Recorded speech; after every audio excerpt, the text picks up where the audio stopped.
The light filters in through a nearby window, curtains floating from the slight breeze. Sitting on his bed just by the window is Locke, our main character.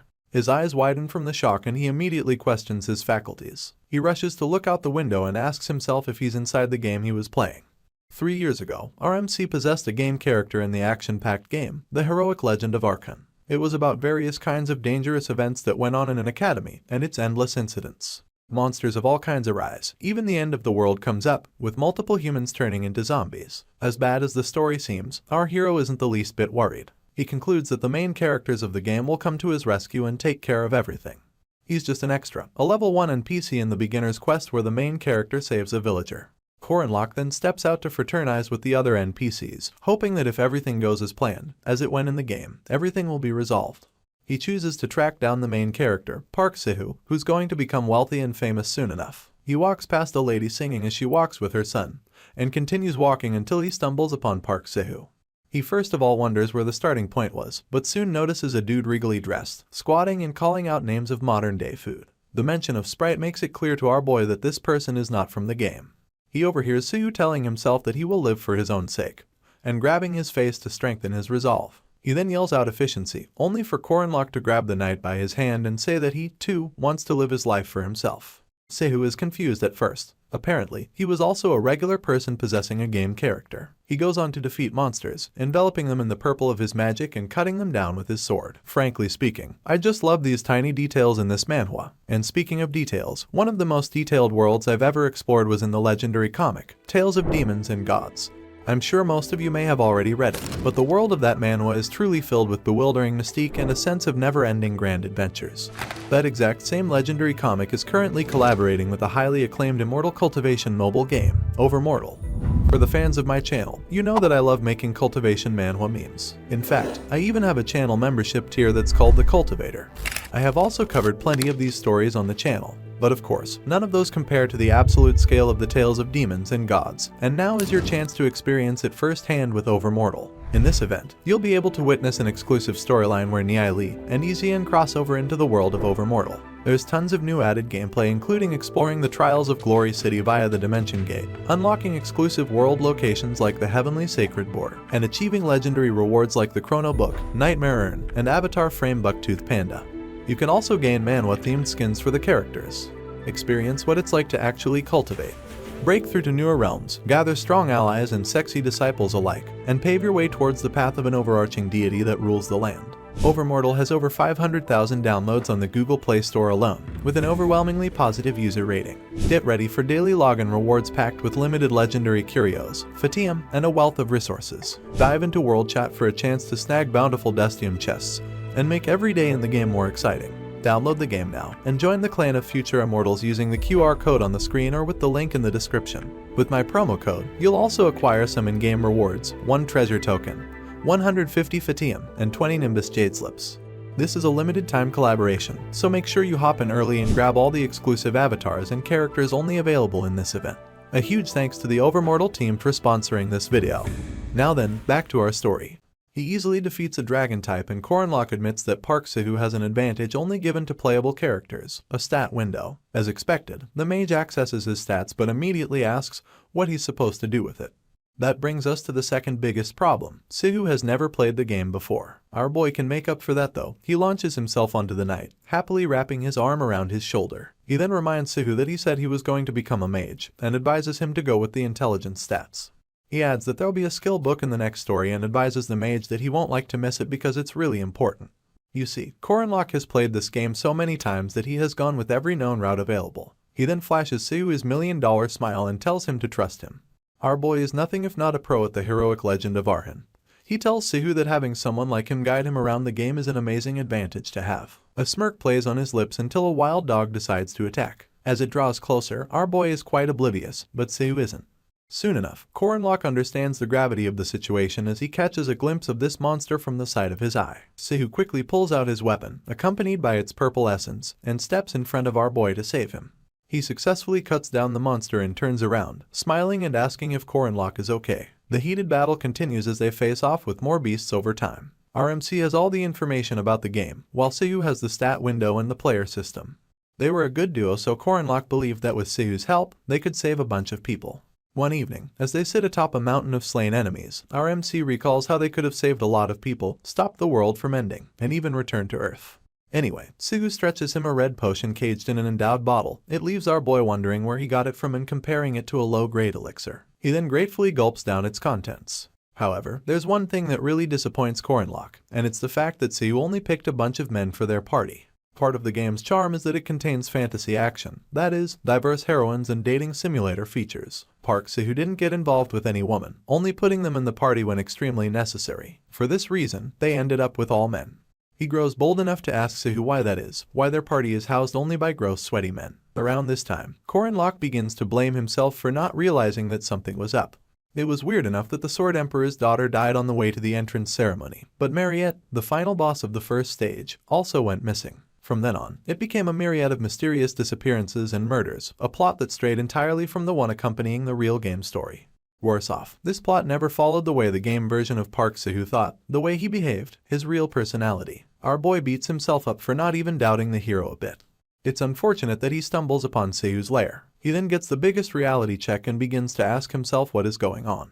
You see, Mariette Dunelif is one of the game's heroines, but neither Corenlock or Sugu was able to meet her because she went missing. This is now difficult to believe, seeing as our boy is staring right at Mariette's staff. He curses Sugu under his breath immediately. Our boy had tracked down this lair only because the mage kept sneaking out every night. Corenlock never expected this of all things, a place looking nothing short of a shrine, an inventory, if you may. It's an underground facility, with multiple show glasses containing different keepsakes like the Odachi, a sword that went missing when a heroine named Alicia went missing, Jaeger's mace, and even Lark's spellbook. The place was chock full of items that went missing as they progressed in the game. To worsen things, our boy comes across a girl chained up and passed out in a chamber. All he can do is stare in horror as Mariette Dunelif floats in liquid like a drowning sleeping beauty. His panic increases as he overhears Sugu curse from a distance. The mage asks why our boy is in his lair, but that's irrelevant to Corenlock as he questions everything in sight. He reminds Sugu of when he claimed to have gone after Mariette and lost her. The mage doesn't even deny it. He just refers to Mariette as just a demon, and then asks our boy if he would like to waste an elder-class vampire's blood. He claims to be using the blood efficiently and references the machine in the distance which distills the blood directly from Mariette's veins. He wastes no time reminding Corenlock that he drank quite a bit of the blood too, and the potion incident on the battlefield comes rushing into our boy's mind. He immediately feels like throwing up and grabs his cheeks in a feeble attempt to hold himself. Sugu remains unremorseful as he asks our MC what the problem could be. Corenlock just sits on the ground and buries his face in his palm, listening to Sugu express how hard he worked trying to capture Mariette. Apparently, he had set traps and hole up in the forest for about a month. All Corenlock wants to know is why, and he asks this through gritted teeth. Sugu just stares down and claims that it's to efficiently progress with the story. He declares that our boy's route is way too frustrating, adding that he keeps taking losses from trying to save people and not killing annoying bastards like Lark and Jaeger. Our boy is furious now, looking up at this monster who has been in sheep clothing this entire time. Sugu goes on about our MC trying to befriend people they can't even manipulate without upping their friendship level. His eyes go lifeless as he declares that using people the way he has is the most efficient. He then makes it abundantly clear that he's better at the game than Corenlock. So, Sugu has been lying to our boy from the start, and that he's nothing like a newbie. With his head bowed, our MC asks how many people Sugu has killed. The mage takes some time thinking it over, claiming that he's not sure.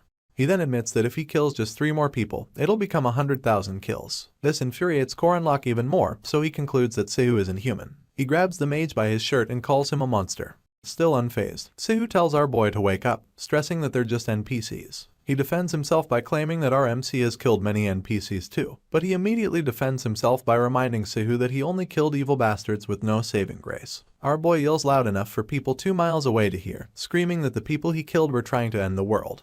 Words from Sugu's speech stick to our MC, words like efficiency and frustration. He slams the mage against the wall, asking him why he took Odachi if he's so concerned with efficiency, why he would steal a hidden piece meant for a knight. He doesn't even give Sugu the chance to answer before asking what the problem is with a regular elixir, seeing as he can easily make one via his stat window. Corenlock doubles down as he wonders aloud why Sugu would go through all these inefficient BS to create a farm. Sugu's eyes look crazier than usual as an equally maniacal smile stains his lips. Our boy cuts him off once again, claiming that the mage only needed a sandbag for all his sociopathic tendencies. This was where Sugu drew the line, not at killing or hunting other humans, but at being called a sociopath. He easily removes Corenlock's arms from his person and throws him into Mariette's chamber. The chamber cracks a bit, but our boy's head bleeds like hell. Our boy is still half conscious and struggling to find his footing when Sugu yells that he's driving him crazy. He claims that after everything he has done for Corinlock, he shouldn't talk to him like that. He then breaks into a small speech about how our MC is all he thinks about and yells that he should be Corinlock's everything, his entire world, if you may. He proceeds to grab our boy by his collar, eyes crazier than those of Popeye after his spinach gets stolen. Sehu yells that Armak doesn't know his place, and gets hurt poking his nose into everyone's business. He blames him for always staring at girls, leaving no other way to grab his attention. The mage resolves not to hold anything back anymore, and an injured Corinlock is now more confused than mad, seeing as he's thrown off by Sehu's behavior. He throws a tantrum, yelling that the mage is not supposed to be this kind of character. Our boy reminds him that they've been together for 199 chapters, and wonders why he's trying to change the genre so late into the game. Sehu then declares that he removed everything that could get in his way, just so he could have a future with our MC. The real reason why the mage put only male members in their team then dawns on our boy. The purple essence encapsulates Sehu again, and he tells Corinlock that the other men were just for looking and that he's the only one he really loves. Our MC immediately screams and punches Sehu in the face. He admits to himself that he finds the mage really terrifying and at that moment regrets never even having a girlfriend. While Sehu is knocked down, our boy tries to make a run for it. The mage just sends forth his magic and a purple vine traps Corinlock's leg and then his entire body. It ties him up like a dominatrix's offering, making tears gather in his eyes. Sehu then walks up to our MC, tied up and on his knees, and tells him that he cannot run. He promises to trap him forever and adds that he's now his. He refers to Corinlock as the only real thing in this fake world, but all our boy can do is scream and cry that he's being freaked out. He calls Sehu an insane bastard, but it doesn't stop him from getting trapped. Sehu promises that everything will be over soon and wears an ungracious smile as he declares that they'll be together forever once his fight is over. Our MC sinks into a different plane and wonders if it's one that Sehu made, only to get a notification about the last stage opening. Corinlock just stays on the floor as he accepts his fate, telling himself that the mage has always fought everything on his own and that he's certain Sehu will also beat the final boss. He grows weaker as he wonders what will happen to him once the mage defeats the final boss. Suddenly, a notification pops up, stating that a player has died and failed the challenge. Our boy just lays there amidst the nothingness, cursing under his breath as he realizes that Sehu just lost. Suddenly, we're back to sunlight filtering in through windows. That is, Corinlock finds himself back in his room. He freaks out, but this time, it's because of his wariness. He sits up in bed and stares out the window. Only then does he realize that he regressed to 3 years ago, vis-a-vis the first day he arrived in the game. He stares at his hands and clutches them into fists as they tremble. Tears flow down his cheeks soon enough, and he tells himself that he needs to kill Park Sehu. Corinlock remembers the Rhodian River flooding accident during the water monster subjugation quest. During this mission, the dam broke and it swept an entire village along with it. Unfortunately, 1,000 water monsters and thousands of people in the village drowned. Our boy remembers how, at such a horrendous scene, Park Sehu was smiling and calling it an awesome occurrence. At the time, Corinlock couldn't understand why the mage was snickering so much, but now that he thinks of it, whenever countless people died, Sehu only saw his profit in it with the chance to monopolize EXP. The image of the mage declaring that his kill count will soon be 100,000 sticks to our boy's mind like a fly to a spider's web. He calls Sehu the devil and declares that he can stop him, seeing as he regressed. At this point, the mage is simply a rank 5 bum. Just like our MC, so all roads lead to Merkaba Academy. It's a place where all the factors that strengthen the players are centered at. Only after entering the academy did Sehu get a whole lot stronger. Our boy races down with all his might because he had no idea how long it'll take for the mage to grow stronger after entering the academy. The entrance ceremony starts in 5 days, giving our MC a very narrow window to kill Park Sehu. As he runs through the forest, he stops by to pick up some mushrooms and continues his journey. Sehu gets a tutorial quest to protect some civilians and guards on a carriage. The carriage is headed towards Merkaba City and breaks down in a monster-infested forest. That night, the moon shines bright enough to bear witness to any events that will unfold. Beneath it, 2 knights talk. One successfully kills a monster, and the other commends him for his skill. Of course, the killer is none other than Park Sehu, and he thanks his superior for the compliment. The carriage rider then calls out to Mr. Leon and Ms. Laura, 2 other knights accompanying Sehu, telling them that the carriage is fixed.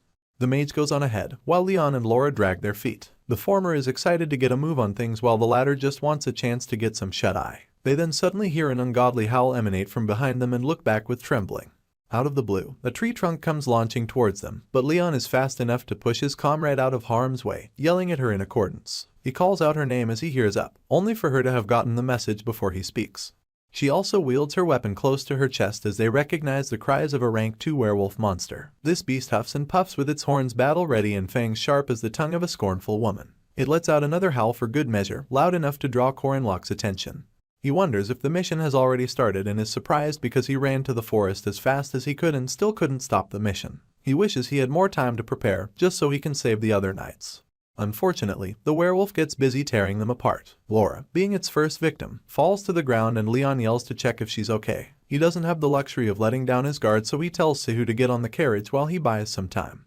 The mage takes the opposite option and tells the rider to head out, adding that they'll catch up. Another knight tries to stop him, but he tells her that he can't abandon Leon and run away. It is too bad that by the time he returns to battle, the werewolf already has its hand wrapped around Leon's neck.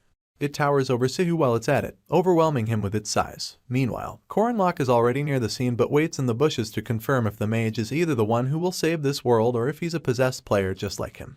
Sihu admits that the werewolf is really huge but readies himself to fight it off. The beast howls once again, only for the mage to overhear a female knight yell at him to get down. She comes at the werewolf with an unholy force, swinging her sword with all she has. Unfortunately, the beast stops it with its bare hand, shocking the knight in the process. She lands close to Sihu but tells him to stand back while she handles the monster. It turns out that the knight is the second daughter of Arden, who wields Odachi, one of 6 king swords. She's not only a named character but also the most influential party member. She's Alicia Arden. She strikes a battle pose as purple essence encapsulates her. Sadly, Sihu is not a friend. He grips his sword and begins spewing rubbish about how he was scared that he would let this moment slide. He pulls out his poison blade and slashes Alicia close to her heart. She was never expecting to be attacked by an ally, so she didn't guard herself or even look back until Sihu attacked her. It turns out that in the game's tutorial, Alicia Arden's death event existed as an Easter egg. Coronlock is mortified at the sight of Sihu striking Alicia and grits his teeth in rage as he confirms that the mage is the same possessed player after all. Meanwhile, Alicia tries asking why as she grips her shoulder in pain, the pain intensifies, making her break into a cold sweat. As her vision begins to blur, Sihu cracks a mischievous smile and lies that his hand slipped. The werewolf howls once again, as if to remind the knights of its presence. Alicia then stares helplessly as the beast chooses to attack her. It takes a swipe at her and she manages to block it with her good hand. Our boy does the math. If Alicia should die on this quest, Sihu would get his hands on the Odachi and later join Lunia Arden's party. Meanwhile, the mage wonders why his victim is still able to hold her own against the werewolf. He then blames it on the fact that she's a named NPC. She continues to block the monster's attacks, telling herself to calm down even though her pain is painfully obvious. She reaches for her blade and closes her eyes to focus. She then shoots her eyes open and plans to use her perfect footwork skills. Her stance switches alongside her essence, which is now a furious blue. The beast howls, but it does so in vain. Sihu realizes that she might as well kill the monster at this point and vows not to let that happen. His mischievous smile returns as he pulls out his poison dagger and throws it straight at Alicia's head. She instantly swipes it aside, acknowledging that the first attempt on her life wasn't a mistake after all. Sadly, the werewolf had come inches away from biting off her head during the short while Sihu had distracted her. Alicia is fast enough to lift her sword and bury it inside the head of this beast, spraying its blood like fireworks set off by a drunk. Unfortunately, the beast falls on top of her and she's too weak to wiggle free because of Sihu's poison. She just lies there, dazed, and the mage comes through and extracts the sword from the werewolf's corpse. He lifts it to the sky happily and declares that he has acquired the Odachi. He spends some time admiring the sword, seeing as the gear is only usable with a special skill. He decides to think about the second part later. For now, he's more interested in killing Alicia for the exp that comes with an NPC. The poor girl lies there, bleeding and weak, staring up at a heartless Sihu as he raises his blade to end her life. The look on his face is much too maniacal for our boy to handle, so he throws a small sack of ground mushrooms at the mage's head.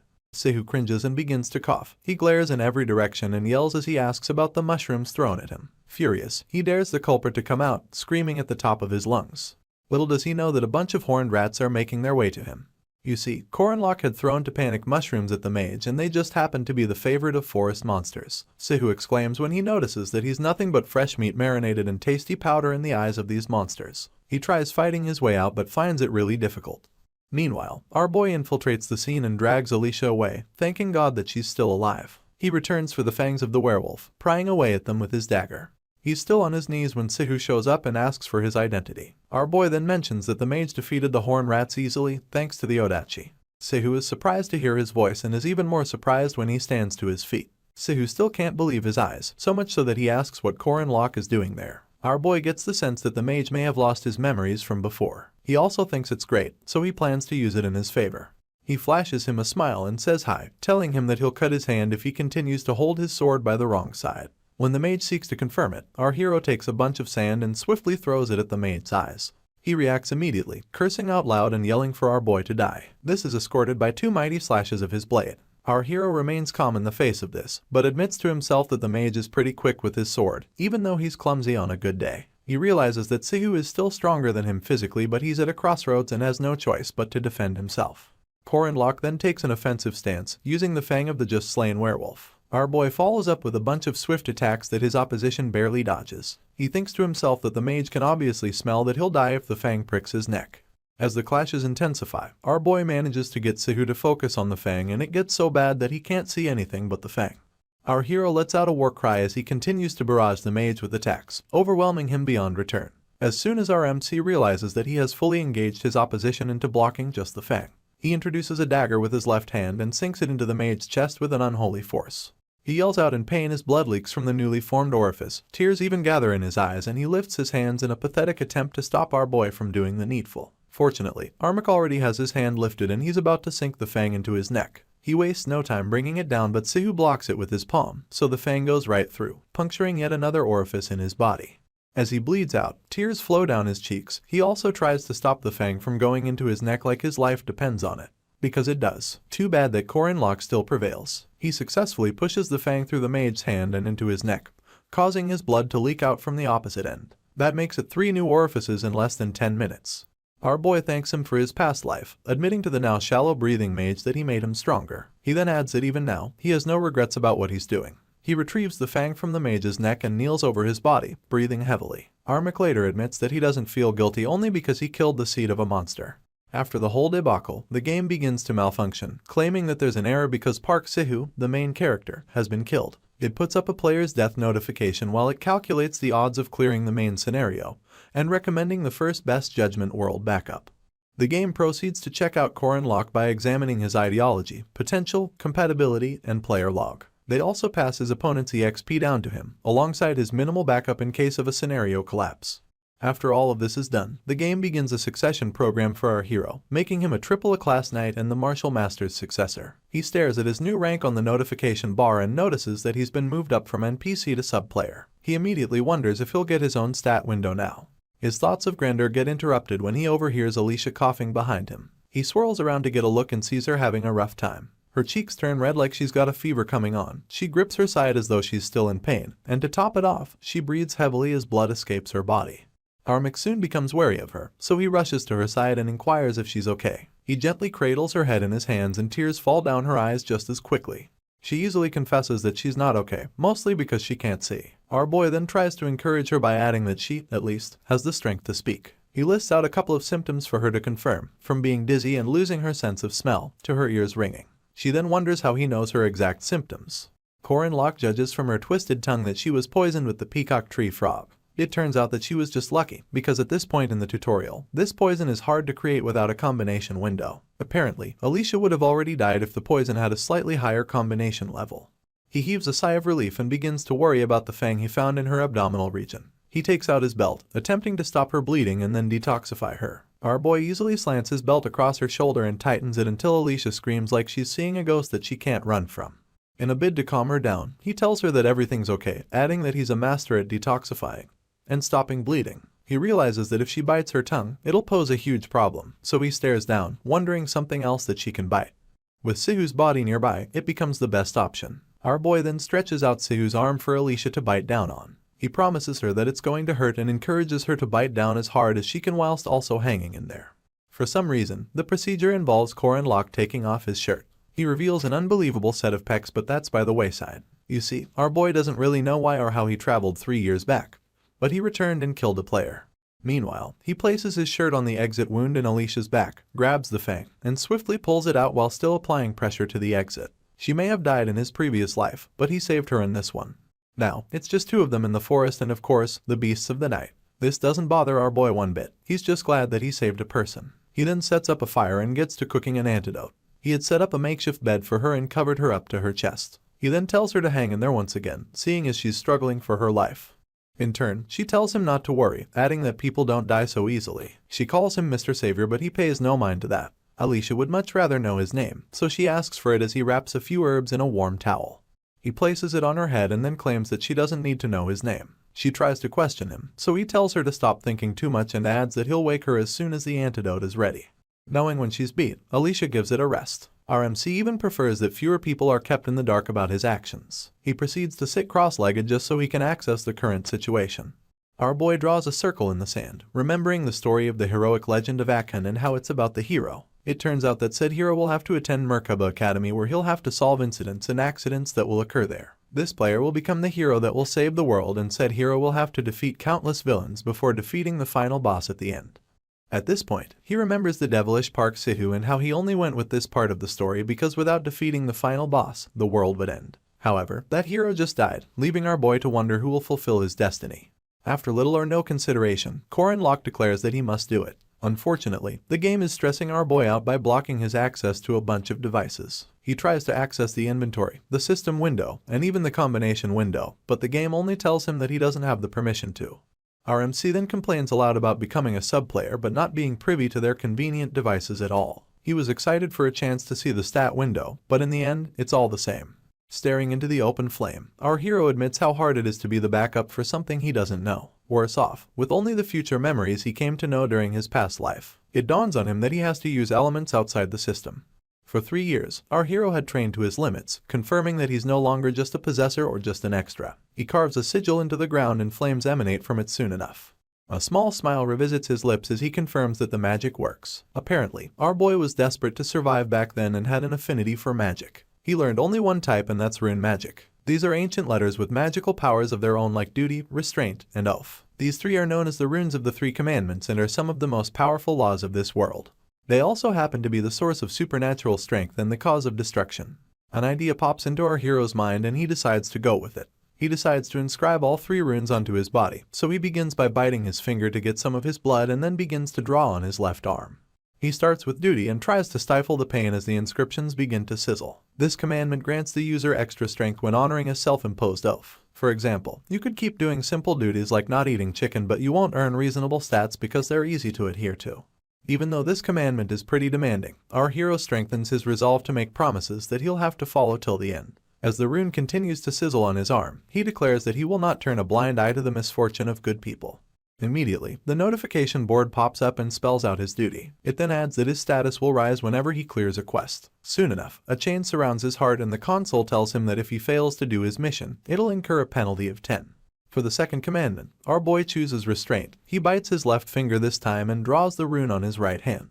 He growls in pain and then declares that he does not see spirit. The game bears witness almost immediately. It turns out that in this world, everything has a spiritual feeling to it, and astral beings of all kinds, including ghosts and spirits without material bodies, exist here. Since astral beings only get involved when both parties recognize each other, they cannot use their abilities to attack an unconscious person or someone who doesn't feel spirits. The game warns him again. This time, it promises to deal him 600% damage against all subjects as opponents if he disobeys the bind. It then activates the bind, causing hits from astral beings to bear 0 impact and those from physical ones go up with 50%. His plan went well, seeing as the commandment that stops astral beings from meddling with him has become a shield that guards him from all of their kind worldwide. Moving on to the next commandment, Oath. Korin Locke draws this one across his chest, admitting that the weight of using Oath as a backup carries a great risk. This is why neither Park Sihu or our hero used it in their past lives. It's just unfortunate that Sihu, who used everything in the system, ended up failing in the end. Our hero decides to unleash the greatest oath of all as he swears to save this world. These are ambitions only great warriors must pursue. The chains tightens around his heart as the system acknowledges that the commandments are complete. It then announces that they'll be applied to the sub-player. He's consumed by red energy as the system tells him that failure to uphold his oath will end in inevitable death. Alicia's eyes pop open and she just stares at the ceiling in confusion. She has no idea where she is and how she got there, so she tries sitting up to get some information. Unfortunately, her side is still hurt, so she groans in pain. A nurse shows up soon enough, clasping her prescription pad as she asks how the patient is feeling. Without answering the question, Alicia asks her where she is. In turn, the nurse reveals that she's in Merkaba City Emergency Hospital. Alicia is just full of questions. She wonders aloud where the person who brought her down is, and the nurse claims that her guardian just left. The knight becomes restless at the sound of this, so the nurse reminds her that she can't move yet. Alicia stubbornly swipes that statement aside, twirling her head side to side in search of her stuff. When she sees it, it still has Korin Locke's belt hanging out of it. She realizes that it belongs to her savior and her expression becomes determined. She calls for the nurse at the top of her voice, and for some reason, she asks if there's any place selling honey bomb candy. Sadly, the nurse declares that all she can have for now is stew. It's been 3 days since the tutorial quest ended, and now, it's time for the Merkaba Academy entrance ceremony. Of course, our boy shows up. He stands outside as he confirms the credentials that he'll need.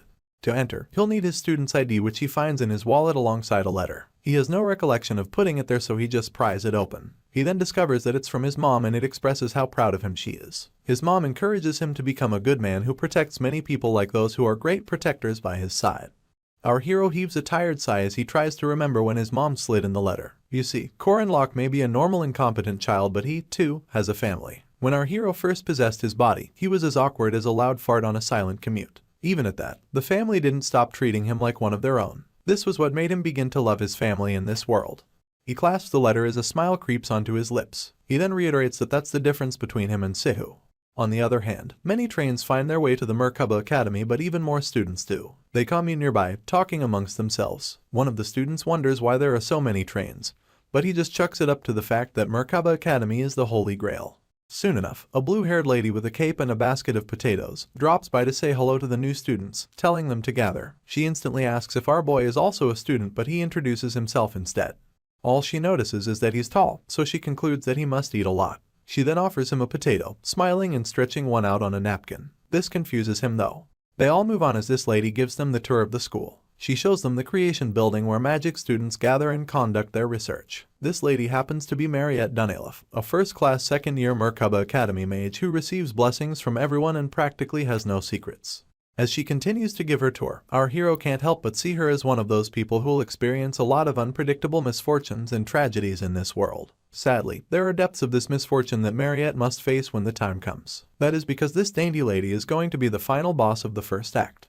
They finally come to the end of their tour, and the final boss yells that every student should take one potato alongside a sweet potato as they get off the train. Afterwards, she leaves them happily, bidding everyone good luck and goodbye. In the radiant hall of Merkaba Academy, the new students roam free. That's until a magic circle suddenly appears above them. Our boy is unfazed and just acknowledges that the space expansion magic is starting. This is not the case for the other students, who immediately freak out when the area turns into a deep blue void. Some of the students even panic, asking if their mates can see in front of them. Suddenly, a vice bellows, telling the students not to be flustered. He adds that he's surprised that the Academy's new cadets are taken aback by such cheap magic. Anyway, while the others continue to freak out, Corin Locke is almost bored. He blocks one ear to get the cadence and almost immediately recognizes the voice as belonging to a certain old man, Heyman. Our boy feels like the old man's pattern is always the same and that it's basically like boot camp. Undoubtedly, this generation has a history of battle against the evil tribe. At the time, the best weapons against this evil were superhumans who could control mana and aura. The Guardian Academy in Merkaba was where these superhumans were trained. Back to it, a silhouette approaches the crowd and says hello. He then comes into the light before telling everyone that he's Professor Firmak Damon and that he's in charge of the new students' welcome ceremony. Our boy is in the back, smiling ear to ear as he remembers that it's been a while since he last saw the professor. Firmak goes on about how all the students have come to either be knights or mages and adds that they must have been issued certificates upon entry. The build-up was just to make it clear that all the new students aren't that great, even though some of them must feel like they are. He then gives everyone a chance to showcase their abilities. Everyone gets their stats out, including our boy, who by the way has 0 abilities, a low mana rank, a terribly low aura rank, and an overall rank of 6th. Corin Locke instantly admits that his stats are boring and that his physicals are even worse. Just then, the professor announces that what they're looking at is their own overall ranks, and beneath him there are numbers spanning from 1 to 6. He then instructs the students to stand in front of the number that matches their ranks. Of course, our hero starts the queue of 6th rankers, noticing that there's a total of 400 students. He also realizes that he's in the bottom 1%.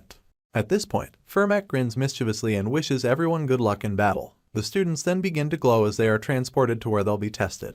Meanwhile, the higher-ups discuss how this year's freshmen possess some diamonds in the rough. A blonde-haired professor adjusts her glasses as she points out that there's no need to measure the 1st and 2nd rank students. She then suggests that they just wait until all the other students are assessed. The 2nd rank students include Alicia Arden, granddaughter of a sword genius, and someone lucky enough to be saved by our hero. Then there's Yule, one of Avalon's druids. There's also Drenworski, mercenary of sword control. Lastly, there's Cranel Ludin, a golem sorcerer.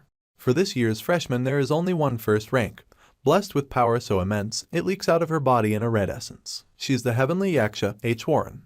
The blonde professor furrows her brows as she stares at the 1st ranker, confused as to what the director was thinking when he enrolled her. One of the professors cuts her off as he suggests leaving the 6th rankers out of the tests. He even thinks that the 5th rankers look like a waste of time. He doubles down and reiterates that the 6th rankers should simply be thrown out. Unfortunately, this pisses the blonde professor off. She snaps her whip and reminds the professor that the director wants every student to have a learning experience. She then rhetorically asks him if he disagrees with the director.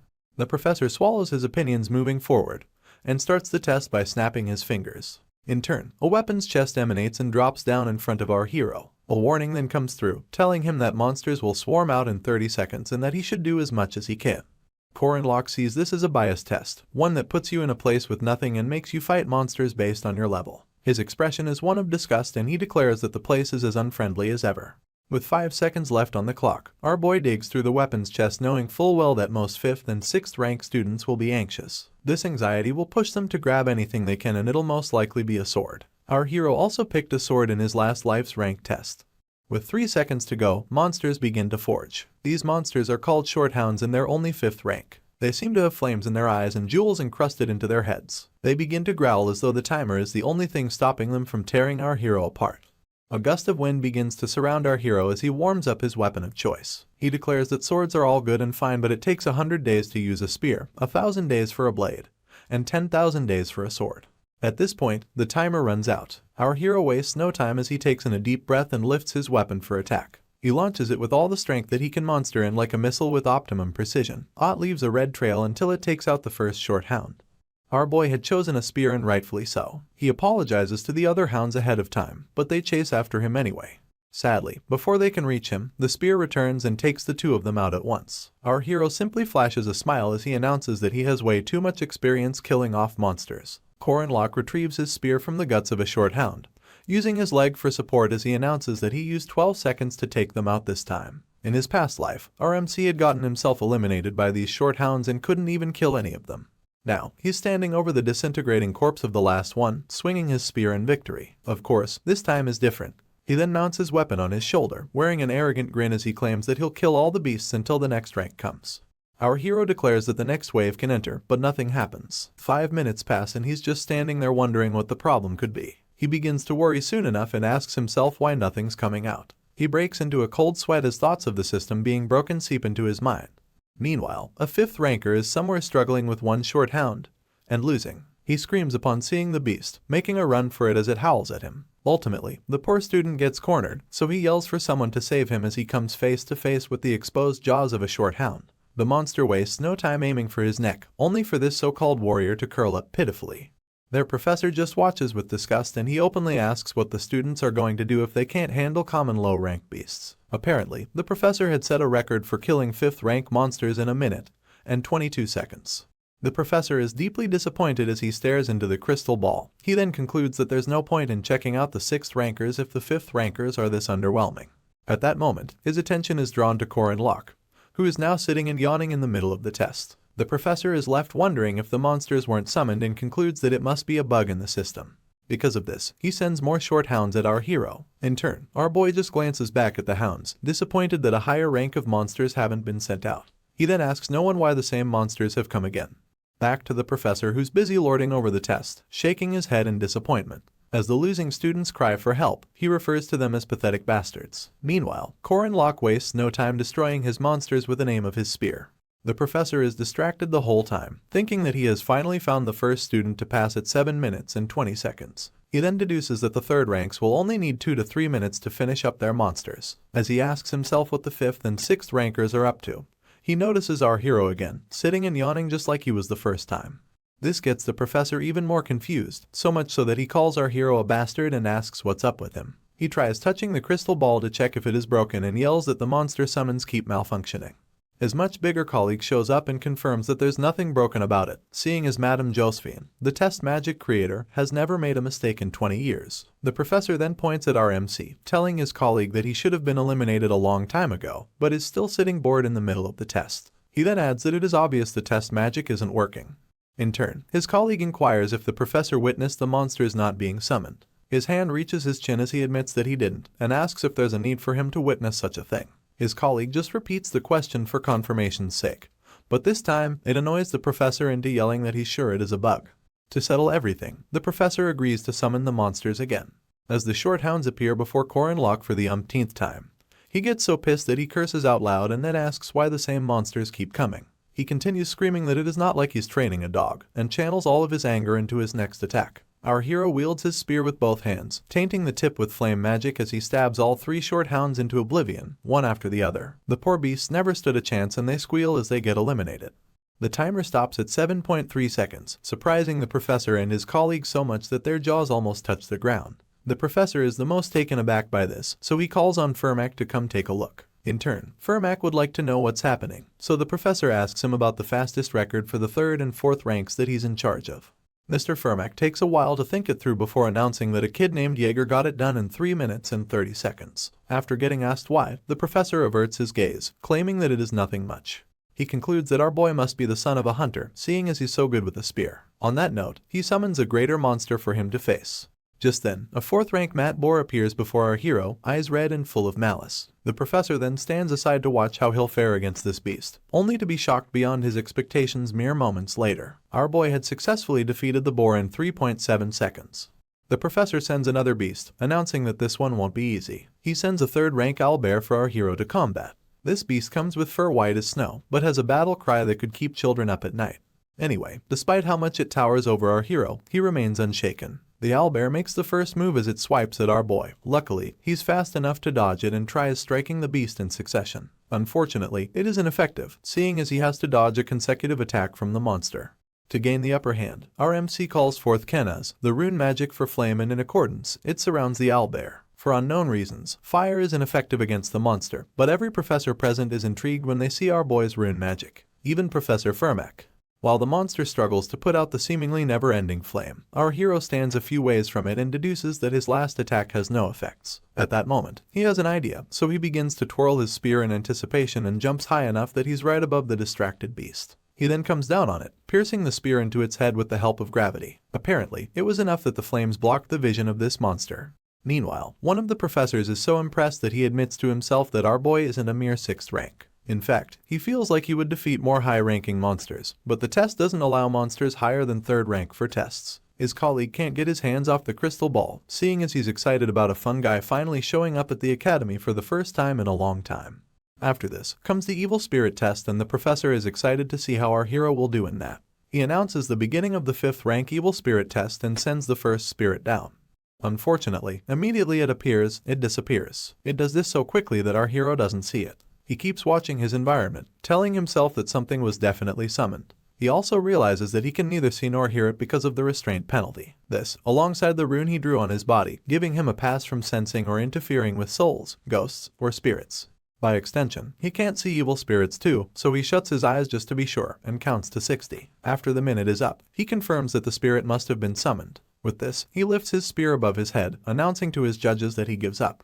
On this note, his scores are shown on a blue console, revealing that he made no progress on the evil spirit test. However, on the monster test, he set new time records for defeating the 5th, 4th, and 3rd rank monsters respectively. Afterwards, he appears before his professor and condescendingly tells him that he did a good job. In turn, the professor just stands there, shocked that our boy withdrew. He's left wondering what Corin Lock is.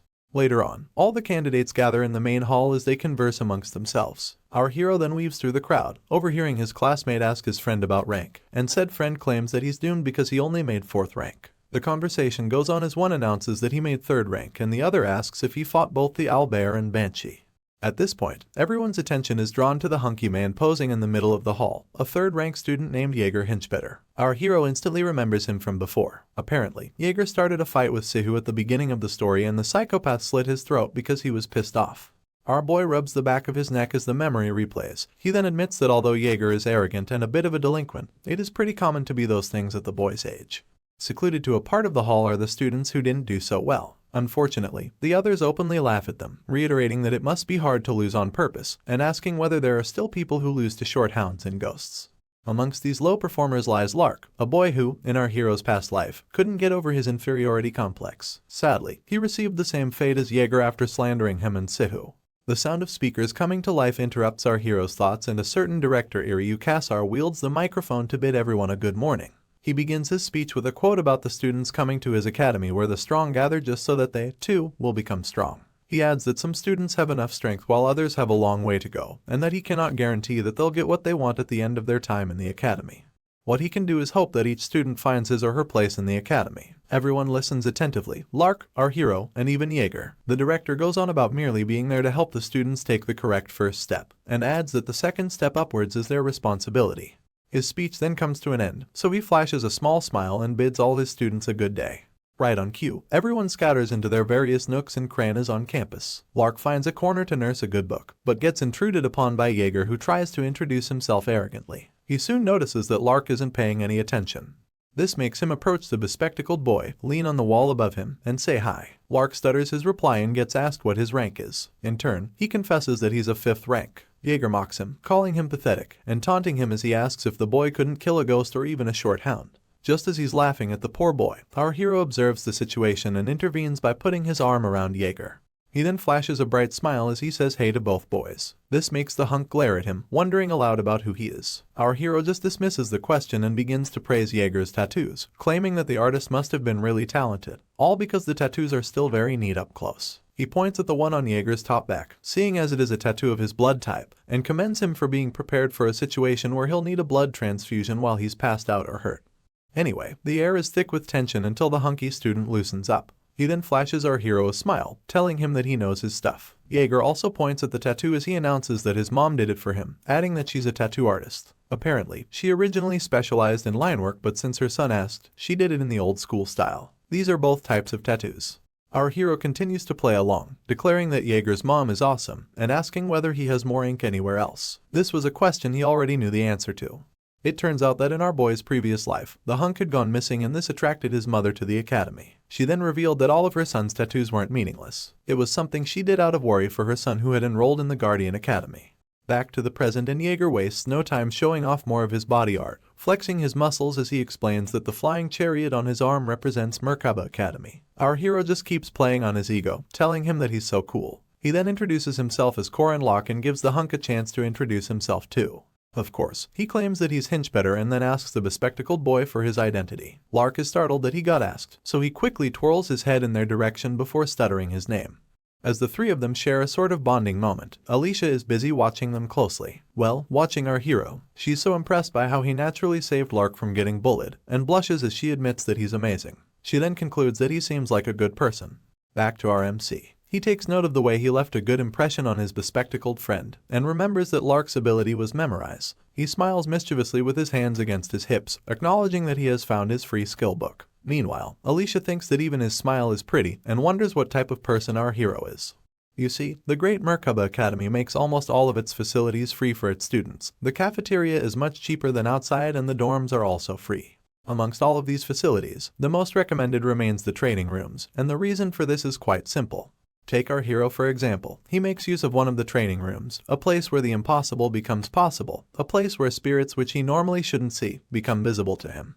Meanwhile, two other students watch him from a distance, and one tells the other that our hero is training with a spirit body. He adds that students normally train with spirit bodies in their second semester, and mentions that he's sure our boy must have come to train after hearing a rumor somewhere. His colleague finally replies, accentuating the fact that there are countless second-year students who still can't catch a wind-type spirit body. All this while, Mariette Dunelif overhears them speaking. As for our hero, he's unfortunate enough to get smacked on his head by the spirit that he's up against, and the onlookers waste no time laughing at him. They point out that it is what a first year gets for fighting a wind spirit.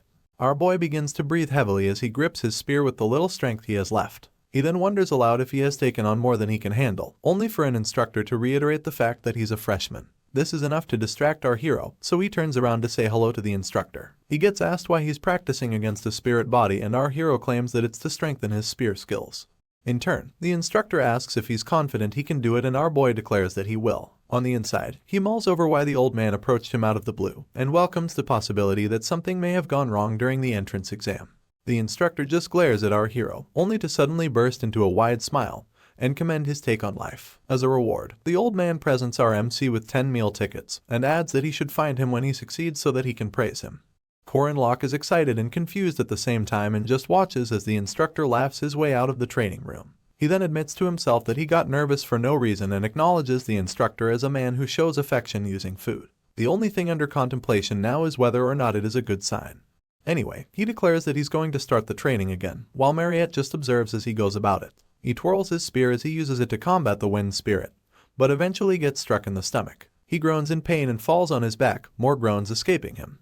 Our hero simply stays down, staring at the ceiling and heaving tired sighs. Suddenly, someone tosses a napkin at his face, asking if the training is hard.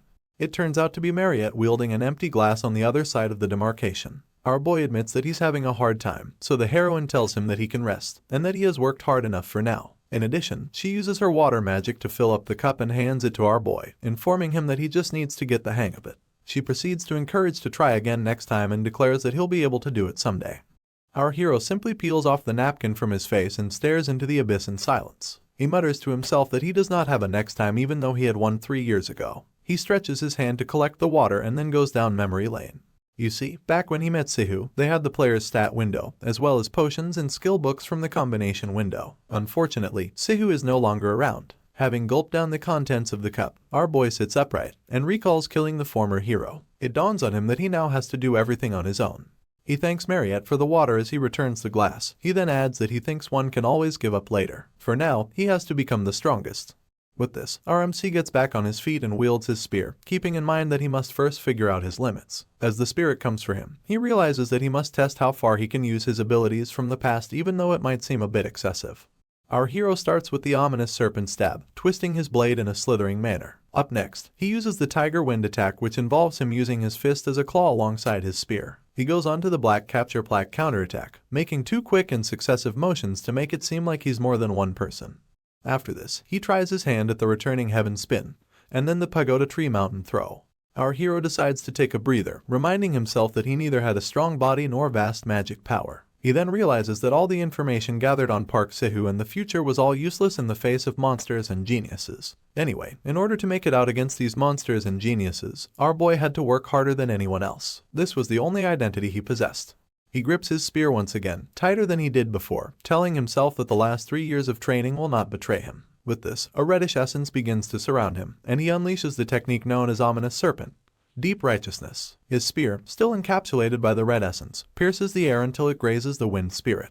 Mariette concludes that he just threw the spear because he's giving up, only for her to realize that he caught it once again. Her eyes widen as this dawns on her, but our hero wastes no time preparing a follow-up attack. As literal flames leak from his person, he gains sight of his opponent and summons Slithering Serpent, Calamity Serpent Intent. This attack meanders its way through the wind spirit, making it impossible for it to dodge.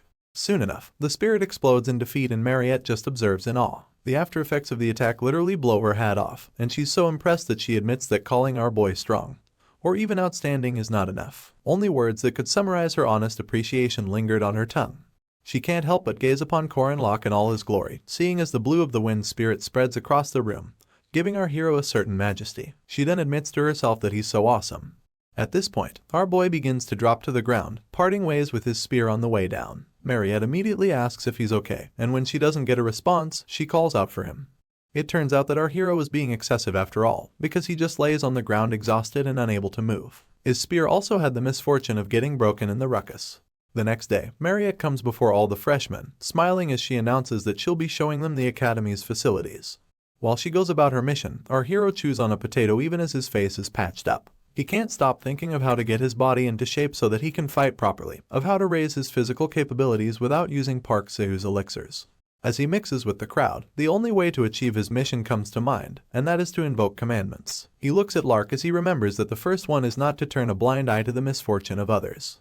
With this in mind, he approaches the bespectacled boy and puts his hand around his shoulder as he says hello. Lark shifts his gaze from the book he's reading to our boy's face, and overhears him inviting him for a bite. This doesn't excite him, so our hero whispers that they'll also talk about grimoires a bit too. He gets wide-eyed after this.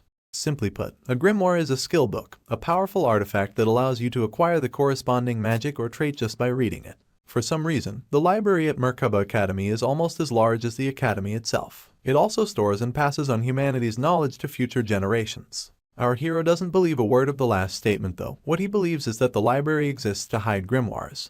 On this note, he and Lark rummage through the library in search of one. Our MC tells his companion that it is a tree in the forest situation, but Lark just wants him to keep his promise.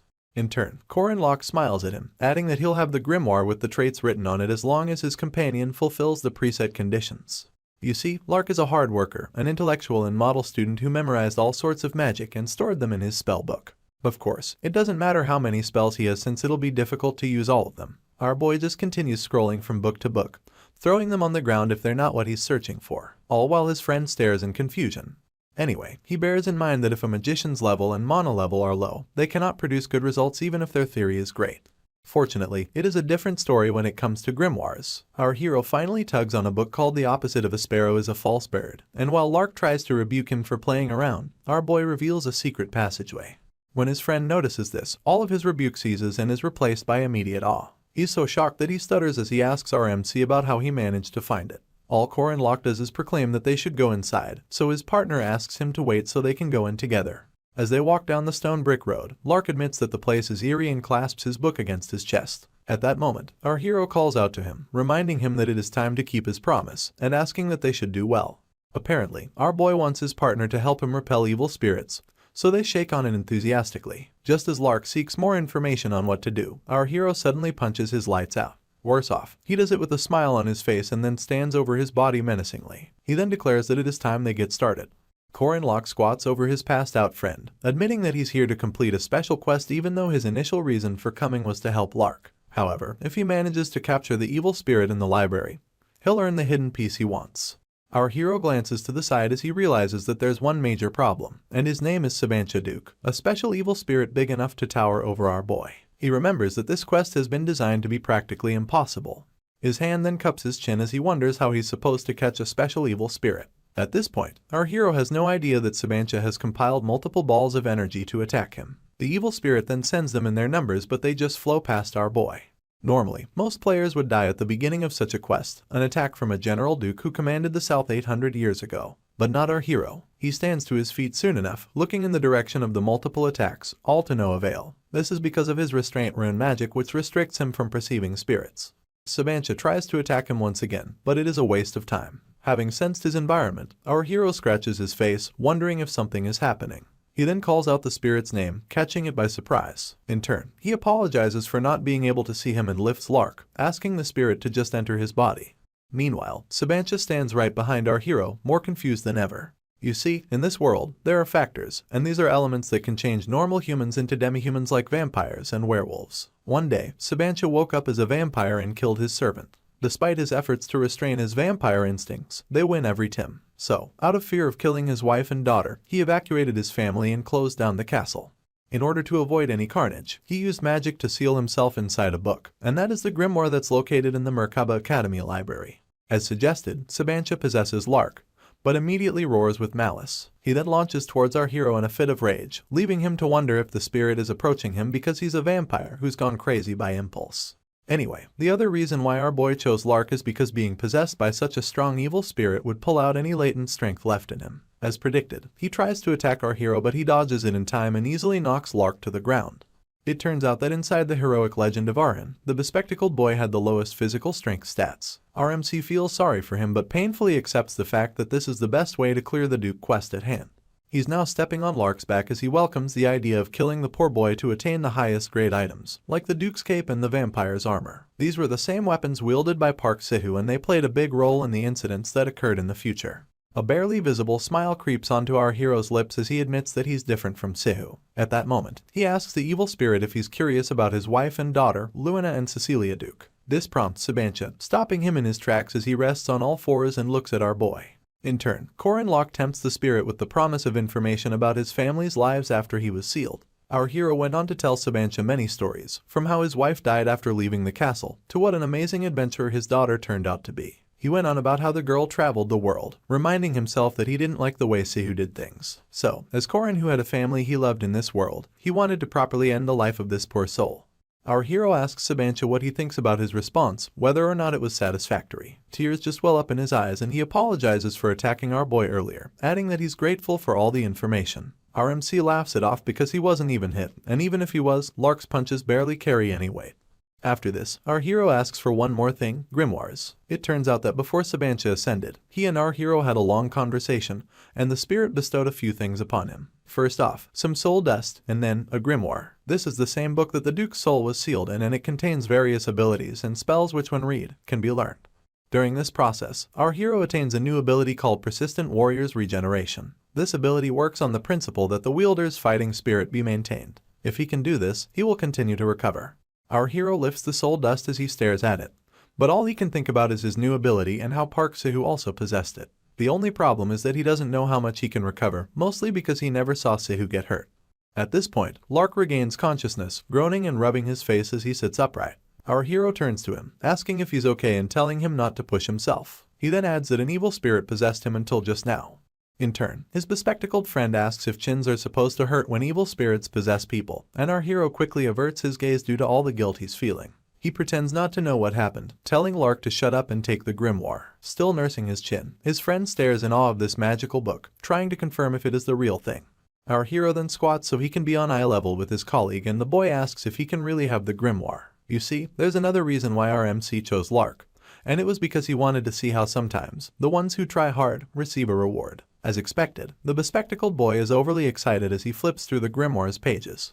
Just then, our hero's console pops up, revealing the rule accompanying the duty commandment, the one obligating him not to turn a blind eye to the misfortune of those who are kind. For executing a difficulty level B duty, our boy gets 80 points equally distributed.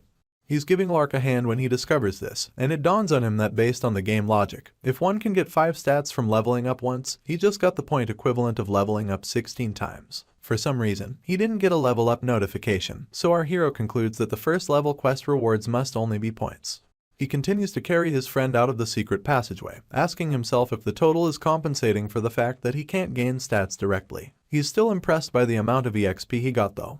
Soon enough, another commandment duty pops up, the one requiring him not to turn a blind eye to the misfortune of others. It then details how he got 40 points for not turning a blind eye to Lark's misfortune, and another 40 for not turning a blind eye to Sabanch's. Back in the stamina training room, Mariette asks the students if they want potatoes, and many of them scream that they do. In turn, she waves one while she wields the rest in a small basket on her arm. Later on, she walks up to our hero as he does his stretches and inquires if he's going to catch spirit bodies today too. Our boy replies positively, only looking at her through the side of his eye. Mariette then declares that she believes he can do it, and smiles widely as she promises to cheer him on. Meanwhile, the other students munch on potatoes, and one of them asks Mariette how possible it is for a 5th-rank first-year student to catch a spirit body, pointing out that he didn't watch carefully the previous day, but is certain that our boy also failed. Another student then yells that she shouldn't give our hero false hope, and calls him a jerk for hogging Mariette's attention. In turn, the instructor flashes a small smile and proceeds to bet 2 gold coins that our hero will succeed. This immediately causes a ruckus and the other students surround her. One of them bets 70 silver that he won't, and another asks why she keeps taking care of Corin Locke. At that moment, our boy sulks in a corner, half pissed that everyone is betting on him when he just came to practice. This doesn't keep him down though, so he reaches for his spear and tells himself that all he has to do is focus. He recalls that he has the stats he earned from helping Sabancha ascend, so he feels that he can definitely catch the spirit body. Our boy admits that he's also curious about how much stronger he is now, and decides to start with the weakest basics. The first tactic he uses is the stab ominous serpent, waving his spear fast enough to raise some wind. He remembers that he used the slithering serpent tactic to beat the first spirit body, adding that it is one of the most difficult amongst the calamity serpent intents. With this in mind, our boy concludes that using the simplest technique will probably not do anything. Unexpectedly, the first aim of his spear pierces the spirit into oblivion, surprising him and every other student present. They refuse to believe that he did it in one blow, and with the ominous serpent technique at that, all of their mouths stay open from the shock, and our hero isn't left out. He's left contemplating that he may have gotten too strong. Mariette interrupts his train of thought, reiterating how it took him 3 swings to create a shock yesterday, and 1 to create it today. Our boy stares back at her as he reluctantly concurs. He then turns to face her, certain that she must have been watching everything the day before. More importantly, our hero realizes that she must have insane eyesight to be able to track the movements of his calamity serpent's intent with her eyes. Once again, she interrupts his thoughts, but she presents a bag of coins to him this time. She then adds that it is his share from the bets. Our boy leans back as he begs her pardon, and she explains that thanks to him, she earned quite a bit of money. Mariette thinks it is only right to cut him in on the proceeds. While the losers break down in tears, our hero questions the instructor about his share, making her wonder aloud if he doesn't like things like that. He stays calm on the outside, but all he can see is that Mila. Internally, he asks what type of person would hate money and admits that Mariette is so intelligent. He then bursts into an extended laughter as he grabs the sack of coins from the instructor, hoping that she also does her best in the future. The moon sits high in the sky that night, and our hero munches on a potato beneath it. He recalls how he fought tooth and nail to polish his martial arts skills in his past life, and now he can barely do up to the 5th step in the 6 steps of enlightenment. After yet another bite of his potato, he admits that he still has a long way to go but is not that worried because he has been advancing at the spear faster than he expected. The problem now is rune magic, Hagalars to be exact. His console pops up to notify him that he's short of mana. You see, he couldn't fully resolve this in his past life either, seeing as rune magic takes up a whole lot of mana. Our hero chews a mouthful of potato as he walks down to his dorm. He believes that if he can just resolve the rune issue, he can get stronger than he was in his past life. Just as he decides to keep thinking about it, someone calls out to him from the darkness. Our boy pauses only because the voice sounds familiar. Apparently, no matter how much Korin Locke polishes his spearmanship and masters his rune magic, there's one bastard in the academy he just can't beat. She's the only female character that even Park Se-who couldn't kill and one of the strongest forces in the heroic legend of Arhan. Our boy glances back at her, a notorious balance breaker and an adamant Jiangxi. She's none other than Huron, the heavenly yaksha. She just sits on her legs, flipping through a book under the moonlight. This makes our hero wonder why she's randomly there, and even speaking to him. With his mouth still full, he decides to just ignore her and leave, seeing as she's a bomb he can't handle. Things don't go as planned because Huron calls out to him a second time, stating that he has been combined. Our boy stops in his tracks as the girl announces that she doesn't think he's the owner of his body. Her dead eyes seem to peer into his soul and this makes him break into a cold sweat. He turns to face her, contemplating whether or not she knows that he possessed Korin Locke's body. You see, Huron as a Jiangxi is a contradictory existence, a corpse that bears both human and monster souls within her body. She wields the eyes of those who are between life and death, and these eyes are said to see the color of your soul. If anything, it would have been strange for her not to see it. Our boy keeps staring at her until she breaks the silence with a question, wondering aloud about what it feels like to crush and consume the original soul. Our hero intertwines his arms as he nonchalantly tells her that he doesn't know. This surprises the Jiangxi. It turns out that our boy worried a lot about the whole soul thing in his past life, whether or not he and Korin Locke are different people, whether Korin Locke's memories that have assimilated with his are not his own. It was an identity crisis where he asked himself who he was, questioning if he was the one who made it through the male middle school, male high school, kinesiology major, and even the military. Our hero had discovered that it was all pointless. He now thinks things are different for Huron, mostly because the original soul is actually in her body too. She just repeats that our boy isn't the original owner of his body, and calls him a thief and a robber. She announces that he has no right to the body, so our boy waits for her to finish speaking. He then tells her about someone in the neighborhood next to his who turns into a green giant when he gets mad, adding that his name is Bruce. He asks the girl if she knows him, but Huron has never heard of such a person. Our boy uses this as a yardstick to elaborate, explaining how funny it is that Bruce's opposing personalities hate each other. He adds that it is more fun since what they're good at are so different. Unfortunately, this confuses the Jiangxi even more, so our boy cuts to the point. He declares that whether it is the original soul or the newly formed one, they both have different characteristics. He then asks her if that isn't how they coexist and live, and points out that they were born in one body whether they wanted to be or not. Our boy makes it clear that there's no sin in being born, and this infuriates Huron even more. She grits her teeth in silence and finally tells him that there are people in their world for whom being born is a sin. Our hero can relate to this agony and refers to himself as a 3-year-old child. Soon enough, he walks away from the girl, promising to see her later. Huron doesn't utter a word as he leaves, and just continues to sulk by the tree. The sun has barely climbed the top of the school buildings when our hero steps out in search of the southern part of the academy. He left the dorms before the birds could even announce the start of the weekend, and this is because of one thing, the mission board. You see, the small and big commissions there help him level up in preparation for the next main quest. For this reason, our hero rubs his chin as he scrolls through the board, admitting that it is a necessary course for progression. Apparently, his goal isn't to level up either, so he decides not to get too hung up on it. He does want to test something else though. At that moment, he gets distracted by Alicia staring too hard at the board. It then dawns on him that he doesn't have that much information on the girl. As she continues to focus on the board, our boy recalls how Park Se-who gutted her, and how his memories were different from what he had seen in the game. He decides to call out her entire name, and Alicia bows her head to say hello. In turn, our MC asks if she's doing missions right from the first weekend, and adds that it can't be that she's desperate for results since she's a second ranker. The girl comes clean about needing money and this surprises our hero a little. He inquires about the activity support fund for second rankers, asking if it isn't hefty enough. It turns out that the school refused to give her any funds because her family earns in society's top 10%. She sobs as she reiterates this to our hero and he doesn't know how to react afterwards. All he does is stare and think to himself, comparing the situation to Korea's state scholarship. Apparently, there's no support fund for wealthy families in that regard either. Alicia is downtrodden as she continues to lament about her situation. She goes on about how her parents believe in independence and make her earn her minimum living expenses on her own despite how much she wished otherwise. This makes our hero conclude that she must be in a complicated situation. He then turns to the board, pointing out a patrol mission and explaining that it is pretty cost-effective if she needs money immediately. The sound of this excites Alicia, so she exposes all of her teeth joyfully as she checks out the option our hero put to her. She discovers that they'll accept up to 3 people, so she asks if he would like to do the mission together. He almost instantly turns her down, claiming that he has something that he needs to do. Afterwards, he picks up a rough sketch of Butterfly, a missing 2-year-old cat with a reward of 5,000. Our boy decides to give up his weekend as he chooses the cream of the crop, promises to finish the mission, and then to spec up. He pays the owners of the cat a visit, keeping in mind that finding Butterfly is his first mission. Although the pay and EXP may be little, it doesn't matter because Korin Locke's goal is to fulfill a commandment. He feels that if he saves and returns the cat who almost died at the hands of water monsters, he'll be able to block the owner from the misfortune of losing their pet and falling into depression. On that note, he and his spear go for a swim as he comes across and defeats a water monster to save the cat. He then returns it to the little girl who owns it, and tears of joy flow down her cheeks. Afterwards, he gets a notification detailing the execution of a duty. It explains that he didn't turn a blind eye to Anna Macmillan's misfortune. Since it is a difficulty level E duty, our hero gets 5 points distributed equally.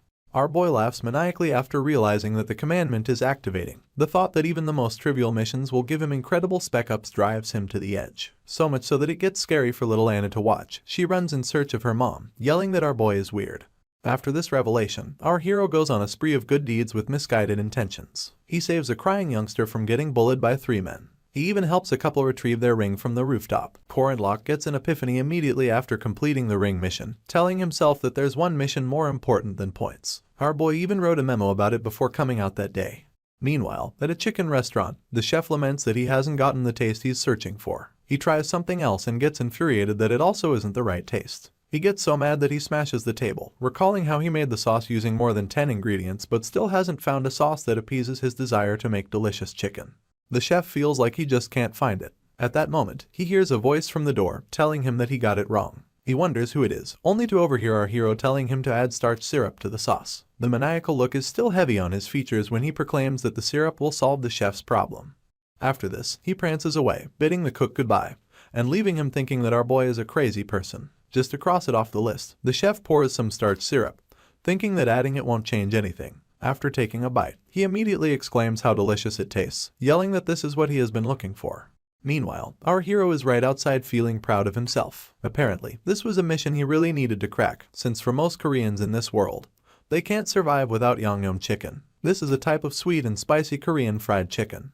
Our hero gets a notification about not turning a blind eye to Yoon Kaijo's misfortune, and gets a level E reward of 5 equally distributed points. He's so stunned that he stops walking, and his eyes widen when he realizes that he gets points for something so menial. Worse off, for something he did out of his own selfish interest.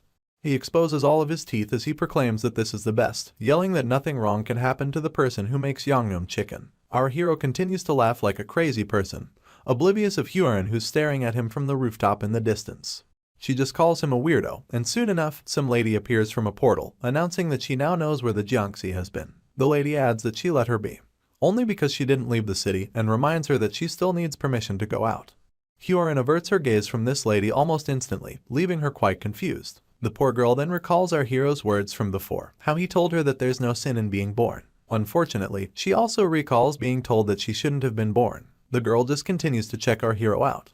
Back at the hunting ground, Madame Josephine, who appeared to Hyorin, announces that the first-year students will be evaluated based on their survival tactics. She gives them instructions to make their way to the cabin at the northern end of the forest in order for them to pass. For now, she also instructs them to wear their rank armbands, so Alicia does as she's told. The professor then adds that the armbands can be returned when students get to the cabin, and announces that they'll be awarded points depending on how fast they can finish the mission.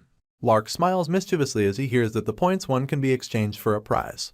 Afterwards, our hero searches the crowd for Hyorin and realizes that she's not present. He then recalls that she's forever exempted from practical to even the playing field. At that moment, someone calls his name, so he twirls to answer and his gaze matches that of Alicia. He asks her about her previous mission and she thanks him for his help in helping her acquire some living wages. In turn, our boy is relieved that he could be of help. He then proceeds to stretch out a piece of candy to her, admitting that he had bought it for his sister but it's too sweet. Alicia's eyes glisten with excitement as she calls the candy a Hyok honey bomb. She has to ask again if it's okay to eat such a precious thing. But before she can get a response, the professor resumes her announcements. She summons some magic using her whip as a catalyst, and declares that the hunting ground test will begin soon. In accordance, a bright purple magic circle emanates from thin air, and all the students stare in awe.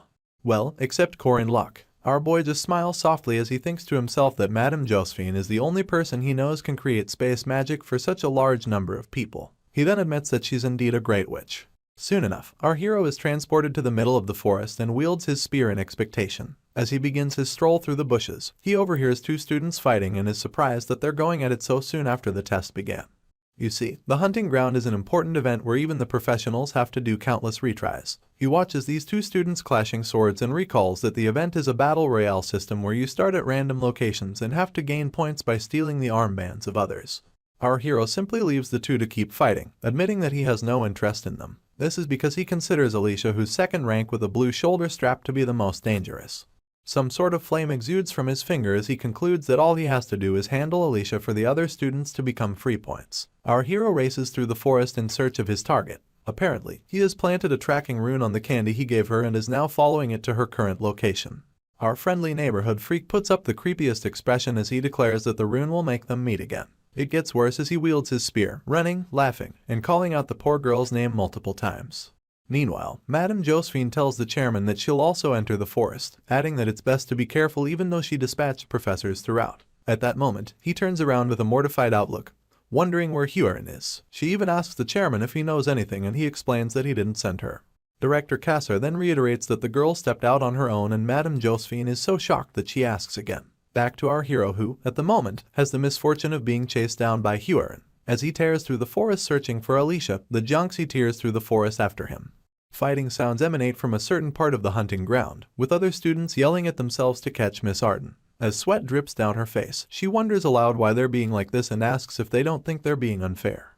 At this point, she has defeated a staggering number of her mates, and is still screaming that it's unfair for so many of them to attack her at once. They claim that her abilities are unfair and yet another student tries attacking her from behind, calling her a monster and wishing that she just gets knocked out. Before she can defend against the attack, a big rock takes out this student from the side, confusing Alicia even more. A quick look around reveals a fired-up Corin Locke and the girl asks if he just saved her, thinking he did it out of kindness. In turn, our boy professes that she's so pretty and a little blush appears on her cheeks as she begs his pardon. He then uses his spear to attack her, clarifying that he meant her armband is so pretty. She manages to dodge his first strike and tears gather in her eyes as she yells that she trusted our MC, adding that she thought he was a good person who gave out candy. Meanwhile, our hero just breaks down her abilities. He recalls Alicia being a second-rank knight, the pure fighting type, and she can't use her Vigilante Eyes ability yet, so when it comes to fighting power, she's mediocre among the other second-rankers. Our boy just let out this crazy smile, pointing his finger and announcing that the girl can also be a good person by giving him her armband.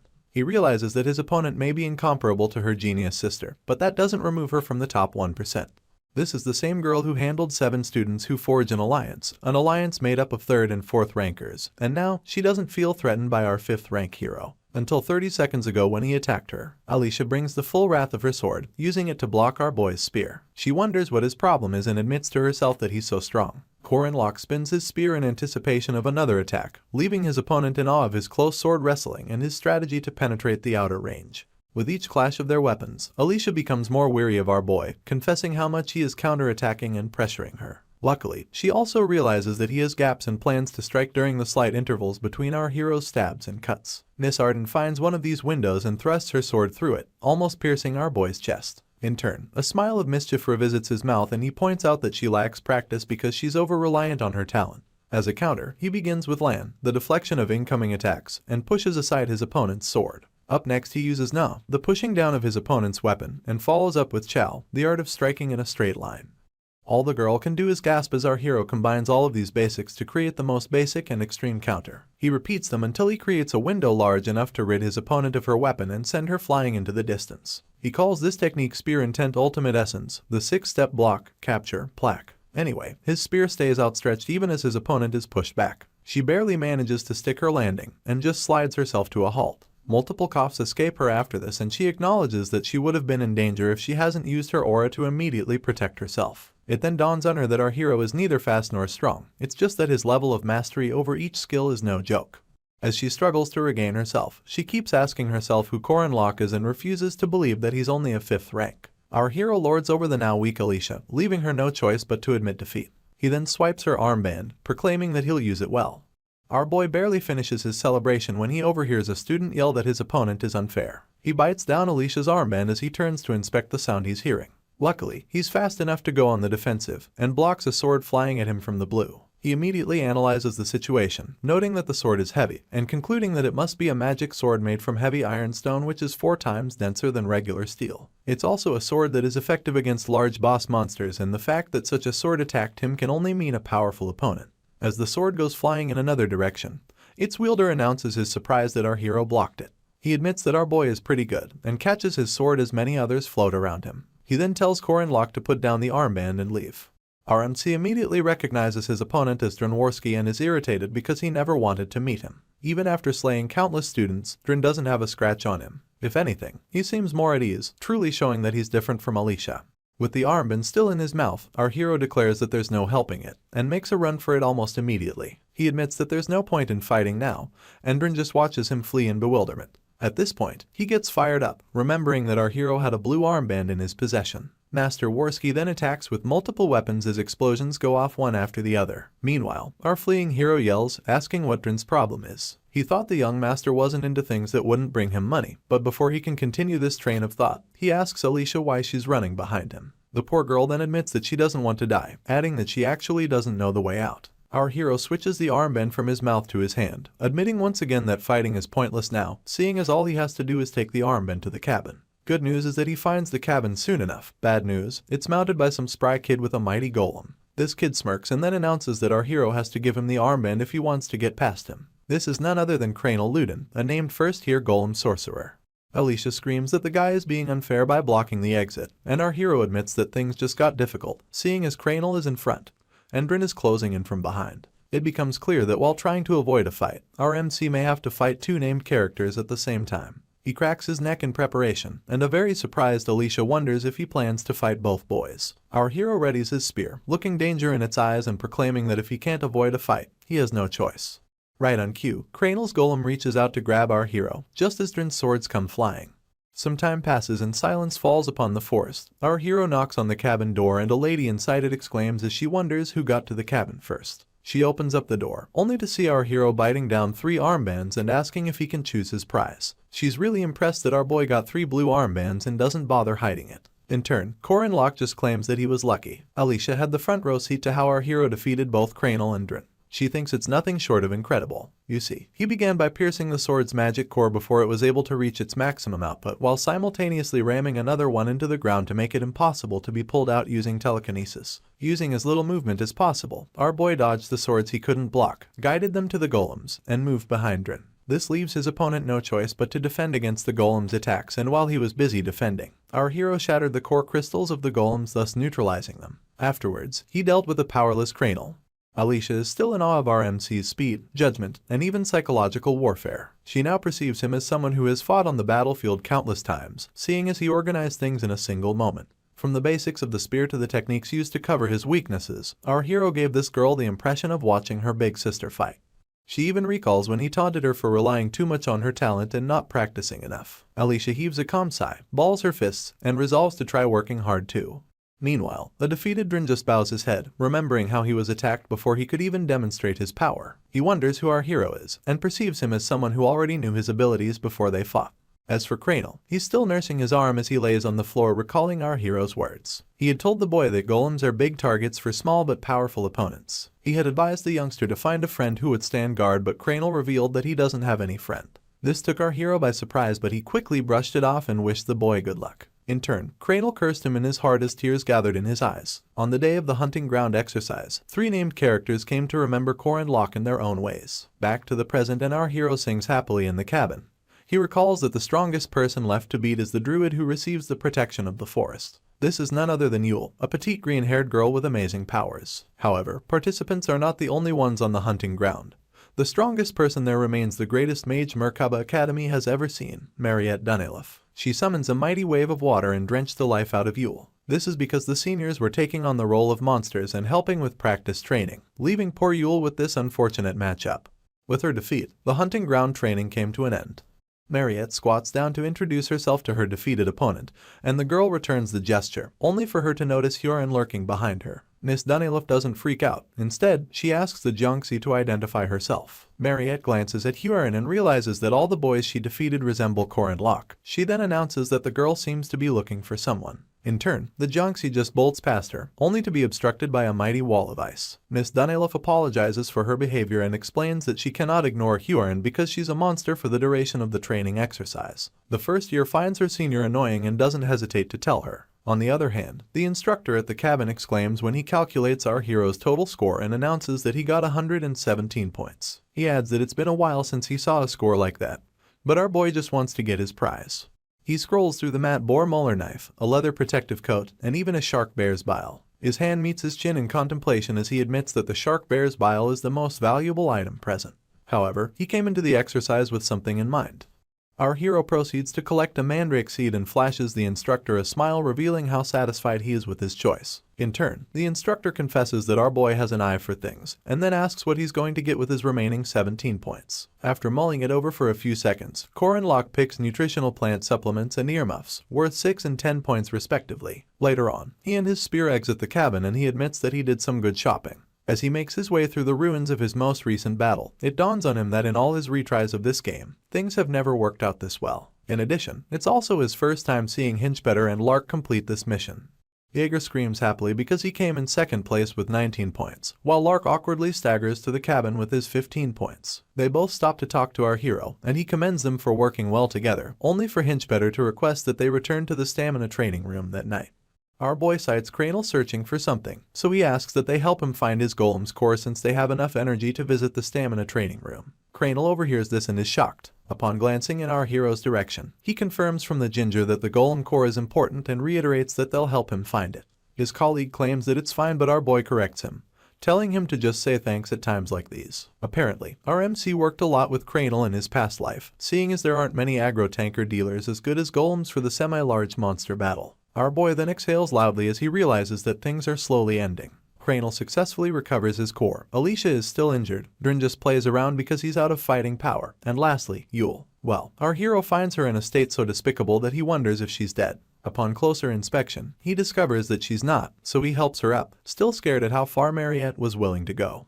As they drag their feet through the forest, our hero senses a disturbance and asks what the problem could be. Suddenly, animals of all types seem to be fleeing in the opposite direction. Yule then musters enough strength to warn our boy to run away, blaming it on Mariette. She doesn't finish her sentence, so Corin Locke is more confused now than he was at the start. Miss Dunelif is a genius to say the least, with the natural ability to analyze magic, and blessed with a large amount of mana. She's a mage who seems to have never experienced despair, frustration, or even failure, the one talent rumored to continue Madame Josephine's path in future. To this mage, the hunting ground is like a playground, seeing as she just has to manage the difficulty moderately and help her juniors grow. Well, this same mage is getting overpowered by Hyorin. She holds herself as she feels pain everywhere, and all she can mutter is that she needs to analyze. The raging first year comes launching towards her senior with intense malice, leaving Mariette no choice but to fire ice bullets at her. Unfortunately, Hyorin just breaks through them like they're cotton, forcing Miss Dunelif to increase the intensity of her attacks. She then stutters that she can't just block with elementary level magic and asks herself what type of magic to use. Apparently, she had made a promise to the senior professors that she wouldn't use attack magic above the intermediate level, but in truth, she had already begun to use advanced magic. Sadly, Hyorin still kicks the heck out of her. Mariette wouldn't admit it, but despite using her full power, she gets launched into a nearby tree with the force of a speeding bulldozer and drops to her knees afterwards. The after effects leave her weak and wary, and she begins to yell at Hyorin not to come any closer to her. What was standing before her wasn't a knight, a mage, nor was it played. It was just a natural disaster in human form. This natural disaster exudes so much malice as she continues to approach her senior, leaving Mariette to continue yelling at her not to come any closer. At this point, the voice of Madame Josephine echoes through the air as she orders Hyorin to stop. She then emanates through a portal and asks if Miss Dunelif is okay. She's too tired to even answer and falls to the ground soon enough. During the hunting ground training, a lot of things happen differently, starting with Corin Locke coming in first place when he is a 5th rank. Then, there's the conflict between Hyorin, the first-year ace, and Mariette, the second-year ace. The result of this ended with the latter in the infirmary. Our hero pays her a visit, leaning against a wall near her bed, and thinking about how scared he was when he thought she had awoken as a villain. A quick glance at her reveals that she is fine for now, so our boy concludes that everything is still flowing according to the original plot of the game. He brushes it aside, telling himself that he'll think about it later because she still has about 3 weeks until she awakens. For now, there are things to prepare for. Our hero makes his way out of the infirmary and over to the outskirts of the hunting ground forest. He moves his head side to side as he searches for the being that dwells in it. In preparation, he tilts his head upwards and administers a lot of eye drops. He then pretends to miss his step and announces very loudly that he slipped, asking what he should do in the same loud octave. He drops the mandrake seed he exchanged 100 points for in the pond nearby, and yells that it is the precious seed that his mother left him. Our boy then continues to cry out dramatically until a strange voice asks him why he is so sad. A scheming smile graces his face as he acknowledges that the being he is searching for has arrived. You see, in the heroic legend of Arhan, there's an Easter egg that can only be used once, the gold axe Taoist hermit.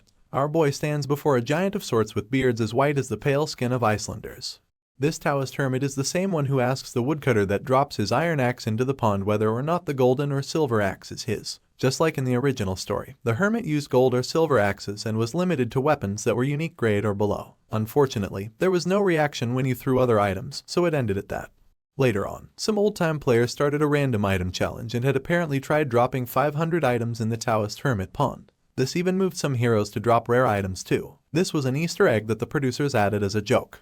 Anyway, the hermit retrieves a golden seed from the pond and asks our hero if it is his. Our MC denies it, so the hermit asks about the silver seed next, only for our boy to reply in the negative again. He had bowed his head to sell how sad he was over losing the seed, and asked himself which type of crazy person would throw the mandrake seed they worked so hard for into the pond. A small chuckle escapes the hermit's lips as he presents our hero with the regular mandrake seed, and our boy admits that it is indeed his, with tears flowing down his cheeks like rain on a windshield. Of course, he is the crazy person he asked himself about previously, and here's why. The hermit announces that our MC is honest for seeing gold and silver and still not coveting them. For this reason, he offers him all 3 seeds and bids him goodbye. Locke leaves his head bowed and thanks the hermit profusely as he disappears into the pond. Immediately after, our hero bursts into maniacal laughter, announcing that items can be duplicated. The standard mandrake seed is known to have mana improving properties, but the gold and white silver ones have a more special effect. If you plant the gold mandrake seed, it grows as one that shines with gold light, and if you plant that of white silver, it grows as a mandrake that shines with silver light. This is a hidden piece you can only obtain through this method in the game. There's the problem of people who scream after acquiring it, but our hero does not think it is that big of a deal. However, in his past life, Park Seo ate the golden mandrake seed and he ate the silver. This time, our boy is overflowing with excitement because they're all his. There's a mission that will ensue in 3 weeks, and this is what causes Mariette to become the final boss and awaken into a special vampire. This mission is her encounter with Fog City's murderous vampire, John Doe. As our boy returns to campus that night, he realizes that he may have no idea how the agent of the demon tribe on the inside awakens Mariette, but he knows that there's still time. It is also part of the reason why he showed off his power to those second-year named characters, especially since no one would fight beside a weak 5th rank knight, even if he asked. Our hero quickly discovered that the first thing that gets powerful people interested in a player is proof of natural talent and strength. He is certain that in a week, the named characters would have recovered as well, and that is when he proposes to create a party. Meanwhile, Mariette wakes up in the infirmary and sits upright under the moonlight, waking up Isabelle, who was also napping beside her. She calls out the girl's name and immediately stands to her feet to check on her, asking about her throat and yelling that Huron should have stopped herself. She then blames it on the fact that the second year was restricted to elementary level magic. On the other hand, our hero thinks that if he has enough preparation, enough faith, and enough members, he will be able to save the first final boss from her misfortune. Until then, he resolves to train Alicia Arden, and employ Dranworski, who's the mercenary of sword control. He plans to also coax Yule, the druid of the Avaloan forest, and become closer to Cranel, the golem sorcerer. He slams his fist against his palm as he declares that the plan is perfect, adding that the mission will be a piece of cake if he just prepares well. Well, as long as there are no unexpected variables. Meanwhile, Mariette's eyes begin to glisten red and the first person in her sight is Isabelle. She instantly grabs her shoulders and opens her mouth to reveal 2 sets of fangs, claiming that she is thirsty. Huron taps her fingers on the textbook before her, lamenting about how boring things are. She then recalls the time when Madame Josephine regretted sending her, and added that moving forward, she'll teach the girl whatever she wants to know. After this, she stationed the Jonxie in a secluded room to reflect on her actions. Present day, and Huron just stares out the window with lifeless eyes, wondering if she should jump the wall. Suddenly, our hero appears upside down, smiling and announcing that he knew she'd be in that room. His sudden appearance scares the heck out of her and she yelps from the shock. Our hero is hanging from a tree just outside her window as he reintroduces himself to her. He then asks her if she can open the window, and presents her with a small cake, admitting that he knows how random it seems. He also quips that he did it because he didn't want to come empty-handed. Huron stares at him for a while and then opens the window just so she can tell him that visiting her is against school rules. Our hero flashes her a smile as he claims that he is not breaking any rules by hanging out on a tree. He then implies that it does not even matter if he enters, seeing as Madame Josephine is not around at the moment. Our boy had just come by to check on her, and he was right to suspect that she would not have any scars whatsoever. He segues into wondering if she is now banned from going out and getting visitation because of what happened at the hunting ground. He begins to judge Madam for locking up the girl for more than 4 days despite her concerns about the girl being a special demi-human. To worsen things, Huron laments that the professor didn't just leave, but hasn't come by in all 4 days. This revelation jolts our hero so much that he snaps the branch he has been hanging from, yelling to confirm if the madam came by at least once. Huron has barely finished confirming this when our boy lands roughly on the floor beneath, groaning every step of the way. Luckily, his persistent warrior's regeneration activates, so the first-year ace just stares down at him as he admits how much the fall hurt. Seeing as he also lost her cake, our hero promises to buy her some food later and then bids her goodbye. As he makes a run for it, the fact that Madame Josephine left the most dangerous person in Merkaba Academy unattended lingers on his mind. It makes him conclude that something abnormal must be going on. Meanwhile, Professor Dana questions Mr. Fermack if he has found a certain girl. In turn, the man replies negatively and tells her that he is going to go check the outskirts. Our hero sees these two former guardians scampering in search of someone.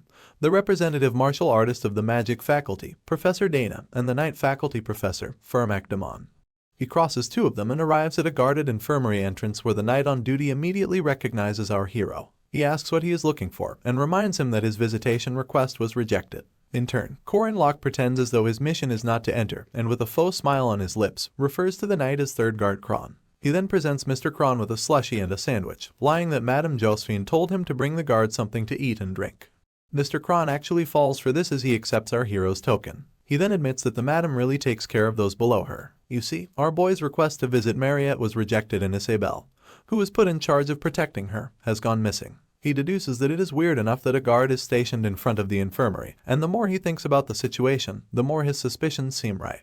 He watches the guard as he takes a bite of the sandwich, and sooner than later, Mr. Kron groans from bowel discomfort. Our hero just acts innocent, asking if his stomach hurts and pointing out that there's a washroom in the opposite direction. The guard begins to rush in that direction, begging our hero to help him stand guard while he uses the washroom. Unfortunately, our hero already pushes the door open before the guard can tell him not to enter. He just replies in a mocking tone as he quips that he definitely won't go in. Cold sweat comes down our boy's face and he heaves a sigh as he steps into the infirmary. He refuses to believe that the inevitable happened so quickly and tells himself that it is 1 month too early. He begs whatever deity is in charge as he grabs hold of Miss Dunelif's bedsheet and hopes that his suspicions are wrong. He then calls out her name and pulls away the sheets simultaneously. Unfortunately, the only person beneath them is Isabelle. Our hero grits his teeth as the discovery begins to bother him. He soon notices the bite marks on Isabelle's neck and concludes that this is what the professors wanted to hide. His face gathers into a worried frown as it becomes clear that Mariette Dunelif has awakened as the first act's final boss, a vampire. Worse off, she awakened 3 weeks early. Our hero just stands there, distraught, and begins to recall the 4 phases of the attack strategy involved in defeating the final boss of the first act. Phase 1 involves easily dealing with the monster wave. Phase 2 involves holding back the vampire using magic circles, and after gaining the upper hand from dealing damage, you can move to Phase 3. This involves facing the powerful enemy who is rampaging in the realm of blood. When said enemy is knocked down, it goes to the last pattern, and this activates the final phase. The last pattern also happens to be the heart of this attack. Apparently, even without the main player, a combination of named first-year characters are capable enough to reach Phase 3. Unfortunately, our hero injured Alicia Arden, destroyed Drenworski's weapon, and also obliterated Kranal Luden's golem core. All of the first-year named characters have been eliminated from the running because of Corin Locke. He digs his hands into his hair in frustration, and admits to himself that they're doomed. In the original story, after encountering Fog City's murderous vampire, Mariette attacks her roommate and goes on a rampage. In our boy's last life, he and his team had been waiting below the dorms where Mariette and Isabelle were, just so they could quickly defeat the murderous vampire. Although Park Sihu purposely let it go that time, this time, our boy feels like he has messed everything up. Alicia has 8 broken bones, Kranal is basically useless with his broken golem core, and this makes Huron come to mind. The only problem is that our boy has no idea how things will turn out if he introduces her into the situation. Later on, he tracks down Drin to a corner of the stamina training room and pitches the mercenary and employment commission situation. He explains that the difficulty is special and that he will need to find somebody and capture them without killing them. Drin immediately asks if our boy is crazy, adding that the first rule of mercenaries is to not join fights they can't win. He continues lamenting that he only has 2 swords now that our boy broke the other one. Corin Locke then cuts him off with an offer of 20 gold coins, adding that if he does not trust him, he can hold on to his soul dust as collateral. Before our hero can complete his sentence about how pure the dust is, Drin stretches out his hand to collect it. He then tells our MC that he is a desirable employer and his sparkle to show his enticement. A notification bar pops soon enough, announcing that the mercenary is now part of our boy's party. In turn, he gives Drin the thumbs up. Up next, he heads to the library to track down Yule and helps her with a particular book about her language. She wonders how he came about the information, seeing as she thought all the records had disappeared when the forest burned down. In turn, our hero admits that he read it in a book. He confirms if Yule's traditional alphabet is the Agam alphabet and asks if she is in the library to find it. He then proposes a deal, telling her that if she agrees to help him, he will teach her all of it. Yule wears a determined look as she asks what he wants her to do, and just like that, she also joins our hero's party, and gets 2 thumbs up for her troubles. Afterwards, he makes his way to the canteen where he catches Lark and Jaeger having lunch. He explains that he is searching for a party for a hard mission with low pay and a lot of danger. He even adds that they may die, seeing as the opponent is a strong special demon tribe. The only cherry on this devastating cake is that they will gain fame and honor if they manage to succeed. Both boys stop munching on their meals as they digest the offer. They are so silent that it makes our boy scared that the mission may be too much for them. But it is not. Jaeger pastes a smile on his face as he admits that it is quite romantic. The same smile appears on Lark's face and he declares that they should give it a go. This really makes our hero happy, the fact that these boys are obsessed with romance, that is. He has now successfully gathered a subdealer, a support, and enough people to help them pass through the first phase. Seeing as they've met the minimum conditions, all 5 of them make their way into the forest that night. They do this because our boy remembers when Sihu mentioned that Mariette was crying and hiding in the forest, and how hard it was to find her. Apparently, in our boy's last life, the girl had dug a tunnel in the forest and hidden there for a month. Back to the present, our hero makes use of Sihu's information. Seeing as there is only one forest in Merkaba Academy, their target is obviously at the hunting ground. As they weave through it, Drin asks our boy if Mariette is truly there, adding that he understands the goal but will need to know his plan to find her. In response, our hero admits that it will take several years to find her, and tells them not to worry since all they have to do is ask. He then directs his statement to Yule who, in turn, asks him just how much he knows. She then pulls out her staff and uses it to touch the soil, asking the forest spirits to lead them to Mariette. Bright green lights surround her in accordance, leaving Lark intrigued, and Jaeger overexcited about the gathered spirits.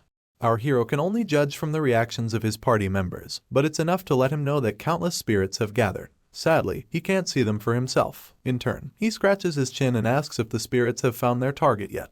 Yule stutters as she answers positively. The only problem is that the rest of the team seem to be staring in one direction. Our boy wonders aloud why they're doing that, only for Yule to warn him that something is right behind him.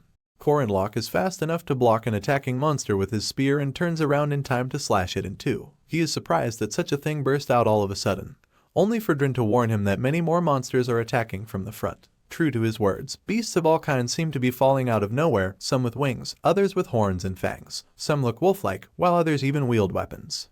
The team instantly falls into a panic and Jaeger asks the most stupid question, wanting to know if Mariette turned into a monster. Our boy hurriedly answers in the negative, and everyone readies themselves for battle. Lark opens up his grimoire, and Jaeger plasters his maniacal smile on his face as he laughs at the audacity of these monsters to come after him. He then announces that they're perfect to warm up with.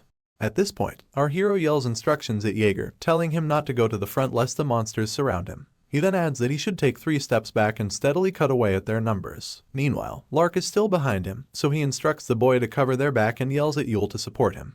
As for Drin, our hero does not feel he needs to tell him anything, but still advises him not to go too forward. With this, everyone launches into battle with the monsters. As the mercenary takes out monsters 2 at a time, he admires our MC for not getting swayed by a surprise attack. Better still, for giving proper directions and support. He admits to himself that Korenlock is not just strong, but also experienced as a leader and a strategist. He watches our hero wielding his spear with such grace and sees him as nothing short of a commander.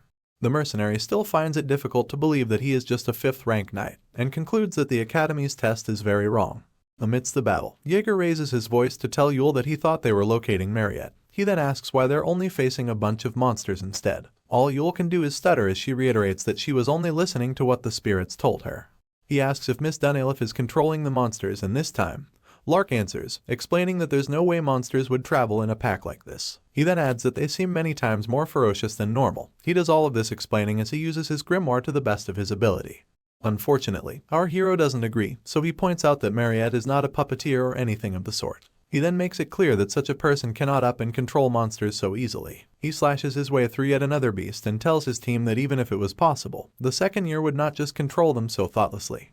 This leaves so many unanswered questions, so Drin wonders aloud why the monsters are attacking them. Our hero breaks into a small speech about how these beasts attack according to their habits, but occasionally, there come situations that make them forget these habits. The rest of the party listen with rapt attention as he gives an example, stating that it could be something the monsters were too afraid to respond to, something that they needed to run away from. At this point, Mariette appears, walking towards them with her bare feet and red eyes filled with malice. The entire team yells her name simultaneously and instantly begin to mount their guards. Our boy instructs Yule and Lark to take the back as they did before. The bespectacled boy complains about not having any time to rest, while the druid asks if they have moved back enough. Our hero does not reply. Rather, he instructs Drin and Jaeger to take a few steps back so they can support him. In turn, the mercenary quips that our boy seems to have a plan, so he decides to trust him. Meanwhile, Jaeger would rather have more specifics.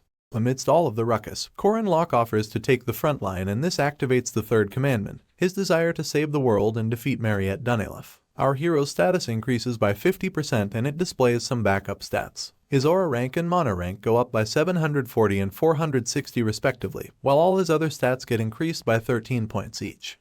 Our boy grips his spear tighter than ever as he considers Mariette's fate and the effect she'll have on this world. He deduces that the backup numbers he got must be the ones considering the influence on the world that will happen in future, and not the first act's incident. His notification board pops up again, displaying that the current mission is to save the world. The details include taking the first step to do so, and stopping Mariette Dunelef. Our hero quips that he understands, and with the rest of his team waiting for him to say the word, he stretches his spear towards his opponent and declares that they're ready to do this. Things take a sudden turn when another notification pops up to warn our hero that his initial mission conflicts with the first commandment, which is to not turn a blind eye to the misfortune of others. A very scary Mariette seems to be foaming at the mouth as she approaches. Still, our boy gets a notification to rescue her. The console even wishes him good luck. As the vampire covers the distance, it becomes apparent that tears are flowing down her cheeks. Yule is the first to point this out, but Drin quips that it doesn't change anything and sends forth his sword to subjugate the demon tribe. His eyes widen from the shock of what happens next. His sword gets stuck in some sort of barrier surrounding the vampire, and the mercenary doesn't understand how that kind of thing can happen to his heavy iron sword. Lark educates them about the situation, explaining that the barrier around Mariette is actually an orb, and adds that it's a familiar born from a vampire's blood. He's more surprised that a newly awakened vampire already possesses such an orb already. In turn, our hero tells his party that there's no need to be scared, adding that the vampire was just born and won't be able to properly receive his host's blood or mana. While he can't be supplied blood from his host, he can't do anything but block. Drin quips that it's kind of a big deal for a mage's defense ability to be covered, seeing as it's also their greatest weakness. Our hero just rubs the back of his neck as he assures the mercenary that it's fine. The demon tribe continues to speak through Mariette as he screams that all his opponents should disappear. With this, the orb disintegrates into small pieces of blood and head towards the team as though they're spears.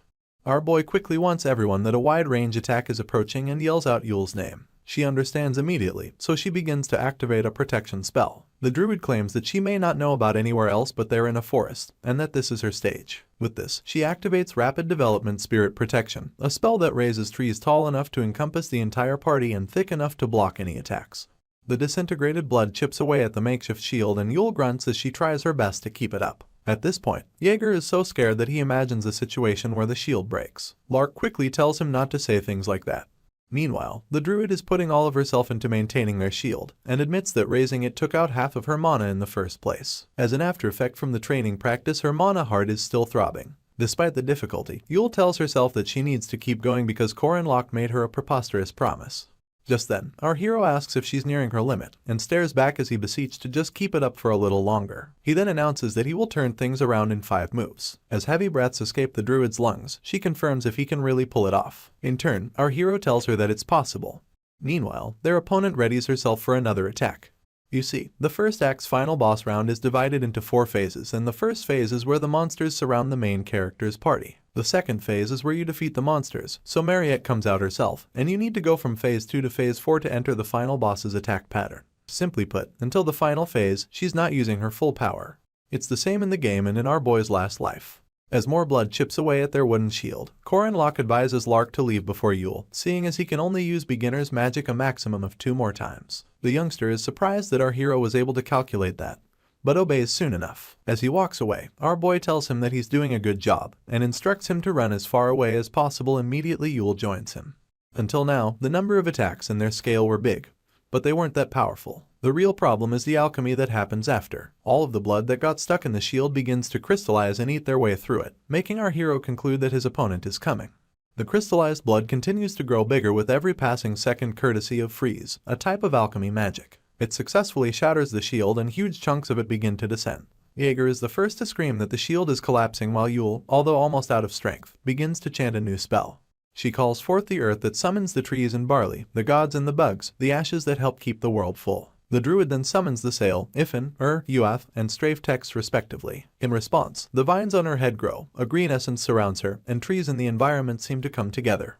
Our hero is impressed that the trees are responding, and although he's the one who engraved the texts, only a pure-blooded druid has the ability to activate it. It may seem similar to rune text, but it's actually an ancient text with a system and methods that belong to another ancient time entirely. In the game, you can only obtain this secret text after finishing the Yule scenario, mostly because she always works to grow as a sage of the forest. More and more trees emanate from the ground and they just keep combining themselves, leaving Jaeger and Drin no choice but to watch them grow. Ultimately, they forge a wicker man, also known as a giant willow doll. These are the sages of the forest, the advocates of nature, and a product of a 1,000-year-old secret text that belongs to a family who loves spirits. This being towers over the entire team like the Statue of Liberty, and Yule is as surprised as ever that the texts our hero gave her really summoned him. Corin Locke just smiles as he thinks to himself that it's kind of considered cheating for him to help her with summoning it, but in their current situation, there's no other way. Our boy instantly switches back to battle mode as he commands Jaeger to throw an owlbear that survived amongst the monsters to the Wicker Man. The hunk is more surprised about an owlbear surviving than about throwing it to the Wicker Man. After looking around, he discovers that one of them is actually alive just like our boy said. In turn, our hero flashes a smug smile. Apparently, he had prepared everything beforehand, even if his party didn't notice because they were all busy fighting. Our hero yells at Jaeger once again, telling him to hurry up and throw the owlbear. In turn, the hunk obeys and throws the beast. It lands on top of a fixture in the Wickerman's chest and immediately burns to a crisp. It turns out that while the Wicker Man is burning a sacrifice in its hollow wooden prison, it becomes a golem-type magic weapon that moves until it completely burns out. Its once red eyes turn green as it approaches Mariette. In turn, the vampire fires multiple attacks at it. As it takes on more damage, Yule grips her chest in pain, grunting as she tries her best to hold on. Our hero soon realizes that it's too much for the druid to handle, and that at this rate, it'll be hard for her to maintain it for even a minute. For this reason, he spins around and yells at Yule to not stop, adding that if she stops controlling the Wicker Man, they'll all die. In turn, the druid screams that she knows this. Mariette and the Wicker Man come face to face again, and the vampire screeches as it sends out multiple blades of blood. They pierce right through the ginormous wooden monster, making Yule ask our boy if something like that is really okay. Our hero tells her not to worry, seeing as a Wicker Man isn't a living creature, but a structure, and having holes in its body won't break it. Logically, in a battle of fire versus ice, fire basically has no chance of losing.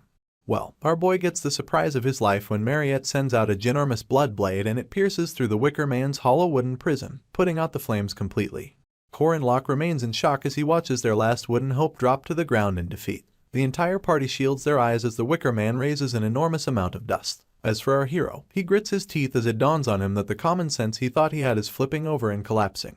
Mariette emerges from the ruckus unscathed, proving to them why she is a special level difficulty mission. Yule drops to the ground in pain and our hero tells her to back off. She tries to argue with him but he makes it clear that her hanging around will not change anything. She quips that she understands and runs in the opposite direction immediately. Jaeger, on the other hand, is skeptical that they can handle the situation on their own, and wastes no time questioning our hero about it. In turn, he reminds that hunk that Mariette has used up all of her wide-range attacks, and asks if he knows what that means. Our boy spins his spear as Jaeger asks for some clarity, and tells him that it's time to deal some damage of their own. His eyes are riddled with excitement, and he rushes towards his opponent with a smile of mischief pasted on his lips. The other two then yell at him to wait for them. As soon as the vampire sees them approaching her, she unleashes a myriad of blood blades, leaving our hero, Jaeger, and even Drin no choice but to counter them with their weapon. The mercenary uses a special skill named Link Pass Direct Acceleration, and it sends one of his swords zigzagging through the air until it almost hits Mariette. Unfortunately, her orb activates in time to block it. Drin curses, and then admits that the vampire is annoyingly sturdy, only for Jaeger to jump over his head while spinning his spiked club. With the help of gravity and all of his strength, the hunk brings down his club on Mariette's orb and successfully shatters it. A smirk of victory plays on our boy's features, and he recalls that this technique Jaeger just used as his special attack called Cumulative Destruction. It's a combination of all the attacks he has faced. This makes our hero admit that the hunk is pretty useful. Sadly, he gets too full of himself and drops his guard. Our boy tries to warn him but he doesn't make it in time. Just then, Phase 3 activates and Mariette begins to levitate as blood floats around her. This is called the Realm of Blood. The resulting explosion creates a wave big enough to knock out both Jaeger and Drin, leaving our hero to be the last man standing. You see, when the blood orb shatters, it activates a trap which our hero and his friends are stuck in right now. He begins to feel a very strong pressure, one unlike that of Mariette, who was only using minimal defense. At this point, the vampire levitates above a wolf-like monster made completely of blood. Apparently, the orb had forcefully sucked up the girl's blood and mana to create this beast. Our hero takes a moment to exhale. He never expected to be the last one left, because, to clear this test, you would need at least 3 people with you until the end of the 3rd phase. He dusts himself up, cradles his spear on his shoulder, and declares that it doesn't really matter, seeing as the result will be the same. 4 nights ago, something terrible happened. The moon was full and blood red, and Mariette thought about the difference between humans and livestock. Being born as a human, this difference should be obvious, and it's only natural for you to cringe and shut your eyes while watching the desperate struggles of livestock who don't want to die. That night, there was a strange flow of air, the type that flowed from the ends of Mariette's feet up to her spine, contrary to the burning sensation she felt in her throat. She glanced to her side and found Isabelle's neck attractive, and bit into it despite having no idea who she was.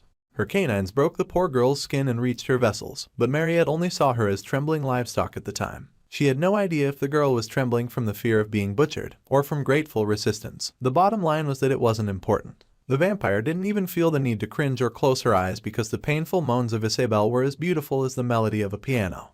The warm blood that came to her lips had wet her throat, and it flowed throughout her body, warming up her cold skin. Afterwards, she sat with blood all over her person, and her vessels, which felt like they had stopped, began to expand once again. The moans of poor Isabelle alongside the creaking of the bed had all stopped, leaving only the beating of Mariette's heart. It felt as though her heart might explode, and this feeling spread throughout her body. The once delicious scent of blood began to suffocate and disgust her, and her body, which had felt like it was imbued with vitality, began to feel like it was collapsing. This was because only then did she realize that Isabelle was no livestock. Only then did she realize that she had committed a crime. She had almost killed her friend as if she was some animal. Tears began to pour down Mariette's eyes as she became conscious of her wrongdoing, and this realization made her grab her famished stomach and run away. She had managed to stay in the forest until our hero came to find her. Back to the present. The orb monster growls loudly in a bid to intimidate our boy. It does not work, so the beast gathers a burst of energy in its mouth and unleashes it as multiple attacks. In turn, Corin Locke calls it a bastard dog and prepares his spear for the stab 6-step technique, utilizing only the 4th step. He jumps into the air, challenging the monster for trying to bite a human. Our hero then cuts through all of the beast's attacks using spin, returning heaven. In retaliation, the monster grabs hold of the core in its chest and sends forth 2 more demon dogs to go after our boy, confirming his initial suspicions about the breed of the monster. Undeterred, Corin Locke charges headfirst at his opposition, throws his spear into the sky and slides past both dogs. He then catches his spear move again and activates the 5th step this time. As though that wasn't enough, he uses the pagoda tree mountain technique as he throws his spear through both dogs in one attack. Our hero retrieves his weapon and asks his main opponent if that was it for his welcome drink. He then smirks at the monster, claiming that it was quite simple compared to its initial scream. He asks if it has anything else to throw at him, and this seems to infuriate the beast, so much so that it growls some more. Sooner than later, it begins to phase through the air. Our hero concludes that the beast has disappeared, but soon realizes that it's just moving too fast for him to see. Another smirk visits Corin Locke's lips, and he asks the doggy if he should teach him some more tricks. As the monster approaches him at top speed, our hero clarifies that what's needed in a victory isn't 100 steps, and adds that looking for weak points in one step is what's more important. With this, he dodges the beast's feeble attempt to hurt him and announces that there's no way that would have worked because the monster has shown it to him before. He proceeds to activate one of the Calamity Serpent intent, the Rising Serpent Skies to be exact, and he stabs the demon dog straight through its core using the Poisonous Dragon exit.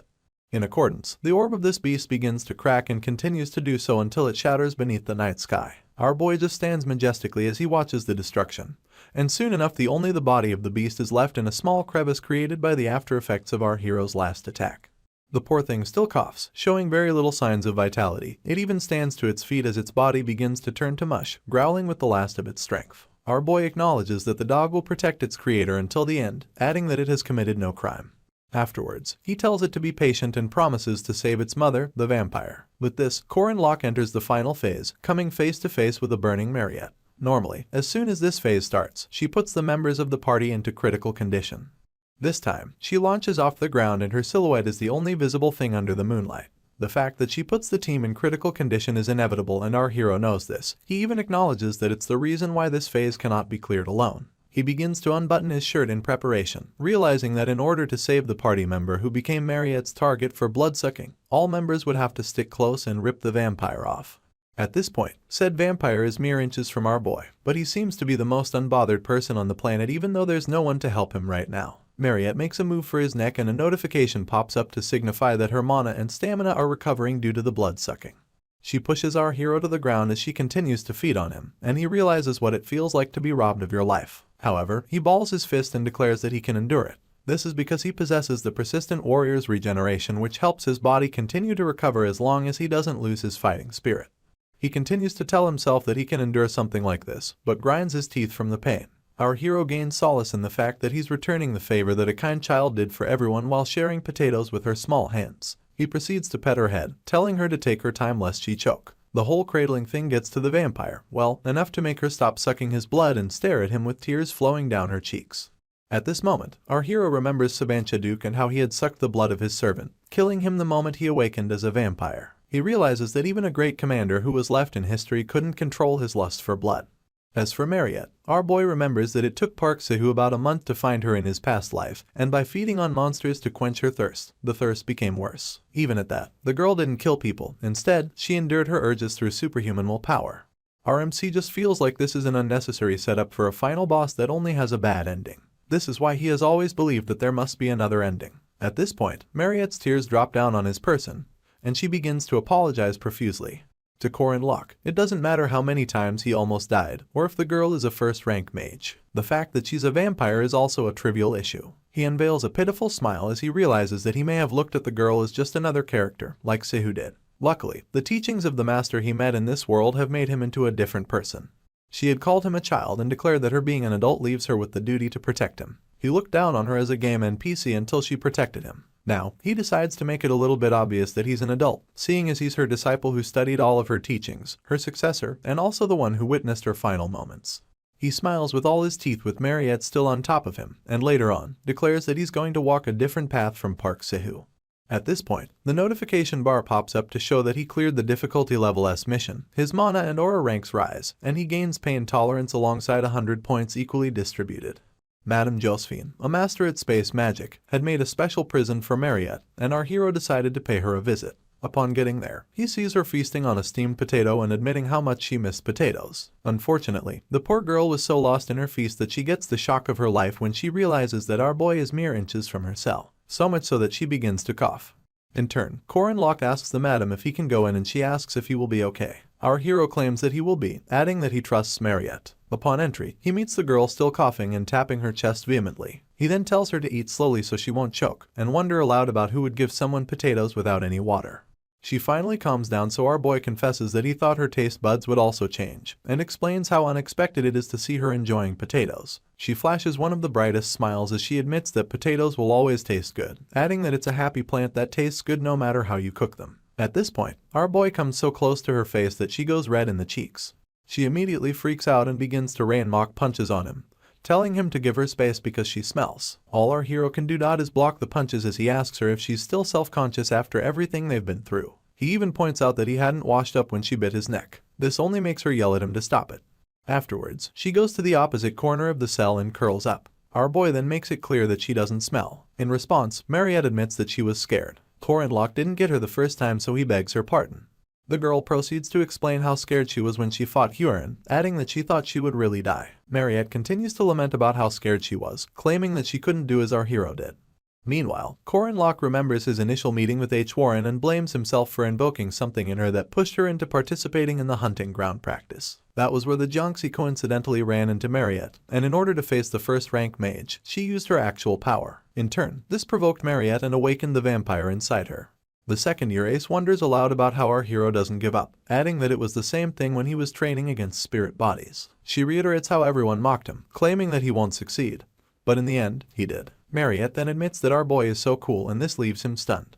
He just tries to be modest and proclaims that it wasn't that impressive. Apparently, he keeps fighting because he likes happy endings. When the girl overhears this, she just signals her confusion.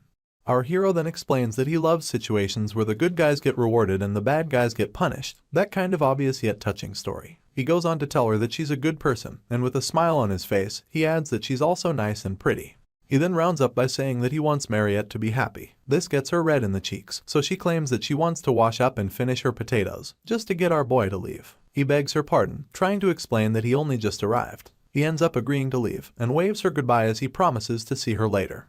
Mariette can't stop smiling as she thanks our hero for comforting her. Unfortunately, she doesn't feel like she has the right to be happy. As he makes his way back to campus, the vampire comes to mind. He feels like she will only be isolated temporarily, seeing as it'll be difficult to go back to normal immediately after such an incident occurred. He also believes that the isolation will end soon because H. Warren, who's the definition of demihuman, is going to school without problems. Should Mariette awaken as a demihuman, our boy is certain that most people won't feel threatened by the fact she's one. Someone calls out Corin Locke's name as he makes his way down the hallway. He instantly glances in the direction of the voice, only to see Director Kassar asking for a moment of his time. The director admits that it's his first time meeting our boy personally, and asks him how he's feeling. Rubbing the back of his neck, our hero claims that he's alright. He then follows up by asking what the chairman wants from him, only to discover that it's about punishing Mariette. His face scrounges up in shock as he stutters the chairman's last words back to him to confirm if he heard right. You see, our boy didn't even think that the vampire would get punished, and is shocked about the story not leading to her happy ending. He instantly bursts into defense, raising his voice as he tells the chairman that he can explain everything. In response, Director Kassar tells him that there's no need, because the girl's punishment has been decided already. This doesn't deter our hero from defending her, mentioning that the director should hear from someone who actually fought the vampire. He then inquires about what sort of punishment is decided this quickly, yelling as he continues to prove her innocence. The director just cuts him off, revealing that he expected things to go this way. He then flashes our boy a soft smile and tells him not to worry because there's no punishment. Our hero is confused, so he begs Mr. Kassar's pardon, listening with rapt attention as he reveals that he also doesn't think Mariette is dangerous. He had only stopped our boy just to see the attitude of someone who fought her himself. Now that the director has no doubts about his decision, he declares that the girl's isolation will in fact be ending soon, adding that they just need to confirm that she's stable. He doesn't stop smiling as he reveals his curiosity about the details of their battle, despite hearing about it from other students. Meanwhile, our boy exhales loudly to ease himself from the initial shock he felt. At this point, the chairman tells him that it's okay to explain in simple terms. As expected, our boy explained only what was okay to be exposed, that Mariette was safe, and that H. Warren was not a monster. He is uncertain about how much of his story the director bought, but he was sure to send a clear message. Mr. Kassar rubs his chin as he thanks our boy for taking out time to explain, adding that based on recent events, they'll need to make an official announcement.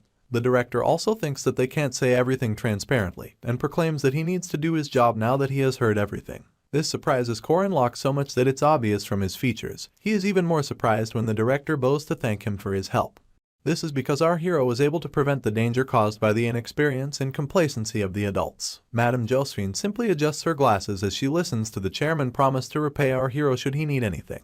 Our boy is in awe of Iryu Kassar, and now sees him as a man worthy to be the academy chairman, a man who always acknowledges his weaknesses, and a man who always tries to take on more responsibilities. He reminds our hero of his teacher and how she admitted to having experienced many failures, but never counted him as one of them. At this point, our boy also recalls the words of the director from his past life, and this makes him trust the man's goodwill. He pastes a smile on his lips and begs the director to raise his head, adding that it's his one request. In response, Mr. Kassar lets a small grin slip. Meanwhile, Mariette is lost in thought as she pulls the sheets over herself and crosses both arms on her knees. She remembers how Corin Locke cradled her head when she was feeding on him, and how he told her not to choke. She remembers his hand to be soft and his embrace to be warm. He kept telling her that it was okay, and her rationality, which had drifted away, was pushed back by the waves of feelings. When she vomited the cold beast out and found her humanity, the only thing that came to the girl's lips were apologies. She had bawled her eyes out as she kept saying how sorry she was. Now, she digs her hands into her hair as she wonders if she has the right to ask for apologies, if Isabelle is safe. Because Mariette is a person who likes people more than anyone, her guilt keeps eating away at her. It's also why she never resisted when Madame Josephine used her magic to imprison her. Instead, she just accepted it and locked herself up within the iron bars. When our hero visited her, she pretended otherwise, but in truth, she was exhausted. She only saw herself as a beast, a monster, a demon. She saw herself as an enemy of the human race for yearning for their blood at random times. At this point, the girl remembers one sentence from our boy that sent all her concerns flying. He had said that he would like for her to be happy. His words ring with more honesty than anything the girl had heard until now. Tears roll down her cheeks as she remembers our hero's devotion in throwing his body to her in order to save the same girl who had turned into a monster. That strong and hot moment, alongside his goodwill and devotion, makes Mariette realize that a piece of her life will forever be immortalized in her memory. She then pulls the sheets up to her now red cheeks as she calls out our boy's name in his absence. On the other hand, he overhears some students gossiping about the second-year ace. One of them mentions her to his mate, and the other refers to Mariette as the potato senior. You see, it's been a week since the incident. There was a bit of chaos because some no-good people opposed Mariette staying at the school. Luckily, H. Warren, who's also a demi-human, was already attending school obediently, so the contrary opinion quickly lost steam.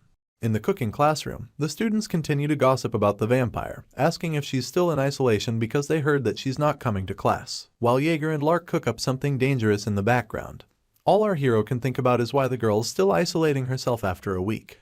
Officially, her isolation has finished, so the second year tries to mingle with other students. They bombard her with attention, asking if she's okay and congratulating her for becoming special. Meanwhile, Mariette's eyes can't stop searching through the crowd, and she becomes jittery when she doesn't find Isabelle in it. She instantly returns to her room, a blood bag in sight, as it becomes apparent that she's not ready to free herself yet. She thinks to herself that Isabelle must hate her, that she must be scared of her. She then puts herself in her victim's shoes and concludes that if she were the one, she wouldn't want a friend who bit off a chunk of her. She resolves that she doesn't want to get in the way of Isabelle, or anyone for that matter, and for that reason, she decides to disappear from the academy. The girl is still staring at the blood bag before her when her attention is drawn by someone knocking on the door. She asks for the person's identity and walks up to the door as she wonders who would come to see her at this time. As she opens the door, Isabelle instantly embraces her and bursts into tears as she asks if the girl is okay. Mariette is so stunned by the visit that she questions why the girl came by. In turn, Isabelle doesn't let go of her and asks if she's not supposed to come. The second year begins to stutter as she tries to defend herself, but her confused friend asks once again if she doesn't want to see her. The vampire is quick to debunk this opinion and goes on to ask if Isabelle isn't afraid of her. In response, she smiles softly and reveals that she saw everything before she passed out. She had seen Mariette's face after biting her, how she didn't know what to do and felt sorry about it. At this point, she cups the vampire's face and declares that she'll always think of her as a friend no matter what happens. She then joins foreheads with her, looking into her eyes as she quips that she would like her to always think of her as a friend too. This confession brings tears to Mariette's eyes and she cries out, thanking her friend at the top of her voice. Soon enough, she admits that she expected Isabelle to hate her, but her friend asks if she's been feeling bad about herself until she came along.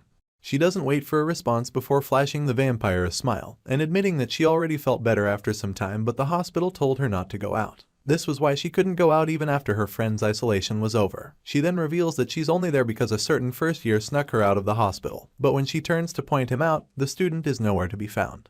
She swears to the vampire that there was a tall junior right behind her, and Mariette's eyes shoot open with realization. As our hero walks away from the vampire's room, he admits that trust towards a girl like her would not collapse from such a small incident. Meanwhile, she's back in her room burying her face in her hands and worrying her friend while she's at it. She realizes that Corin Locke has helped her again, and keeps calling his name as she blushes profusely. This is how the first act of the story ended, with a happy ending for everyone, unlike what happened in the game and our hero's past life. Although some unexpected things occurred, and not a single thing went according to plan, our boy likes it even more. He has successfully proven that without a main character, the world goes on, and that even without following the plan, better endings can still exist. He smiles ear to ear as he savors the moment that helps him confirm the beginning of a new world.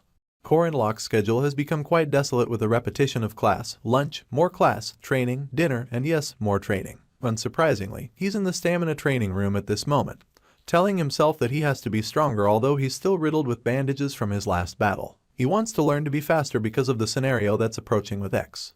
He unleashes the Calamity Serpent Ultimate Essence, the Rising Serpent Skies, and finally, the Poisonous Dragon Exit. All this time, Mariette has been watching, so she draws our hero's attention, happily telling him how amazing he was. She then adds that he seems to be working hard. Our boy points out that she's back to normal, but she swipes this aside as she offers to feed him for working so hard. Mariette claims that she didn't prepare much, and then encourages our hero to eat up. Contrary to what she said, the girl made 5 different dishes and our hero wastes no time mentioning it, adding that all the dishes are even made from potatoes. He admits that he was getting anyway, so he gratefully digs in. The vampire plays along but soon gets distracted when the wound on our hero's hand begins to drip blood. Our boy is oblivious to this, so he inquires why the girl is looking at him, asking whether there's something on his face. In response, Mariette averts her gaze, screaming as her fangs pop out. She thinks to herself that she drooled at the sight of the blood and this makes her ashamed. Our hero goes on to ask about how she drinks blood these days, and the vampire refers to the pack beside her. In turn, our boy inquires about the difference between fresh blood and a blood pack, so his friend goes on to explain that the difference lies in the freshness and in the taste, adding that Corin Locke's blood was yummy. Shame falls upon her once again and she proclaims that her last sentence makes her seem weird. Our hero easily swipes this away, replacing it with his curiosity about whether the blood difference is similar to that of organic food and pesticide-sprayed food. In response, the second year admits that it's similar and makes a better example using frozen meat and just cut meat. Understanding the assignment, our boy expresses his sympathy that his friend is fated to eat frozen meat for the rest of her long life. He then announces that it's okay to drink it sometimes. Mariette has no idea what he means, so she asks about it. She instantly freaks out when our hero clarifies that he meant she could drink his blood. He informs her that he regenerates anyway and invites her to come find him if she gets tired of the blood packs. Worse off, he presents his neck to her, asking if she wants some of his blood right now. The poor girl averts her gaze as she screams that our hero shouldn't say stuff like that. She then refuses his offer because she doesn't want to be a bother. Afterwards, she presents him with a potion and our hero wonders if it's blood. Mariette then clarifies that a vampire's blood is one of the greatest magic ingredients, adding that it's good for the body despite how nauseating it may seem. In little to no time, our boy gulps down the contents of the vial, making his friend admit how embarrassing it is for him to drink it in her presence. At this point, our hero's notifications begin to act up, declaring that he has consumed a second rank elixir, one that uses a special ingredient. Up next, it announces that his aura rank has moved up by 1 stage, his maximum aura has gone up by 500, and that 10 points have been equally distributed. Mariette asks if it was yummy, but our hero is more preoccupied by the fiery essence surrounding his features. He then admits to himself that the potion didn't taste good, but he's stronger than in his past life. A smirk comes to his lips as he tells the vampire that the potion was great, and continues thinking about how he's now ready to start the scenario with X. Alicia Arden is a direct descendant of the renowned Arden swordsmanship family and a first-rank knight. You see, her life has changed a lot from before. After feeling an unknowable wall between herself and our hero, she realized that she needed to develop herself more, and began to put her efforts into that regard. Until a while ago, she was a fundamentally lazy and unaspiring girl with no heart or concern towards swordsmanship. Alicia spends her time taking down mountains of honey bomb candy and goes shopping simultaneously. She picks out 2 dresses at once, yelling that she wants to try them all. Although her talent was near genius, when it came to her attitude, she was a terrible student who always received failing grades. The only thing she thinks about at the mall is how she doesn't need to wave her sword 10,000 times every day, get examined as she repeats her basic moves, or duel with her sweaty and brutal martial brothers and sister. Her eyes then fill up with excitement, mostly because her big sister is nowhere in sight. Just as she declares that she should enjoy times like this, Corin Locke pops up and asks what she means. She's shocked beyond return, and begins to tremble as our hero guilts her for no longer dropping by the training room. She begins to slur her words as she makes up excuses like having a lot to do, having assignments, and also doing missions. In response, our hero gifts her a 100-watt smile and asks her to join his party if she wants to make a lot of money. Tears start to fall down Alicia's cheeks as she asks the universe why our hero keeps looking for her. Apparently, Corin Locke became difficult for the girl to approach at some point, because when she was in front of him, she felt like her lazy habit of trusting her talent alone was exposed. The bare face of a genius swordsman who received a second-rank Knight Guardian certificate at a young age had been revealed. She just stands amidst the honey bomb candy and dresses, balling her fists as she stares at our hero. She can't help but regret his tactics, and how his methods are too difficult. She hates that he keeps talking about the basics and wonders if it's not normal to try to make cool lethal moves at this age. Alicia's outlook instantly changes when our boy mentions that the reward for the second-rank mission is 2 gold coins. She begins to calculate how many honey bomb candies and dresses she can get with that much money. Our hero intrudes on her thoughts, asking if she's interested, only for the girl to give him an enthusiastic yes. G then tells her that they'll leave in the middle of the following week and adds that she should prepare her stuff. He remembers at the last minute that he has a 20 silver coin short-term mission to handle that day, and asks the girl to do that with him too. The mention of more money pushes Alicia into instant agreement. An evil smirk revisits our boy's lips as he realizes that she just needs money. He then admits that it'll be just enough for the next scenario. He's not certain, but based on his predictions, it's supposed to happen today. Apparently, Alicia likes the patrol missions from the board, seeing as all she had to do was follow a designated route in the middle of the city and check if there were any problems. The monsters that came near the city were 4th or 5th rank at most, with the occasional appearance of the mid-level ones, though the likelihood of that is slim. Meanwhile, they come across some monsters during their patrol and the other men with them tell Alicia that they're done with things on their end. In response, she suggests that our hero, who's their captain, takes the claws and leather and sells them later. There wasn't much to do and one could make enough money from it. This was the swordsman's favorite type of mission.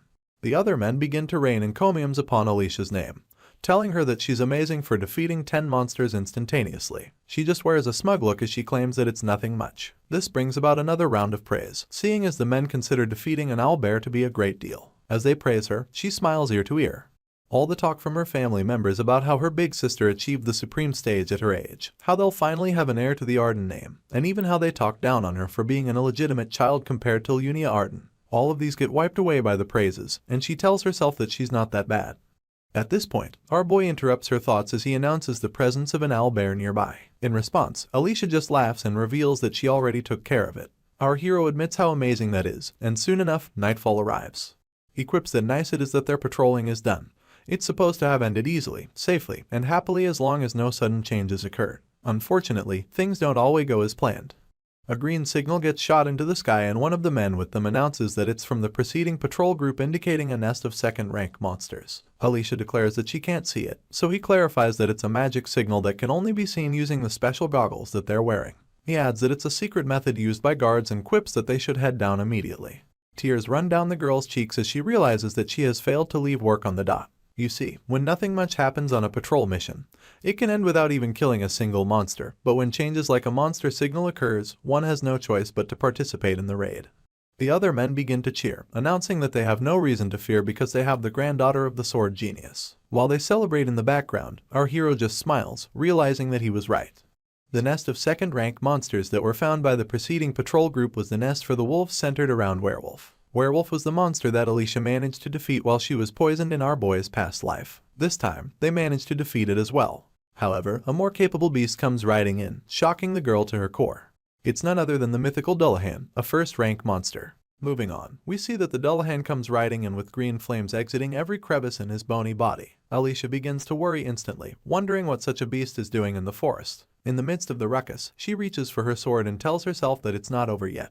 As she pulls it out, it's escorted by a blue essence and she administers the one slice Arden style, and follows up with the territory cut which sends mighty waves towards her opponent. Her eyes pop open as she witnesses Dullahan bend over in such a way that her attacks just fly past him. She's left wondering how he's so flexible and compares him to a mollusk. Scaly tentacles suddenly extend from this being and they grab hold of Alicia soon enough, causing her to scream from the shock. As the tentacles elevate her, she admits that Dullahan is fast and experienced, and deduces that he's at least a first-rank monster. This discovery makes her cry out for Corin Locke, begging him to come to her rescue. You see, the girl lacks the pride of a warrior. The other men then inform her that our hero is off battling another monster and she bawls her eyes out, asking why he's not around when she needs him. At this point, some sort of greenish light flash comes flowing towards her, so she freaks out and closes her eyes. By the time she opens them, she witnesses as the heads of both the Dullahan and the horse it rode in on get crushed and severed. Still wrapped in tentacles, she and the beast fall to the ground, and she immediately thanks Corin Locke, thinking that he's the one who saved her life. She stops mid-sentence when she sees a familiar sword, only for its wielder to lambaste her for still being as weak, lazy, and cocky as ever. Alicia elevates her gaze to see who it is, and realizes that it's the eldest daughter of the Arden swordsmanship family, and the most likely next-term heir, the greatest swordsman of the new generation, and the one who will continue the path of the sword genius. She realizes that it's none other than Lunia Arden, her older sister. Lunia just glares at her younger sister with so much condescension, and the girl averts her gaze to the ground as she gets asked why she's in such a state. Alicia has no answer, so her big sister continues to barrage her with questions, asking why she didn't back up when she saw Dullahan, why she didn't properly analyze the enemy, and above all, why she unsheathed her sword in such a stupid manner. It irks Lunia because she feels her little sister is trying to copy her, and is doing it sloppily.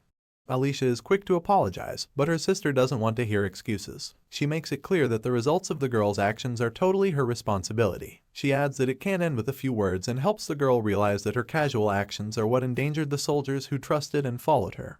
At this point, the soldiers in the back help each other up as they confirm whether they're okay. Meanwhile, Lunia drills her sister for slumping her shoulders, and the poor girl fearfully adjusts her posture. In turn, the divine sword cradles her blade on her shoulder, telling our girl that swordsmen of Arden must always be confident. All Alicia can say is yes ma'am. Soon enough, Lunia diverts her attention to our hero, and he turns around while spinning his spear to fight nothing in particular. He then wonders if he got caught for pretending to be busy. The divine sword just stays quiet until our boy covers the distance between them, and then goes through the painstaking process of listing out all of her titles just to introduce herself. She claims to be the divine sword, the great disciple, as well as the first sword pavilion master. Our hero stays quiet at first, and then bows his head as he introduces himself as the 8 hanging spears disciple and Alicia's friend, Corin Locke. As he claims that it's nice to meet her, Lunia retires to her thoughts, and later wonders aloud if our hero and her sisters are only friends. As usual, our boy plans to keep information to a minimum, admitting only to himself that he can't reveal his spearmanship, because there are only two other people who use this type of spearmanship, his former teacher and one other master of the spear. After his introduction, Lunia is certain that he's not telling her everything, so she averts her gaze as she announces that it's fine if he doesn't want to talk about it. At this point, some soldiers come calling, reporting that they've taken care of all the monsters in the area. You see, Arden's elite troops consist of second-rank knights who are also known as the Five Swords. There's Jenny, the high-speed sword knight, Siren, the dual sword knight, May, the steadfast sword knight, Lena, the wave sword knight, and finally, Milia, the phantom sword knight. As Jenny asks if they should chase after the monsters that are fleeing, our boy recalls that all of the five swords are either the same rank as Alicia or higher. In response, Lunia tells her troops that there's no need to chase monsters, and adds that they should simply return. They all bow to her simultaneously and proclaim that they understand. Last minute, the divine sword tells Alicia that she's coming too, and an unhealthy amount of sweat pours down the girl's face. Apparently, swordsmen like to travel in groups, and those who are commonly referred to as the sword faction are partly gangster-like swordsmanship organizations. They just follow their leaders, band together, and eventually consider themselves as a sect. 60 years ago, the sword genius Garan began a new generation of swordsmanship. As the current family head began to spread the idea of martial arts school, Arden became a renowned swordsmanship family that represented the continent. At the Arden studio in Merkaba, Lunia asks one of her subordinates to light her pipe, and Jenny immediately obeys, proving that the lingering scent of their unique command, discipline, and gangster-like tendencies still remains today. All the members go on their knees in the studio, and Alicia introduces herself as a disciple of the main family and a second-rank swordsman. With her head bowed, she officially greets the pavilion master. The other members sweat profusely as they wonder what is going on, thinking about why the main family's great disciple would make a direct descendant of the same family to kneel. Lunia doesn't seem to be the least bit worried. She just smokes her pipe and scrolls through all of Alicia's missions, from the patrol mission to the tradesman's security mission, and finally the 4th-rank monster group raid. She thinks the portfolio is absurd, only to notice that the girl took on a cafe helper mission. When she's asked what it is, Alicia reveals that it's a mission where you wear a uniform and hand out flyers. The divine sword first inquires if the cafe belonged to a friend of hers, and her sister denies this, only for her to become embarrassed as she admits that she thought the uniform was pretty. She repeats how pretty it was, but all she does is irritate Lunia. The pavilion master takes another puff from her pipe before declaring that her sister is so pathetic. She goes on to lambast the girl for using the guardian certificate that she got as a favor for the main family to do something as menial as cafe work. Alicia can't even make eye contact as the divine sword asks if she's trying to sully the Arden name.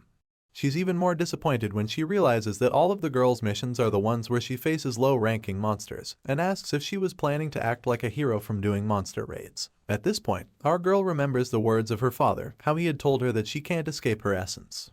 Alicia just kneels in silence up until she's sent away via a carriage. Afterwards, Jenny quips that the girl looked healthy and Milia adds that she seemed to have put on some weight. They barely get a reaction out of Lunia, mostly because she's more interested in our hero. She then asks if anyone in her troops knows him, and Jenny calls out his name, adding that he's only a 5th-rank knight. The pavilion master doesn't believe this, so she wonders if the Merkaba Academy rank test is that unreliable. As she takes another puff from her pipe, one of her girls begs her pardon. In response, the divine sword explains that the whole time our hero was fighting, his gaze was on Alicia, and in such a situation, he didn't even give the monsters surrounding him 20% of his attention. Lunia is certain that his type of experience isn't ordinary and that it wasn't just a level of practice. She thinks that it's a type of sensitivity and obsession that one could only gain from polishing their skills from the real deal. Not to mention his impeccable spearmanship, which looks simple at a glance, but for someone who has mastered the Arden style, she could tell the destination of that spearmanship. A small smile creeps onto the lips of the divine sword as she admits to herself that although their encounter was short, she was quite satisfied with our hero. She would have no problem with him staying next to her younger sister. At this point, she announces that she has a request that she received from the academy, so she might be able to see our boy again when she stops by to fulfill it. The next day, after our hero rounds up his training, Mariette, who's now popularly known as Potato Senior, stops by with a lot of treats. She goes on about how one of the treats is a potato pie, and adds that she put some minced mutton inside and baked it. She tells our boy to eat it whenever he's hungry. One bite and our hero hides his face, asking the senior if she put some mutton inside it. In turn, Mariette flashes a shy smile as she commends him for catching on. She reveals that it's fresh meat that arrived today and mentions how Madame Josephine asked her to help with the slaughter process. With his face still hidden, tears fall from our boy's eyes. He's very emotional because he pities Mariette for missing out on such a delicacy because of the vampire life that she has to lead. She interrupts his thoughts to ask how the pie tastes, but doesn't wait for an answer before promising to bring beef when she comes again. She then inquires if he likes braised oxtail, and this moves our hero so much that he clasps Mariette's hands with his, staring into her eyes as he admits that he likes it very much. She's flustered beyond words and has to confirm whether or not our boy is still talking about the oxtail. It's now her turn to hide her blushing cheeks as she promises to bring the braised oxtail next time. She then segues into complimenting our hero, confessing that he has big rough hands that are covered in scars. She proclaims that they're hands of effort and adds that they're so cool and mature. At this moment, someone yells out the vampire's name and she reacts as though she was caught doing something heinous. She immediately lets go of our hero's hands and runs towards Isabelle, asking her if she has had anything to eat. Her friend doesn't take the bait and brings up what she just saw, only for Mariette to quickly deny doing anything. She then bids our hero goodbye, promising to see him later. Meanwhile, Corin Locke has his mouth full as he recalls that unlike kids this age, he couldn't date once in the 3 years of his past life, mostly because of Park Se-hoo's interference. He vaguely recalls having situationships, but blames Se-hoo once again for not giving a chance to date. His attention returns to the banquet before him and he wonders when he'll have time to eat all of it. In contrast to our hero's past life, his platonic relationships in this one are quite different. Sometimes, Yule brings rare and precious mushrooms from the forest, after which they go straight to the library and begin lessons on the Agam alphabet. Other times, Drin comes looking for our boy, and frequently too. Rather than a friendship, Corin Locke thinks that the mercenary considers him as a somewhat useful colleague. If there are any difficult missions that'll make some money, Drin asks our hero to join his party. Then there's Lark and Jaeger, who our boy is usually with most of the time because they take classes together. At this moment, they're both freaked out by the sight of someone. They scream so intensely that it gets our hero worried, and makes him ask if there's a monster nearby. It turns out that Hyorin just dropped by to remind him about his promise to buy her some food. Our hero heaves a sigh of relief when he notices that she's the one, but realizes that she's also a monster in a sense. He brushes this aside as he recalls when he hung by her window and promised to buy her a meal later. It also dawns on our boy that it's been a month since that happened, and he finds it impressive that she remembers. He hasn't even given Lark and Jaeger his reason for not being able to hang with them, but they both clasp their books and run, lying that they have some assignments to finish up. Later on, our boy takes Hyorin to a fish restaurant and jokes that he brought her there because she kinda looks like a cat. He proceeds to ask if she likes fish, only for the Jiangxi to almost swallow one whole. Corin Locke quickly stops her, questioning her sanity, and asking if her throat is equally stubborn. He then tells her that what she was about to do is not respectful to food. Hyorin quips that you just have to chew and eat, but our hero prepares a plate for her, and laughs as he tells her that she won't be able to say that after he's done. He peels the skin off the fish and balances it on top of a plate of rice. He then stretches the plate towards the Jiangxi, asking for her opinion and declaring that the meal looks more tasty now. Our hero would like her to look at the meal and feel its scent rather than simply consuming it. He declares that that's what it means to respect food. In response, the girl stares at her plate with a little more purpose and digs in with chopsticks this time. She eats way too fast, so our hero tells her to slow down. Meanwhile, he thinks to himself that the weapon production is almost complete, adding that it may be a bit early but the second act is starting soon. For the introduction of the second act, Jaeger splashes water on his face as he laments about not knowing what to do. Apparently, he didn't study at all and the midterms are minutes away from starting. Lark reminds him that he told him to study and asks the hunk what he hopes to achieve by complaining 10 minutes to the exam. In response, Jaeger announces that his friend should have scolded him more, and said friend claps back as he tells him that he should have listened to him more instead. Anyway, Corin Locke joins the duo at this point and gets asked if he studied. His features instantly spell mischief as he declares that he doesn't need to do something like that. His friend then asks what he plans to do, only for our hero to claim that he's different from them. He prides himself in the fact that it's not his first time taking the exam and asks them to watch as he attains rank number 1. The proctor then announces that the exam is beginning, so he instructs all the students to flip their pages over. Our boy does this happily as he lifts the sheet to scan through the questions. The first one is about the inertia value of X motion, and he's expected to find the value of Y needed to implement a certain figure. Bottom line is that our hero freezes in place, smiling on the outside, but as blank as his answer booklet on the inside. He has no idea what any of it means and just watches as time flies by. Afterwards, Jaeger, who has been sleeping, yawns as he comes awake. He then asks if the exam is over yet. Lark is unsurprised by his friend's behavior, so he goes straight to asking about our hero, only for him to claim that knights just need to know how to write their names. His shoulders slump, giving away how hopelessly he did in the test. Lark is shocked that our boy's answer sheet is blank, and even Jaeger announces that he could do 1 or 2 questions before he fell asleep. Apparently, our hero had forgotten that he never studied in his past life. Tears roll down his cheeks as he recalls that back then, he continuously researched the expert skills, so he didn't know any of the knowledge of this world. He squeezes the answer sheet, telling himself that it's fine and that there are still ways to redeem himself from a written test like this. Up next, all the Year 1 students gather in the festival conference hall and get encouraged to have strength. Our hero takes his stand as he reiterates that the faculty exam is the highlight of the midterms and one of the easy events in the game. He sees it as a golden opportunity to redeem the marks that plummeted during the written exam. You see, these exams are composed by the night faculty professors or temporary instructors invited from the outside. There are 15 students per team and they're to face the instructors and show them what they've got. Afterwards, they'll receive a grade from the professors in charge of evaluation. Our hero is a 5th rank knight in name, so he's certain that the level of his assigned instructor won't be that high. He even plans to defeat the instructor to get additional points, and laughs as he apologizes in advance to whoever they may be. The other students, including Jaeger, begin to panic over someone's arrival, and it's just as our hero tells himself that he'll defeat whoever comes so he can recover from his written exam. The reactions of the students baffle him, so he wonders who the instructor could possibly be, only for him to overhear someone asking him if he has been well. With his arms intertwined, he diverts his attention to where the voice is coming from, only to see Lunia Arden announcing that they meet again. Our boy freaks out on the spot and is left wondering why she came. An announcement blasts on the public address system, declaring that the special guests for the practical exam are the elites of the renowned Arden swordsmanship family. He then adds that they're the 5 swords of the first sword pavilion. Lena asks if they should take it easy, and May points out that their opponents are only students. On the other hand, Milia tells her teammates to watch out for Drin, the sword sorcerer, adding that he's strong.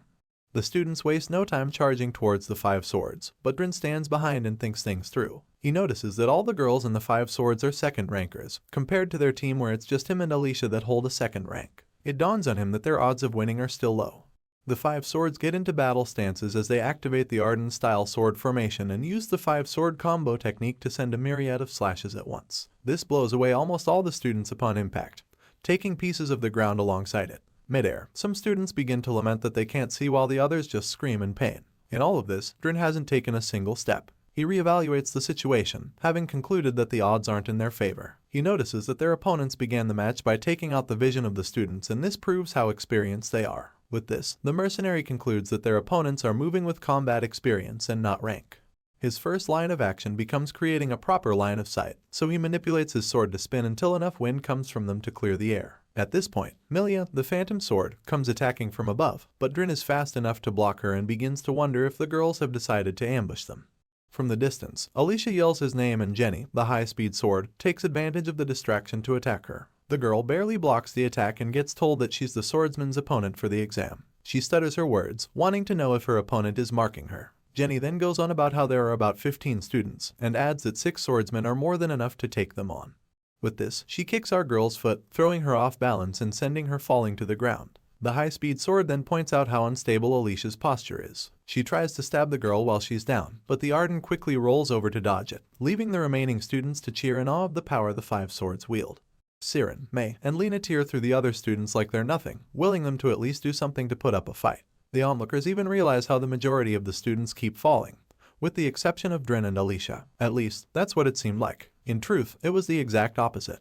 The mercenary sends forth his fire spirit sword and his heavy iron sword, setting his experience up against that of his opponents. By the time the dust clears, Milia is overwhelmed by Drin's 5 magical swords. Even with her 2 swords, she is forced to admit that it stands no chance against 5, making it clear that the sword sorcerer will soon be victorious. Alicia, on the other hand, is still clashing blades with Jenny and gets brought to her knees. The high-speed sword advises her once again to put in more practice, and expresses her disappointment over the fact that she claims to be the Sword Emperor's heir with such lame skills. She discourages Alicia from graduating, telling her that she would be better off staying at home and receiving proper training there. These last words strike a chord in our girl, so she pushes back her opponent's blade, declaring that she won't go back home. Alicia activates her vigilant eyes to see the territory, but is shocked that her opponent still manages to knock her down. Apparently, our girl isn't looking directly into the territory yet. Jenny then tells her that she has to stay focused until the very end. She stares down at the defeated Arden and announces that she still has a long way to go. Jenny, the high-speed sword, looks down at Alicia in disappointment, telling her that she still has a long way to go. You see, Lunia Arden was supposed to take on her younger sister in the original storyline. This leaves our hero confused as to why she's the examiner for Group B, which is his group. Jaeger still can't believe his eyes, so he just stares at the first sword with a mix of dread and awe. In response, she lets loose her purple essence and asks that they begin the bout. She even tells them to think of it as an experience in a great special rank war. Her last statement really causes a ruckus amongst the other students, but Corin Locke and his inner circle remain calm. Apparently, a great special rank war is one where a monstrosity that can take on an army by itself comes forth, leading to a disaster that even dozens of guardians are unsure of winning against. Our hero recalls that they're monsters that most guardians will never encounter in their lifetimes, the kind of stories that, if told by anyone, would be passed off as folklore. But when it comes to Lunia Arden, it's a different story entirely. This is because she's someone who can go head-to-head with monsters like that. The master of the pavilion comes at the students with a vengeance, a display of power so overwhelming that it has the same effects that all 5 swords combine to achieve. She truly is a monster among monsters. The after effects of Lunia's strike shatters the training ground, throwing some students in the distance and sending others slamming into the ground nearby. Meanwhile, our hero had quickly found a safe place to take cover, and from there, he admired the amount of chaos one person caused. Soon enough, Jaeger comes yelling that the attack almost killed him, and asks if the first sword isn't overdoing it. He's so disheveled that he wonders aloud about why Lunia is going so hard against mere students, only for our boy to correct him.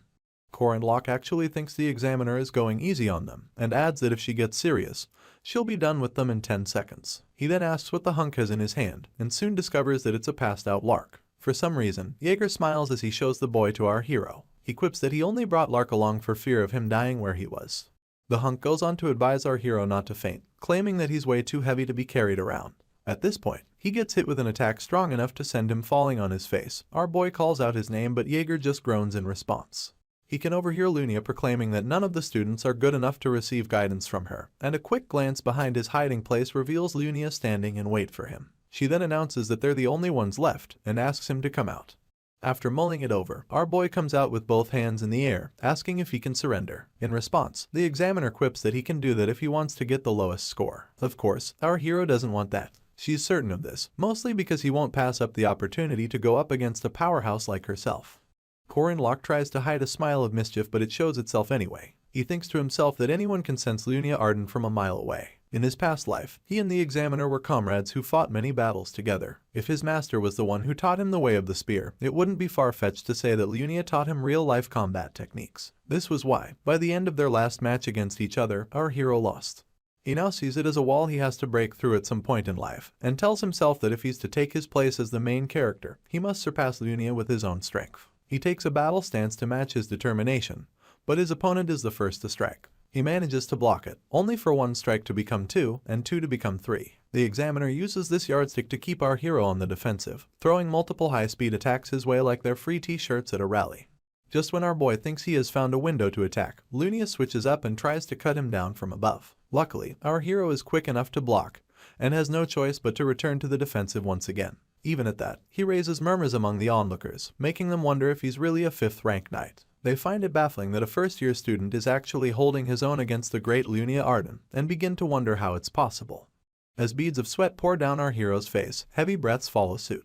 He continues to gasp for air as he leans on his knee for support. His opponent, on the other hand, just stands there, pointing out how sad it is that he has run out of energy. After this, she returns her sword to its sheath, making our boy wonder if she thinks he did enough hard work. He's quick to dismiss this thought, telling himself that such a thing is impossible. He recognizes the ensuing technique to be territory cut, which foreshadows the most powerful technique of Emperor Garand, the mightiest sword.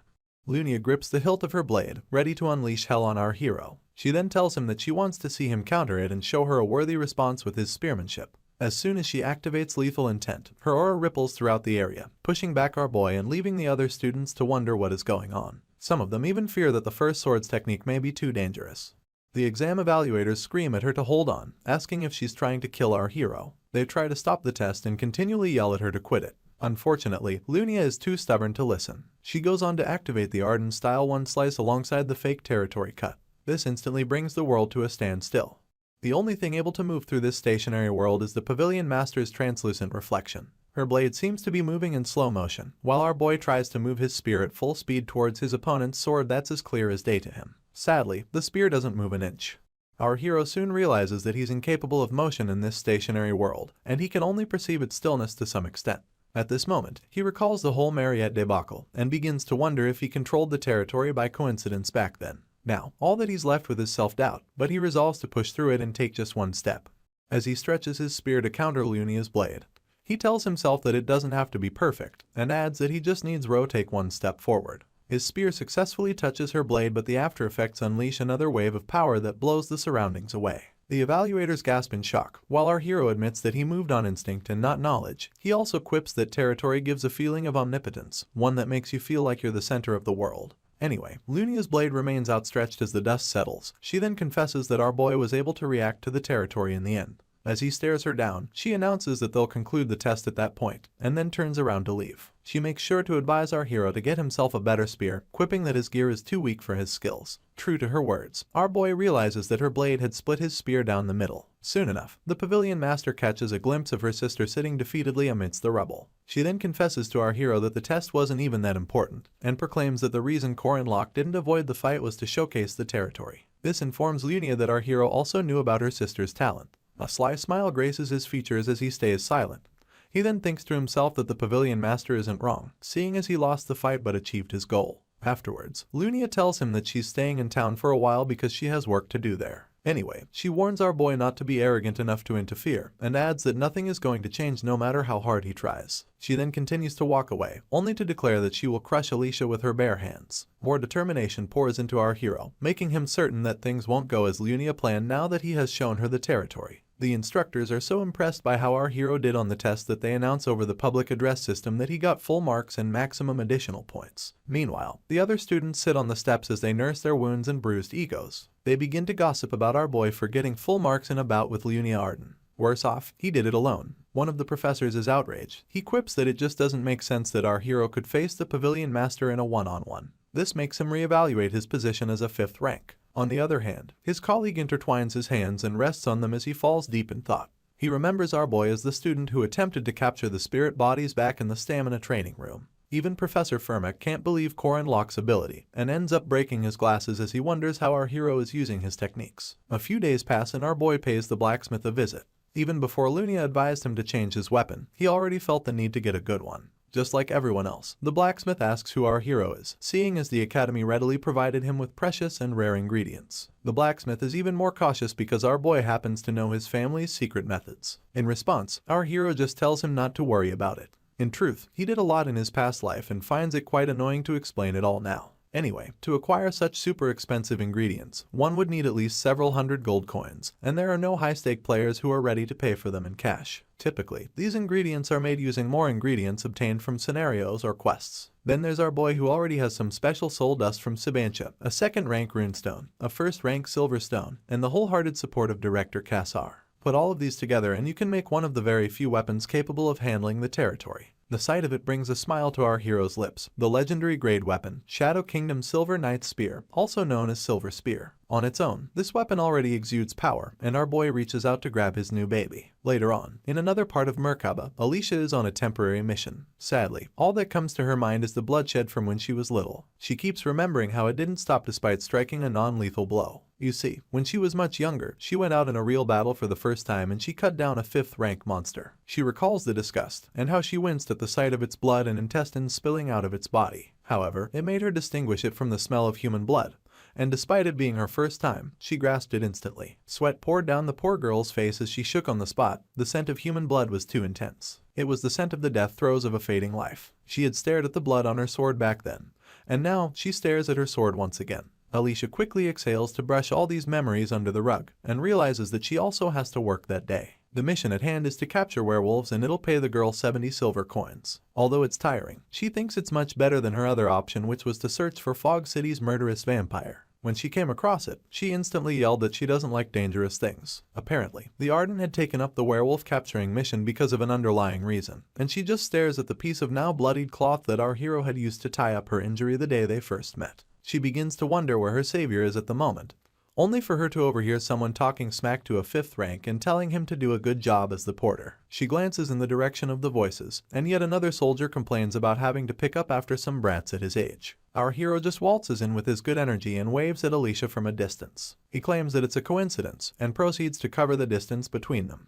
The other guardians gather their faces into frowns of various intensities. They even hiss and suck their teeth to express their dislike for the quota system. This system leaves the Guardian Association no choice but to tolerate students being involved in their missions. It's worse in this scenario because they didn't anticipate a 5th rank like Corin Locke showing up. On the other hand, our hero is quite relieved that he has Alicia there with him, and grabs her hand as he tells her that they should do their best. Obviously, these guardians can't say anything to our boy because the Sword Emperor's granddaughter is right there, but this doesn't stop them from glaring daggers at him. It gets so bad that our hero wishes that they would stop, just so the back of his head won't burn. He proceeds to wrap his arm around Alicia's shoulder as he asks her how her eyes are. She claims that her eyes are fine, but our hero makes it clear that she knows which eyes he's talking about. Alicia then gives in and asks if he heard about it from her sister. Our hero implies that he did, when in truth, Lunia didn't say a single thing to him. He goes on to encourage the girl, telling her to hurry up because her sister is serious about destroying her to the point that she can no longer wield a sword. Alicia stares blankly at the ground and proclaims that when that happens, she can just stop wielding a sword altogether. This stumps our hero into silence and he heaves a tired sigh as he thinks to himself that Alicia won't be able to part ways with her swordsmanship.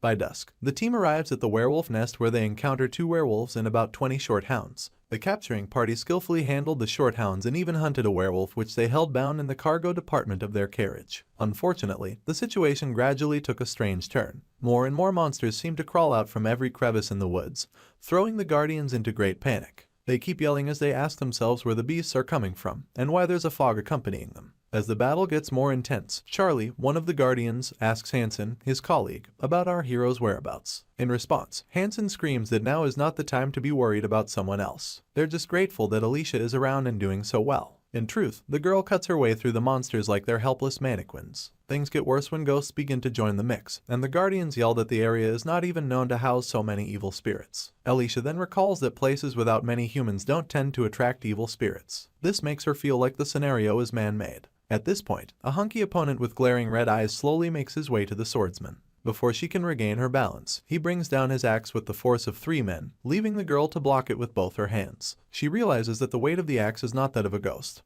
but a knight. For this reason, she yells at her opponent, asking him why he's attacking her and telling him to stand back lest she cut him down upon his next attack. Sadly, another hunky knight comes running from behind and Alicia catches a glimpse of him from the side of her eye. While she's distracted, she gets struck so hard that she screams. The girl is now stuck between 2 opponents and one of them raises his weapon to attack her again. Alicia refuses to err on the side of caution, so she glares at her enemy and strikes him down with 2 slashes to the chest. At this point, his blood sprays every which way and his severed mask comes falling to the floor in front of the swordsman. Once again, she's reminded of how different the smell of human blood is, the intense scent representing the death throes of a fading life. She freezes in place, mortified that she just took a human life. Unfortunately, the other knight doesn't care about her existential crisis and jumps in an attempt to cut her down. Suddenly, someone bursts a hole through his head and yells at Alicia for just sitting there. It's Corin Locke and he wastes no time informing the swordsman that her opponents are not people. She spins around in a frenzy as she asks what he means by that. Our boy first beheads the knight before explaining that they are corpses raised from the dead using black magic. It turns out that it's all part of the main event of the opening act of the second part, the subjugation of Fog City's murderous vampire. According to the storyline, the lunatic serial killer that Mariette didn't catch in the latter half of the first act would start chasing down the main character's party. Things would be different if one chose the capturing werewolves mission. You see, while playing this mission, it's inevitable to meet John Doe, the murderer, and after fighting, you'd be able to fend off his attacks. Soon enough, Hansen and Charlie come running to check on Alicia and our hero, only for the girl to point out a beast in the distance. True to her words, some skeleton in a tattered hood floats above them with malicious intent. They begin to wonder what it is, and Alicia even wields her sword in a fighting pose. In turn, our boy tells her that it's fine, and warns her to prepare to run. The girl doesn't know what to do with this information, but our hero is more preoccupied with attacking their most recent foe. He activates the 5th of 6 steps in spearmanship, the Pagoda Tree Mountain. The spear goes forth with enough power to burst through the hooded villain and pin it to a tree nearby. Amidst the fog, Alicia commends our hero, calling him incredible, while one of the guardians concludes that their foe must have been weak enough to be defeated by one strike. Our boy doesn't believe this, but he just stays quiet, thinking to himself that if John Doe were to die there, then there's no way it would be the final boss in the opening act. Based on his characteristics, it would be impossible for Corin Locke to catch him alone. Just as our hero thought, the villain whispers amidst the fog as he commends him for destroying his doll. He then proclaims that he'll end things there today, and adds that he looks forward to seeing our hero again. It becomes obvious that the issue isn't John Doe's strength or synergy, but his stealth. Suddenly, the corpse our boy pinned to the tree begins to emanate some sort of red fog, raising questions among the onlookers. Our hero instantly recognizes this as the Crimson Haze, which triggers automatically when the HP of the undead mage, which is in charge of the usual fog, reaches 0. This red fog is also known as the Fog of Death. The villain our boy just destroyed was just a doll, and also a device to activate the fog. You could say it's an undead manipulating the corpse of a mage. The major reason it's so difficult to capture John Doe is because he uses dolls like this to avoid being tracked. Our boy realizes that their foe has truly assimilated with the fog, making it impossible to locate him. More and more red fog fills the area by the second, so our hero yells at everyone to make a run for it, asking them if the fog doesn't look dangerous enough. He leads the way, running as though his life depends on it, because it does. Anyway, the others instantly follow suit as they agree that the fog looks dangerous. On their way, Alicia asks if our boy is just going to leave his spear and wonders if it isn't as expensive as she thinks. In response, our hero tells her that it's fine, and proceeds to activate the return rune on the weapon. Just like a missile with a homing device, the spear makes its way into Corin Locke's grip and Alicia admits that he has made something incredible. Their attention is drawn when one of the guardians yell out in pain, so they both turn around to see what is going on. Unfortunately, Charlie tripped on a root and is now lying flat on the ground. Both parties make their way back to help the guardian, and upon reaching him, Alicia asks him to grab her hand.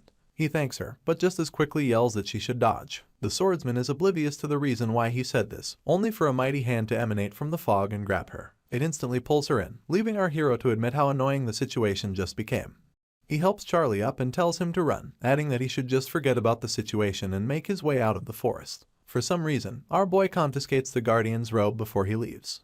Soon enough, he wraps the robe around himself, wields his spear, and dives into the belly of the beast, in this case, the fog. With gritted teeth, he admits that he didn't expect to be in this situation twice. You see, in his past life, our hero tripped and got trapped in the death fog. He even fell into critical condition in less than a minute.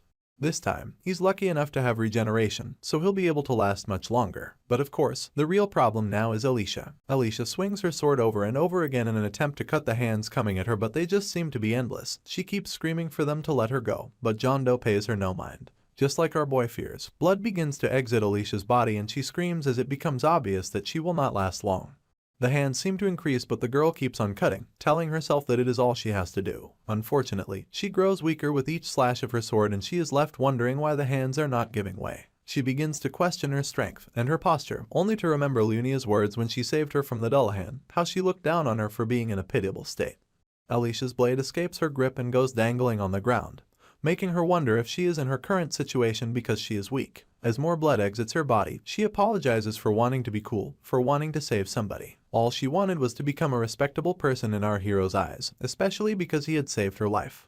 At this point, Corin Locke screams her name and a very weak Alicia struggles to look up. All she can make out is a hooded silhouette, but her eyes glisten with hope when she recognizes the voice. It was as familiar as the first time he saved her life, and our boy interrupts her dreaming as he screams her name once again. He stretches out his arm in a bid to retrieve her, and it is at this point that it becomes clear that he is her savior.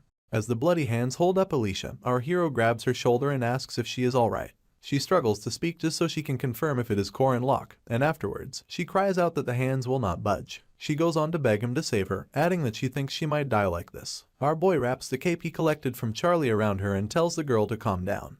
A simple pat on the head goes a long way to comfort her, but it is not enough. Our hero then wraps Alicia's hands around her sword as he tells her that striking randomly will not work. He implores her to focus properly and cut hard, adding that she just needs to be calm. The weeping damsel begs our boy's pardon, only for him to announce that moving forward, he'll be protecting her from the undead.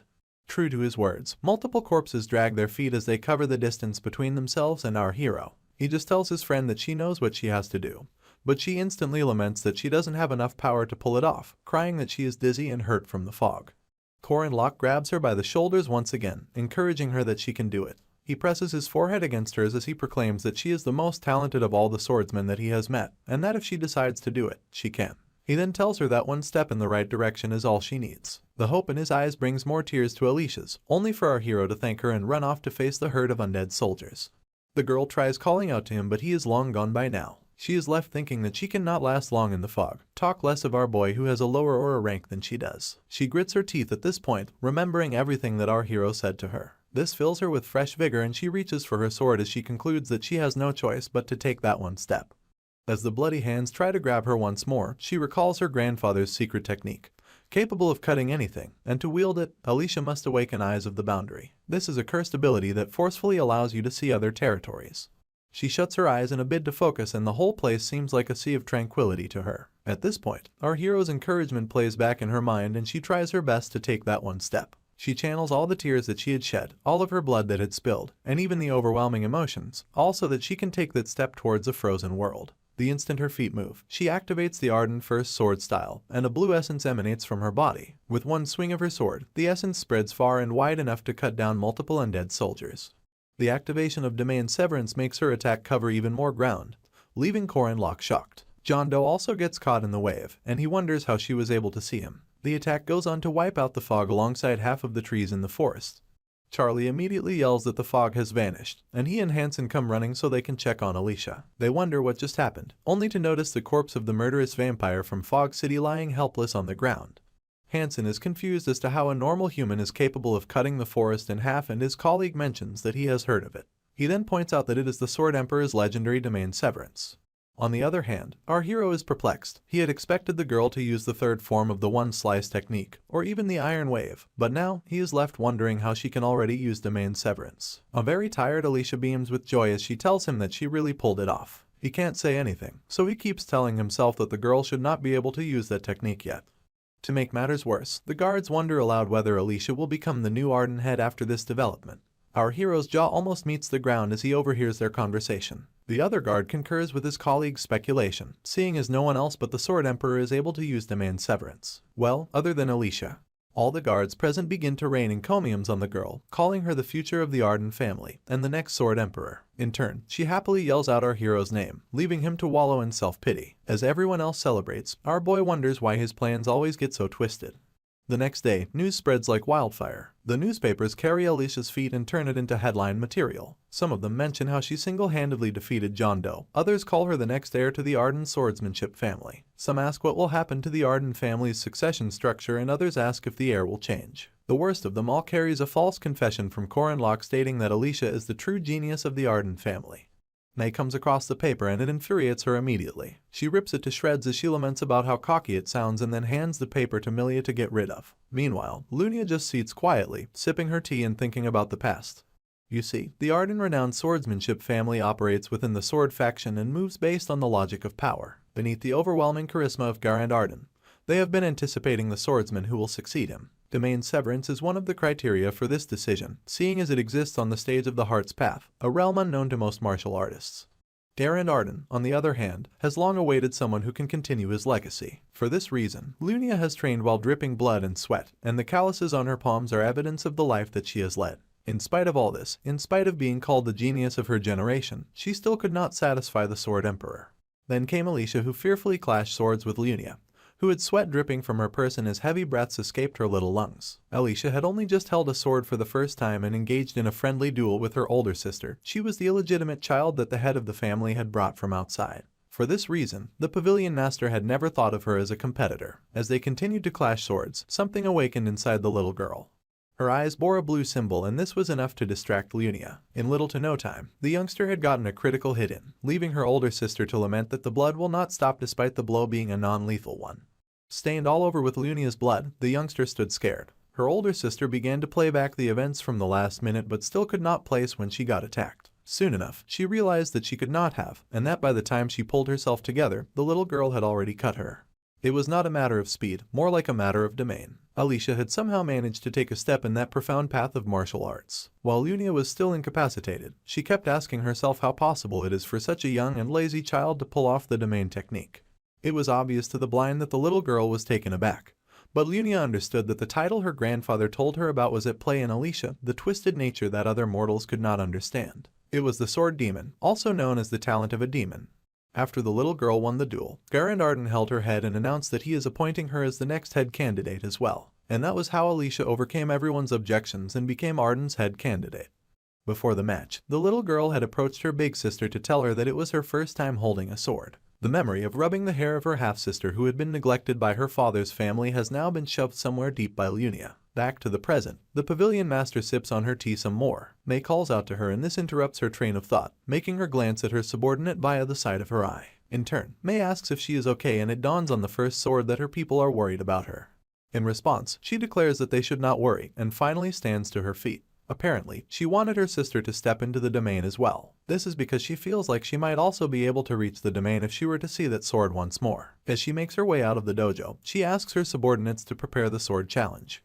Back at the Merkaba Academy infirmary, our hero questions Alicia about when she thinks she'll recover. In response, she tells him that she'll be good in a day or two, provided she applies potions. She then asks our boy if he would like some honey bomb candy and all he says is that she is quite carefree. Moving on, he asks her point blank how she pulled off Domain's severance, stating that even though she can see Domain's using Eyes of the Boundary, it still does not mean she can use the technique immediately. Her cheeks turn red and she averts her gaze as she proclaims that Koren Locke believed in her, adding that he believed that she could do it. This leaves our boy stunned and with more unanswered questions. Alicia does not notice this, so she just quips that if she tries, she can do it. While she celebrates her win, our hero freaks out silently, telling the girl that she is truly a genius who defies effort. Just then, someone knocks on the door to Alicia's room, announcing that she came to visit. Mariette does not wait for a response before barging into the room and asking if our hero is okay. In turn, he just says hi, leaving her to formally introduce herself to Alicia as second-year magic faculty student. The swordsman then returns the gesture, announcing that she is a first-year student from the night faculty. Our boy goes on to inquire whether Mariette came to pay the swordsman a visit, only for her to laugh nervously as she claims that she was worried about the girl. She then segues into asking our hero if he and Alicia are close by any chance, and she says this with the most ominous tone on earth. Our boy wants to know why she is interested, but he is also worried by how scary her expression suddenly became. None of them get a chance to answer because someone knocks on the window at that moment. A quick glance at the window reveals Huron hanging upside down outside the window. This scares the heck out of our hero, only for the Jiangxi to calmly request for the raw fish that he gave her before. His shock subsides when he notices that Mariette is now shaking. It gets him wondering whether the second-year ace finds Huron uncomfortable. Of course, anyone would be scared to witness such a sight even if it was not the Jiangxi. Soon enough, Mariette begins to shake again, forcing a smile as she asks our hero if he has eaten food with Huron too. In response, he just begs her pardon, but in his head, he realizes that Miss Dunaliff is uncomfortable for the wrong reasons. To adjust this, he smiles heartily and announces that he will prepare a wonderful meal with the second year too. She goes red in the cheeks, balling her fists as she tries to confirm that he is not playing with her. At this point, our hero's hand meets his chin as he realizes that this is a rare gathering of incredible all-star members of the game. This gives him an idea. He begins by informing Alicia about the spread of the whole Domain severance news and adds that her big sister will probably come at her with the sword challenge. The poor girl freaks out like she just saw a ghost, or is scared of becoming one herself. Our hero tries to find out if she is confident in her skills, but the girl is too spooked to give a proper answer. You see, the sword challenge is a tradition that was used by 5 master-level swordsmen meant to test the pavilion master that took charge of one faction of the family. This was just the pretext. In truth, it has been a long time since the Arden family used the sword challenge to lawfully get rid of competitors. As for Alicia, the poor girl bursts into tears as she admits that she'll die if she faces Lunia. Worse off, she confesses that she can't even beat the 5 swords to begin with. At this moment, our boy announces that he has a good method she can use, so the swordsman eagerly asks what he means. Our hero agrees to share it with her on one condition, and Alicia agrees to do whatever it is he asks of her. Koren Locke then proclaims that moving forward, if he ever asks her to fight monsters or train in the training room, Alicia has to agree without complaining. Basically, she is now his fixed party member. He stares her down until she yells that she'll pledge her allegiance to him. Meanwhile, Huron and Mariette just stare silently as our boy accepts the girl's allegiance. For dramatic effect, he bows his head and breaks into a vow where he promises to go through hardships, be it long or short, with Alicia. He goes on about the truths he has learned within his body throughout life, and the vow goes on and on. Later that night, May walks back to the pavilion alone, only to see a blade thrown into the wall in front of her. She is instantly startled and begins to wonder what is going on. Soon enough, Huron steps into the moonlight, and when asked who she is, she declares that she is a challenger. This makes May immediately reach for her sword, but she is still confused as to why the Jiangxi is coming after her. In turn, Huron wields 2 knives and declares that she is using the knife style from Alicia's dojo. She wastes no time launching herself towards May, but the steadfast sword is hesitant, so she questions Huron's motives for behaving like this. In response, the first-year ace admits that our hero promised to get her sushi if she catches May. On the other hand, Koren Locke battles it out with Lena, raining attacks so intense on her that she has to scream in a bid to find out why she is even being attacked. Our boy also claims to be from Alicia's dojo, but adds that he is a Guando-style master. This refers to a type of Chinese pole weapon, and our boy's motto for the sword challenge is to hit before you get hit. With a maniacal fire in his eyes, he announces that he wants to learn from the distinguished wave sword. He says this but continues to attack the confused swordsman. The new order goes thus: Koren Locke is now the Guando-style master of the Alicia dojo, Huron is the knife-style master, Drinworski is the flying sword-style master, and Mariette Dunaliff is the Gandalf-style master. Finally, there's Alicia herself, who's crowned as the head of the new dojo. All of them go up against one of the 5 swords each, and using the element of surprise, they come out victorious against all of them. A defeated Lena drills our hero, wanting to know his reason behind the impromptu duel. In response, his usual smile of mischief returns and he tells her that they need to raise their fame in order to grow a new dojo like theirs. He then adds that they're trying to expand aggressively. Right on cue, the Merkaba Times carries the news of the new dojo defeating the first pavilion, and another paper reports the defeat of the 5 swords. According to family rules, there's something called the Sword Challenge, and this is a sort of test to choose the pavilion master who gets to handle important household matters. To Core and Locke, it is clear as day that it is just a way to crush competitors. This is why our hero came up with the sinister plan to change this structure into a dojo challenge, thus defeating the 5 swords one by one in a new martial arts dojo's challenge format. The ultimate plan is to get a one-on-one where Alicia will face off against her sister. The swordsman believes that if she wins and it gets announced, Lunia's forces will not be able to touch her. It's also part of the reason why she started this whole thing. Luckily, Mariette was forthcoming with the money to pay for everything, from the dojo registration fee, to the fee needed to purchase an abandoned dojo, down to the fee it costs to hire the mercenary. Alicia plans to pay her back when the reward money for her John Doe quest arrives. At this point, she comes face to face with the pavilion master and they barely exchange pleasantries. Lunia immediately calls her younger sister foolish, and tells her that if she wanted to escape, she should have run away upon seeing her. Her eyebrows furrow into a frown as she declares that the dojo challenge was not even Alicia's idea. The girl stays silent on the outside, but is scared as heck on the inside. Her expressions give her away, and Lunia uses this to deduce that Core and Locke came up with the idea. In turn, our hero reminds the swordsman that she has something to say. Tears well up in her eyes and she stares at the ground as she begins to doubt that she can defeat her big sister. Having planned it all out, Alicia has no choice but to formally challenge the first sword pavilion master to a friendly duel as the new master of the Arden Dojo. Lunia basically glares daggers at the girl the entire time and then shuts her eyes as she agrees to a friendly duel. She proceeds to warn her little sister that she doesn't use practice swords or non-lethal weapons, and our girl stutters that she is prepared. The battle between first sword style, great disciple Lunia Arden and second rank swordsman Alicia Arden gets set officially, and both sisters ready themselves to fight it out. Mariette is a bit nervous as she watches things play out. She even admits to herself that if she were to go all out as a vampire, Lunia would still be an opponent that she couldn't guarantee victory against. With this in mind, she asks our hero if the swordsman is ready, and he proclaims that he believes that she can handle herself. The vampire smiles again, announcing that she trusts our boy's conviction. Just then, a notification pops up and displays that there has been no change in Core and Locke's credibility rank in Mariette's eyes. Afterwards, Lunia throws our hero a sack of gold coins and he instinctively catches it. He then admits that it is too much for a dojo repair fee. In response, the pavilion master disagrees, launches towards her sister, and then declares that the money is a reconstruction fee.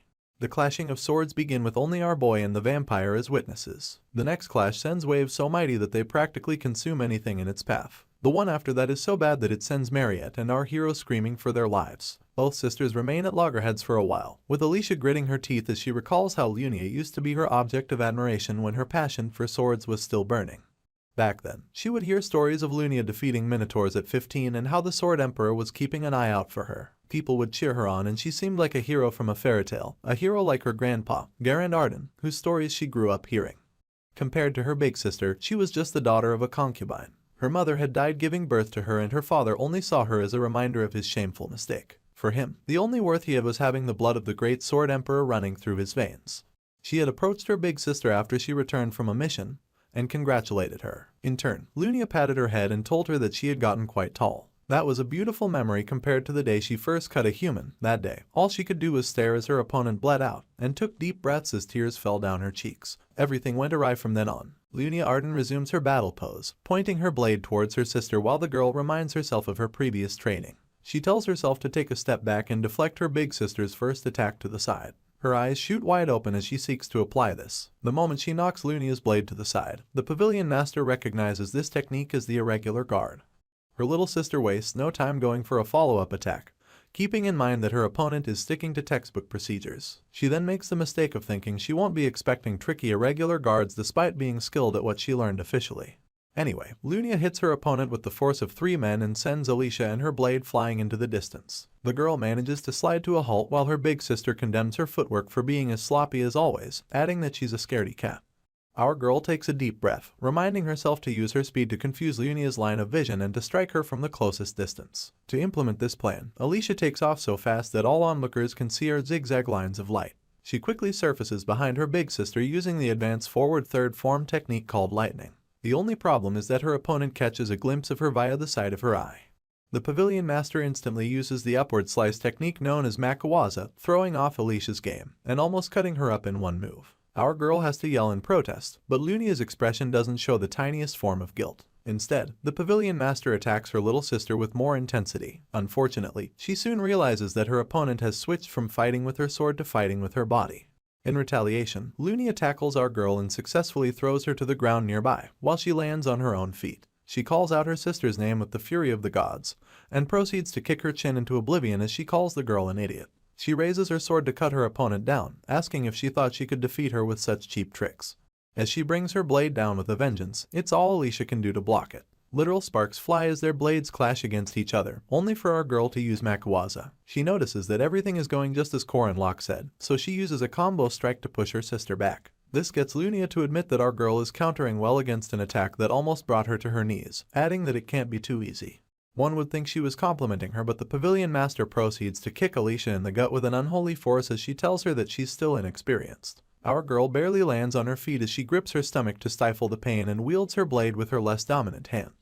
During this window, Lunia jumps into the air, surrounded by blue essence. She then attacks from above, leaving Alicia to defend once again. This time, the swordsman manages to fight back, delivering an attack of her own. In turn, the pavilion master literally bends over backwards to dodge it before striking back. After our girl blocks this, she puts some distance between them to catch her breath. It becomes obvious that our girl is catching up to her big sister and is even seeing the domain at the moment. This brings a sinister grin to Lunia's face as she admits to herself that this is the version of Alicia that she wanted to fight. She goes on the offensive once again, but our girl is quick enough to block it too. Apparently, the pavilion master always wanted to see our girl's true self that she denied despite all her talent. At this moment, Alicia takes heavy breaths and then proceeds to sheath her sword, putting her hand on the hilt. In turn, her big sister notices that our girl's victory is just one step away. So, in response, Lunia sheaths her sword too and dares her little sister to come after her. Both swordsmen begin to emanate such intense aura as they warm up for the ultimate strike. They then run towards each other from opposite ends of the battleground. The aura gets more intense with each step they take, and the pavilion master admits that she's what her little sister has been chasing. The aura only gets more and more intense, until both girls cut each other in what seems like a double activation of the domain severance technique. The resulting light alone would make passersby think it was the rapture, but the fear of God certainly falls upon Corin Locke and Mariette as they watch the resulting destruction.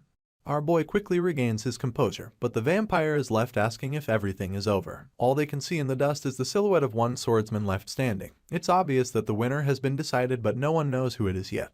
As the dust settles, Lunia is caught taking a knee to recuperate while Alicia is left standing victoriously. Color comes to Mariette's cheeks as she yells that her friend won. She even says it twice, telling it to Corin Locke.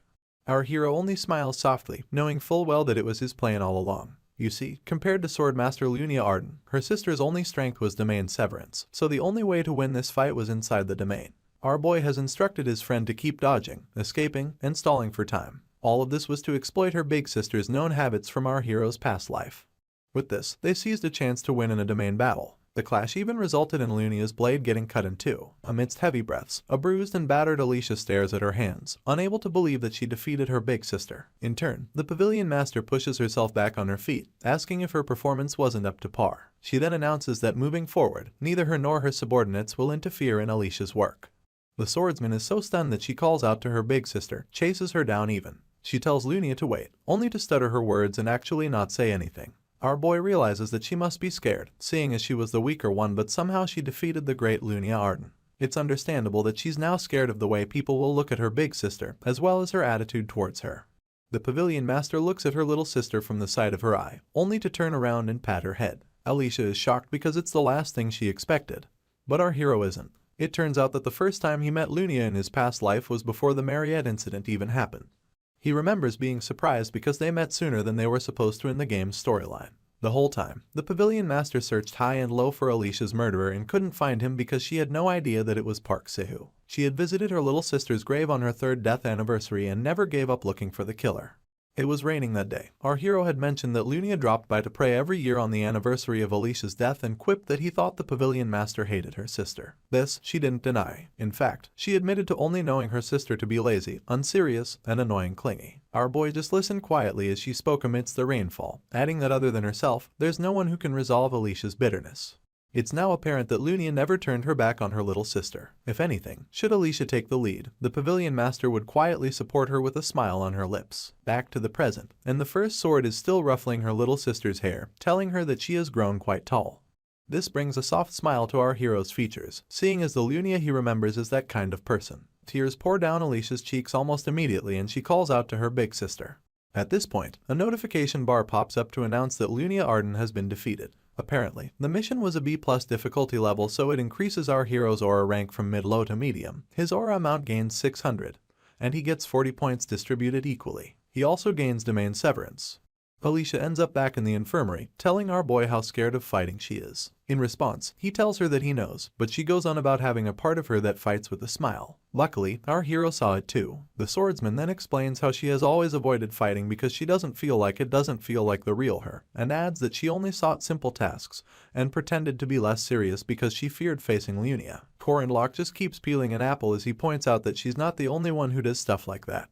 The thing is, Alicia looks a bit overwhelmed as she announces that she'll become an official heir of Eden now that she has defeated her big sister, not to mention the Pavilion Master and her followers being wary of the swordsman. She fears that if she runs away, her ties with Lunia will truly be cut. Our hero is quick to debunk this assumption, staring at his apple while he's at it.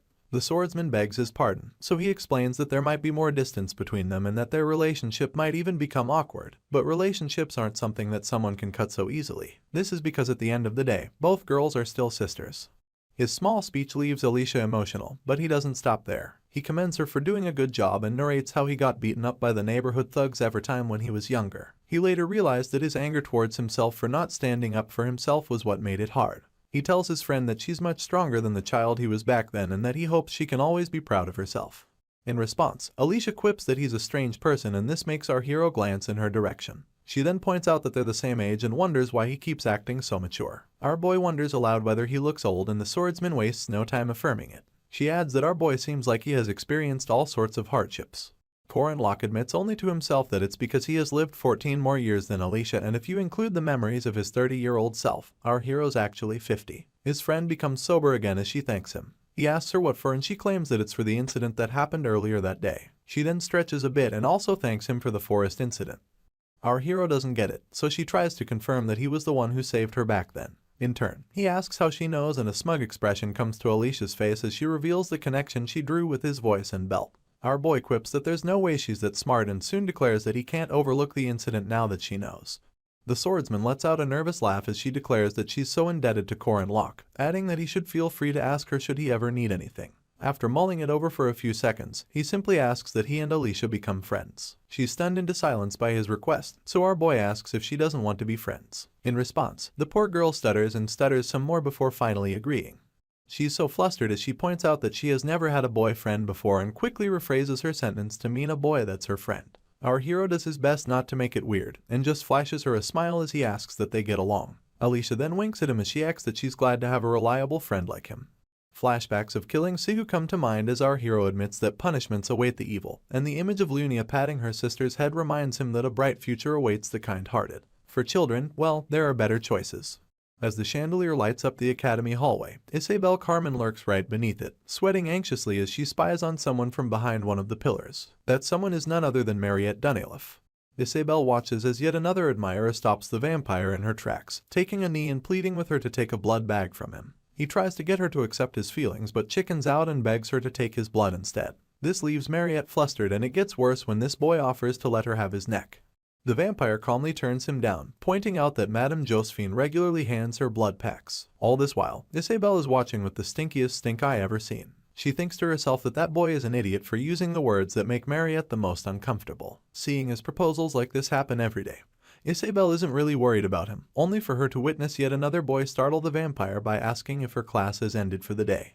Mariette instantly goes red in the cheeks as she calls out Locke's name. In turn, he flashes her a sly smile. Apparently, our hero is the one Isabel is worried about. She sees him as a first-year student who has been way too close to Mariette recently. Not only that, she thinks he's a scrappy 5th rank knight and she's more worried that he's talented enough to hold his ground in a match against Lunia Arden. Meanwhile, our hero walks away with Mariette on his arm while the other boys cuss him out behind his back. Isabel just swiftly jumps from pillar to post all in a bid to keep tailing them. Locke asks the vampire if she would like some blood, and unlike her response to other boys, she wonders if she should get some of his. They both disappear into a room and shut the door behind them. Isabel immediately assumes the worst as dirty things play on in her mind. She almost bites her fingers off wondering what the two of them are doing. In turn, she places her ear against the door and overhears our hero asking her friend if she remembers his proposal from earlier. The only word that stands out to the eavesdropper is proposal. Anyway, our hero reminds Mariette about the land they acquired for Alicia's dojo, adding that he would like to add an inn, seeing as it's under reconstruction from all the damage caused during the ardent face-off. The vampire is skeptical, so our boy asks her to consider investing in it and guarantees that it'll turn up at least 3 times the profit. Isabelle gets more pent up thinking of our hero trying to make a business off of her friend and wonders who he thinks he is. Later on, Corin Locke visits the training room, only to see Alicia already there. She asks if he's training again that day and he opens up about doing just basic stamina exercises. Of course, he has no idea that Isabelle had tailed him here and is now spying from the deck above. Anyway, the swordsman points out that our boy is quite dedicated and he reiterates that the basics are crucial in everything. This makes her announce that she'd like to join him. At this point, the eavesdropper realizes that the girl is the second daughter of the Arden family. Down below, our hero hands the swordsman a coupon to a restaurant, telling her that he has eaten there multiple times and that the food is always delicious. She gets excited instantly, telling our boy that the place is called Holy Panda and that it's known as the most delightful restaurant. Isabelle gets even more pissed, balling her fist as she announces that Holy Panda is one of the most renowned spots for a date. She is even angrier because she thinks our hero was out seducing Mariette until a moment ago. She gets so mad that she loses her grip on the deck and comes falling down. Alicia glances behind her and asks her training buddy if he heard anything. In turn, our boy claims that he's not sure and quickly switches the topic to how much money the swordsman has made. Meanwhile, Isabelle continues to grit her teeth, seething with anger as she concludes that our hero not only hit on 2 girls, but is also talking about money once again. The next day, at a nice restaurant, Corin Locke sits to share a meal with H. Warren. He asks what she thinks about the meat, pointing out that not only the sushi is good. The junks he just agrees seeing as she still has her mouth full. Soon enough, our hero asks if H. Warren has any money and adds that he has an investment. The girl just tells him to do as he wants. Once again, Isabelle is present to witness this and almost shatters her glasses, pressing them against the restaurant window. She thinks that H. Warren is yet another victim and concludes that our hero is an incredible scammer. Down the line, Corin Locke drives his incredible car to a designated location and recalls how it took 97 gold coins to handle the fight against Lunia. That includes corporation registration costs, dojo renovation costs, mercenary daily hiring costs, tax services amongst other things. In Korean currency, they spent about 100 million won, and this all came from Mariette. Our hero is incredibly grateful to her because it's unlikely that someone would just lend 100 gold coins in cash. He pulls up at the designated location and remembers how he had wondered how much money mages earn. Lunia easily offered 50 gold coins for the reconstruction. Alicia got 110 gold for the raid reward. H. Warren had a lot of funds that the Protestants managed, and Yule, Lark, and Jaeger all had money saved up as well. Not to mention Drin, a money-crazed bastard who had saved up an unthinkable amount. Our boy then steps out of his vehicle as the 550 gold coins he amassed from everyone comes to mind, and with that money, he bought the massive land that he's now standing in front of. A land so vast that you can't see it end without driving to it. Although right now it's empty plains in the outskirts of the city, our hero plans to use it as the location to host a friendly exchange festival with the Eastern Continent's Boreme Academy. It will be peak season for the lodging industry and tourists from the entire continent will come flooding in.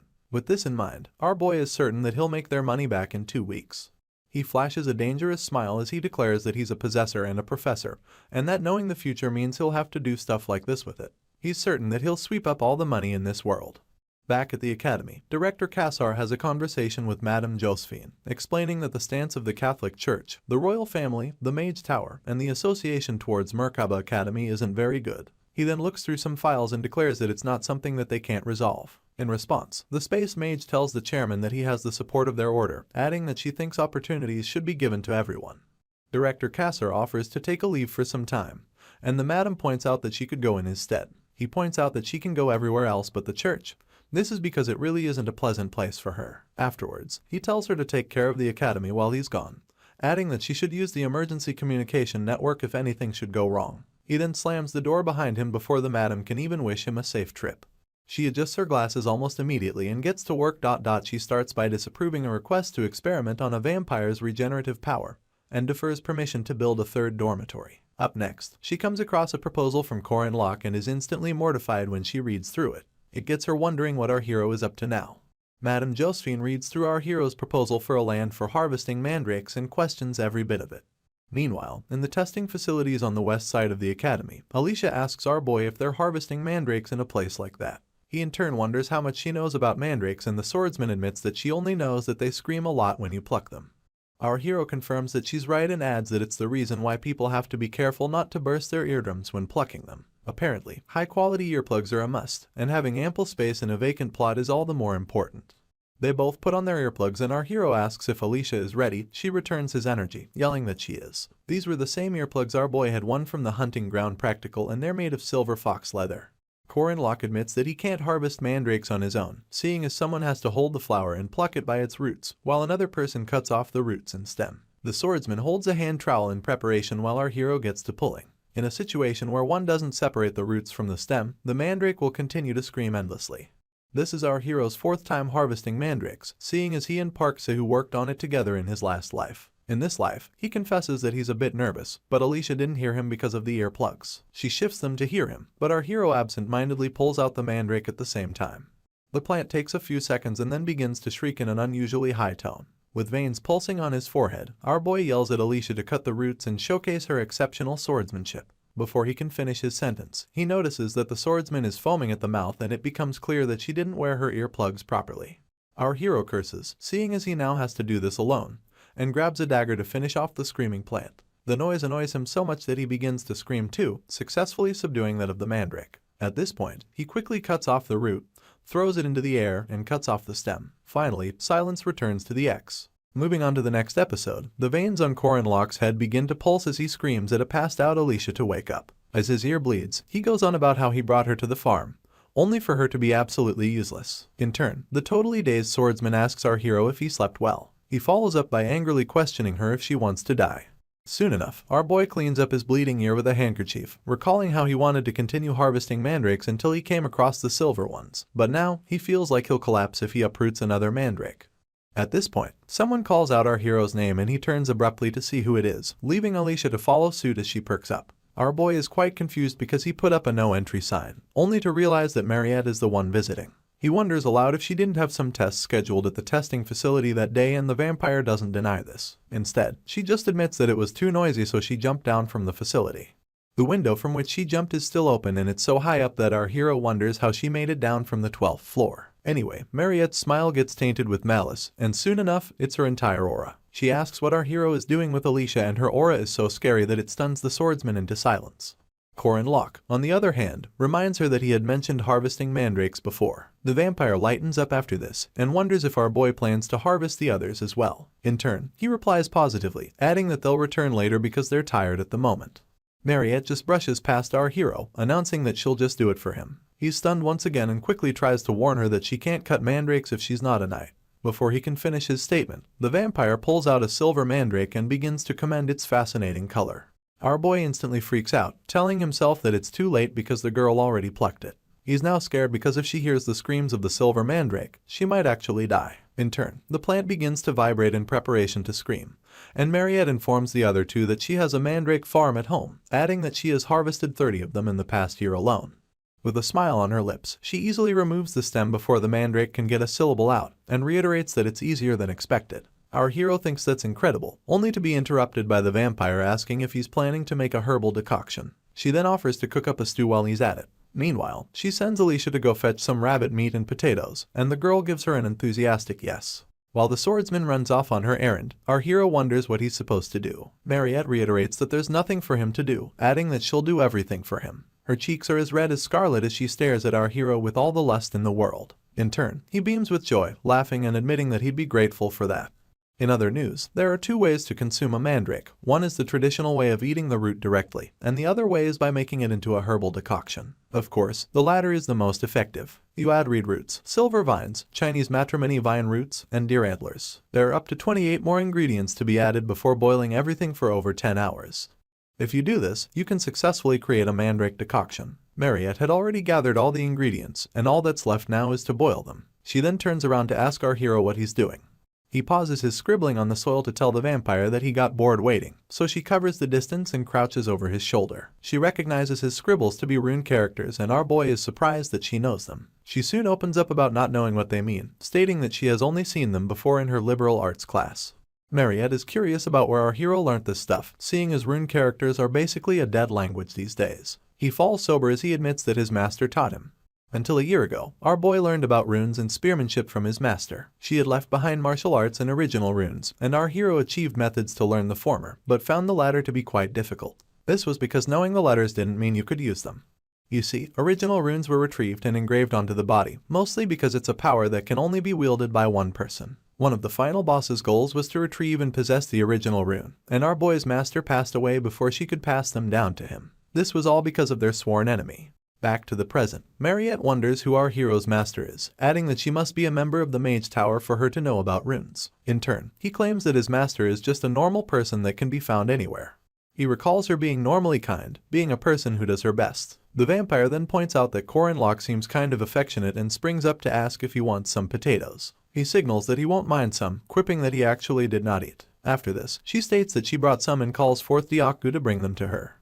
The mention of this name worries our hero, seeing as it belongs to the highest form of familiars. The huge red dog from the initial battle against the vampire appears with a basket of potatoes, and it's none other than Otaku, the vampire's orb. Our boy stares up at the beast in wonderment, and after accepting the potatoes, he asks Mariette if she has fully bound the orb. She just laughs and claims that it's all thanks to our hero for sharing his blood with her. Because of him, she finally got a familiar, and now she asks him if he doesn't think Otaku is cute. The dog pants happily after the compliment from its master, and our boy has to play along as he claims that it looks cuter the more he stares at it. He then claims that since the orb is made mostly from his blood, it must mean he's Otaku's father. Mariette goes red in the cheeks once again, admitting that she never thought of it like that. Right on cue, our hero pets the beast and the vampire asks him to play with it. The request seems weird to him, so he points out that the orb is not a real dog, only for the beast to shrink into the size of a regular dog and roughly play with our boy. Mariette just stands by happily watching things almost go wrong. Apparently, the one-year-old vampire-type dog was too active and it had our hero rolling until his limits. Later on, he announces that the decoction looks good and immediately gulps some of it down. At this point, he looks rough-handled, so Alicia whispers into the vampire's ear, asking about what happened to him. In turn, she admits that it's because he played with Otaku. The swordsman doesn't know who that is, so she asks about it. Before she can get an answer, our hero's notification bar pops up and announces that he has consumed Mandrake's herbal decoction. His mana recovery ability greatly increases, and his max mana amount increases by 13-0. As this knowledge comes to him, he declares that he now has dignified name level stats. He's looking much better as he tells the girls to drink some decoction too, stating that drinking it more than once has no effects. The vampire is surprised by the offer and tries to confirm if it's really okay. It turns out that as strong as Mandrake herbs are, the effect only applies once. Our hero imagines how happy Lark and Yule will be if he gives them what is left of the decoction after Mariette and Alicia drink from it. Now, all that's left to handle is the white silver mandrake, and seeing as our boy has to eat it by the roots, he stuffs it into his mouth as beads of sweat fall down his face. Instantly, his notification bar indicates that he has consumed the white silver mandrake and later adds that his aura core has been created.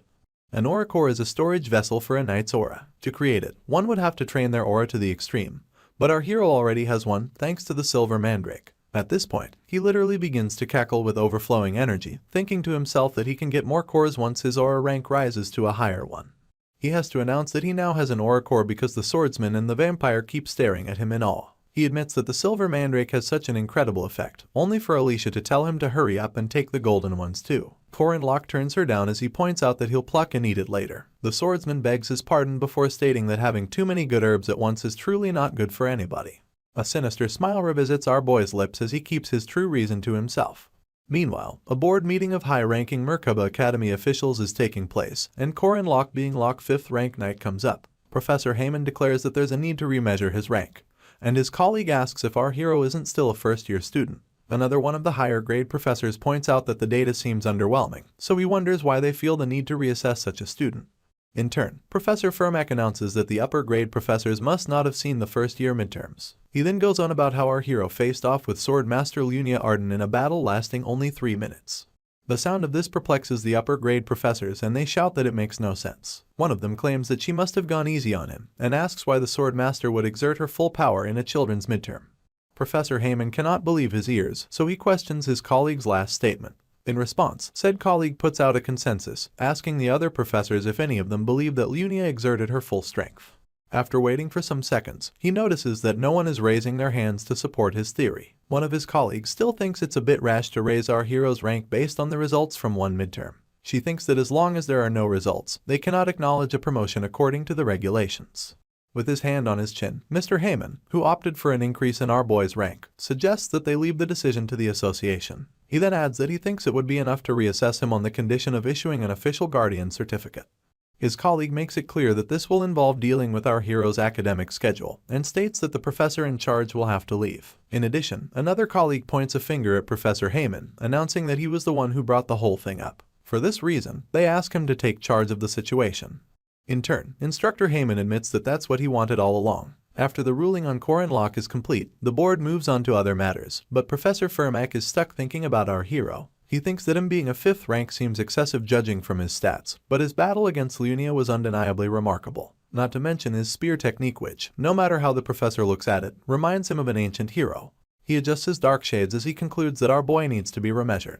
The next day, Alicia clasps her books to her chest as she says hi to Korin Locke. He returns the gesture and the girl points out that they're in the same class this time. She then takes a seat beside him, simultaneously asking if she can sit. In response, our boy wonders what the point of asking is if she has already sat down. He mentions that it's Jaeger's spot anyway and right on cue, the hunk appears behind Alicia.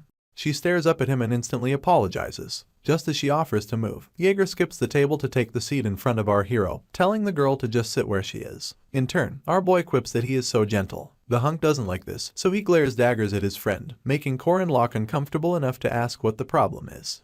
Apparently, Jaeger has been keeping track of how close our hero is to Senior Potato, the most famous person in the academy, Shuren, the super cute demon tribe girl, and now, the granddaughter of the Sword Emperor. He bursts into tears as he admits to himself how jealous this makes him. He even asks why our boy seems to be the only person filming a dating simulation game. He wonders why his youth is fleeing from him, and why the seats next to him are so cold and empty. Jaeger bows his head to curse and weep, while our hero and his seatmate wonder if the hunk is going through something. At this point, Professor Firmak steps into class looking flashy as usual. He asks if all the first-year students are ready and announces that they should begin class.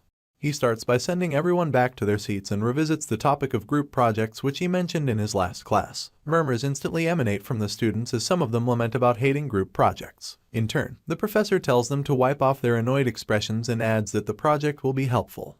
As he proceeds to explain what it'll be about, Mr. Firmak snaps his fingers and declares that since they're in the night faculty, he won't assign difficult math or tasks like raising magical crops like they do in the magic faculty. The snap of his finger causes various pieces of paper to come together as though completing a wholesome puzzle.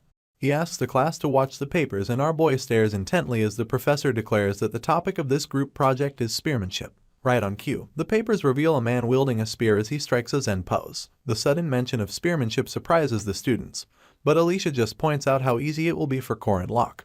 Meanwhile, our hero wonders what's going on, seeing as in his last life the project was about boxing. You see, Mr. Firmak is a boxer represented by range adjustment and dash, as well as shadow, which is his special technique. He's also a first-rank knight from the North Sverkut Academy and is famous for the rune magic engraved on his gauntlet. Our hero smiles mischievously as he questions why the professor is suddenly teaching spearmanship. He admits that he's quick-witted and stares him down as he asks if the man is trying to test him out. The instructor goes into detail as he claims that the project will be about choosing and researching a specific type of spearmanship with their groups. He then adds that a time will come when they'll demonstrate the different techniques of spearmanship that they studied. One of the students asks if this doesn't favor those who are already spear users, and Professor Firmak promises to take that into his evaluation by adjusting the assessment criteria and offering bonus points. He presents the class with a cup full of short sticks, announcing that each group will consist of 4 members assigned randomly. A group project is said to be a way to foster and evaluate student cooperation, but in reality, the hardest worker loses. It's a merciless game of chicken. In our hero's real life, he got texts from his group members, one about a member going to Apgujeong rather than coming to group meetings, another from a lazy teammate who just copied and pasted from Wikipedia, and the last group member lost a grandparent and couldn't come for meetings.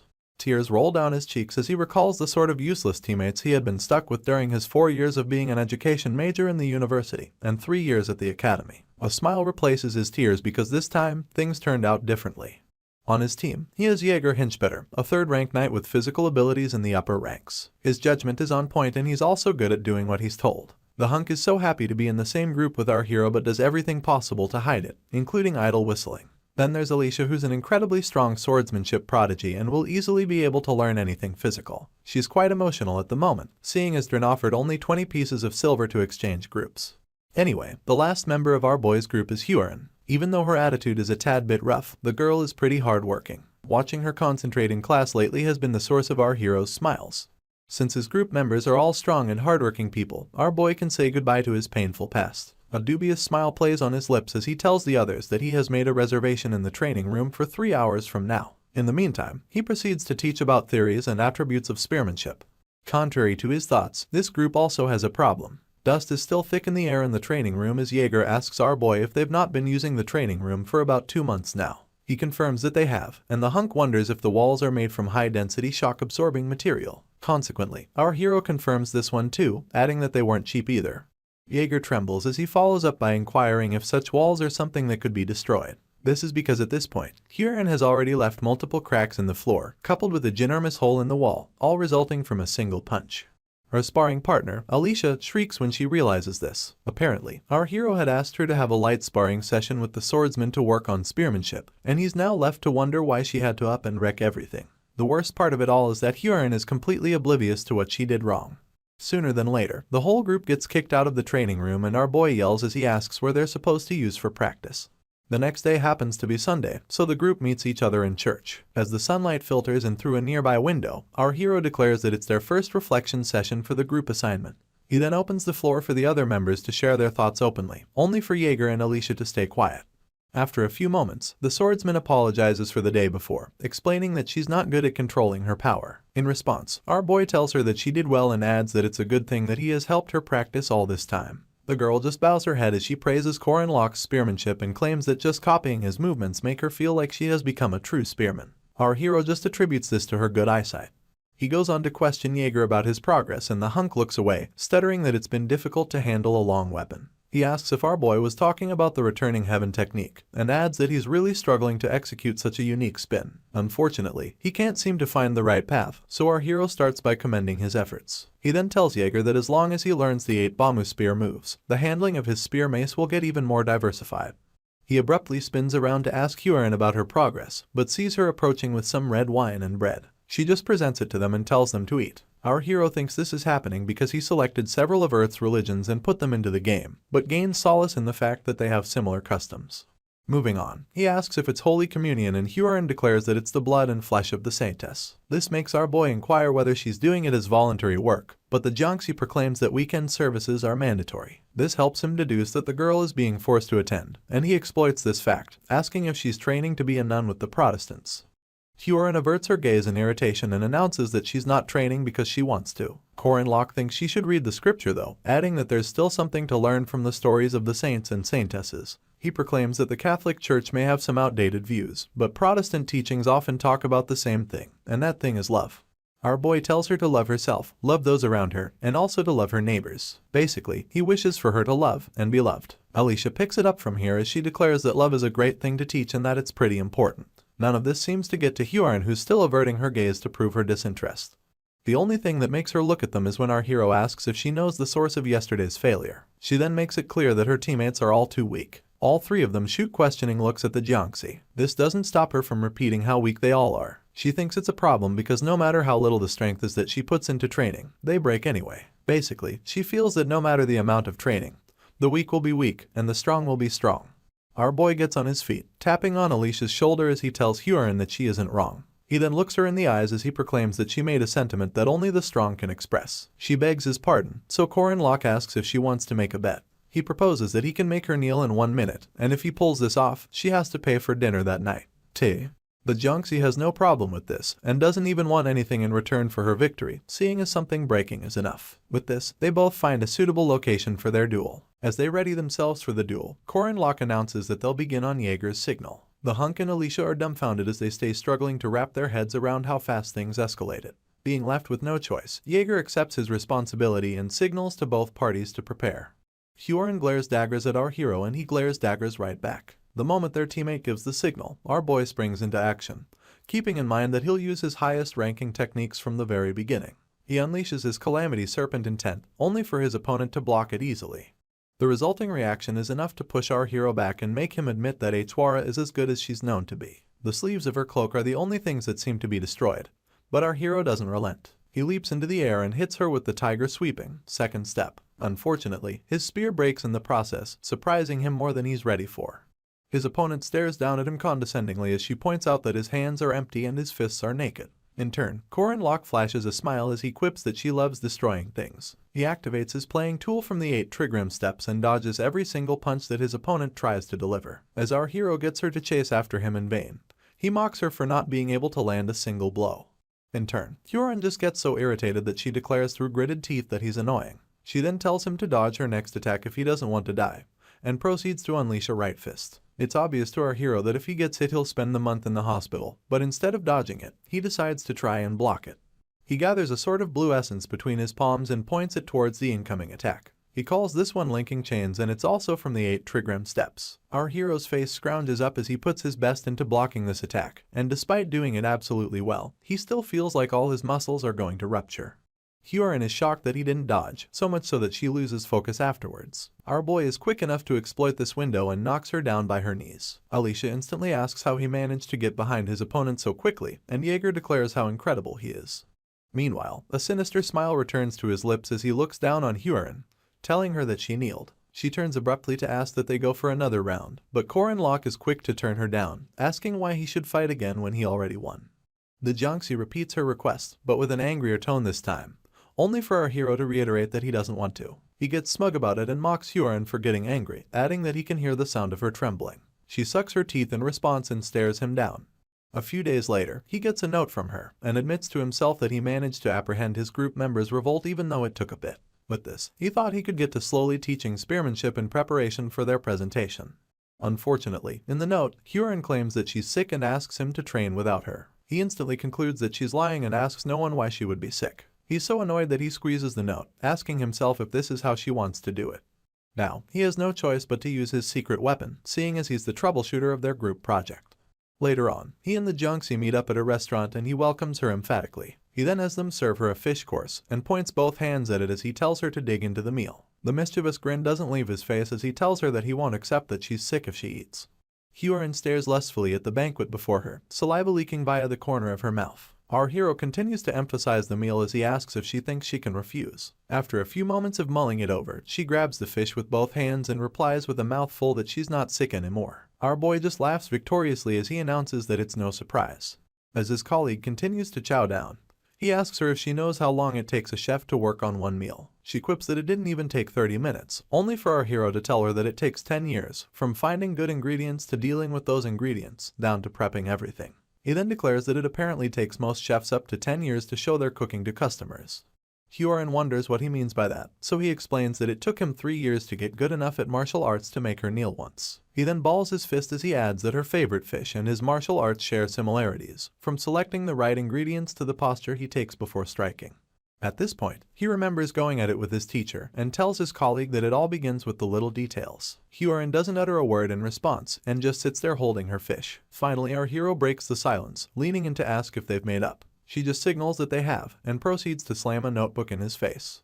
He almost curses until he realizes what it says on the cover. Apparently, it contains the positions of spearmanship. The girl continues munching her fish while our hero wonders aloud if X isn't the research he gave her to do. He gets so excited that he pats her head for doing all of it, and even calls her a cutie. She instantly tells him to get off of her though. At this moment, he realizes that Jaeger and Alicia are also practicing their spearmanship diligently, and thanks to Hyorin, there's no need to worry about the research aspect. Now, they have enough to prepare for the presentation. Time flies right by and the team finds themselves in the middle of May, the first week of project presentations to be precise. Professor Firmak stands before the first group to present, wielding his notepad and staring them down. It turns out that the order of presentation was based on numbers, and the group that comes before Korin Locks go ahead to present. As he and his friends watch patiently, the team before them announce that they're ready to present. The leader of Group 1, Pale, yells as he introduces himself, and adds that their topic is based on 5-star spearmanship. In turn, the professor asks for a demonstration. Group simultaneously showcases all that they've learned, so much so that Alicia admits that they all prepared quite well. Afterwards, Mr. Firmak tells a panting Pale that he did a good job. The boy thanks him in response, only for the professor to add that he'll now try to get through their formation.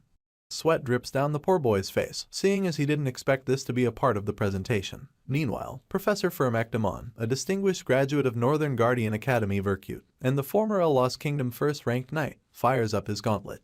As a haunting essence surrounds him, he tells Pale and his team that if they last 10 seconds, he'll give them full marks for the project. Apparently, the real group project starts now.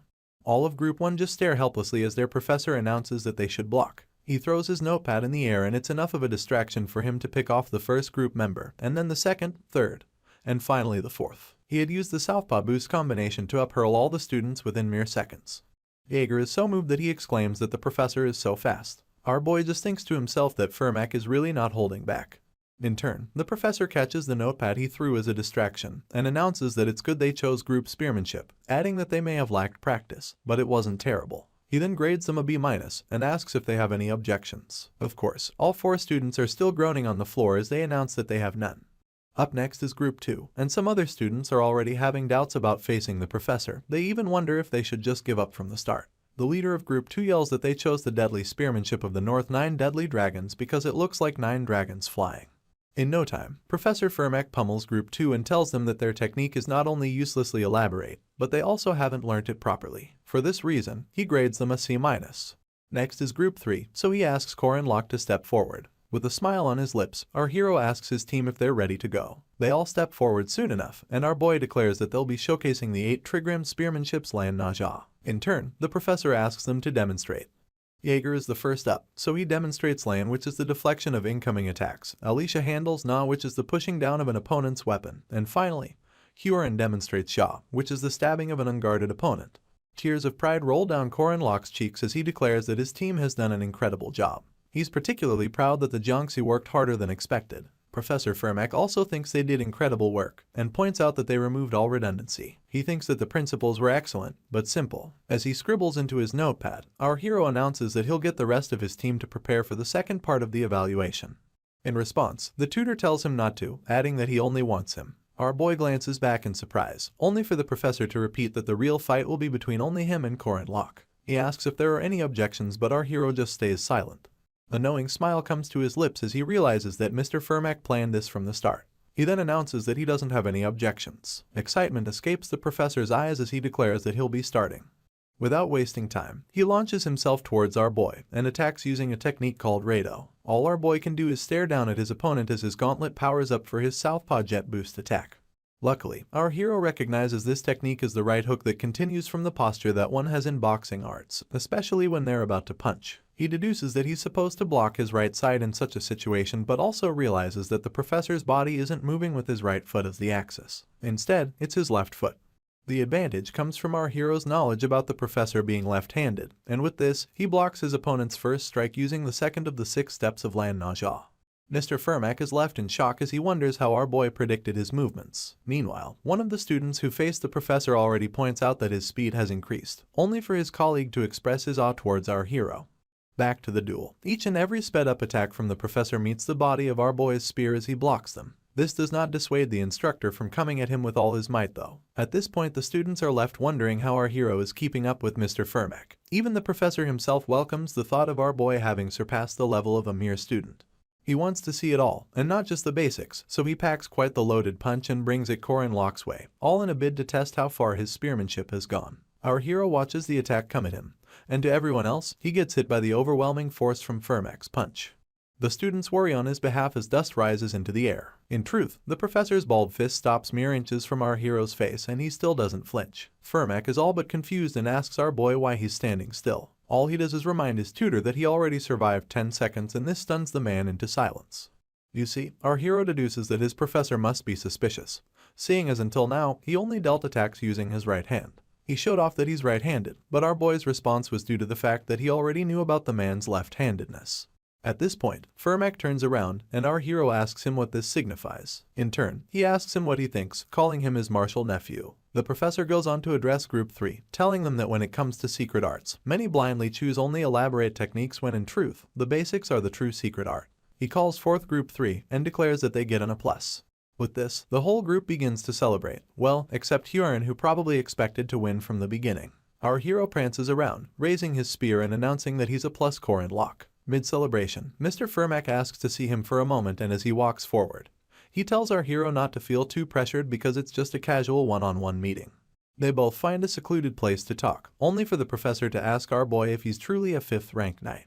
With his hands behind his back, he tells the tutor that he is. In turn, Firmak mentions that our hero must be aware that his abilities don't align with those of a 5th rank knight, and Korin Lok admits that he's pretty good. He adds that he can't sense spirit and can only catch them under special conditions. For this reason, he can't even subdue a 5th rank evil spirit. The professor pauses his speech, only to bring up how the knight faculty recently met and debated about our hero. He continues to keep a straight face as the tutor announces that they've decided to reevaluate him. He then adds that our boy will be assigned several missions which will be used to reassess his rank. Apparently, the highest rank allowed will be a semi-first rank, and since our hero has showcased some results, they've come out unconventionally. In our boy's heart, he mulls things over, admitting to himself that an increase in rank can't hurt, especially because he'll be paid more and even get more choices when it comes to missions. The fact that he will get to choose high-ranking mission puts a smile on his lips. Apparently, if he was a main character, this would be a right he could only get as a second-year student. He flashes the professor a smile as he agrees to the rank reassessment. He then follows up by inquiring about what he has to do. In turn, Fermac reads a note and it details how our hero must complete 2 missions involving semi-first rank monsters and evil spirits. He must do this on his own. Currently, there are 4 semi-first rank raid missions available at the Guardian Association. Luckily, there are 2 monster and 2 evil spirit missions. Once again, Corin Locke is left to mull things over. He folds his arms and realizes that they just want him to capture 1 monster and 1 evil spirit. The only problem our hero has with this is the timing.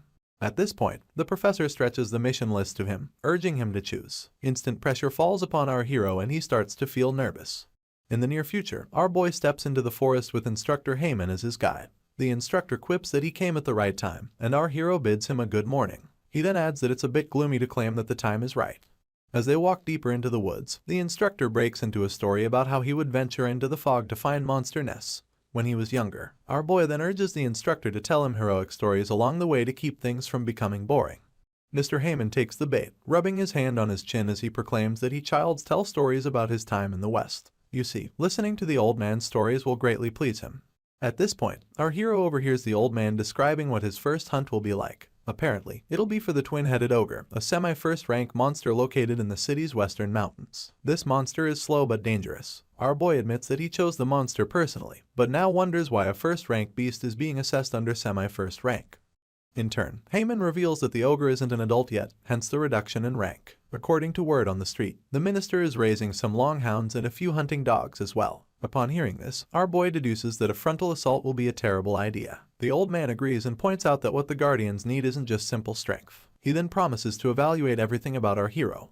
They arrive at the city western mountains soon enough, and amidst the fog, they head to the cave housing the twin-headed ogre. Old man Heyman alongside some other association staff also show up at the venue, but have all resolved not to help him pass. They'll only do something if the situation becomes truly dangerous, but that will also mean that our hero's test will be voided. Just then, the old man asks for our boy's analysis of the situation. He explains that judging by the surroundings, there are obvious signs of the twin-headed ogre alongside some longhounds. He concludes that the beasts are definitely cohabiting. Mr. Heyman would like to know the exact number of hounds, so our hero tells him 3. After this, the old man reminds Corin Locke that there were only the footsteps of 2 4-footed animals following those of the ogre. In response, he tells him that one god the hound seems to be female and pregnant. The instructor presumes that our hero already knows the answer but would like him to explain anyway, so he squats beside a trail in the soil and points out that other than the footsteps, there are traces of a beast being dragged. This means that the hunted beast wasn't eaten on the spot but dragged back to their base. Our hero clarifies that neither ogres nor longhounds have the concept to save food. With this, he concludes that they were thinking of one of their kind who couldn't move, so they brought them some food. Old man Heyman and the other associates stand in awe of our boy's extensive knowledge. As a follow-up, the instructor asks him how he plans to face the twin-headed ogre and the longhounds. Corin Locke claims that he'll first separate them from each other, and when asked how, he points out that they're beasts with animalistic senses towards dangerous things. He plans to use a strong weapon, something given to humanity. Mr. Heyman is confused by this statement, so our hero reveals that he has to use his head, adding that it's quite unfortunate for the beasts that he's an expert in that field. Even as humans expand their reach and navigate the world, there will always be threats lurking. There will always be demonic beings who impose their position in this world. The ruler of the Western Forest is one of them as well. Like a tyrant, the twin-headed ogre commands the forest, a place where very few humans dare to tread. This ginormous reddish beast wields its wooden club, accompanied by his longhounds. To him, the forest is his kingdom.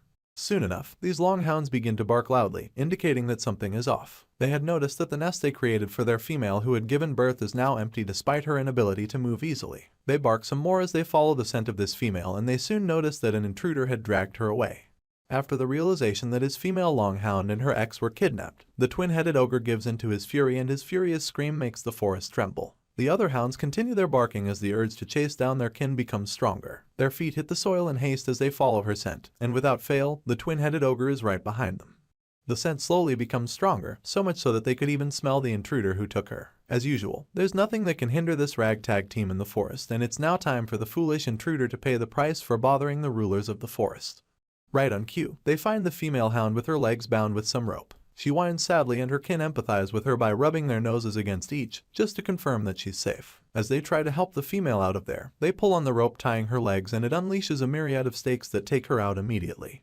Out of nowhere, a log swings into the picture and smashes one of the hounds against a nearby tree, leaving just one of them alive. Unfortunately, the log cuts the ropes loose and more stakes fall from above. The hound is left with no choice but to run for survival's sake. It notices an open field up front and runs towards it because there are no trees where it'll be used as traps. Little did it know that our hero had carved runes into all the rocks in the vicinity.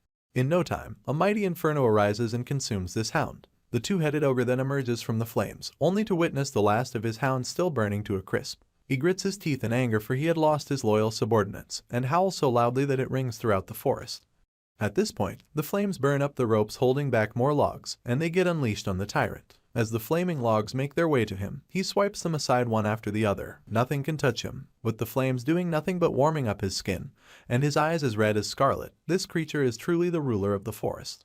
Our hero lurks in the shadows, spear in hand, ready to take on this beast. Unfortunately, the twin-headed ogre has no idea that the hunt has just begun. The ruler of the forest, which is none other than the twin-headed ogre, is a natural-born hunter with his first head having good vision, and the second having an excellent sense of smell. Together, both heads work to avenge the death of his long hounds by chasing their trail.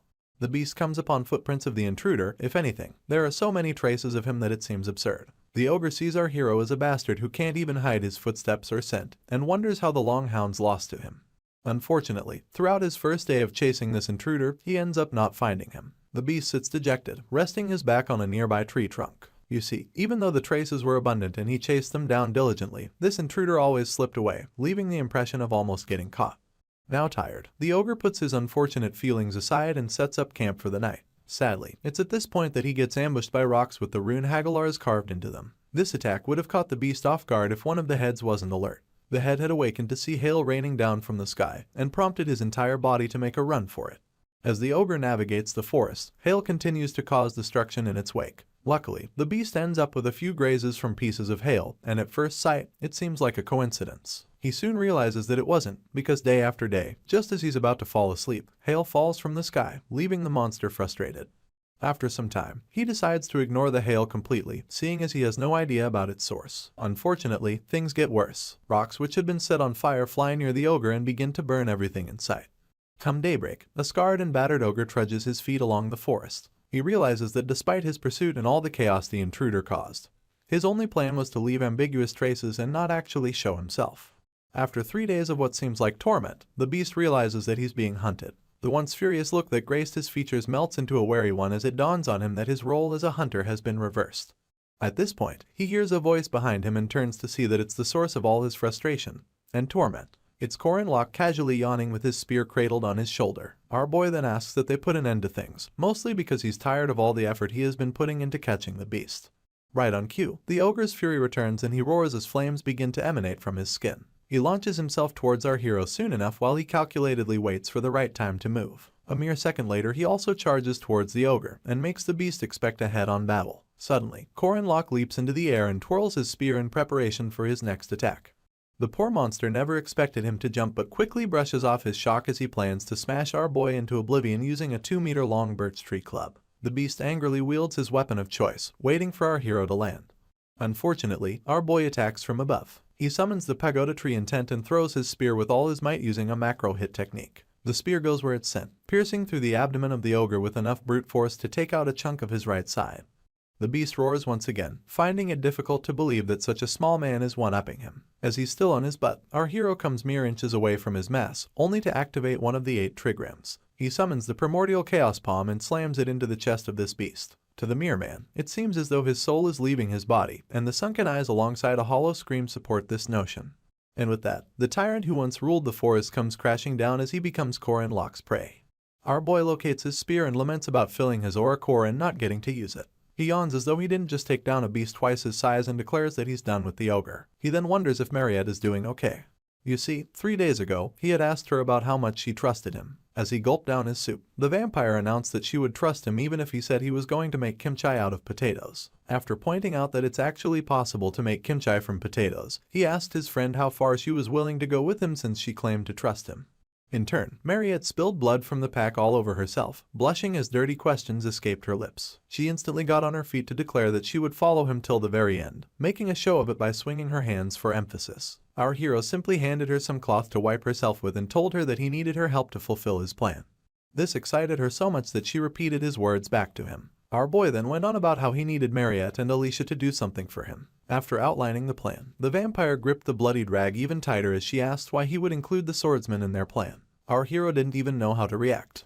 Later on, Mariette dumped her bloodied dress in a hamper and turned on the shower. Apparently, she's still a girl in her youth despite being a veteran guardian and a vampire who has been having an eventful life. Our boy's choice of words easily caused a misunderstanding, and in turn, it caused her heart to tremble.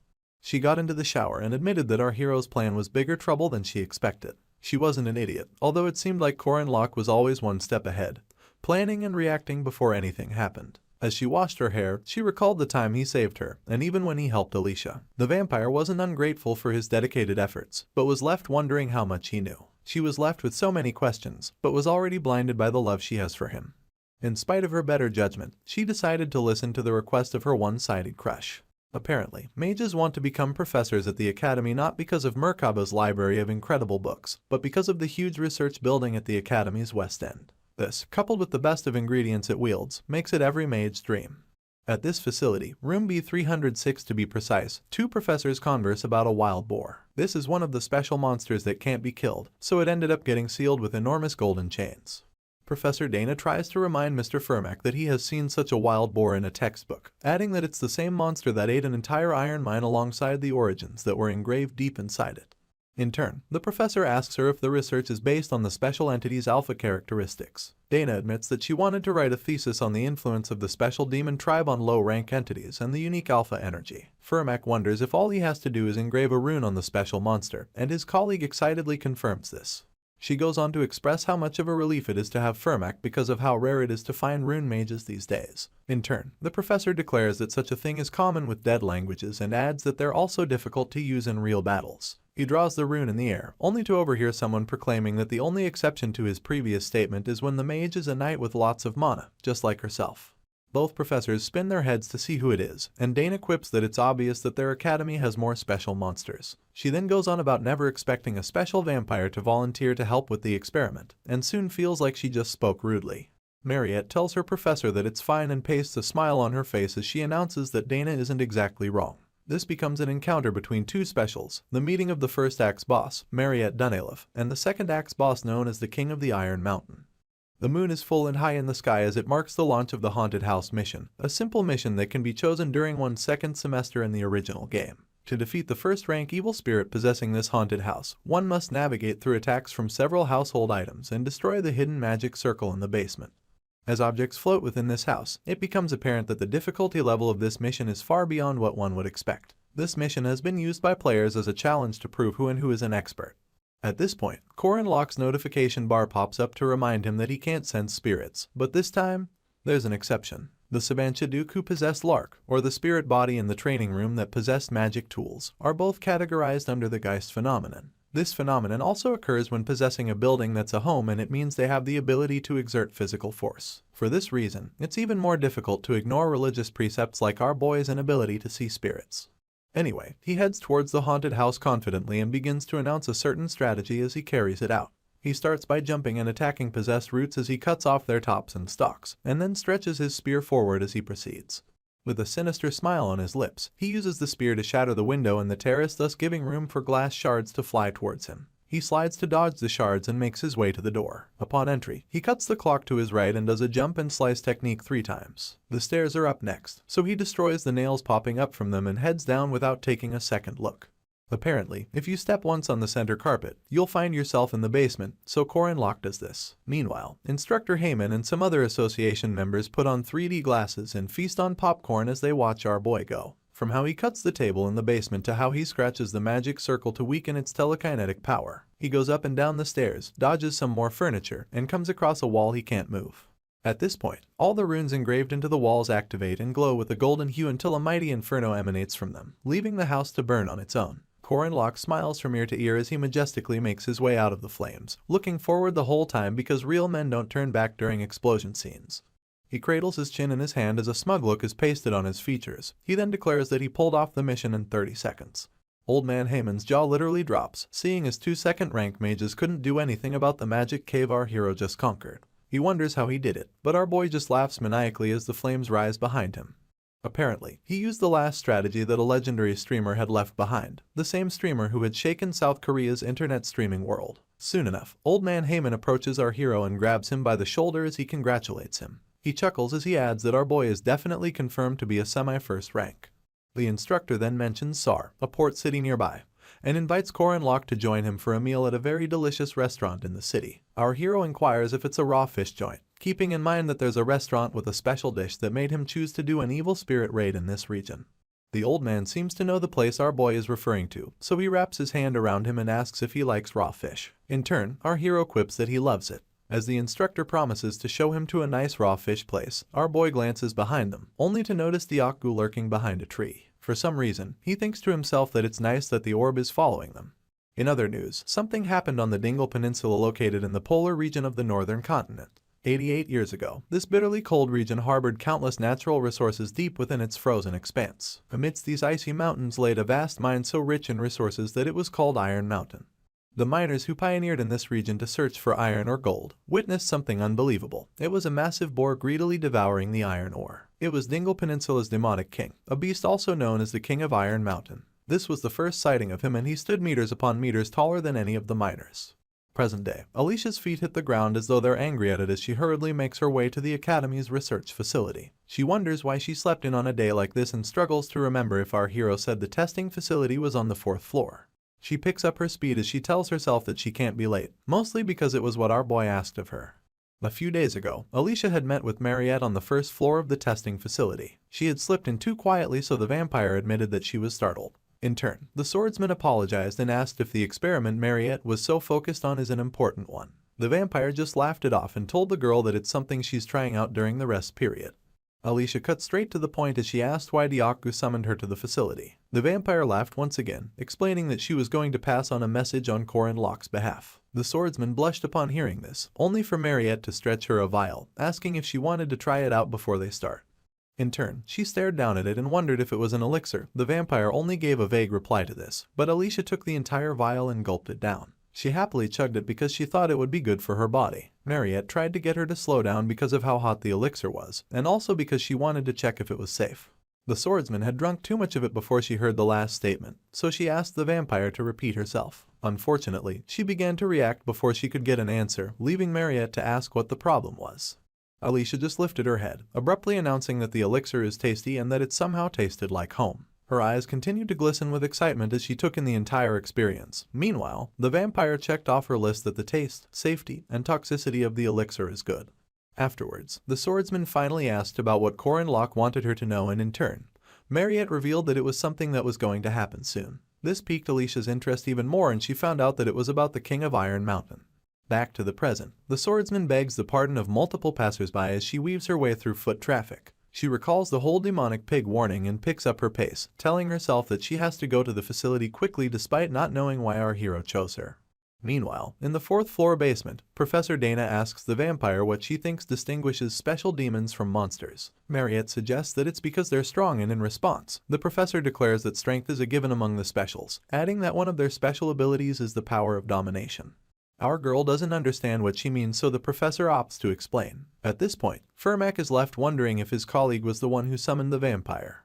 Anyway, Dana goes on about how some demons emit a different energy than normal demons and stares that they're theoretically called alpha entities. She waves her finger around as she proclaims that these demons are stronger and give commands, unlike their normal kin. It turns out that they can easily dominate their kind of monsters, but their domination ability is ineffective against demons that are different from them.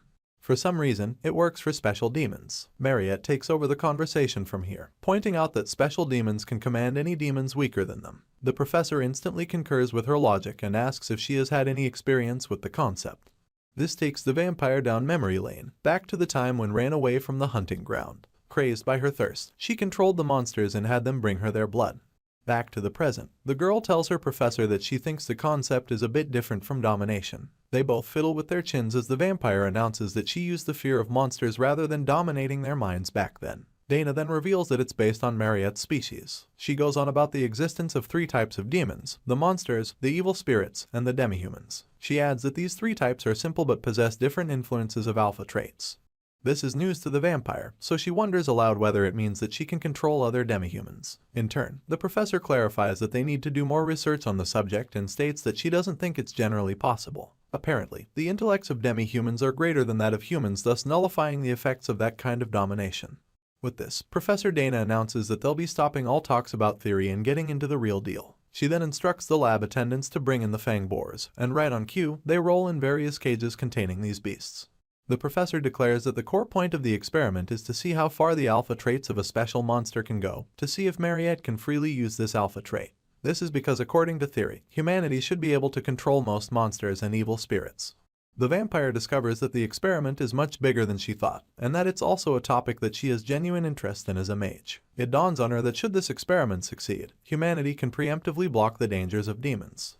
Suddenly, the professor whispers to her, asking if she succeeded in making the elixir to be as yummy as she wanted, adding that she's referring to what the girl asked her previously. In response, the vampire admits that it turned out deliciously, thanks to her. The professor heaves a sigh of relief and apologizes for the sudden curiosity. She moves past the topic just as easily, asking Mariette to try and dominate the fang boars. She just stares at these monsters as they growl from behind their cages and steadies herself. She then commands all of them to come out, and a sort of reddish hue spreads all over the place as these beasts calmly exit their cages. They take a few steps toward our girl before she commands them to stop. Right on cue, they all halt their movements as though they're under hypnosis.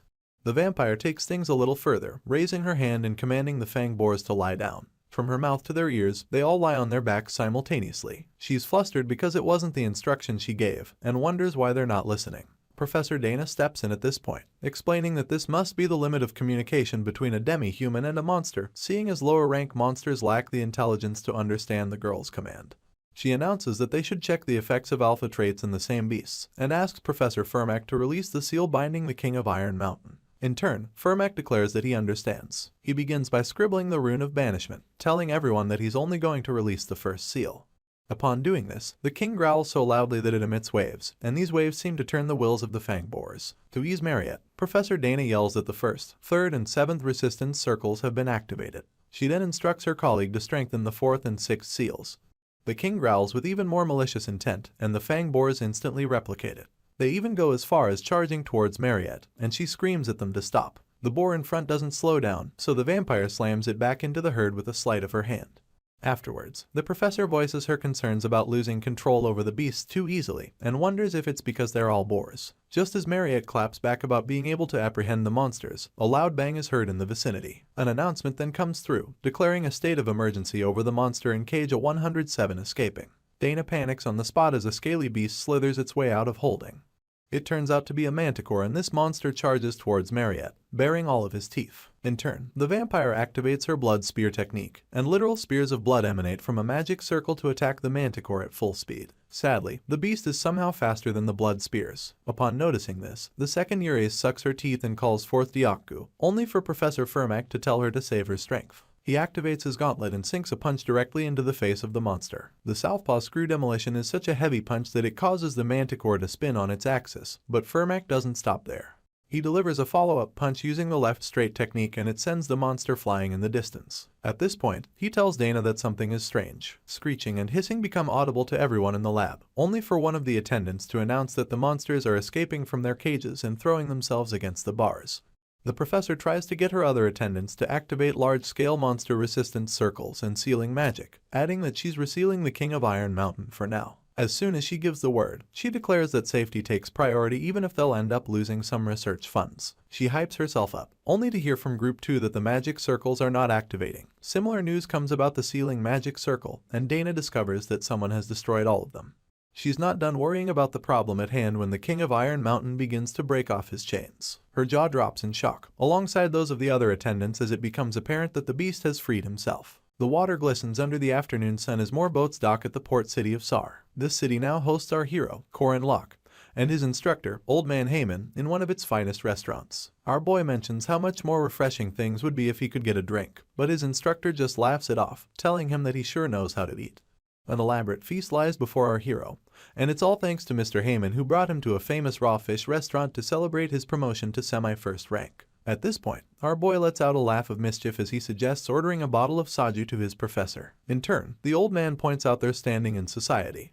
Our hero licks his lips as thoughts of alcohol fled his mind. As Corin Locke, he's a third year and a minor, so he seldom has the opportunity to drink. He's just frustrated that all the pubs around are so thorough about checking ID. Because of the current worldview, all he can think about is the sadness of not being able to have chicken and beer together, especially from Chef Yoon, who created seasoned chicken. He's even sadder because he came from the nation that consumed the most alcohol daily and still couldn't drink it. For this reason, our hero comes up with a plan. He baits the old man into believing that there's a saying in the East about alcohol being something one has to learn from an adult. He then adds that he would like the instructor to be the life teacher that teaches him about alcohol. Mr. Heyman actually mulls this over, and our boy can see the kindness in his eyes. He can see the absence of greed alongside the man's desire to have an honest conversation with him. Just then, the instructor throws caution to the wind and pours our hero a drink, only for him to stifle his laughter as he admits that the man fell for it. At this point, his happiness is cut short by the sound of barking. The other customers at the restaurant begin to wonder where the barking is coming from and ask if someone brought their dog. Our hero just stays trembling in his seat as he asks himself why such a thing would happen at this time. He soon bursts into tears as he catches a glimpse of Dyaku standing right beside him with folded arms. Back at the testing facility in Merkaba Academy, the King of Iron Mountain has successfully broken free and is now staring down at all the puny humans with malice. Professor Fermac proclaims that they need to block the beast, and Mariette hurriedly concurs. She activates her crystal lance magic and a ginormous crystal forges right above her in accordance. In no time, she sends it flying towards the beast, only for it to shatter against his hide.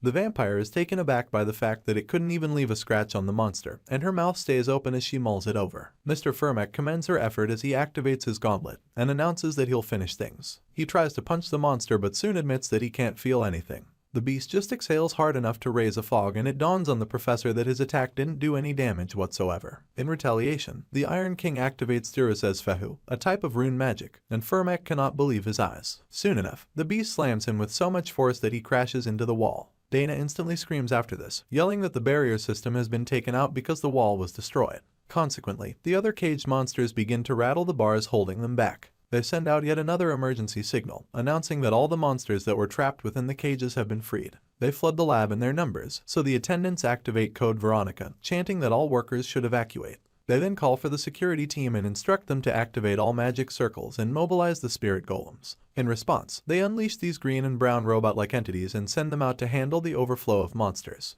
The commander then instructs the golems to not let any monster escape the facility. A hissing sound becomes audible as it foretells incoming doom, and out of nowhere, a first-ranked demonic beast known as the Poisonous Dragon appears and crumbles so many golems like they are Legos. Up next, another first-ranked demonic beast known as the King Herent handles the remaining golems. Worse off, these mighty beasts, supported by the lesser monsters, continue to swarm towards the exit, leaving the attendants to request support. They add that they cannot block the higher-level monsters without a magic circle. Professor Dana is so panicked by the concept of these beasts leaving the academy that she authorizes consecutive lightning attacks in their shared area. At the back of her mind, she wonders if their funding will be okay. Anyway, while her attention is divided, a magic beast covers the distance and almost bites her head off. As she screams in horror, two overpowered swords dash into the atmosphere and bore holes in this magic beast. The mercenary then announces that Corin Locke's insight is getting scarier. Dana is left in shock, but manages to ask Rin why he's at the facility. In turn, the mercenary just claims that it's a field trip, and proceeds to call back his blades. On their way back, they take out their fair share of monsters. The King Herent is more pissed off than ever, so he gathers momentum and unleashes a mighty inferno to burn down anything in its path. This worries the mercenary, but he stands his ground. Right behind him, another mage charges up the broken rocks with debris fusion, bringing them together to forge a castle golem which is on eye level with this first-ranked demonic beast. Cranel takes out some time to celebrate the success and control of his recent spell, adding that the techniques our hero taught him really worked. Apparently, Corin Locke had told him a few days ago that stamina is power and forced him to train before giving him some golem magic techniques. Our boy claimed that he found the techniques when he was reading in the library. He tossed the golem sorcerer the book, and all he asked for in exchange was for him to partake in today's field trip. Back to the present, and the junk golem is getting pushed back by the King Herent, making Cranel wonder if it's because the beast is a first rank. Suddenly, some vines begin to encroach all of the golem's body, and it turns out to be Yule applying her root supplementation technique to forge a junk wooden golem. The druid throws a question into the crowd, asking how our hero knew that this would happen in advance, or why he would teach her this exact method that would help the situation. While she's stuck thinking about it, Professor Dana panics over the poisonous dragon making its way up to the 3rd floor. At this point, Alicia comes leaping into the air and cutting down the beast at 3 different locations of its body. She sticks her landing as it falls to the ground and asks if they manage to defeat it. The professor shields herself from all the dust raised and admits that it's such perfect timing that every student that has appeared is at least a 2nd rank knight or mage. She has never been so thankful for students. Mere seconds later, she gets an epiphany, so she asks why they are at the testing facility. They all stare at her as they simultaneously chorus that they're there for a field trip. As they speak, they have no idea that Corin Locke, who isn't even at the academy, cooked up this plan, which is going splendidly. Mariette comes through with the Realm of Blood, mounting a giant reddish orb to encapsulate the Iron King. She declares that it's a good thing that they prepared the barrier beforehand.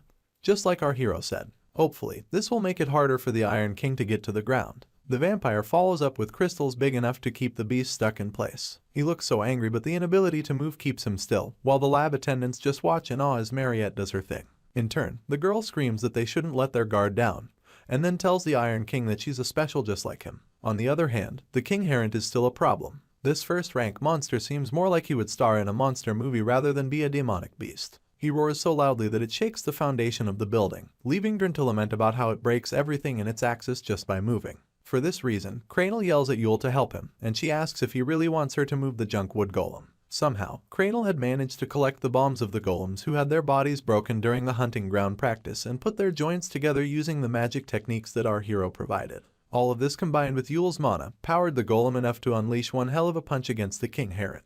In retaliation, the beast roars and tries to swipe at the golem. Meanwhile, Cranel tells the druid to follow the plan and replenish the skin of the golem's fist. She wonders what the actual plan is, so the sorcerer explains that they'll explode 5 bombs absorbed by the spirit golem at once and spray out a large amount of mana in the process. In the legend of Arren, these two were known to be the duo in charge of a large number of monsters, the Dream Team, if you may. Cranel goes through a checklist for his golem as he confirms his control technique, his mana bias boost technique, and finally, he put on the designated target tracking radar. After all of this is done, he equips nature's weapon, the wooden fist. The arm of this golem cackles with green energy as the duo activates spirit bombs with 5 times the force. Upon getting the all clear from their notification bar, Cranel emphatically presses the activation button, and everything combined gets unleashed in a technique known as the elbow rocket. The punch is so heavy that it seems like propellers pushed it towards the face of the King Herent. The beast comes crashing into the ground and Cranel screams victoriously, referring to the golem as the Luden Warrior. Yule just stands there wondering when he had time to name it. Back to the port city of Sar. It turns out that our hero chose to do the haunted house in that vicinity for a reason that had nothing to do with its cuisine. He arrives at a chapel in town just as the big bell signifies the end of another hour. The continuous ringing of the bell makes Diaku scared, or maybe it was the idea of a chapel. Anyway, our boy tells the demon that he has something that he has to do. He knocks on the door of the chapel and an elderly nun answers. Our hero immediately pastes a fake smile on his features as he tells her that he's an academy student dispatched from abroad. He adds that he hasn't been able to attend mass due to his dispatch tasks, and asks if it's possible to use the chapel's prayer room. In turn, the nun sympathizes with him and agrees. Upon entry, our hero takes a seat and tries to remember the last known location of the marker, telling himself that he hopes the lady on the other side can come as soon as possible because of how dire the situation is. He locates the marker on a cross nearby and presses on it. Within mere minutes, a portal opens up behind him and Madame Josephine emanates from within it. Our boy smugly announces that her response is as quick as he expected, only for the sorceress to place her blade right beside his head in a threatening manner. She then asks him how he knows about the marker, adding that he should think well before answering. Our hero realizes that she may have many questions, but also that now is not the time. For this reason, he tells the sorceress that they have to deal with pressing matters. After Cranel celebrates the good work of the Luden Warrior, Alicia stares in awe and admits that she has never seen such a golem before. At this point, the poisonous dragon comes slithering in her direction, and it prompts her to not look away. As the first-rank beast hisses at her, she realizes that she has to face it alone, and recalls the time Mariette gave her a message from our hero to not use domain severance under any circumstances. She dodges the dragon's attack by flipping over it and chucks up our boy's instruction about domain severance to mean that he saw potential in her. The beast turns around for a second at its attack, while our girl is left thinking about whether or not she can defeat it. She suddenly hears a weird warping sound in the distance and wonders what it is. Soon enough, the air before her seems to pulse in the shape of an orb, and it continues to do so as cracks appear in it. In no time, the blood realm which Mariette had activated completely breaks down and the injured vampire falls to the ground. Alicia screams out her name as the girl continues to heavily pant on the floor. She then remembers that it's all happening just like Corin Locke had predicted. He had told her that she would probably not be able to defeat the demonic pig, and true to his words, she couldn't.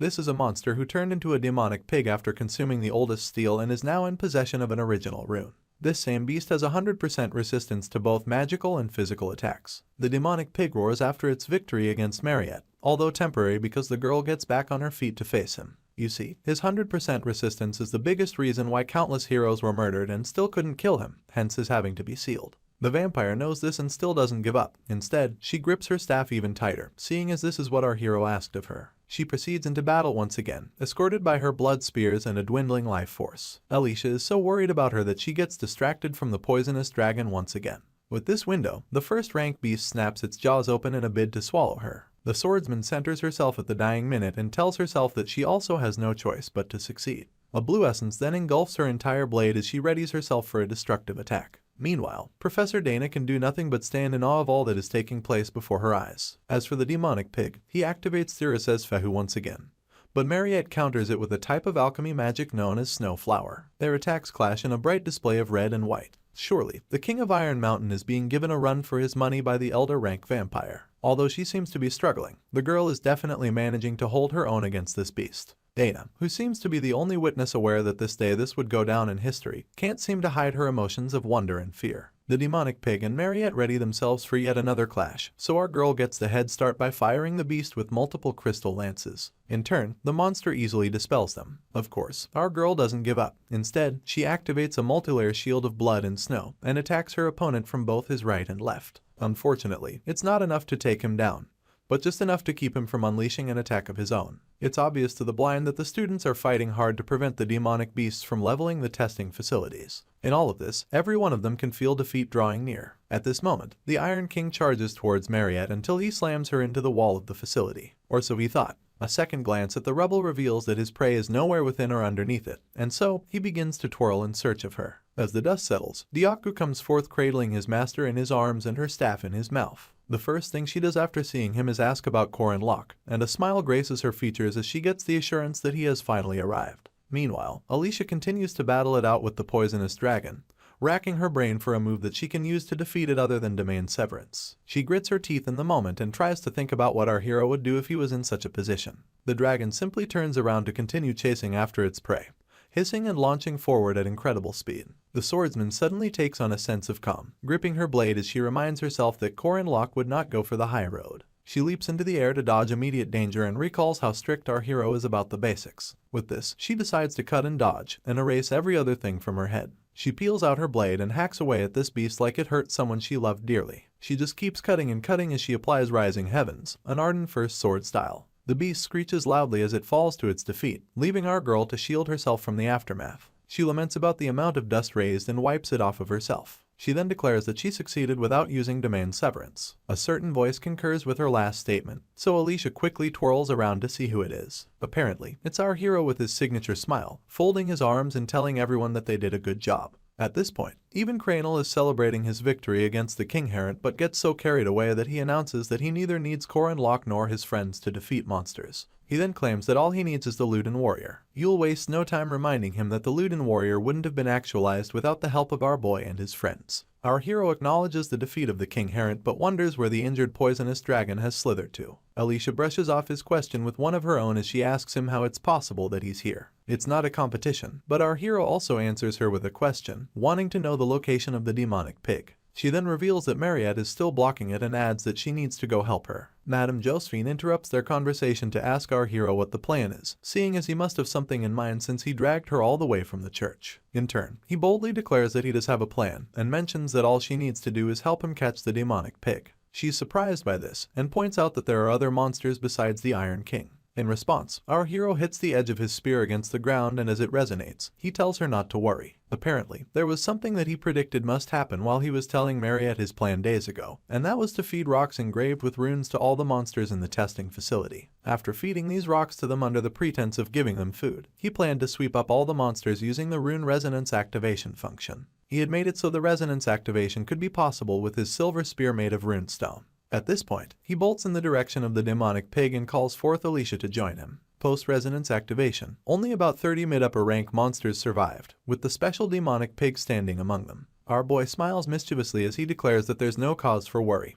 He then calls for Drin to join them and the mercenary acknowledges the arrival of his boss. Up next, he calls for Cranel and Yule, telling them to stop acting intoxicated and join the team. Of course, the sorcerer is so full of himself that he screams about not needing our hero. Yule shuts him down on the spot, telling him to get a move on. With this, all the named characters of the heroic legends of Arhan gather, and these are the heroes that will save the world in the nearest future. Our boy asks Mariette if she's okay, and despite her rough outlook, she gives him a positive reply. Corin Locke then declares that they should start again, so everyone powers up their weapon of choice in anticipation of their counterattack. Our hero realizes that the dream team isn't just for luxury, but it actually flows. It's now obvious that the only reason why the team's members cannot still be confident is because their opponent is the King of Iron Mountain. This same beast has only dominated and never been ruled, pulverized and has never been subjugated, and has ravaged without an ounce of mercy. Mariette calls out to everyone, urging them to split up, because at this point, the tyrannical beast who consumes everything is charging towards them. Still drunk with power, Cranel commands his Luden warrior to take on the demonic pig.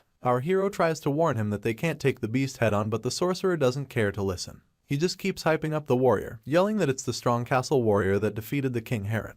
While a freaked-out Yule watches, Cranel points at the demonic pig like it's just another monster and orders the Luden warrior to apply 7 times the spirit nuke, alongside a forced explosion to deliver a flying knee kick. As expected, the leg of the golem shatters the second it makes contact with the hide of this beast. Cranel then screams in pain as he freaks out about the loss his warrior just took. In turn, Corin Locke refers to him as an idiot and asks him to just keep attacking the demonic pig no matter what. He then instructs everyone else to fan out, while Yule is to grow plants that will hold on to the beast one way or another. Cranel keeps sulking and lamenting that his warrior can't lose, but the druid thinks it's easier said than done. Anyway, she obeys our hero's instruction and summons mighty roots which emanate from beneath the beast and wrap themselves around him. As she asks if her technique worked, the demonic pig activates one of the original runes, and his hide takes on a reddish hue as he breaks free of Yule's roots. Cranel and Yule cannot believe their eyes, so much so that the druid wonders why the beast is so strong. Corin Locke, on the other hand, gets a move on it as he yells at Drin to flank the beast with 2 of his magic swords. The mercenary also makes his way to the Iron King and yells back that he knows what to do. In his mind, he pays our hero his respects for being a strategist who knows the right thing to do, and waits for the perfect timing to execute it. He realizes that there is no reason for a mercenary like himself to not listen to our boy. With this, he sends forth his flaming blade alongside the magic lightning blade. Apparently, these weapons were powered by the first-rank Mana Stone which he got as a reward from the Mariette incident. Anyway, one look at this beast and Drin is certain that he will be difficult to take down. He doesn't even move an inch as the 2 overpowered blades make their way to him. He just activates his rune magic instead. His eyes go red alongside the hue that covers his body, and by the time the blades come crashing into his hide, they have absolutely no effects on him. The mercenary refuses to believe it, but all he is left with are questions about how his blades did not deal any damage whatsoever. Just then, Mariette calls out to our hero and he signals her that he knows about Diaku. He then sends forth the beast to attack his fellow beast, and Diaku slams his full weight into the demonic pig, head first. The impact from this attack is so much that the Iron King gets taken off his 2 front legs. Corin Locke's sinister smile comes creeping back as he declares that in order to target the demonic pig, they need to split the physical and magic attacks half and half. Apparently, it is a fairly common attack method. You see, the original runes refer to the 8 texts needed to go to paradise, a paradox which existed but became something that did not. Through the original runes, these texts could give the demonic pig the power of an imperfect concept. Its red fur would deflect all physical attacks, and its blue fur would do the same for magic attacks. Together, they would forge absolute tolerance, not to mention its secret weapon, the gold fur. At this moment, our hero yells out instructions to Cranel and Yule, telling them to find a way to keep holding on to their opponent. He then tells Drin to keep coming at the beast from mid-distance, while himself and Alicia attack from the rear. Mariette interrupts our boy's instructing spree to ask for what she is supposed to do, and in turn, he tells her to leave all the attacking to Diaku. He then adds that she should only move according to his commands. As they continue to face off this monstrosity cackling with red-hot energy, our hero tells his team not to think about what'll happen afterwards, and declares that this battle is nothing more than a short-term one. He smiles at his team of named characters and yells at them that they'll definitely win if they pour everything they have into the battle. Our man was definite about victory against such a formidable foe. Said foe wastes no time charging towards them, galloping forward with a fury. Cranel and Yule are up first, so they get in the way of the beast. The druid wraps him with her thickest roots while the sorcerer uses the golem to block his path. Unfortunately, by activating his original runes, the fur of the demonic pig becomes more spiked and they rip apart the roots. He then follows up by knocking the golem off its feet. Drin goes next as he sends his blades of fire and lightning after the demonic pig once again. Unfortunately, they both bounce off his skin, and much like before, Diaku follows up by slamming his mass into the beast. This time, a more direct hit is made to the Iron King's head, while the druid's roots continue to wrap around his entire body. Cranial celebrates this small win, but before he can get too excited, he realizes that the beast isn't showing any signs of getting hit, and that Dyaku is barely on the surface of his fur. You see, the demonic king would have to switch between blue and red fur to have resistance to either magic or physical attacks, and the team soon realizes that the demonic pig never made that switch. He was faking the whole time. Also, he could attract Dyaku, his biggest threat. At this point, he activates Thuris's Fehu and hits Dyaku with his Titan rune known for destroying everything in its path. Mariette's underling is sent flying until he slams into the walls of the facilities with so much force that they crack from the after effects. Corin Locke has no time to waste, so he immediately tells the vampire to retrieve the orb and activate her blood spear spell. She concurs, and without hesitation, sends multiple blood spears flying towards the demonic pig. As expected, they all shatter as they make contact with his hide. At this moment, our hero smirks and rhetorically asks if she should get started. He then charges headfirst towards the beast and calls him a smurf to draw his attention. Just then, our boy powers up his spear, leaps into the air, and asks the demonic pig how he plans to dodge his attack. In turn, our hero utilizes the Pagoda Tree Intense macro hit and unleashes his spear on this beast with the same force that took out the twin-headed ogre. Unfortunately, the demonic pig is quick enough to dodge it, leaving Yule and Cranial shocked at how much damage the spear caused to the surroundings. Our boy touches down with regret, sucking his teeth as he realizes that his attack barely missed the target. He admits that the demonic pig has good reflexes, but immediately asks Mariette to use her blood spears once again. You see, if the Iron King manages to block the blood spears, which are magic attacks, there's no way he can make the switch in time to dodge our hero's spear, which is a physical one. The same rules apply vice versa. In turn, the vampire sends more blood spears flying towards the beast, while our hero goes behind him simultaneously, begging the question of how the beast will block both attacks at the same time. The Iron King just smiles as he pushes back our boy and shatters all of Mariette's blood spears. Cranial doesn't know how to react to this. Even Corin Locke is in awe of this new power that the beast has activated to block both physical and magical attacks at the same time. This power is none other than the indestructible gold fur. The beast has his lips upturned, seeing as he has finally played his trump card, which gives him 5 whole minutes of invincibility. In this state, no one can beat him, so he instantly charges towards his puny opponents. Our hero yells as he warns everyone about this, and then screams that they should run because no attacks will work on the beast for the next 5 minutes. At this point, Drin scrounges his face into a frown and points out that running is impossible, seeing as there's no place to run to. A quick look around reveals to our boy that the building's ruins have covered every possible exit, and he sucks his teeth as he realizes that the monster planned it all. Right on cue, the demonic pig smiles again because this time, he had successfully cornered his human opponents by ramming into the walls so many times. Left with no choice but to fight, Cranial leads the Luden warrior into battle, balling its fist for a punch and screaming that it is their time to shine. The beast easily flattens the Luden warrior, so Mariette activates her blood ice technique to slow him down. Sadly, he also flattens the demi-human's magic like it is nothing. All that's left is for the King of Iron Mountain to escape the prison that he has been confined in. Our hero stands still amidst the ruckus as he remembers how the final phase of the demonic king, and the 5-minute invincible pattern of the final boss of the second act, had led to despair for so many players of the game. He simply stares at the ground, concluding that there's nothing they can do. Just then, a smile creeps its way onto his lips as he remembers that they also have a trump card. Right on cue, Alicia releases the seal on her blade and fills the air above the beast with her blue essence. The demonic pig looks up as the swordsman prepares an attack with 100% penetration ability for both physical and magic defenses. She then seamlessly peels out her sword as she activates the Arden First Sword style, that which works best against all legendary opponents. The Iron King cannot stop staring up at her as she comes with unbelievable force and delivers her signature technique, the Demand Severance. As her attack continues to deal damage to the demonic pig, Alicia lands safely in the distance. She is in awe of her capabilities and just stares at the beast as it goes down. Her trance is broken when Corin Locke begins to sing her praises, chanting that a well-raised Alicia is better than 10 party members. Her cheeks gain extra color because of this and she screams as she asks him what he is saying. She then inquires about what will happen if the beast somehow gets back up. Our hero simply mentions that it is Madame Josephine's time to shine. In accordance, she activates an enormous magic circle which appears above the demonic pig and seals it in place. She just watches things ensue as the swordsman wonders how the professor managed to recalibrate such a huge magic circle in such a short amount of time. Meanwhile, our boy folds his arms as he recalls that as powerful as the beast's gold pattern is, once it is shattered, he can't use original runes for a while. It is basically a type of cool-down period. Just then, he gives Mariette the signal, and she declares that she is ready. The vampire goes on to gather all of her blood ice into a single enormous spear, making her other teammates run to safety. As they flee, Corin Locke pleads with Madame Josephine to shield them from the after effects herself. Even the professor stands in awe of Mariette's power. Back to the vampire. She just screams that she'll end things and unleashes a great blood technique called the Crimson Spear. And just like that, all of the blood eyes she had compiled impale the demonic pig with an unholy force.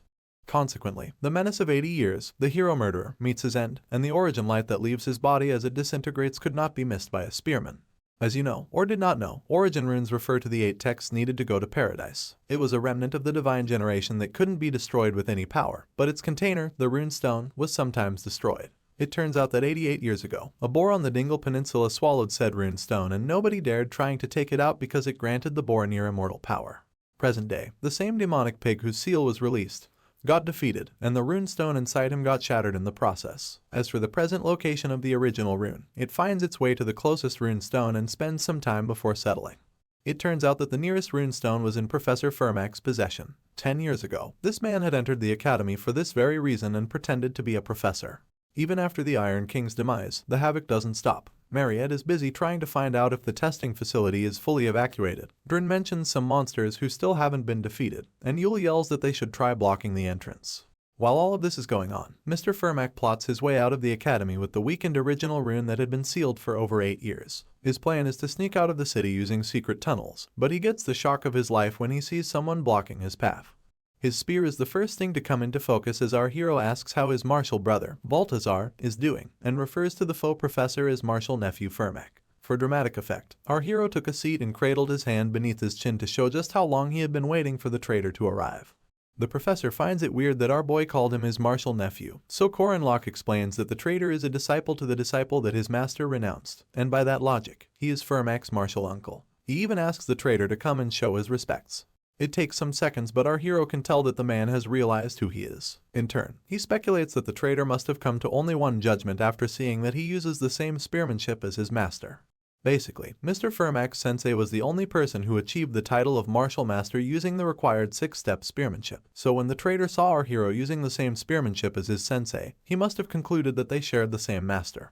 The only problem was that he never expected our boy to be at the academy where he infiltrated to carry out his secret mission. This must have left him suspicious and confused about Corinlock. Anyway, the only safe option at the time was to ignore him, and this was what Fermac did. Later on, after witnessing our hero holding his own against Lunia Arden, the traitor sent him outside town under the pretense of rank reassessment, also that he could exclude our boy from his plan. After this, he had planned to successfully flee the academy and seek out our hero's true identity from his master, the king. Unfortunately, the wrench thrown into his plan was Corinlock making use of Madame Josephine's marker to return via long-distance teleportation. Our boy flashes a sly smile as he tells the traitor that Professor Dana's experiments and Mariette's incident must have been good for him, seeing as he has been waiting for the perfect time to strike. For this reason, our hero declares that Fermac isn't going anywhere with the origin rune stone. The faux professor panics on the spot, announcing that what our boy just said isn't information that a mere student should know. He then wonders whether Madame Josephine told him, only to brush the thought aside almost immediately. The traitor proceeds to put on his gauntlets as he acknowledges the existence of a spearman that he was unaware of, one who blocked all of his plans and is standing in front of him.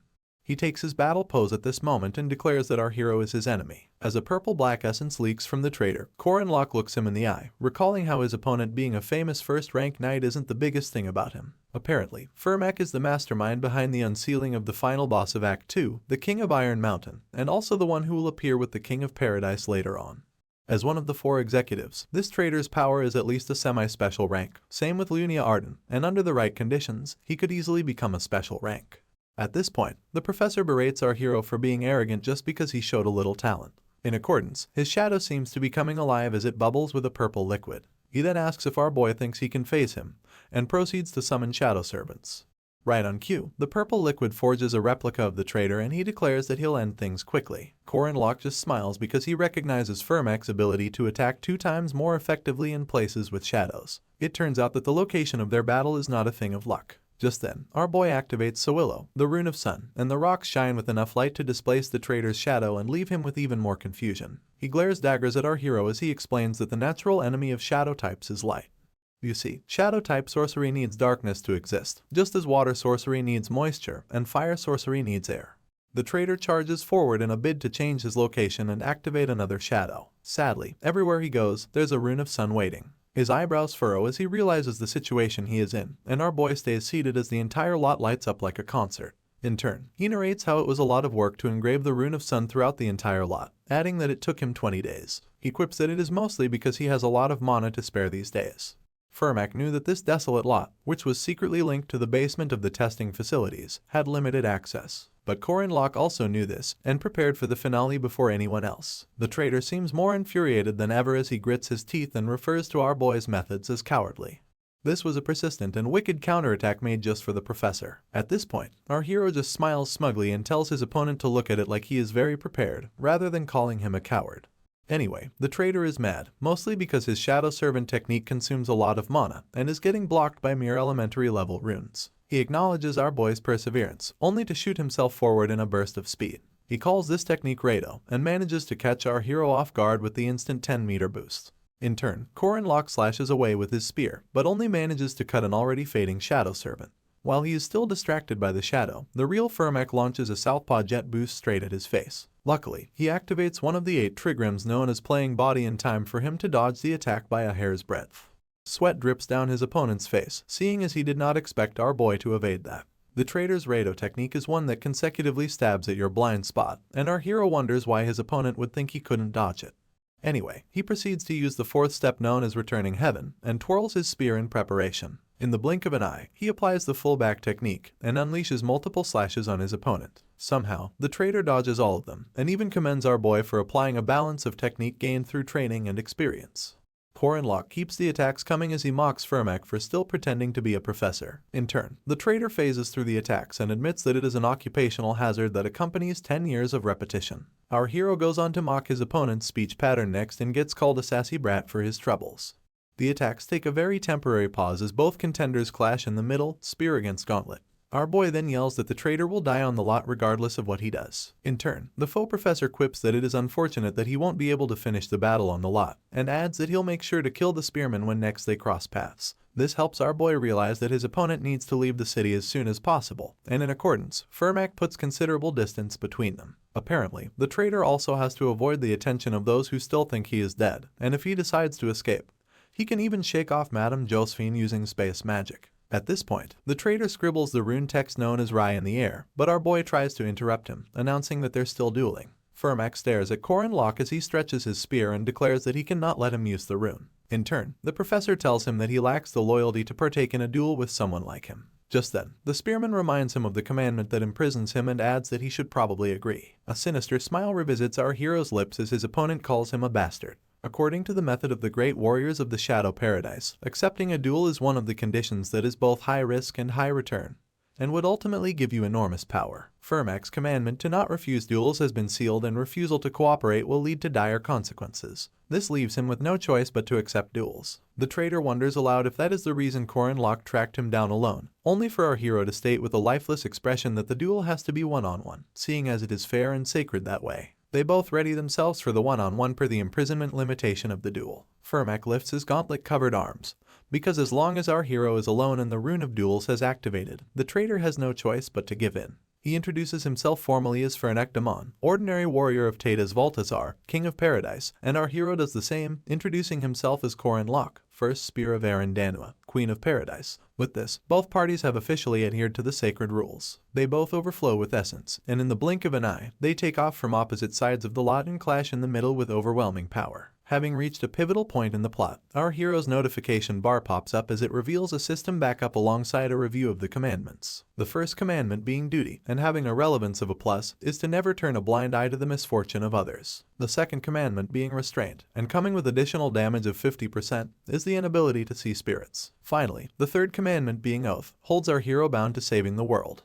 Furmak Damon happens to be a relevance omission, so the system grants our hero a 100% rise in status. Basically, all his skills including aura, mana, strength, agility, and stamina all double in quantity, not to mention the 100% rise in his persistent warrior regeneration, pain tolerance, and domain comprehension. Finally, his aura core reaches a storage amount of 3,500, and the system urges our hero to take the first step in defeating the traitor and saving the world. It rounds up by wishing him luck, and the notification bar disappears once again. A blinding light escorts the first clash of overwhelming power between both duelers, leaving the ground shattered after their impact. The battle between a spearman and a fist fighter is one of distance. While fist fighters like Furmak use acceleration runes to cover distance, spearmen like Corin Locke will not let them get so close. The battle gets heated after the opening clash, with the traitor phasing through most of our hero's attacks in a bid to sink a punch where it'll hurt. In turn, our boy seeks to use the Calamity Serpent intent and smiles slyly as he utilizes the Slithering Serpent to unleash nothing less than 7 quick stabs consecutively, keeping his opponent farther away. Fernek keeps an eye out for the exact moment when our boy retrieves his spear and launches himself towards him with a burst of speed. All of this to cover the distance previously created. Unfortunately, it's pointless. Our hero had seen through this tactic and used his spear as a pole to leap into the air, dodging the traitor's attack simultaneously. Apparently, the fist fighter sees this as an act of weakness and spins around in a bid to catch our hero the moment his feet touch the ground. Once again, Korin Locke already thought of this. Midair, he utilizes the infinite returning heavens technique, the chaos spear to be exact, and strikes the traitor multiple times before he lands. All Fermek can do is block, and he admits that his opponent is quick. He still doesn't miss the moment our boy touches down though. Instead, he utilizes his burst of speed once again and appears behind him before he knows it. Our hero tries utilizing the second technique from returning heavens known as the demonic spear, and this allows him to slash his opponent's arm. This doesn't stop a determined Fermek. The traitor just works through the pain and sinks a marvelous punch into Korin Locke's cheek. As he bleeds out, our hero is sent flying. The only problem is that the professor runs after him while he's still being pushed back. He's determined to work through the pain just so he can keep the distance between them to a minimum. Our hero seems to be on the passenger's seat of everything, because all he does is suck his teeth and wonder if his opponent doesn't feel pain. Anyway, the professor unleashes a myriad of punches at this point, and they're so quickly that it's all our hero can do to block them. Amidst the meaningless punches, Fermek sneaks in a meteor strike which our boy recognizes as the punch packed with all of his opponent's strength. He wields his spear with both hands, keeping in mind that if he can just block this attack, he'll have a chance to return the favor. Suddenly, our boy's eyes catch a shift in the traitor's movement, and he watches as he swiftly opens his fist. Instead of sinking a punch, the professor grabs hold of our hero's spear, making him realize that his initial attack was just a fake out. Consequently, Fermek scribbles the rune text known as Rado on the spear and throws it into a wall nearby. Now unarmed, our hero staggers a few steps backwards, and his opponent asks him what he's going to do next. The traitor wastes no time landing a left hook as he asks what a spearman with no spear can do. Korin Locke tries to shield his vital organs with both hands, but the punch is so heavy that it knocks some wind out of his mouth. He's barely done coughing when the entirety of the punch sends him flying in the distance. To break his fall, our hero screeches to a halt on all fours as sweat drenched his features. He then readies himself for a counterattack, yelling at his opponent to come at him, and keeping in mind that he'll be fine as long as he can retrieve his spear. He tries to repossess it using the return rune already engraved on it, but soon realizes that it's lodged too deep into the wall for it to respond. With his usual burst of speed, Fermek appeared behind our boy once again. He becomes aware of his presence last minute, but Yuna quick enough to evade the southpaw flicker jab. The new plan is to weaponize his limbs. Our boy tells his opponent that he's still a martial artist with or without his weapon, adding that a spearman, even one trained in martial arts, would stick to the fundamentals. With this, he utilizes the raised palm technique from the 8 trigrams and sinks multiple hefty slaps into the upper body of the traitor. He then stares him in the eyes, whispering that the basics of a martial artist is physical combat. Without wasting time, he preps for a follow-up attack, summoning the 3 piercing palm technique from the 8 trigrams. This entails him practically putting all his strength into one hand and knocking the wind out of his opponent's chest. Unfortunately, this doesn't seem to do anything to Fermek. The traitor even expresses his lack of surprise, and this perplexes our hero. In turn, the purple-black essence returns to his opponent as he tells our boy that his boxing isn't as good as his spearmanship. He seems to be towering over him at this point, while Korin Locke is still in shock over his attacks not leaving a scratch on his opponent. Anyway, Fermek uses the opportunity to deliver a southpaw liver shot, and our hero almost loses consciousness. He admits to himself that his opponent's 8 trigrams technique was incredible, but he had missed one thing, and that was the fact that he trained both his spearmanship and physical combat, while Fermek polished only his physical combat. Soon enough, the traitor sinks another punch in Korin Locke's chin and his head forcefully tilts backwards. This is followed by another southpaw flicker jab where Fermek delivers multiple successive blows to our hero. At this point, he's left coughing up some blood, despite his attempt to block with both hands. From nowhere comes the southpaw jet straight punch, and then another liver shot, followed closely by a southpaw elbow, all layered side by side as they deal damage and push our boy back. The traitor comes mere inches from his face, just to check if he still has the will to fight after getting hit so many times, and promises to end things immediately.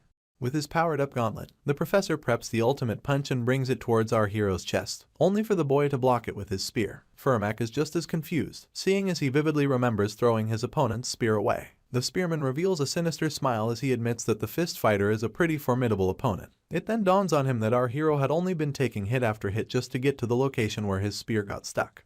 Korin Locke interrupts his thoughts with a slash of his spear, giving the traitor almost no time to dodge. He then grips his weapon once again and preps for a dilapidating attack. In turn, he utilizes the slithering serpent technique and unleashes multiple quick stabs in the direction of the fist fighter. Having lost his balance from the shock of seeing our boy with his spear, he fails to dodge this one and is sent bleeding out from several locations in his abdomen. He then hits the professor with a finishing move strong enough to push him back. Of course, the fist fighter screeches to a halt despite his fresh injuries and admits that he finds our boy's composure quite impressive. From how he dealt with the period he didn't have his spear, down to the period when his physical combat skills didn't work. The traitor then peels off his jacket as he grades our hero's performance to be a standard close to the correct answer. Anyway, he realizes that he's at a disadvantage once again, only for the spearman to point out that the traitor is still acting like a professor even after getting beat up. He asks him if he can stop, but Firmak just removes his glasses and repeats our hero's question. All he says after this is that he really needs to end things now. He raises his gauntlet-covered arms to his face and weigh his own blood.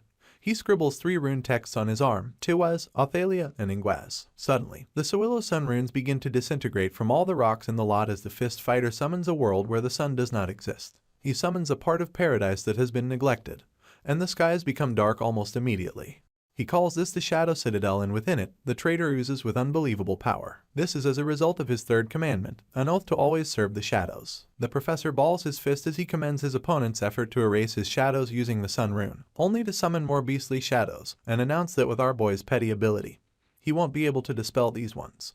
Apparently, this domain is a place only allowed for great warriors of the Shadow Paradise. Seeing as the traitor now has the backup of his shadow army, he's certain that our hero will lose. He gives him 2 options, to either be torn by the demonic beasts of paradise, or get beaten to a pulp by fists. With this, Firmak launches his attack and the shadows follow suit. For some reason, Korin Locke remains unfazed. He even flashes a smile, telling the traitor that he thought they were having a one-on-one battle. In turn, the fist fighter shoots questioning looks at our boy and gets infuriated when he's called cheap. At this point, our hero announces that he expected his opponent to pull the Shadow Paradise card if he got rushed, and pulls out a golden mandrake to match. Before the traitor can gather his bearings, the mandrake begins to scream and doesn't stop. Its scream reverberates throughout the lot with so much intensity that it bleeds our hero's ears and blows away Firmak. You see, a golden mandrake is one of a kind, and has 7 times the volume of a normal mandrake. This is something that cannot be blocked by any magic abilities. Even the shadow demonic beasts bear the brunt of the mandrake's scream as they wither into thin air. The traitor's features scrounge into a frown as our boy asks him if he thought he couldn't survive with a pretty truck like Shadow Paradise. Despite his bleeding ears, our hero just laughs and stretches forth the golden mandrake as he reiterates that Firmak Damon will definitely die on the spot. Patches of purple flames fill the lot as what's left of the shadow demonic beast sizzle in the background. Meanwhile, the traitor jams his palms against his ears in a bid to block the screaming, only for our hero to yell at him, asking what he's going to do now. He then adds that his opponent's shadows are mine and that the mandrake will keep screaming. With a smile on his face, our hero announces that he has these abilities called regeneration and pain tolerance, so the longer the screaming goes on, the more he'll get used to it. He rounds up by asking the fist fighter how long he thinks he can put up with it. In response, Firmak grits his teeth and calls our hero a coward. He suddenly summons 12 more shadow servants, and yells that the moment our boy walked into the Shadow Paradise, his chances of defeating him dropped to 0. Per instruction, the shadow servants charge towards Korin Locke while their master hangs back. Our hero returns to using his spear as he dodges a jab from the first shadow and successively slashes it in half. Suddenly, another shadow sneaks up from behind and holds both his hands captive, leaving our boy shocked. Luckily, he's quick enough to apply his returning spear technique to take out his enemy without even looking back. He's still preoccupied with his shadow enemy when the real Firmak uses his rune text Rado to attack from behind. Our hero only catches a glimpse of him via the side of his eye, but the traitor successfully utilizes his X-Jet screw combination to blow both our hero and spear into the distance. The force is so great that Korin Locke ends up shattering the wall he slams into. Unfortunately, the professor doesn't end there. He and his shadow servants charge towards our hero without wasting time. In turn, he grabs a hold of his shirt and announces that he can't deal with the situation anymore. He proceeds to ask if the fist fighter is even listening to him, only for a bright light to suddenly emanate from our hero's skin. It's so bright that it destroys all of Firmak's shadow servants, and makes the fist fighter lift his hands to preserve his sight.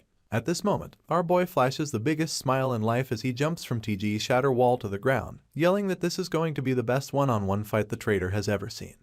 In no time, he covers the distance between them, leaving the professor with just enough time to realize that our hero had engraved the rune of sun all over his body, making it impossible for the shadow servants to do anything to him. His eyes pop open as he realizes that our hero may be suicidal, and he concludes that the boy must be an idiot to be ready to have his entire body go up in flames. While he's still trying to shield his eyes, Korin Locke uses the slithering serpent technique, and as usual, unleashes a myriad of stabs on his opponent. Afterwards, they resume battle poses, and our hero suggests that they stop with the petty little tricks, adding that they should see the fight through to the end with pure combat.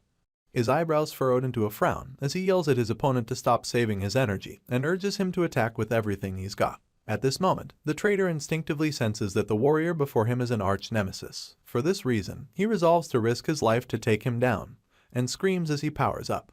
The purple essence surrounding him takes on a much brighter glow as he utilizes the 6 steps of Sura. This is a self-destructive skill that burns through the aura core for mana and speed, a skill special to the great warriors of paradise. In response, our hero gets just as hyped up, with fire evident in his eyes. He screams that this is what Firmak should have done from the beginning and adds that they should get to it. Our boy puts the 6th step of the 6 steps of spearmanship, and backs it up with Sura to even things out. As both parties burn through their aura core, they charge towards each other from opposite sides of the lot. It's like deja vu, but this time, things are way more serious because they plan on going all out. Our hero is the first to strike, and he stabs at the traitor's shoulder. Firmak easily blocks this and instantly follows up as he punches his opponent in the chin. Too much blood sprays out of our boy's mouth as a result of this, but he just shakes it off and goes low as he successfully cuts the traitor's shoulder this time. This infuriates Firmak even more, so he tries punching the life out of our boy from above. Luckily, Korin Locke is swift enough to evade it, and delivers a deep cut to the traitor's chest as he makes his way back to a standing position. The fist fighter's essence begins to dim almost immediately, with our hero's spear still dripping with his blood. He then drops to his knees as it takes everything in him to breathe. Literal steam exudes his body and beads of sweat drip down his features. In all of this, our hero is still standing strong. All Firmak can do is watch in horror, and while he's still knelt down, our boy drives a spear through his heart, spraying too much blood from the exit wound. He finally exhales and tells the traitor that he has won. Korin Locke closes his eyes, but he can still hear the screams of people begging him for help in his past life. They never wanted to die, and all they could do was beg our boy to help them out. This was during his last battle with Firmak Damon when they battled after losing to him in Act 2. They had found themselves stuck in a nightmarish realm, a hell known as paradise. So many innocents lost their lives that day, thanks to the fist fighter's shadow servants. Unfortunately, our boy lost a lot of friends in that battle too. Back to the present, the spearman just stares down at the body of Firmak Damon, one of the 4 heavenly kings, and the king's confidant who's trying to introduce that hell into this world. You see, Tadas Valtazar, king of paradise, is revered only for his ex, with rune tattoos pasted on his arm and immense power to match. Our hero continues to look at his now dead opponent as he promises that things will be different this time. He proceeds to rummage through the fist fighter's pockets and isn't surprised that the treasure he was searching for isn't on his person.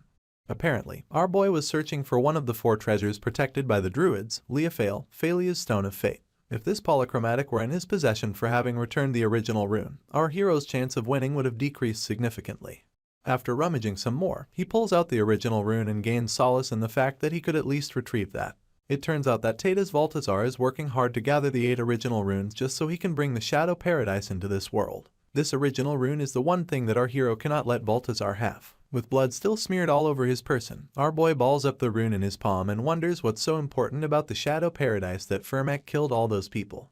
He acknowledges that their anger and resentment towards the world is justified, but he feels like the way they're taking it out is wrong. He lays on his back and exhales loudly, thinking to himself that he did some crazy things. His left eardrum is busted because he went around holding a golden mandrake. His right eardrum isn't fine either. Then there's the issue of all the burns to his upper torso caused by the Rune of Sun despite his reliance on regeneration to heal him. Apparently, our boy is tough enough to bear the pain, but Firmak left him with a bunch of injuries. The fist fighter had pierced our hero's liver, fractured his right collarbone, crushed the bones in his sternum, and twisted his organs in the process. Korin Locke tries to move his body and realizes that his left arm and leg are barely responding. But these are as a result of the 6-step Sura. He heaves multiple sighs as he realizes that he isn't as used to pain as he thought, and even as his eyes close he tells himself that he can't afford to lose consciousness. At this point, his notification bar pops up and announces that he has defeated Firmak Damon, and adds that the commandment rewards are currently being distributed. As his eyes continue to close, he just whispers that the rewards don't matter, seeing as he's more worried about the rune and the gold mandrake. This doesn't stop the system from shooting him more notifications though. It showcases that first commandment once again, the one holding him bound to not turning a blind eye to the misfortune of others, and announces that he gets 60 points equally distributed for conquering a difficulty level mission. For defeating a great evil, the system grants our hero an extra reward. They hand him a map called Find His Son, and it's supposed to lead him to the 4 secret treasures. Our boy dips in and out of consciousness, but the next glimpse he takes reveals a brown ponytail. This is enough for him to decipher that Alicia is the one carrying him, so he struggles to call out her name. In turn, she just keeps hurrying as she mentions that he's awake. Corin Locke asks about the cleanup, so the swordsman reveals that Professor Dana is on it, Drin already left, and that Yule and the others were the ones that found him. Our boy manages to curse Drin, quipping that the mercenary doesn't know what loyalty is. Alicia comes to his defense, reiterating how Drin made it clear that their relationship is strictly business. Worse off, he gave them until next week to pay for his services. Before the hero can ask his next question, the swordsman announces that they already secured the original rune and the golden mandrake. This surprises Corin Locke, and he asks how she knew what he was going to ask when she's not that smart.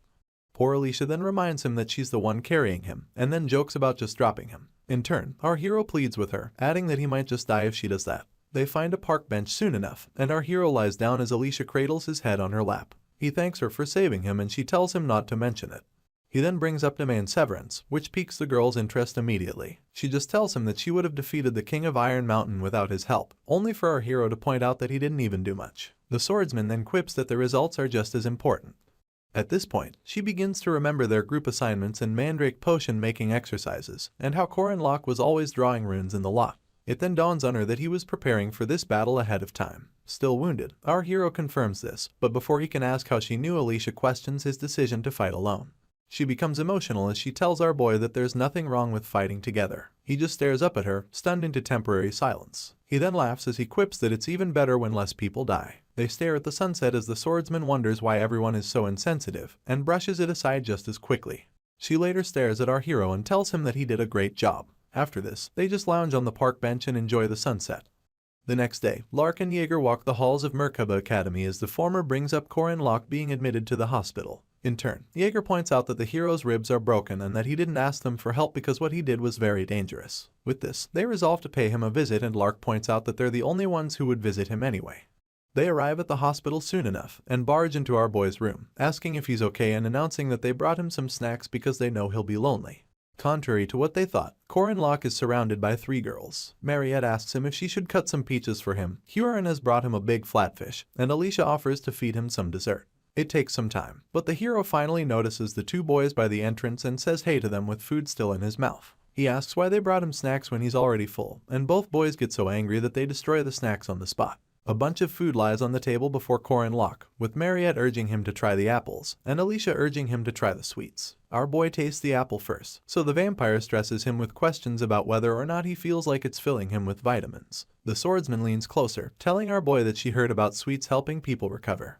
The only thing Huron says is that flounder is good too. In all of this, Lark and Jaeger sit by the side, shedding tears and cussing out the hero. Lark even regrets showing up.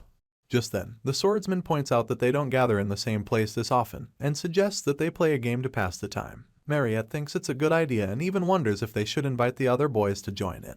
Upon hearing this, Lark and Jaeger instantly turn their frowns upside down and thank their stars that they dropped by. The whole room goes silent as they hear someone knocking on the door. Hinchpitter wonders if there is someone else who was supposed to drop by. He opens the door and is taken aback when he sees Madame Josephine.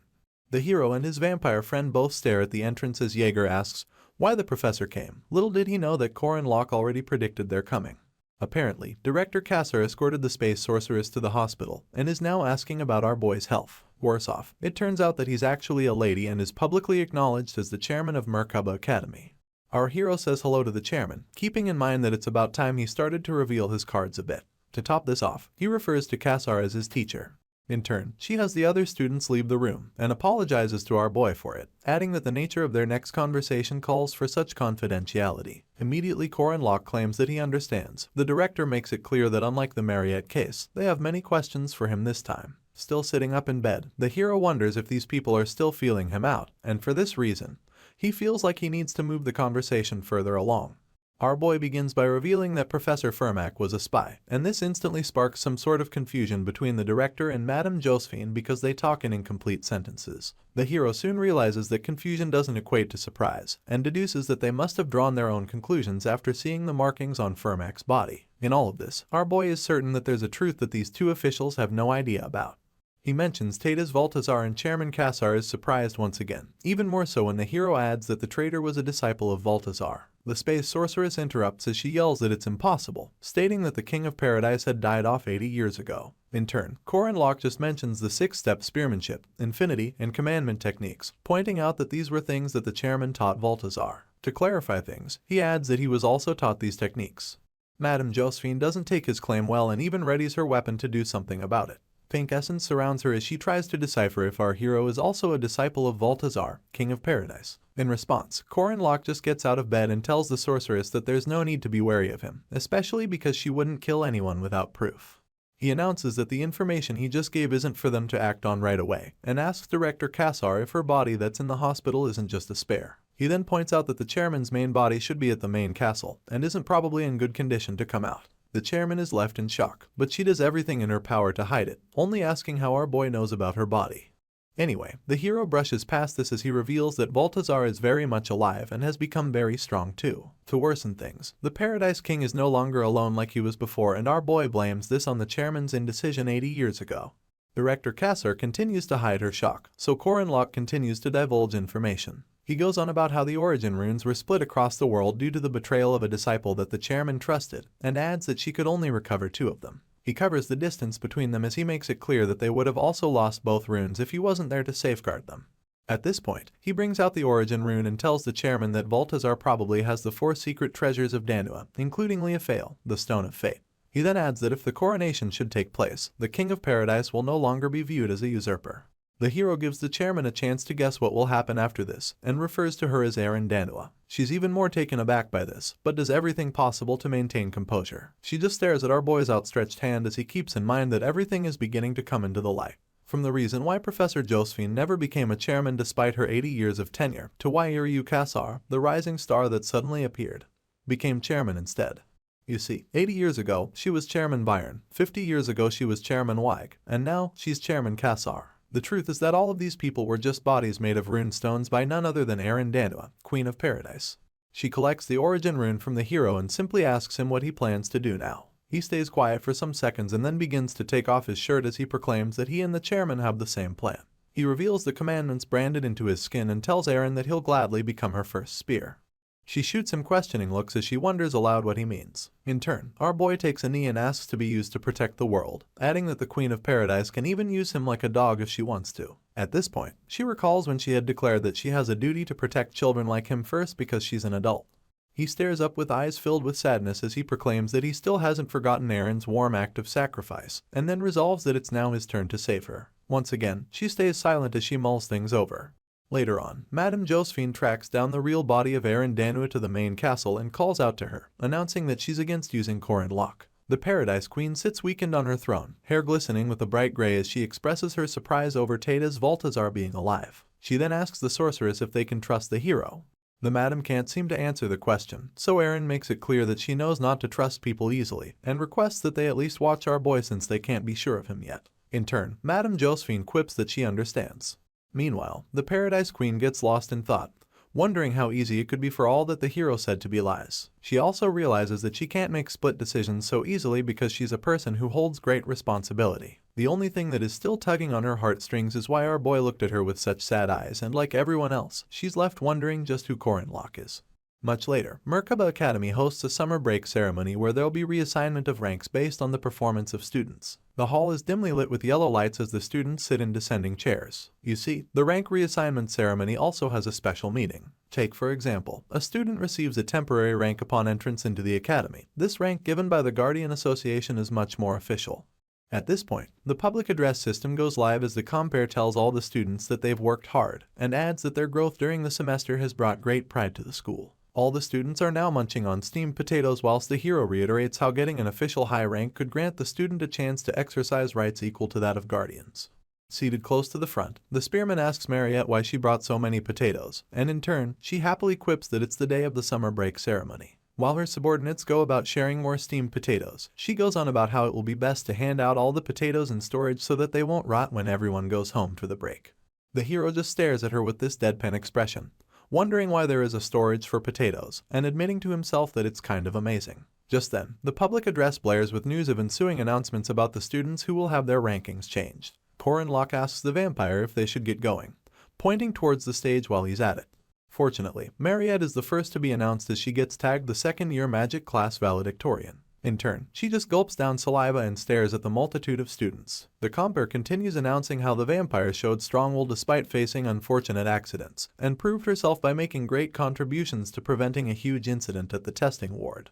Our hero instantly remembers how furious she became when going up against the king, how reddish essence exuded her body, and her claws made their way out. Anyway, it could be said that she didn't make any progress this semester since she wasn't able to leave the city after turning into a vampire. Despite all of that, she bagged some achievements by working with Professor Dana on her research, and a huge factor was also her mana increasing exponentially after turning into a vampire. It was impossible not to raise her rank after such an increase in power, not to mention her indisputable efforts in holding back the King of Iron Mountain, which greatly reduced casualties.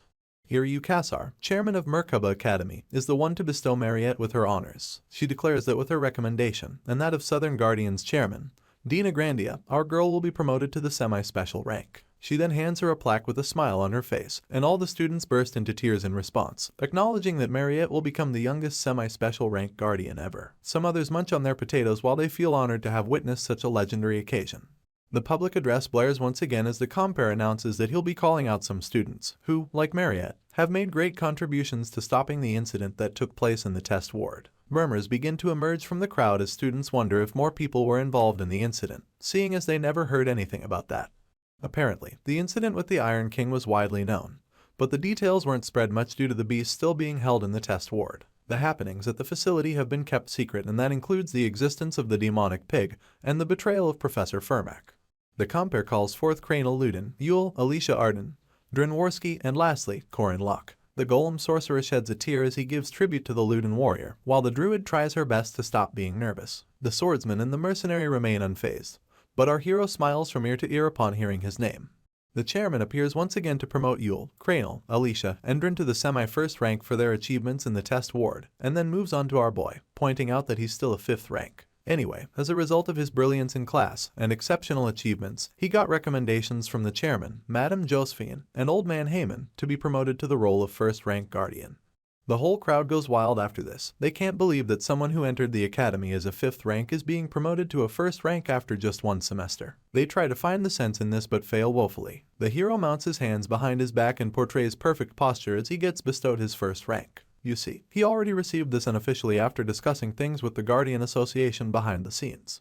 Although his skills are unquestionable, the main reason why the hero is being given a rank higher than the semi-first one is the upper echelon's way of making sure he keeps quiet about Fermac's betrayal. That aside, our boy is more interested in the special rights that accompany a 1st rank knight, especially the right to take in guardians directly. The hero flashes a smile of mischief as he acknowledges that his plan is finally starting. Consequently, if this was the game, it would be the 3rd year, and even in his past life, he barely achieved 1st rank by the 2nd year. The change in this version of things will make a huge difference in what our boy does from now on. He plans to enlist all the aces under him and stares at them like they're his prey. Only Cranial can sense that something is off though. Our hero plans to use his newfound strengths and rights as a yardstick to do more things. A few days pass and summer break finally arrives. Corin Locke asks his teammates what they're planning on doing. Sodrin quips that he plans to make money. Jaeger plans to head home, and Lark applied for an internship at the Magic Tower. Yule, on the other hand, has plans to visit places where other druids reside, seeing as there are some druids in the west that she has already had contact with. Cranial plans to head west too, but because of an old castle being torn down there, he thinks it'll be a good chance to create a new core. As for Alicia, she expresses her sadness over having to return to her family, seeing as her grandfather, the Sword Emperor, is personally asking her to come. The hero simply wishes her a safe trip, and in turn, she asks what he plans to do, wanting to know if he'll head home too. He instantly replies in the negative, and this is because he has tried going back home before, at least, the place the Corin Locke character of the game had in his memories. Unfortunately, he met it empty, so he lies to Alicia that his family decided to take a trip without him. The swordsman drags her response, making the hero stare at her in a questioning manner. She then summons enough courage to yell out a request for him to follow her home if he likes. Her cheeks go red instantly, only for our boy to repeat her question back to her. She then admits that she's scared to go by herself. Our boy mulls it over and chucks it up to be a side effect of the swordsman's personality. He racks his brain for any problems that occurred when she went home in the game, but can't find any. For this reason, he concludes that she'll probably be fine. He then tells Alicia that he'll have to join her next time, adding that he did want to see the East. In turn, she brushes her rejection aside and announces that they'll go together next time for sure. Apparently, our boy has somewhere he needs to be during this break, and right on cue, Mariette comes waving. She then calls out his name and covers the distance between them. All the hero can think about is having to leave the academy at that moment, keeping in mind that he still has some time before Act 3. He has to leave, because if he doesn't go now, he won't be able to make it to his expected destination. Soon enough, the train out of Merkaba chimes as they move at full throttle to the south, and with various majestic cars attached, it maintains its track. On the inside, people of various calibers talk with their companions, or simply mind their business, but some passengers don't mean well. One of them opens what seems like a suitcase to reveal different weapons. He keeps in mind that the train is currently riding through an endless field with nothing less than 9 hours to reach the southern continent. He's hooded as he shares the weapons to his fellow hooded bandits, and they confirm that their preparations are in effect. Just then, their leader peels back his hood, raises his sword, and yells at all the passengers to put their hands up and give him everything they have. At this moment, his fellow bandits point their crossbows at the passengers to enforce good behavior. The helpless people scream and then lift their hands up in obedience as the leader of the bandits encourages them to cooperate. His craziness leaks from his eyes as he threatens the passengers to either cooperate or face a semi-first rank like himself. While he's smiling and cradling his blade on his shoulder, Corin, Locke, and Mariette walk into the car being robbed, only for our boy to point out that they may have walked into the wrong room. Anyway, the bandit leader catches wind of them and yells as he asks for their identities. He even asks if they can't read the room and stretches his blade as he threatens them to raise their hands if they value their lives. With the blade against his neck, the hero keeps his calm. He then demonstrates raising his hands, only to unleash a devastating uppercut on the bandit leader. The punch packs so much oomph that the bandit gets stuck halfway into the roof of the car, sending shivers down the spines of the other bandits. Our first-rank hero just leaves his hand in the air victoriously as Mariette stares at him in awe. Back when Corin Locke visited the secret library at Merkaba Academy, he had picked one of 3 grimoires, the one that bore the persistent warrior's regeneration, and spoke with Duke Sabancha in the process. The Duke had mentioned seeing a warrior who was dying in a battlefield that reeked only of blood. He had met this man tied to a boulder with his own intestines but remained standing nonetheless. Wielding his blade, Sabancha asked the warrior if he should put him out of his misery by slitting his throat, but all this man did in return was to graciously ask for some water to quench his thirst. Respecting this tough warrior, the Duke used his palms to fetch him some water from a nearby lake and helped him quench his thirst. At that point, something miraculous happened. The warrior began to glow and continued to do so until all his wounds healed up. Present day, our boy asks himself why the story was so intense, remembering how the warrior was tied by his own intestines. He just thinks to himself that his posture must have been as good as that of General Yi Sun-sin, the famous Korean general who saved his people from the Japanese imperial forces. Back on memory lane, he recalls the Duke possessing Lark and asking if his castle in the south is still standing. In turn, our boy told him that it is. The Duke then instructed him to look in his office if he was to ever visit the castle, adding that a certain object might still be there. Our hero wondered aloud about what it could be, seeing as he didn't find anything there in his past life. Sabancha went on to insist that Corin Locke searches for this object by himself, referring to him as a rune sorcerer. He hoped that our boy possessed the same ability and courage that the warrior he met by the lake possessed, adding that if he possesses such courage, there'll be nothing he cannot do. The Duke made it clear that it was a humble man who swore to save the world, not a hero or a sage. He also pointed out that our boy had the option of running away. It was at this point that he exited Lark's body and extended his respect towards the spearman for choosing not to run. As he began to disintegrate, he thanked our hero for telling him about his wife and daughter. Back to the present, the train docks at the intermediate platforms by the entrance of the southern plains. Our hero gives Mariette a hand as she tries to disembark, and reminds himself that he's in the south because he followed the words of the Duke. Better still, he decided to come with the vampire because she's a southerner. Just then, the captain thanks our boy and his companion, adding that he would have been in trouble if it wasn't for them. Meanwhile, all the bandits lay beaten and tied up as Corin Locke tells the captain that it was nothing much. As a show of gratitude, the man hands our boy a bag of coins, and of course, he accepts it with arms wide open and lips full of patronization. To top things off, his notification bar pops up and declares that he gets 2 points equally distributed for not turning a blind eye to the misfortune of others. Our hero can't stop laughing after this, telling himself that people need to live kindly. He then asks Mariette if they should eat first and she quips that she can recommend some places. He wonders if she knows the area well and she just claims that she has visited quite often. While the train captain watches them go, our boy declares that his companion need only say the word and he'll buy all the food they need. The captain stays thinking of them as kind students who are so happy after doing such a good deed. The entrance of the southern plains is beautiful to say the least, and is characterized by carriages that all go to Left City after stopping there. Left City is a big city further south and unfortunately, you have to take the carriage for 8 hours to get there. Upon hearing this, Corin Locke jokes about just being killed instead, only for Mariette to point out that there's a transfer station nearby that she often patronizes. With this, both parties visit the Wyvern landing zone where these winged creatures of various sizes lounge around. Our hero recalls using this mode of transportation a few times in his last life, and also recalls that it's much more comfortable and faster than carriages. The downside is that it's so expensive that even Park Se-woo didn't like it.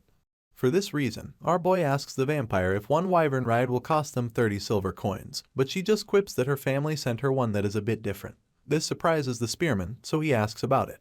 Soon enough, the ever-majestic Hriesvelger passenger arrives. The Hriesvelger, being a majestic giant eagle, heads towards the Dunelef mansion soon enough. The ground hands instantly begin to communicate among themselves as they clear a space for its landing on the outskirts of the mansion. This giant eagle is the boss vehicle in the heroic legend of Arhan, and it costs 12 times the price of a wyvern. Controller Mac reaches out to command, and in turn, Duff replies, announcing that they'll clear a site for landing immediately. He then asks for confirmation of visual reference at 200 feet in the air. Just as quickly, Duff gets told that Miss Dunelef is expected to arrive in 10 minutes and adds that they'll slowly lower her altitude. After clearing the site, two guards stare up at the eagle as the wind from its wings almost blows them away. The first guard wonders what the Dunelefs are up to, so his colleague explains that Merkaba Academy is on vacation. With this, the first guard concludes that the princess is returning. Their boss gives them the heads up when Mariette is mere moments away from arrival and instructs them to prepare to give her a fierce welcome. Right on cue, the Hriesvelger slowly lowers its altitude into the landing site. The moment the front door bursts open, all of the family's staff bow their heads and chorus a fierce welcome to the princess, congratulating her on her break, and also for the semi-special rank promotion. Our boy's eyebrows shoot up as it dawns on him that their location is Left City, not to mention Duna City in the east. Just to confirm, he asks Mariette about her family's farming business and just how big it is. She vaguely tells him that it's about 2 million, so our hero concludes that she means 2 million pyong, which is equivalent to about 7 million square feet. She instantly corrects him about the unit of measurement and clarifies that she actually meant 2 million hectares. The smile on her face doesn't soften the blow on Corin Locke. She even asks him why he wanted to know, but all he does is leave his mouth open in shock. He does the math and discovers that the Dunelef farm covers about 6 billion pyong in land, which is equivalent to 20 billion square meters. The vampire just stares back at him with a soft smile across her lips, and our hero deduces that her family are icons in the south. The Dunelefs own many properties, including a salon, a grocery store, a post office, an agricultural cooperative, and a professional wrestling association, among others. All the signs the hero sees on the carriage ride back to the main residence proves this. He even asks what a pro wrestling association is. Upon arriving at the Dunelef Great Residence, the two of them disembark from their carriage. Corin Locke wastes no time asking the vampire why she never mentioned how rich she is. In turn, she just quips that her parents are the rich ones, not her. Our boy thinks this is what rich people say though. Just then, they come across Paul, the butler of the Dunelef household, holding a napkin across his arm and laughing as he overhears the princess's conversation. He jokes about her inheriting everything, seeing as she's the firstborn daughter of the Dunelef family. The butler's sudden intrusion leaves our hero with questions, especially about where he came from. Mariette simply refers to him as Grandpa Paul and jokingly cautions him about surprising the guests. In turn, the butler asks to handle all of the princess's luggage and asks for the spearman's identity. With her usual smile, she admits that Corin Locke is one of her juniors, but Paul reads a different meaning to this. He instantly covers the distance between him and our boy, whispering about how the family has had a son-in-law living with them for generations, and adding that the Dunelefs provided the family of said son-in-law with tremendous support. They even gave them a place in the family business.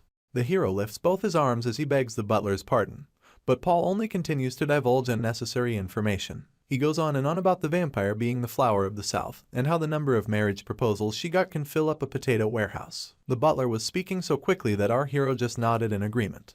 Soon enough, he inquires from Mariette if she has any news about the castle he mentioned earlier. She perks up upon hearing this and tells our boy that she heard about someone buying the Duke Castle. He's very interested in knowing who it is, only for Paul, who's still too close to him, to mention that a certain Count Cassius bought it. The hero glances at the butler through the side of his eye, recalling that the Duke Castle was owned by someone else in his last life. He vaguely remembers the person being a trader from an archipelago at the southern end of town. Apparently, this trader was an awful man, who, upon hearing that our hero and Park Se-woo were guardians, asked them to catch him the sea serpent before thinking of visiting his castle. In order to receive this man's permission, both guardians spent all day and night fighting the great sea serpent. All they had was a canoe to navigate the unfriendly waves that this beast caused. Anyway, after indescribable hardships, they finally got to enter the castle. Present day, our hero buries his face in his hand as he asks himself if he will have to go through such suffering again. At this point, Mariette steps in and announces that she has spoken to Count Cassius beforehand, and suggests that our boy escorts her to the castle. Corinlock is so surprised that he asks her to repeat her statement. Instead, she points out that he seemed to want to enter the castle, so she just told the Count about it in advance. Apparently, he readily agreed and told the princess to stop by anytime. He had even invited her to an upcoming party that Friday, and she would like our hero to be her +1. He freezes in place after hearing this, and then bursts into tears as he realizes that this mission could have been carried out this easily. He gets extra emotional thinking about how he went through such a dog show to gain access to the castle in his past life. He asks himself if Mariette is a god, and she just might be, because soon enough, she asks if he would like to go shopping the next day. She points out that they don't have outfits for the Count's party and adds that they should shop since they're bored. Of course, Corinlock accepts her offer with open arms. They stop by Mariette Street and our hero gets a suit worth 3 gold coins, 6 gold coins worth of necklace and shoes, and about 4 gold coins worth of everyday clothes. He is left wondering if shopping is supposed to be like this, and this doesn't include the watch and other utilities she paid for using a blank check. With shopping bags hanging from both his shoulders, the hero realizes that the stuff she bought him are all named brands, and that she had spent enough money to make anyone rich in real estate if they were in Seoul. Beads of sweat drip down our boy's face as he wonders if the vampire will make him sign a slave contract after this. Meanwhile, Mariette is cheerful as ever, skipping her feet as they arrive at the location she has been wanting to show him. A very wary Corinlock hangs back as he admits that she's scaring him, and pleads with her to stop buying him stuff. Anyway, they arrive at the blacksmith soon enough and the store owner welcomes the vampire. He then asks if she stopped by for the commissioned item and she replies in the positive. Afterwards, she carries a closed wooden crate, hands it to our hero, and explains that it contains the same minerals that were used in Alicia's sword, Odachi. It turns out that this is the same item that our boy couldn't get his hands on before, because even Merkaba Academy didn't have it. It's none other than the unbreakable stone. The hero wields the ore in his palm as he acknowledges that the unbreakable stone can withstand the effects of domain, unlike refined silver. If anything, the stone has proven to have stronger power in domains. He lifts it to his eye level, happily inspecting it as he asks how she got her hands on the stone. He adds that there shouldn't even be a market for such a rare item and admits that the stone is making him happier than all the presents he already received. You see, the unbreakable stone was also used for the Sword Emperor Garand Arden's hidden blade. Mariette goes red in the cheeks, averting her gaze to the ground as she tells our hero that if he coats his spear with the ore, he'll be able to easily use it even in tough demands. The moment our boy confirms this, the vampire smiles ear to ear and declares that it's her last present. Apparently, seeing him happy makes her happy too. He just stares down at her and expresses his sincere gratitude. Come nightfall, lights filter through the windows of the Dunelif mansion. Our boy is shown the way to the main dining room and clears his throat as he bids everyone hello. He's dressed in a dashing tux and comes across a table so long that Jesus and his 12 disciples would have a field day with it. At the extreme of the table sits Mr. Dunelif and by his side, his beautiful bride and Mariette's mother. It's common courtesy to dine with the family when visiting a friend's home. Upon entry, the vampire instantly waves at our hero, signaling him to come sit by her. Meanwhile, Mrs. Dunelif admits that he's handsome and also encourages him to take a seat. In turn, he bows his head and places a hand on his chest as he agrees with her. Just as he takes strides to sit at the table, he hears a voice telling him to wait. The same voice goes on about having one question for our hero before they eat, adding that he may not be able to sit at their table depending on his answer. The voice belongs to Mariette's father, Duke Mard Dunelif, who intertwines his arms as he asks Corinlock if he's a virgin. Our boy is so dumbfounded by this question that he scratches his head and begs the man's pardon. Just then, Mrs. Dunelif bursts into a frenzy, slapping her husband's back and yelling at him for asking a question like that. The vampire also yells out the man's name and then calmly tells our hero to ignore her father. The Duke doesn't give up. Instead, he doubles down by declaring that the hero must be a virgin if he is to become a son-in-law in the Dunelif family. As the bickering continues, our boy realizes that the dinner will not go smoothly. He's mostly worried about the whole son-in-law bit though. Mr. Mard makes it clear that his daughter is off limits, adding that his little girl promised to marry him. Before he can finish declaring his disapproval, Mariette attacks him, slamming his head against the table in a mocking manner. All he can do is groan and ask when she became this strong. The Duke tries telling her that she resembles her mother when she behaves like this, but Mariette insists that he just stops talking. To make things worse, she literally drags him across the room, leaving her father to ask why she's acting like this when all he wanted to do was protect her. Still ashamed, the vampire repeatedly begs the man to just stop talking. Everyone watches them go, only for Mrs. Dunelif to apologize to our hero. In turn, he just laughs it off and tells her that it's okay. Consequently, the lady brings up how she has been learning about our boy from Mariette's letters, and how it made her really want to meet him and say hi. Our hero's eyes shoot up at this moment and he questions the Duchess as he watches her get on her feet.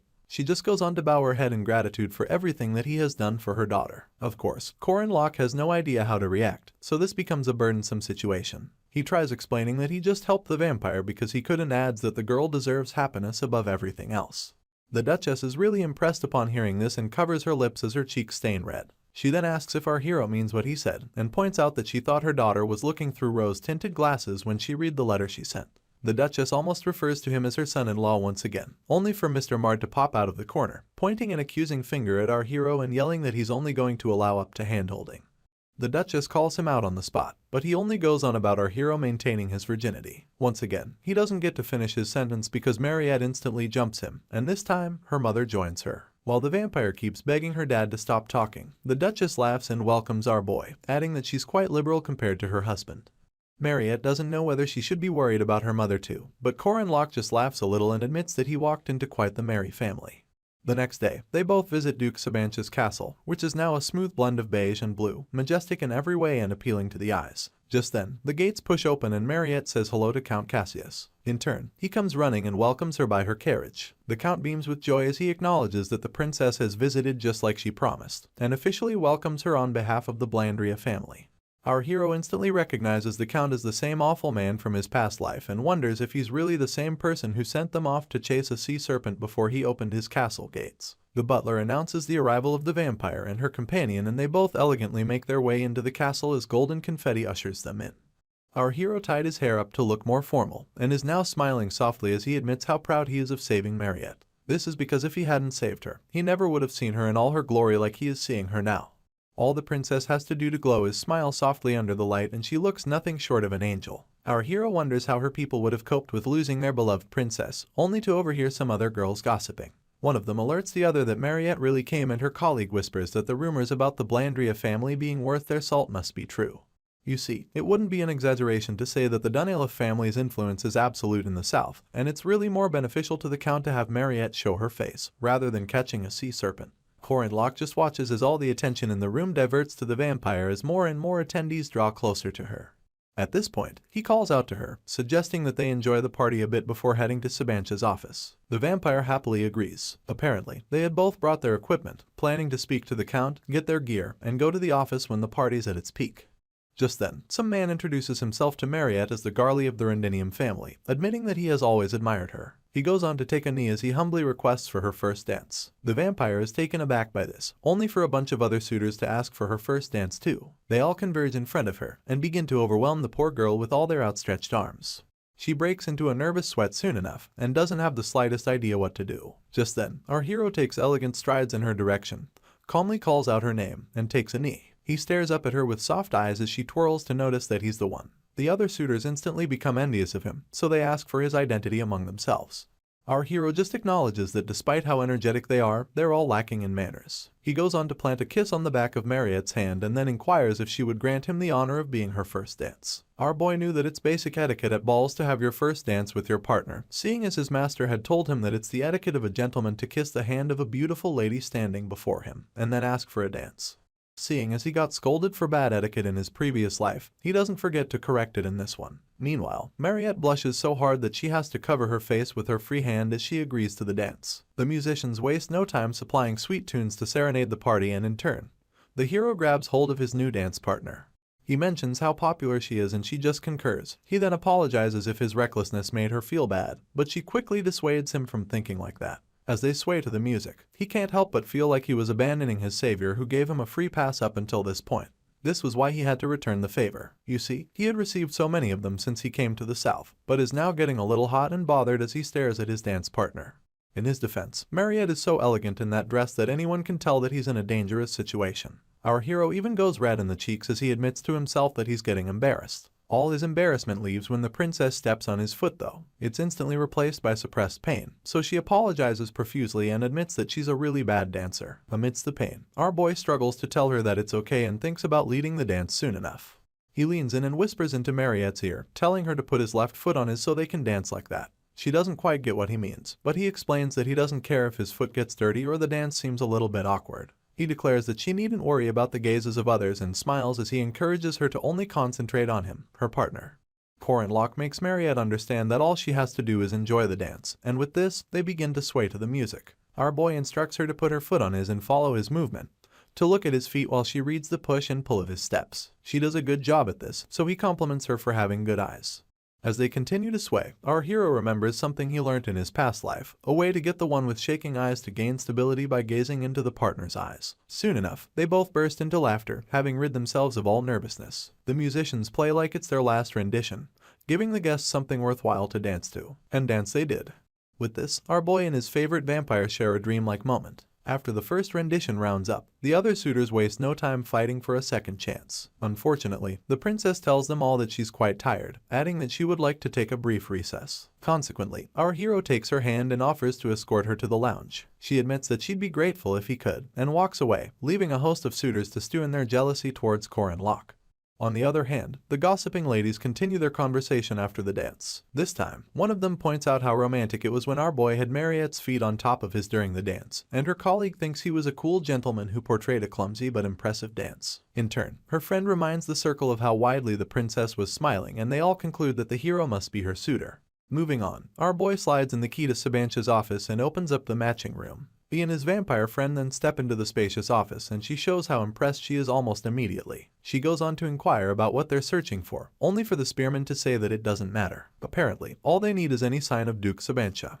As they navigate the room, the hero comes across the book wielding the Duke's story and brings it down. You see, things like this are traces of the Sabancha's wife and daughter that one must find in the game while a player is on the Duke's quest. Normally, giving the book to Sabancha should end the quest, but in the game in our boy's past life, he never heard any instructions to look through the office. He just swipes through the pages as he wonders why Sabancha would call him to his office. They continue to search for the next hour, but they both come up empty. As a result, they take a break on the couch just to lament about how unproductive their search has been. Mariette inquires if there's no evidence, adding that she expected to find some sort of hidden space or something. Our hero stays quiet because there's no good answer to her speculation. Anyway, she also announces that she's hungry, so the spearman asks if she didn't eat in the banquet hall. Apparently, the princess didn't have time and tries to remind her partner about it.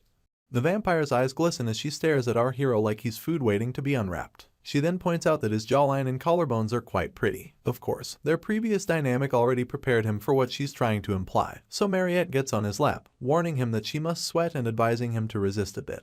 In turn, the spearman quips that it's even better that way. True to her words, she begins to sweat at the sight of his jugular and then gives him a heads up as she digs her teeth into his neck. She feeds on him for the next couple of seconds and exhales loudly as she retracts her teeth afterwards. Our hero asks if she's all done and she concurs, wanting to know if it hurts.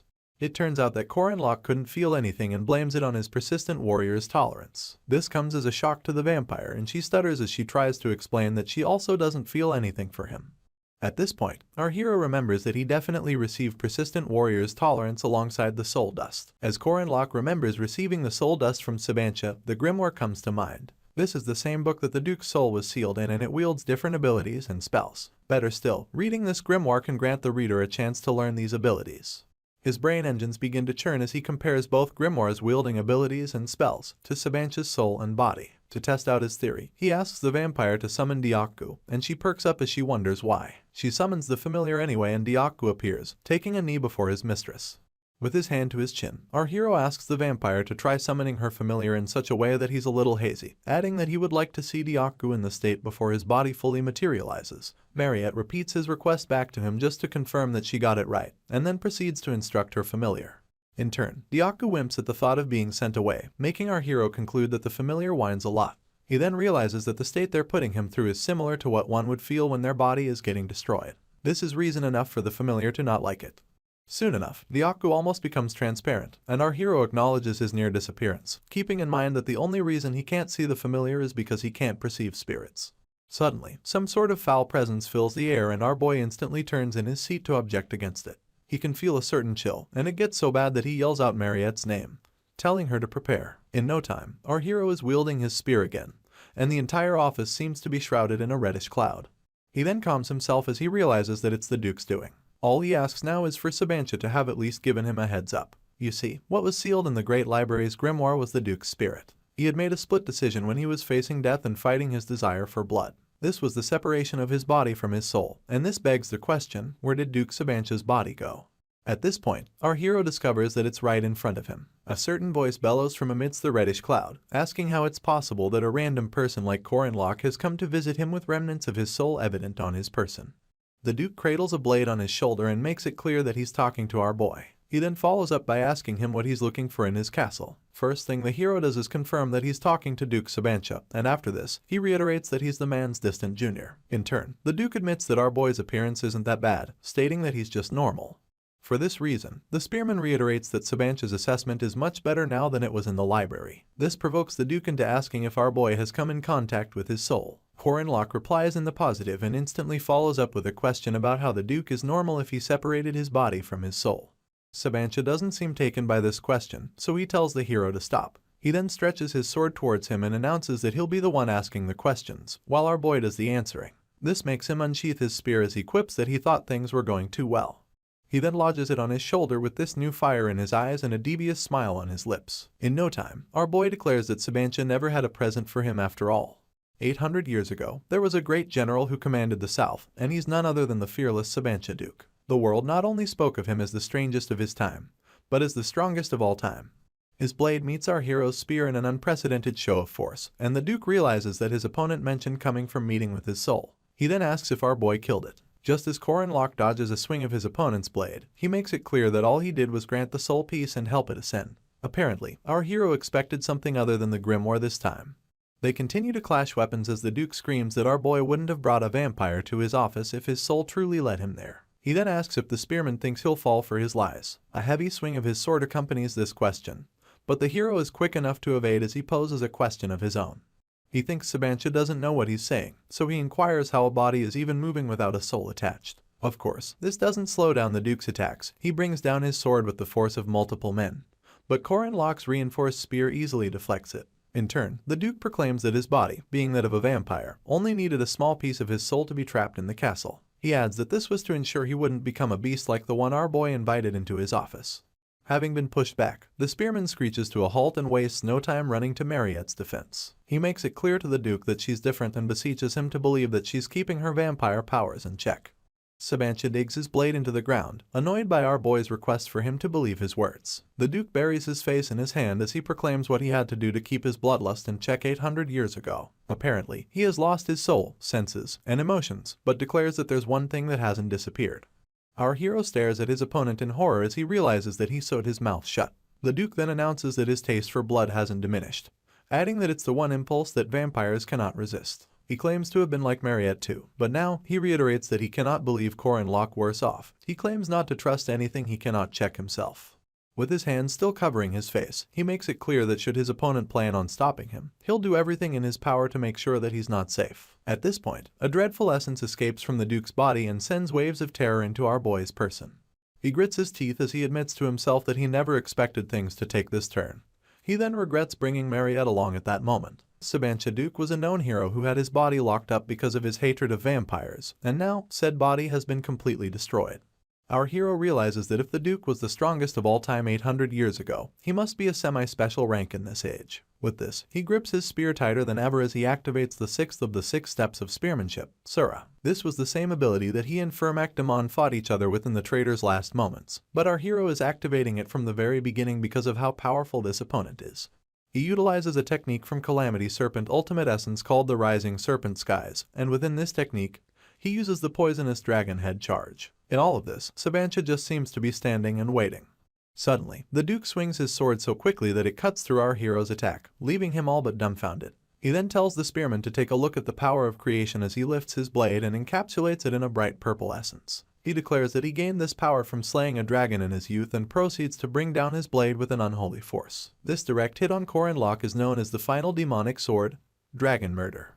As the spearman makes his way to the ground, it dawns on him that Sabancha is much stronger than a special rank monster.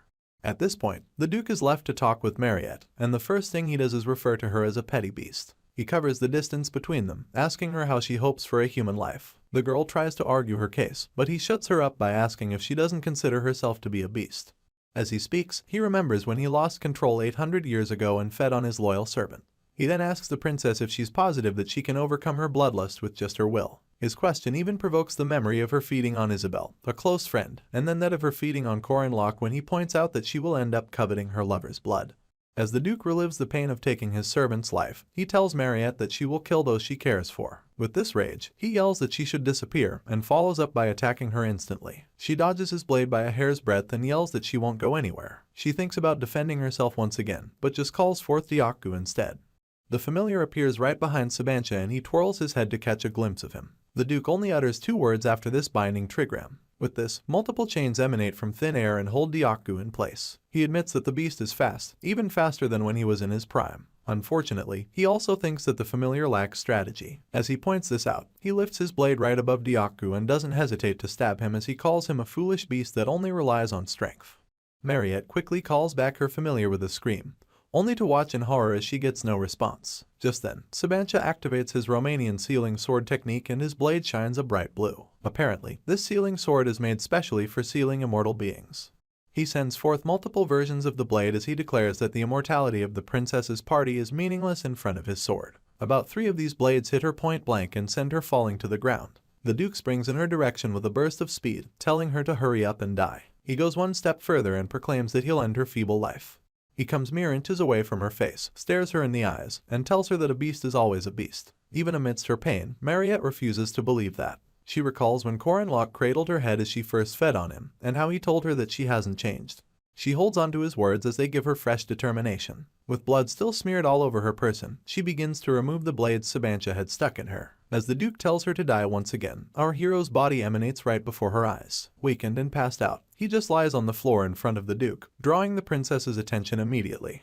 Despite Sabancha's speech about death being her best option, Mariette can't help but worry about our hero. She struggles her way to him almost immediately, and stands between him and the Duke with her hands still trembling. She goes on to check on our boy, feeling him up and screaming his name in hopes that he'll respond.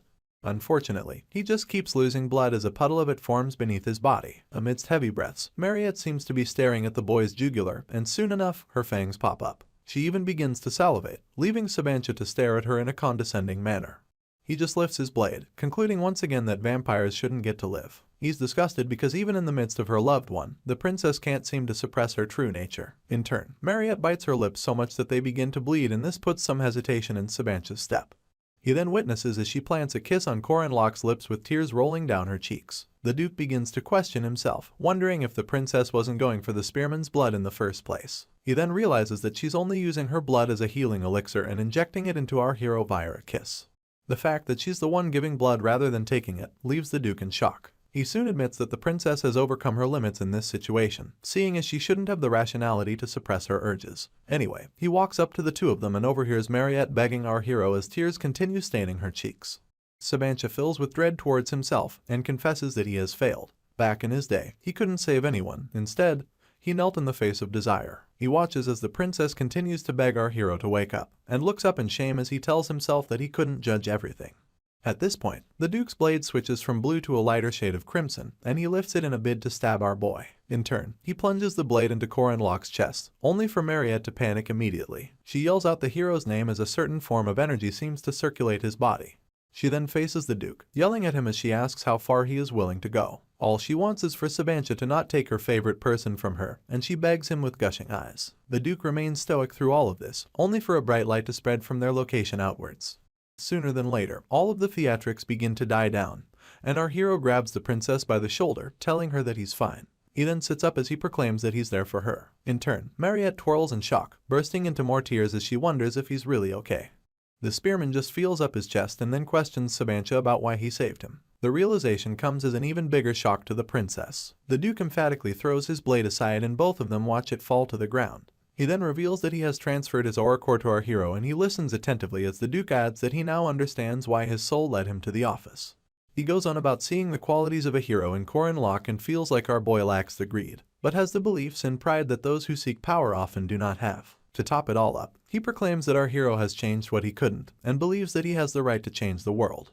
He then begs our boy to correct the mistakes he made through his 800 years. As he pleads with the spearman, he slowly disintegrates from reality, and the 2 of them watch him go. Soon enough, there's nothing left of Sabancha Duke, and the reddish cloud disappears with him too. Still seated on the floor, our hero feels for his heart, keeping in mind that he never expected the Duke to gift him his aura core. His thoughts get interrupted when Mariette dives in for a hug, so he tries to remind her that his body isn't 100% yet.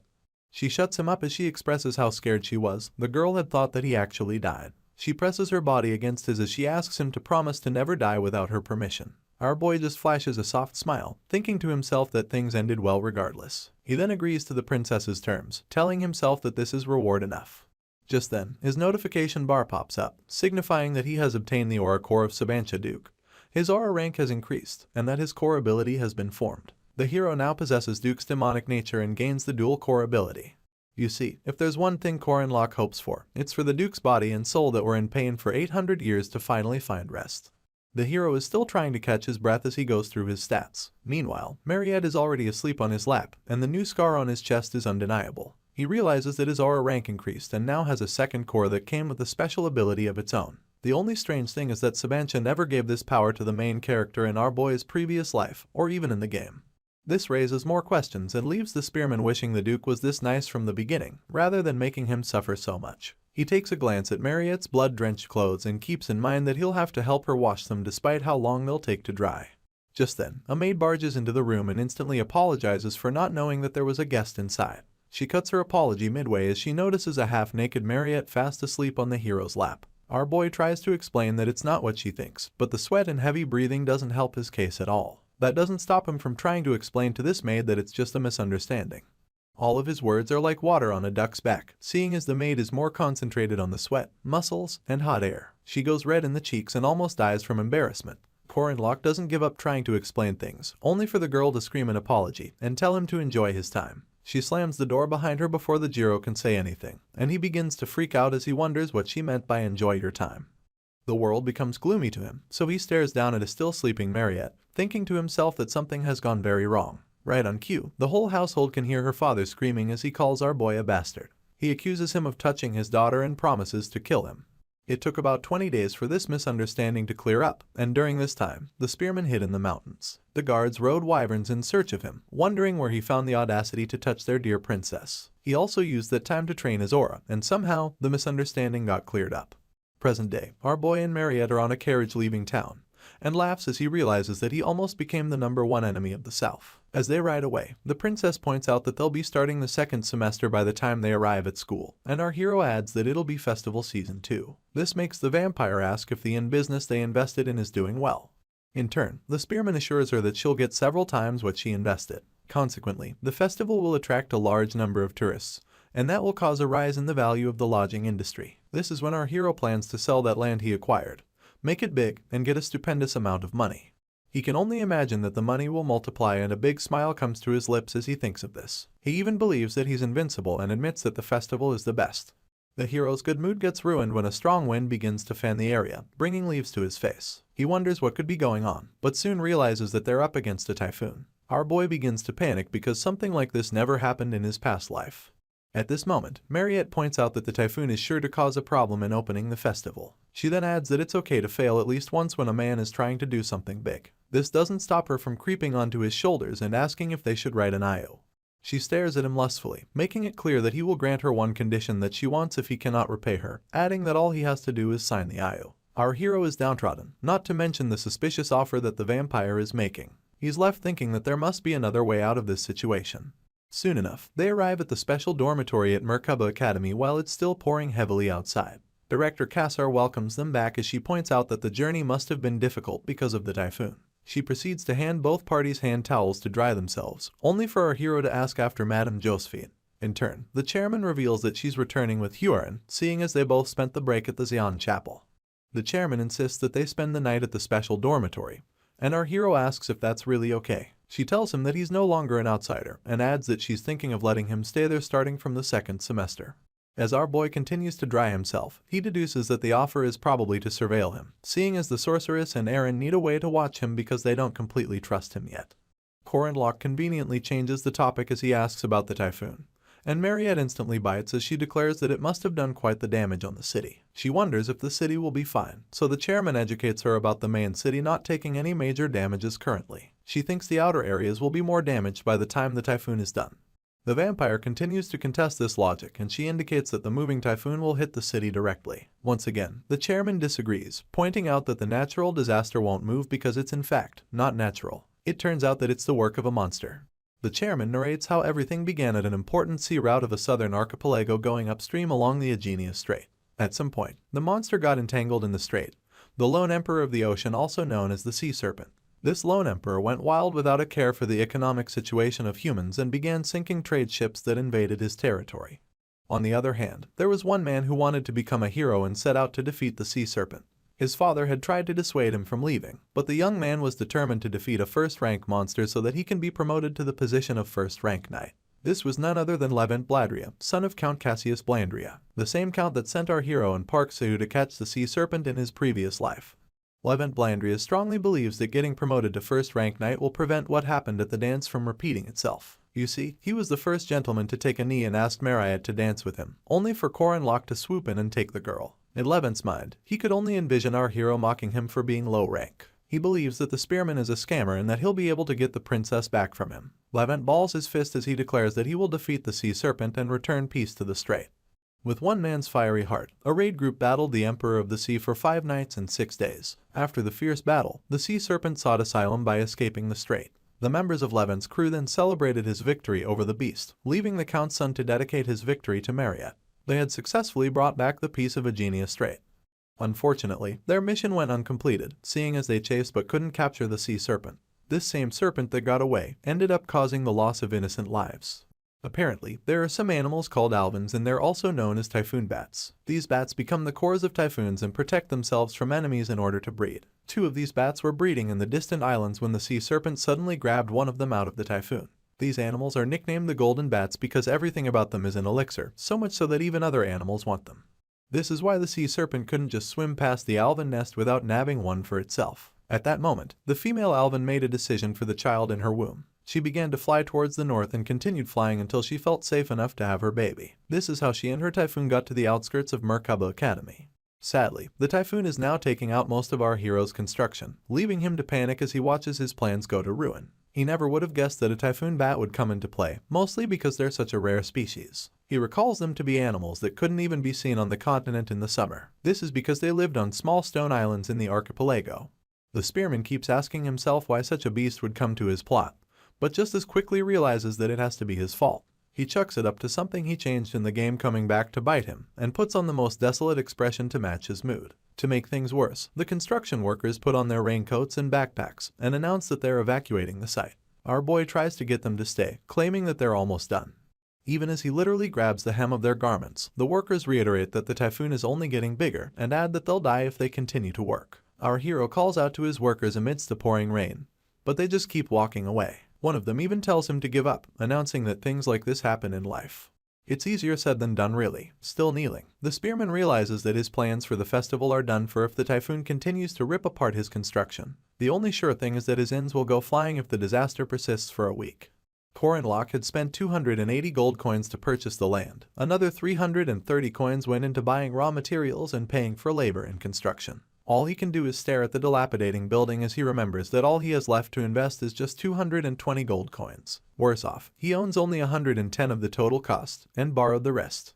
The realization of having to cough up 720 gold coins when it all fails drives our hero close to madness. He just pastes a maniacal smile on his lips and stares at the dark clouds up above. Some time passes and the Merkaba Academy holds an emergency meeting to talk about how to handle the typhoon. They all sit in a round table with the highest-ranking guardians of the academy present, including Corin Locke and Mariette Dunelif. The chairman puts in the first word, intertwining her fingers as she announces that everyone is present. She goes on about the reasons she invited them to the meeting and makes it clear that it's about the typhoon bat, Alvin. Old man Heyman Welsh, a tenured professor of the night faculty, doesn't look so happy about this. Even Professor Dana Arian is worried. She just asks the council if they'll have to subjugate the bat, keeping in mind that they could easily recover all the funds they lost in the demonic pig debacle if they do. The old man instantly loses his temper as he slams his fist on the table and yells that they have to subjugate the bat, only for the red-headed professor next to him to oppose. This is none other than Magic Professor Edgar Linton, and he believes that since the typhoon will stop in a month, they shouldn't bother taking any risks to subjugate the bat.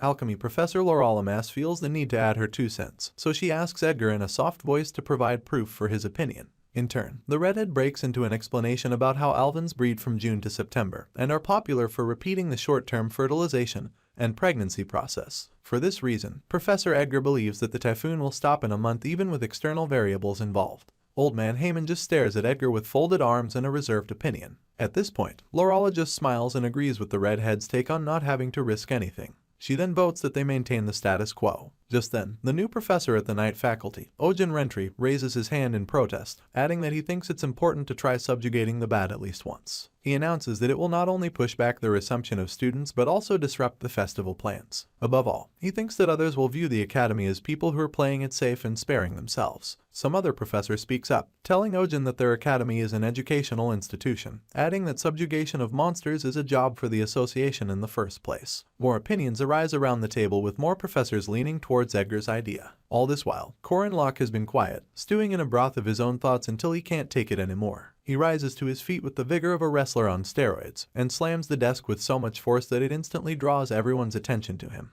He then yells that he wants to be heard despite the obvious fact that he lacks knowledge. Passionately, he breaks into a speech about how everyone present swore to be brave and realize kindness and justice. He reminds them that they all swore not to go against their creed even in death, and that they swore to protect the weak and defeat evil. Our hero takes the passion up a notch, screaming as he reiterates that they're all guardians and protectors of humanity. He then looks them in their eyes as he makes it clear that they just have to subjugate the Alvin. Professor Edgar interrupts at this point, telling the boy that he understands his fervor, but still thinks it'll be beneficial not to subjugate. The spearman loses it after this, calling his professor by his first name and asking him how he could say something like that. Tears begin to gush down our boy's cheeks as he asks if Edgar cannot see the victims who have lost their houses due to the typhoon. In truth, our hero cannot stop hoping that the professors will buy his act, lest he turns into a beggar, seeing as he hasn't achieved his desired result. Corin Locke throws his hands wide open, wailing and looking at the ceiling for dramatic effect. He goes on yelling as he asks everyone if they cannot see that people have been forced out on the street, that many have lost their jobs, and that kids have been left without homes and made to starve. He passionately points out that one cannot calculate lives with money and asks the council if they plan to abandon all these people. Professor Edgar falls silent with shame and tries to explain that that wasn't what he meant. The other professors begin to murmur among themselves about never knowing our boy was this sincere. Some even call him a model of chivalry. In turn, the hero calms down, places a balled fist on his chest and announces that it isn't about chivalry or the oath of a guardian. He adds that with a typhoon as big as that, all he wants to do is save people. The stream of tears that follow his final statements glisten under the rays of sunlight filtering into the conference room. He then rounds up by mentioning the inn, only to quickly correct himself by yelling that they should go save some people. This is all the motivation that Old Man Heyman needed, seeing as he yells about having a good eye for people, and announces that our hero is right. He now thinks of our boy as a knight much too passionate for his age. Anyway, some other professor admits that the speech was touching, but brings up the inn he mentioned at the end, only for his colleague to reply that there are precious lives in inns as well. An overexcited Ojin stands on his feet and proposes that they form a subjugation squad immediately. He then swears on the name of the Guardians that he will protect the people. Meanwhile, Dana just sits there all giddy about the prospects of getting more research funding. After this, the chairman gets on her feet to declare that they have reached a conclusion. Thanks to our hero's passionate acting, all the professors and students actively agreed to the subjugation. In little to no time, the squad was formed and they all headed straight towards the disaster. Still deadly as ever, the typhoon spews water all over its surroundings as lightning cackles from amidst it. Corin Locke and the rest of the squad stand at the foot of the problem as Professor Edgar announces that he has finished talking with the support group. All they need to do now is to time things well. The spearman heaves a loud sigh of relief, loud enough to draw Professor Ojin's attention and make him ask if our boy is that emotional. The professor thinks the way he wants to save people is so sincere, and our hero quips that it's such a relief. On the outside, he lets everyone believe that he's doing it for the people, but on the inside, he can't stop smiling that he can finally avoid his debt of 720 gold coins. You see, the spearman has everything riding on this mission. The team had a simple plan in place to capture the golden bat. Alvin, the support squad, is supposed to create a crack in the typhoon using crystals big enough to disrupt the centrifugal force. Peradventure the support squad succeeds. The entry squad would go in and defeat the Alvin. Unfortunately, reality happened. It turns out that countless monsters were already caught in the typhoon after attempting to eat the Alvin for its nourishment. Now, these beasts are hungry and properly pissed. Our hero's brows furrow as he wonders what to do. He then calms down as he realizes the squad that he's with. The first Cyclops that shows up has the misfortune of going against Old Man Heyman and receives multiple packed punches within mere seconds. In his prime, the semi-first rank knight was called Stronghand Heyman. The next monster gets cut down by the semi-first rank knight, Professor Ojin. This legend wields a 2-meter-long axe as if it's a toothpick. Then there's the all-powerful mage, who's defeating monsters with a swipe of his finger and having a cigarette while he's at it.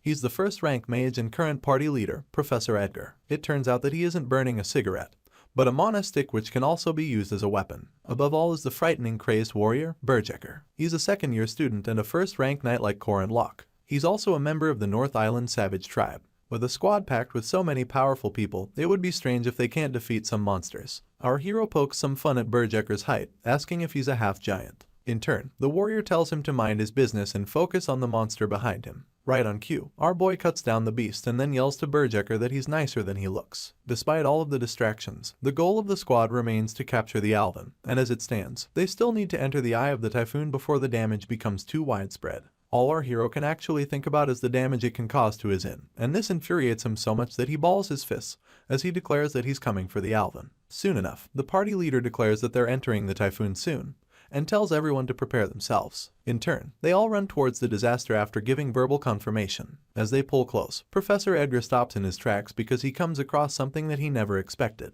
Apparently, there's a smaller typhoon within the actual one, and the professor announces that he has never seen such a thing before. He thinks the female Alvin must have noticed the presence of intruders and used the last of her strength to create a smaller typhoon. Old Man Heyman stares in awe and then asks Edgar if the Alvin has always been such a capable animal. In turn, the party leader reveals that it's possible only because of her maternal instincts, adding that it's an incredible animal nonetheless. He looks to his left as he asks Professor Ojin if he thinks they can get through. The professor thinks they can do it, but only if they're ready to endure wounds all over their bodies. Taking this into consideration, Edgar quips that there's no need for them to overexert themselves since their side will have a lot of losses too. He then pulls out a flare gun and announces that they'll leave the breaking through to the support squad. With this, he pulls the trigger and a green flare flies into the sky in accordance. Professor Dana is instantly alerted about the call for support and she laughs as the opportunity to show her power for the first time in a while presents itself. With a lifting of her hands, reddish essence begins to surround the sorceress, and soon enough, red lightning emanates from her and shoots into the sky. One of the party members quickly asks Professor Edgar if the spell isn't a little too dangerous,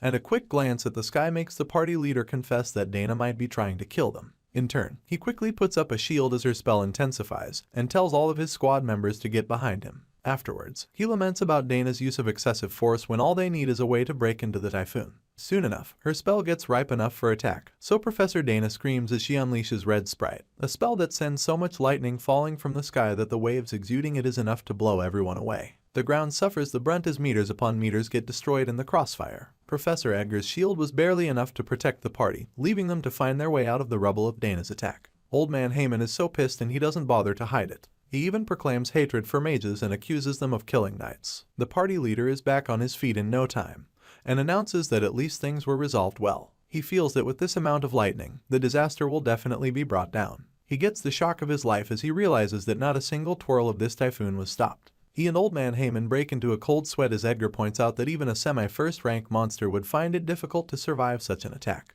At this point, the old man is certain that something is weird, and upon closer inspection, notices that the Alvin keeps getting bigger. They just stare up at this phenomenon, leaving no one the wiser about what is going on. Only Korin Locke proclaims that the Alvin is evolving. As the evolving beast roars amidst the typhoon, our hero recalls that the development of demons is a unique phenomenon that occurs during the accumulation of experience and life. It simply isn't the situation where the alpha sublimates, but the stage where the vessel of the species itself sublimates. Korin Locke then mentions that such a creature, having survived a typhoon of this size, must have a certain tolerance to lightning. The hero's brow furrow once again as he realizes that they can no longer consider this Alvin to be a weak creature. The beast has successfully evolved into the King of Thunder Clouds. With this, she makes the typhoon even bigger and sweeps up some party members in the process, including the old man, who's now telling everyone to be careful. He yells at the support mages, asking them if there isn't a method to get them out of there. Professor Edgar then tells him that even if they request him from the support squad, it'll only make the Alvin stronger. While everyone is worried about what to do, our hero just laughs and tells himself that it's time for him to step up.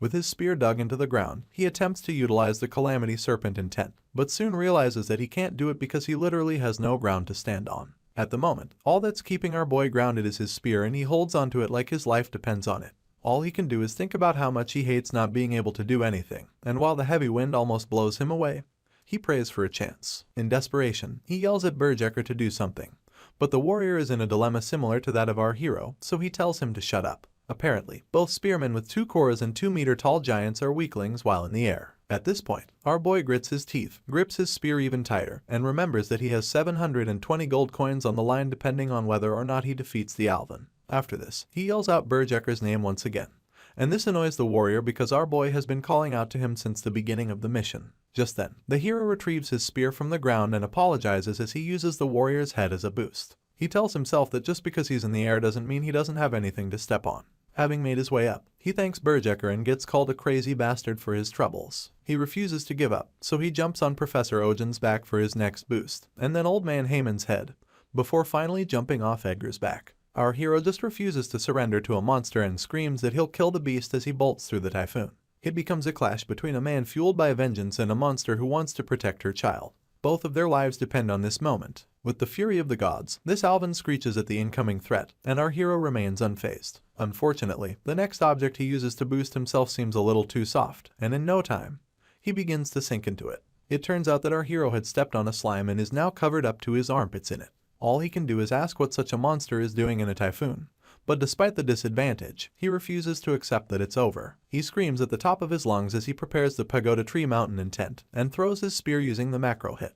The Alvin just watches our boy's weapon approaching like a toothpick, and easily stops it with some lightning emanating from the typhoon. Just then, gravity gets a hold of our hero, alongside the lack of solid ground to properly do anything as a martial artist. All he does is struggle to stay afloat in the slime, but gives in soon enough. With a smile on his face, he asks himself if this is the end for him and begins to accept the fact that it's all over. The skies are still lined with multiple lightning strikes as Corin Locke gradually shuts his eyes. He acknowledges that he shouldn't have invested all that money and bursts into tears, thinking that he should have just bought something yummy with it. He curses under his breath as his world falls apart within the typhoon. Just then, a silhouette bursts into the not-so-natural disaster and instantly delivers a flying kick to the Alvin. The sound is so loud that our boy can hear it amidst the typhoon. It dawns on him that someone is currently battling the beast, so he opens his eyes in shock, trying to figure out who that could be. Of course, only a monster like Huron can take on another monster. She spends a few seconds powering up her right fist until it glows the red of Dana's lightning, and then sinks it into the head of her opponent. That singular punch sends the Alvin bursting through the first typhoon, and then the second typhoon consecutively. A light so bright emanates from the dissolution of the twirling disaster, and our hero shields his eyes so he doesn't go blind.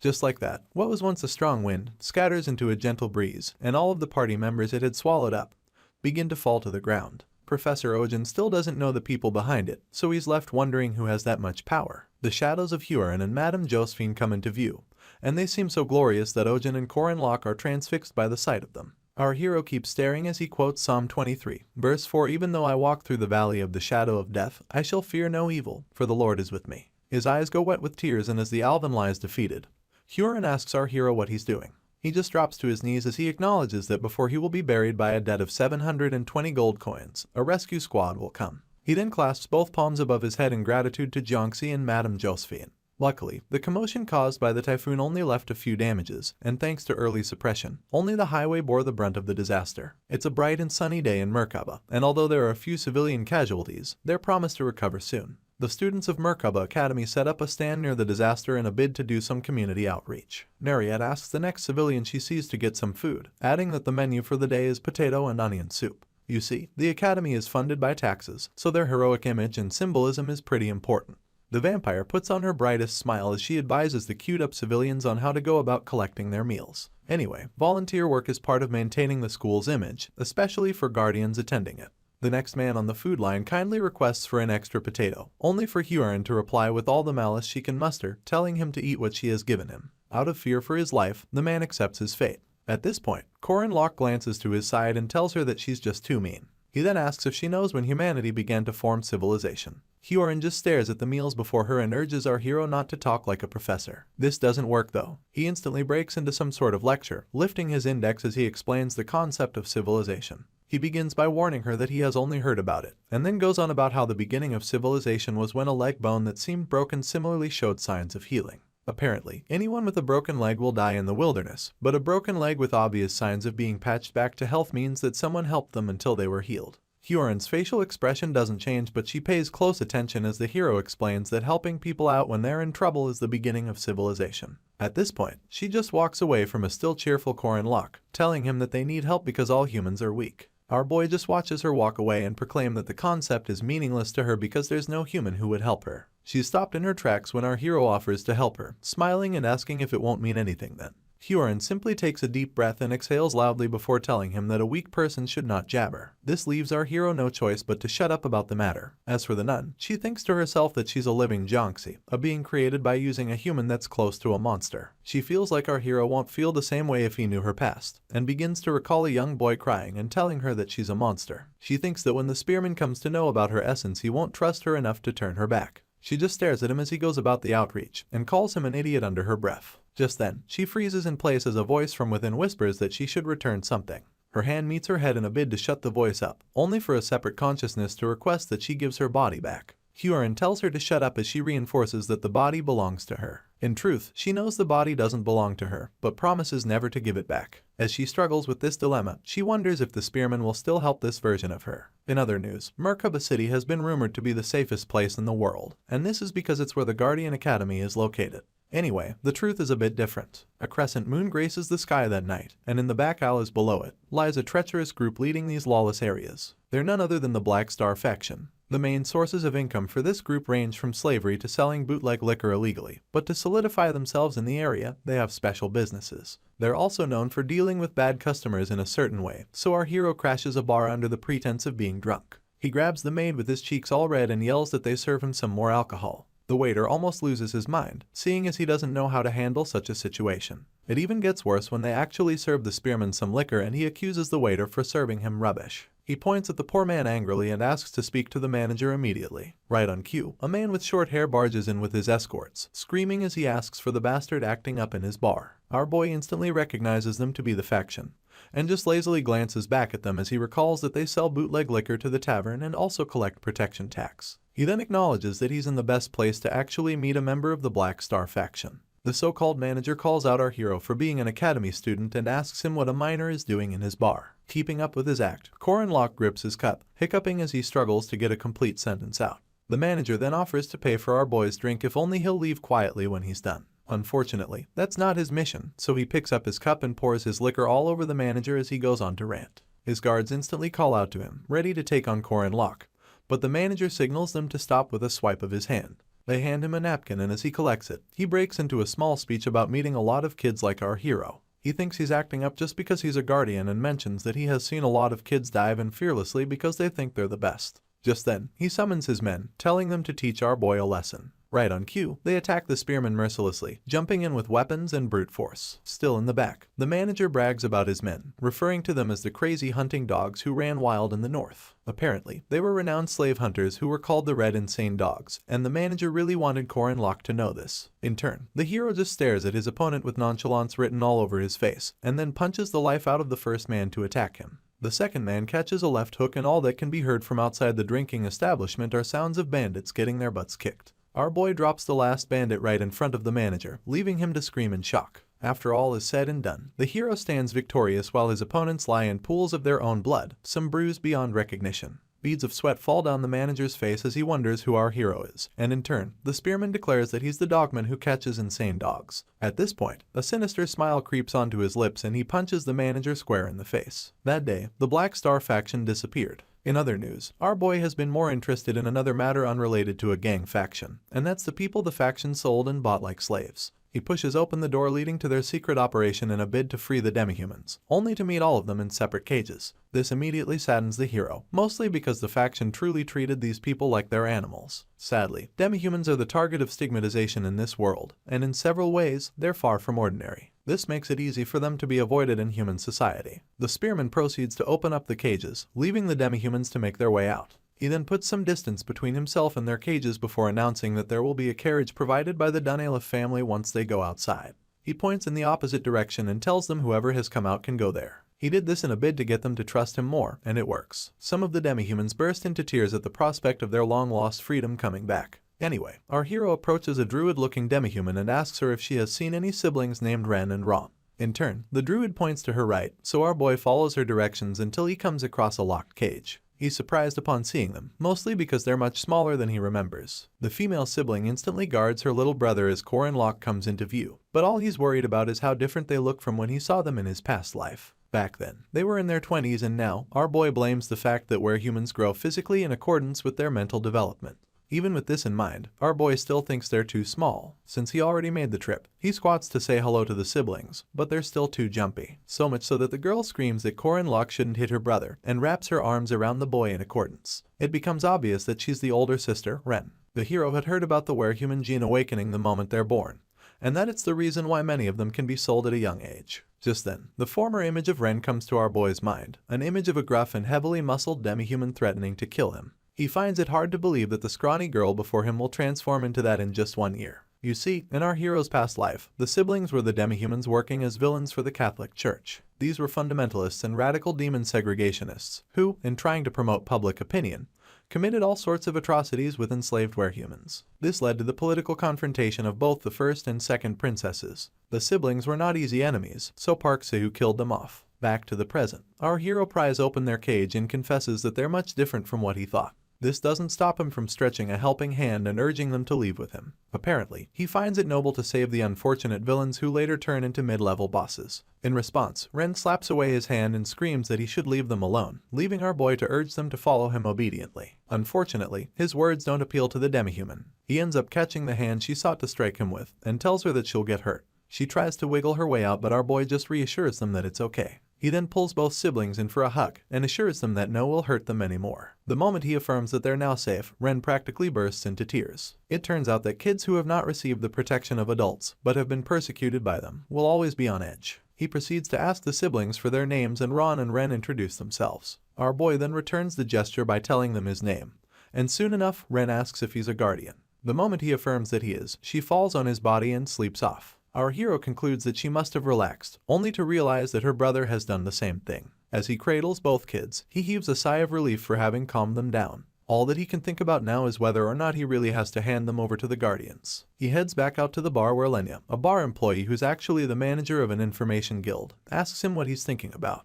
She stares down Corin Locke with folded arms, but our hero is thinking about how he expected Ren and Ron to be mid-level bosses, and not just kids. He groans as his plan to use them to keep this act's enemies in check comes crashing down. In turn, he tells Lenya in a desolate tone to take the siblings to his inn and get them some food. She wonders if he was a philanthropist, but our boy is too tired to give her an answer, so he tells her to think what she wants. He exhales loudly and ruffles his hair as he's left with the dilemma of saving Huron by himself. The next day, in the Flying Beast landing zone of Merkaba City, a huge one-legged eagle from the eastern platform village lands. In turn, the attendant refers to the passengers on the bird, welcoming them and mentioning that they must be from the east. He proceeds to request for their registration, only for 3 guests to make their way down from the bird, 2 men and a woman. The first man flashes a badge with an eagle on it, and the attendant acknowledges him to be an official from Boreme Academy. In turn, he introduces himself as Senior Professor Kang Ryan and explains that the kids with him are his disciples. The boy claims to be Jin Hyuk, and the girl quips that she's Kang Yuwa, the student council president.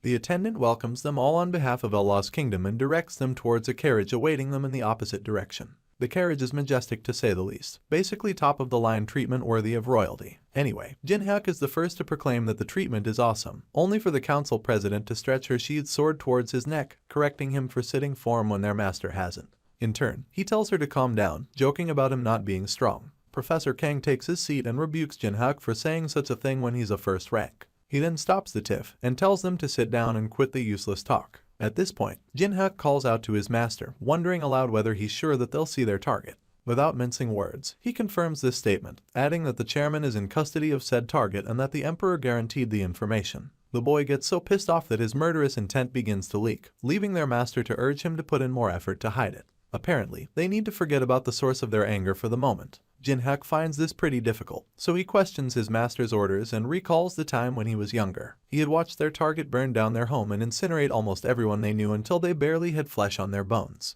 Their target is none other than Huron, and Jin Hyuk can only refer to her as a damn thing. A month has passed since the Typhoon Bad incident, and now, the academy is mostly abuzz because of the upcoming festival. This festival is far from what the name suggests, and is actually a type of academy exchange war. One could call it an event where students from the 4 academies in all 4 regions battle in their strive for mastery. Jaeger is particularly excited about the festival and flexes his muscles as he asks if they won't need to form teams soon. Lark is also excited, so he perks up to answer his friend. He explains that they first have to choose between individual, doubles, and group matches. Just then, Alicia wonders which of them our hero will be participating in, only for him to nonchalantly announce that he'll be partaking in the doubles match and bringing the swordsman with him. Lark and Jaeger would like to do individual, group, and doubles matches respectively, but neither our boy nor the swordsman pay any attention to them. This is because Alicia is busy groaning about being chosen, and our hero is busy making it clear that they're a fixed team no matter how much she complains. In turn, the swordsman leans forward as she asks what he'll do about the group match, and Corin Locke explains that the teams for the matches are chosen randomly. In all of this, he still hopes to get her on his team. She groans once again, and this time, our boy asks why. In response, Alicia goes on about the doubles team distribution being random too, and proclaims that him being on her team doesn't mean anything.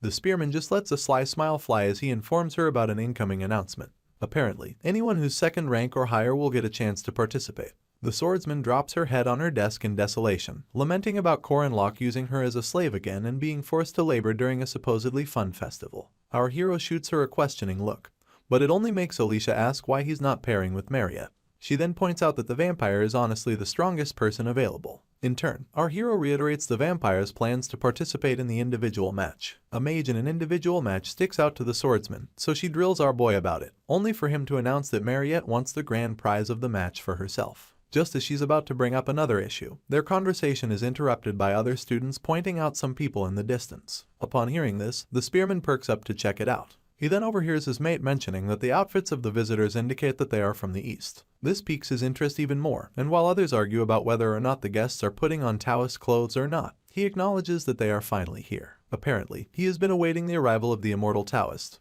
Kang Ryan, the fighting hound, Sa Jin Hyuk, and the swordmaster, Kang Yuwa. A glance in their direction makes him recall that they're the protagonists of the third act, Heavenly Yaksha. Professor Kang heads for Madame Josbehine's office immediately, asking for the transfer of one of their students to Boreme Academy. In turn, the sorceress declares that she cannot accept that, only for her guest to claim that they're making a simple request as the rightful blood relatives of the Jiangxi. Apparently, they faced a tragic accident 1 year ago, and sadly, Huron, who's Professor Kang's niece, was the center of that accident. Madame Josephine quips that she already knows this, and averts her gaze as her guest accuses her of taking his niece while the castle was burning. He then proclaims that since they have found her, it's only natural that they take her back. After mulling it over for some seconds, the sorceress stares at him and states that Huron is a special case. She expected him to know this already, but in her heart, she acknowledges that this man rushed all the way to her office because of the Jiangxi, rather than for his role as a judge in upcoming matches. The immortal Taoist glares daggers at Madame Josephine as he points out that a beast resides in his niece's body, and then proclaims that he just wants to retrieve her from said beast. It becomes a battle of wits as the sorceress rebuttals that Huron's body is only alive because of the child that this man is calling a beast, and adds that it was the will of Director Kassar and Kang Yu, the student's father. With an undermining tone, the guest announces that his people will take care of things on their own, and asks her whether she thinks she can socialize such a beast in the first place. Madame Josephine wastes no time pointing out that the Jiangxi actually spent the whole of first semester without any problems. Upon hearing this, Kang Ryan declares that he'll like her to prove it, only for a third party to interrupt their conversation. He's a dispatched bishop of the Catholic Church named Lai Jinyang, and he refuses to believe that such a wicked demon can socialize. He ends up asking if they're sure it's not all part of her wicked plan. At this point, the sorceress implores the bishop to refrain from speaking further. He blatantly refuses, claiming that true believers cannot take only empty words as proof. When asked what he's trying to say, the bishop demands that they send Huron out during the festival. His malicious intent cannot hide itself as he calls the Jiangxi a wicked thing that murdered countless sheep, and announces that her true nature will be revealed in the heat of violence. Just to be certain, Madame Josephine asks if they really want her to send Huron out to the festival, only to get a look of conviction from the bishop.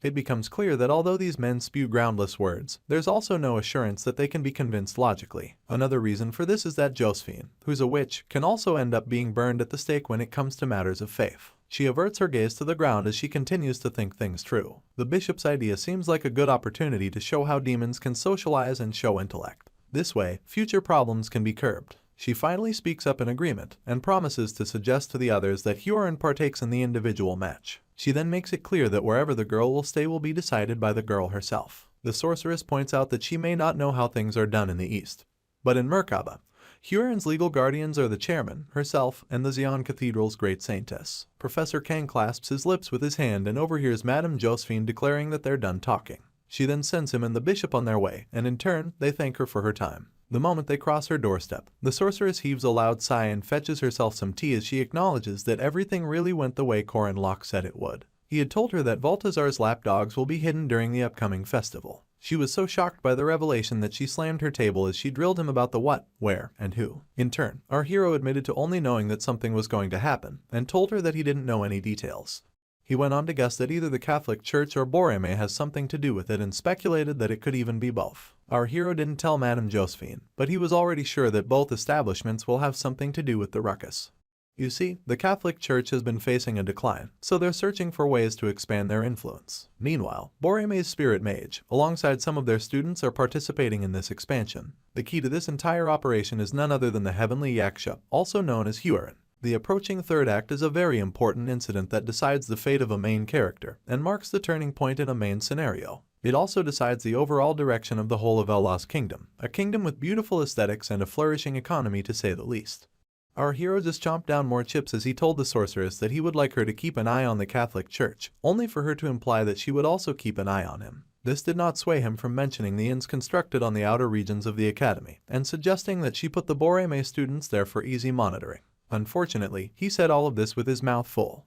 Madame Josephine seemed to be both mad and worried at the same time, and suddenly looked Corin Locke in the eyes, asking how he expected her to trust him. This left our boy wondering if she still thought of him as a disciple of Balthazar. To prove himself, he began to peel off his shirt, announcing to his professor that she should actually continue to suspect him because it's the right mindset to have.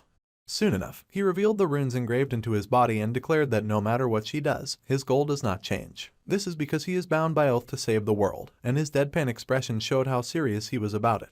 The sorceress just adjusted her glasses and exhaled loudly, tired of all the back and forth that came with the student sitting before her. Anyway, our hero felt that her suspicion should be lessened, mostly because she knows what the oath of a shadow warrior entails. After mulling things over for some seconds, she stared at our boy, reiterating that she heard about the new inns being constructed with student investments.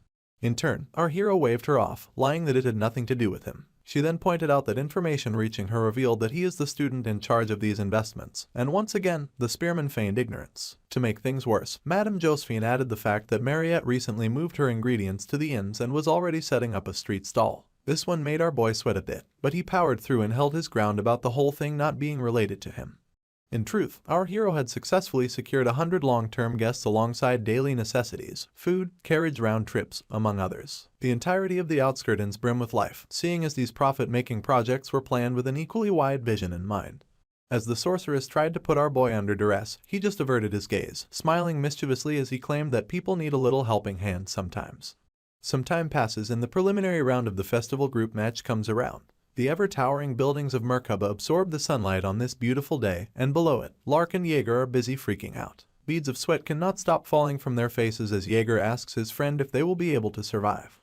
The open field is packed with more students than the eye can count, seeing as people trooped in from all 4 regions, and it is worse because only 16 of them will make it through. The hunk yells as he wonders why there are so many people, only for Lark to reveal that even their seniors are participating. The whole time, Corin Locke just lodges his hand beneath his chin as he realizes that Huron is the only named character that is not present at the moment. He then chucks it up to her, applying for only the individual match. Just then, he wonders where Alicia is, and soon sees her struggling to make her way through the crowd. The poor girl waves with everything in her, trying to get our hero to notice her, but is so frustrated that tears leak from her eyes. At this point, someone steps onto the stage and quips that it's nice to see all the students. Accordingly, they all turn to see who it is, and realize that it's Professor Kang Ryan. With his hands behind him, he introduces himself to the students and informs them that he is going to be the one judging their trials. He then adds that they're about to embark on a preliminary round that will reveal the 16 guardians capable of competing in the group match. After wishing everyone the best of luck, Lark continues panicking over the difficulty of the incoming trial. Jaeger, on the other hand, just wonders who Kang Ryan is. The professor begins announcements about the rules, mentioning that any student who gets their armband ripped off will be eliminated. He goes on to introduce the most important part of the trial, and that is to prove that, as guardians, they can save the civilians. At this point, he activates a spell that causes blocks to shoot out of the ground and tower above him and all the students participating. Some of them fall into instant panic while others just watch in awe of the professor's power. He uses the 8-array formation, 8-gate array, and this spell successfully creates a giant stone maze for all the participants to navigate. As usual, Jaeger goes back to panicking as he asks his companion if the situation even makes sense. Also panicking, Lark manages to reveal that Professor Kang Ryan is the Eastern Continent's best formation sorcerer. The hinchbetter is still perplexed by how big the maze is, but is more worried about what the professor meant when he asked them to save the civilians. Even Lark is unsure, so he speculates that Kang Ryan must be referring to the stone structures just mere yards away. Apparently, there are 3 rules to the match. The first one gives them permission to command the civilians after touching them. The second one states that each person gains 1 extra point if they manage to guide all the civilians to the safe zone. And finally, the third one states that each student will lose 2 points if they unnecessarily destroy any civilians. With this, it becomes clear that these stone structures will serve as civilians in this preliminary round. Jaeger is the first to touch them, just to test if they will move upon contact. He finds it quite fun, but Lark is ever so cautious. Core and Locke just smiles as he notices how excited they are, and it dawns on him once again that they're really kids. Meanwhile, a Longhound attacks Alicia and her team, but she easily cuts it down with one swing of her sword. The other students begin to sing her praises, claiming that it's such an honor to be on the same team with her. In turn, the swordsman just stands there, smugly soaking it all in. She then tells them to trust and follow her as what's left of the Longhound disintegrates. The civilian guard task gives the Guardians a chance to demonstrate their ability to protect non-combatants in a land invaded by monsters. The rules entail that they must transport as many civilians as possible to the safe zone. With this, Alicia makes her way forward, followed closely by her teammates and a host of civilian stone structures. One of the teammates points out that some stone dolls are close by and the swordsman concurs. At this moment, she is feeling quite accomplished, and her teammate mentions that they will have 10 civilians if they save the one in front of them. In turn, Alicia smiles and tells him that it'll be nice to start searching for the safe zone soon. The boy offers to send out his familiar to scout the area, adding that there'll be a safe zone nearby since it's an 8 gates array. Just then, the ground begins to tremble, sending panic into the midst of Alicia and her team. They twirl their heads in search of the source of such a sudden occurrence, and the swordsman laments about the ground shaking. They're left wondering if it's the sound of drums, but Alicia quickly realizes that the ruckus is coming from behind her teammate. After warning him, they both check it out, only to witness a multitude of stone dolls marching towards their position. At the very top of the civilian mountain lies the silhouette of a young spearman, declaring that he will let go of their weapons if they lay down their lives. Alicia is so confused that sweat drips down her features as she wonders if what is before her is a trolley. She then yells when it dawns on her, announcing that the spearman and his crew tied up multiple stone dolls to forge a trolley. Jaeger is having the time of his life. He puts on some eyeliner and even strings a harp like his guitar. The hunk then yells that his opponents should kneel before them because they're the Mandrake Bandits. Lark just tags along as usual, throwing his hands in the air like he just doesn't care. Anyway, this pisses the swordsman off, so she takes it on Jaeger, asking him what he thinks he is doing. At this point, Core and Locke burst into maniacal laughter as the lipstick smeared on his lips almost touches his ears. He finds it outrageous that the judges want more than 1,000 students to chase after a limited number of stone civilians just to gain points. As Alicia points an accusing finger at him, he asks why he would partake in such an annoying task. The swordsman calls out the hero's name, but he just spreads out his arms to let his makeshift cape flap in the wind. He then announces that he does not know anyone called Core and Locke. Apparently, his name is now the almighty immortal Locke, and a wide smile comes to his lips as he tells Alicia that he would rather eliminate other participants than rag for stone civilians.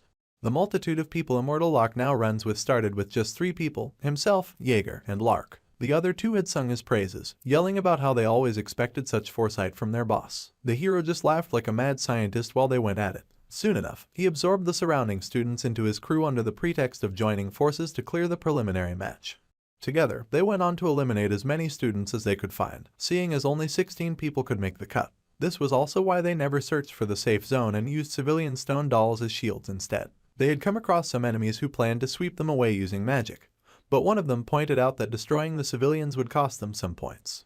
Unfortunately, our hero was seated on a throne made from stone civilians, and these made his enemies refer to him as a cheap bastard. They ended up wondering how they could win against our boy if he was hiding behind so many stone dolls. Anyway, said enemies ended up being crushed, leaving immortal Locke and his crew to celebrate. The stone dolls were the perfect shield because transporting them to the safe zone is worth 1 point and destroying them would cost you 2. Our boy just kept terrorizing the other students as he laughed and asked them to try their best. He kept taunting them about being scared, and all they could do was slam their fists against the ground whilst calling him a cheap bastard. From their pain came determination, so they announced that he left them no choice, and promised to fight it out using hand-to-hand combat. They charged towards the spearman with the intention of dragging him down from the tower of stone civilians, only for Lark to step up with immense fire in his eyes. He chuckled like a menace and asked the hero if he could stop holding back and go all out. In turn, our boy ruffled his hair and gave him full permission. Lark wasted no time going berserk, unleashing a fire spell big enough to send their enemies scattering across the battlefield. The obvious difference between our boy's team and the other participants of the preliminary match is that he increased their number early and obtained the majority of stone civilians, while the other players were slow to group up and search for a safe zone whenever they came across stone dolls. The spearman couldn't hide the fact that he was having so much fun carrying out his twisted plan. He had even instructed his teammates to take out anyone bigger than a wheel. He was still laughing unnecessarily when they took out a total of 30 other participants. It was at this point that they came across Alicia and her accusatory finger.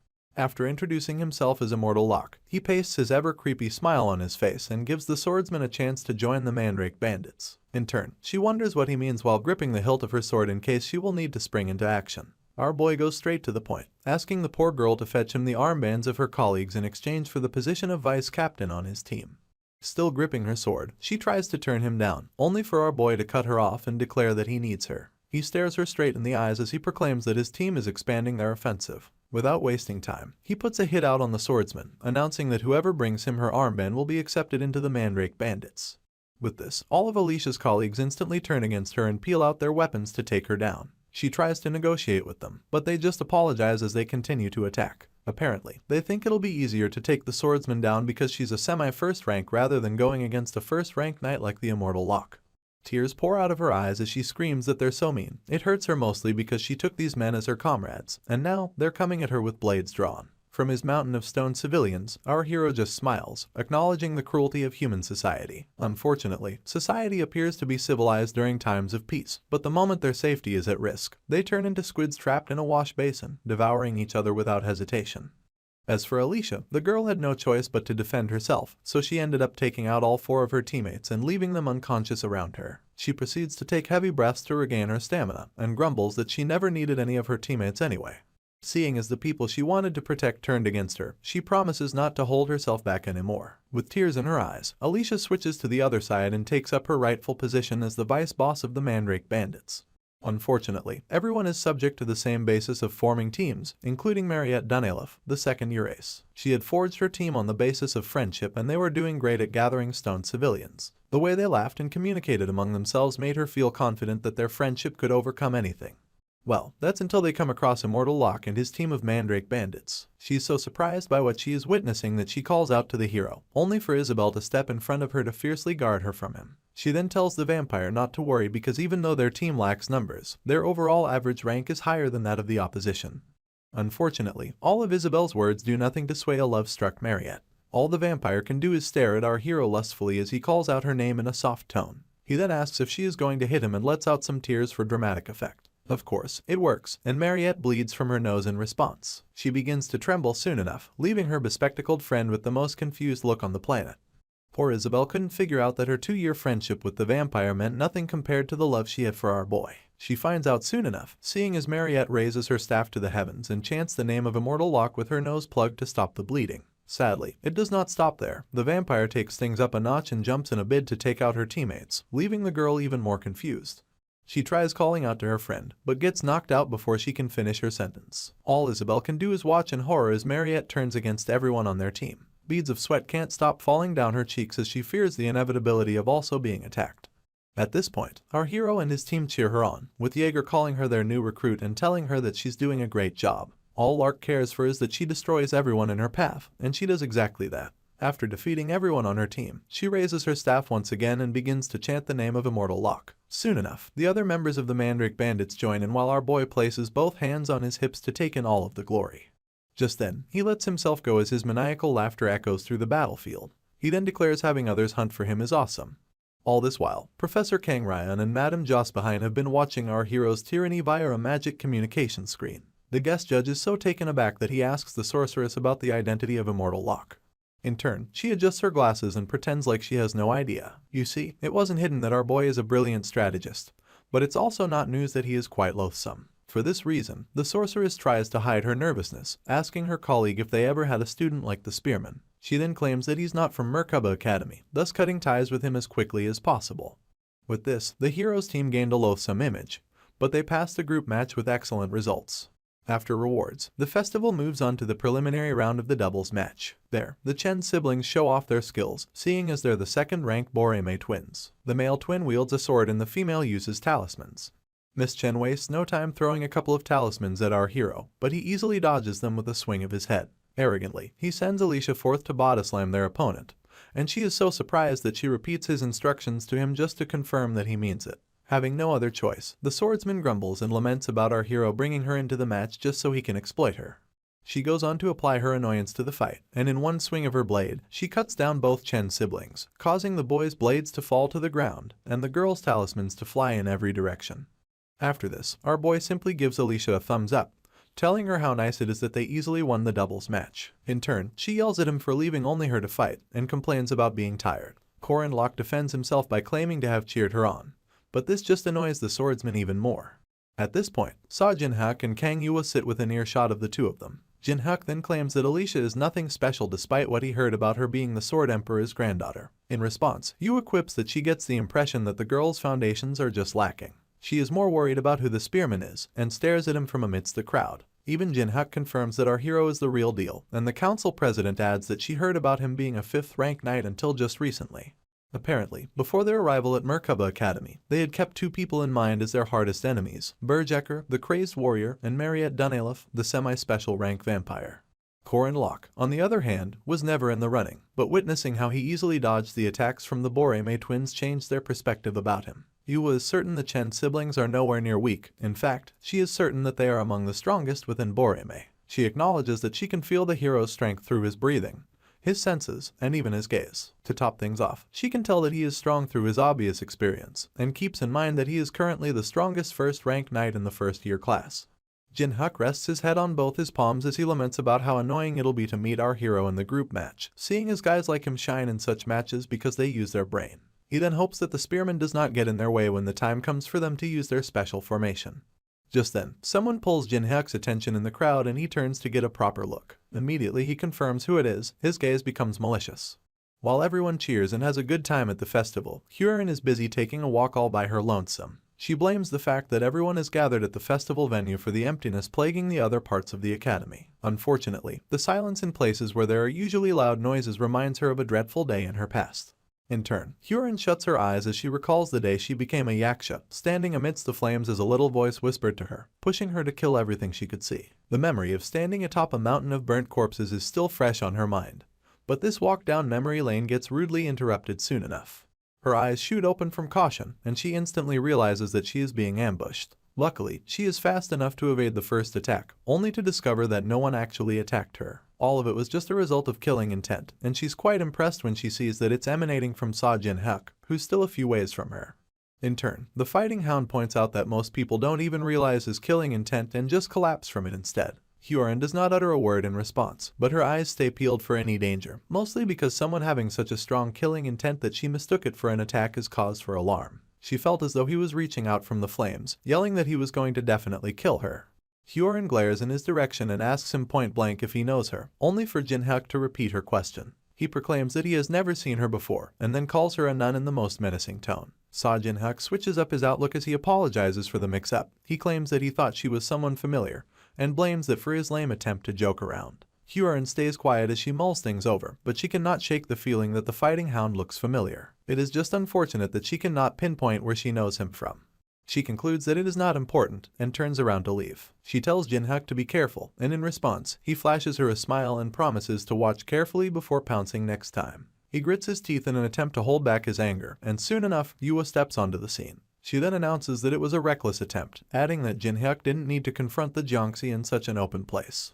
All he says in return is that he has been able to confirm that their master's 8-gate array works on Huron. They only see her as an adamant monster, a masterpiece put together by necromancers, and they think that to seal her and save the girl trapped within her, the 8 gates array, utter annihilation technique, has to be perfect. Yua advises her colleague to wait for the right moment if he wants to provoke the yaksha, adding that he should hold his breath and wait for now. A visibly trembling Jinhak balls his fist in anger, promising to kill our girl the moment everything goes according to plan. Calm as ever, the student council president breaks everything down, explaining that from Ran meaning orchid, they will extract the HWA meaning fire. In essence, they want to remove our girl from the body of their loved one. She then announces that after they're done with that, the rest will be up to Jinhak. The fighting hound is still trying to suppress his anger, so he promises Yua that he is not going to go too crazy.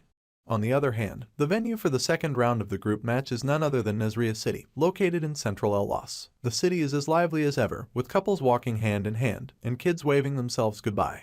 Meanwhile, in a secluded bar, a bunch of students from the preliminaries alongside some indigenes of the city just lounge around. Korin Lok is particularly bored, so he lodges his chin on his hand and taps the table to pass the time. He never expected that they would come so far from the academy for the third act, and was surprised when he heard the news from Madame Josephine.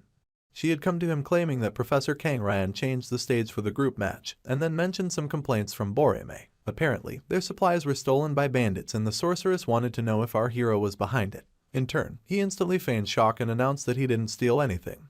The professor couldn't trust him, so she looked him straight in the eyes, only for the jerk to avert his gaze immediately. In truth, he stole some goods, but they were supplies belonging to the Catholic Church. It turned out that Kang Ryan was secretly smuggling items through the Catholic Church, consisting of the things they needed to secretly set up beforehand, the things they needed to control Huron with the 8 Gates Array, utter annihilation. For this reason, our hero led a small group of men and they ambushed the carriage smuggling these items. Professor Kang Ryan and Lee Jin-young could not come out with the truth, so they fabricated a story about Boreme's supplies being stolen, all in a bid to buy the time needed to retrieve the items that they needed for their secret mission. Our hero can only see these men as the cunning bastards that they are. Back to the present, the guest judge walks into the Nazarene bar with 2 other men. Alicia has no idea about this, so she just lifts her hand in a bid to order something to eat. She asks our boy if he would like anything for himself, only for him to interrogate her for not reading the precautions of the match. Apparently, it was stated that the participants were not supposed to eat anything from the bar. The swordsman wonders why that is, but is soon cut off when Professor Ryan makes his presence known. He goes on with announcements as he calls forth Boreme Academy's red, blue, green, and yellow teams, comprising 16 members. He then calls forth Merkaba Academy's A, B, C, and D teams, also comprising 16 members total. This is when it dawns on Alicia that everyone the professor mentioned is actually in the bar. Just then, the guest judge declares that they're 58 minutes into the hour before midnight, and by 59 minutes, the occupants of the bar seem to be unfazed by the countdown. By 59 minutes and 30 seconds, all the participants of the group match begin to peel out their weapons, and with 5 seconds left to midnight, Corin Locke peels out his spear. Alicia, on the other hand, has no idea about what is going on, so she twirls her head every which way as she tries to gather information. By midnight, Professor Kang Ryan pulls out a talisman that he had set ablaze and declares that the match has begun. Our hero wastes no time piercing his spear into the head of the nearest person to him, almost shocking Alicia to death. While she is trying to question him about what he's doing, Mariette uses a crystal spell to bore a hole into the head of the man in front of her. It becomes a total bloodbath as the other participants go about beheading the civilians among them, spilling blood on the walls and freaking out the swordsmen while they are at it. Afterwards, they all quietly clean up their weapons while the corpses of the slain people lay lifeless on the floor. Alicia goes blue in the cheeks as she struggles to gather her bearings. She cannot stop trembling and asks for the umpteenth time to know what everyone is doing. Just then, our hero draws her attention to the corpses and she decides to give them a look. She then realizes that there is barely any flesh on the corpse close to her and announces that it is decomposed.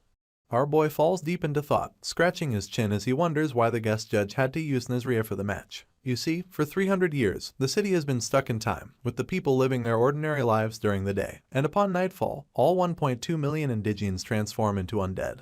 For this reason, Nazria is known as the land of the undead, and right outside, a multitude of them drag their feet as they scour the town aimlessly.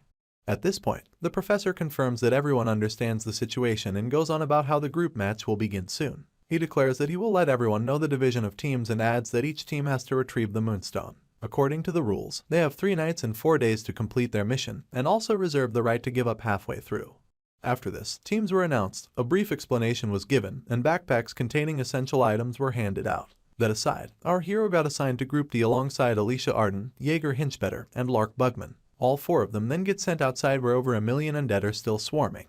To move to the next round, they will have to come out among the top 4 teams. Our hero is filled with determination, seeing as they need to make it to the 3rd round at all costs in order to save Huron. Until then, he plans to go along with this absurd festival. The plan is simple. Outside the center of the city lies the most dangerous guys, and in order to avoid them, our hero plans to target the low-level zones on the outskirts of the city occupied by undead of appropriate difficulties. Obviously, his spear will clear the needed path by taking out the opposition.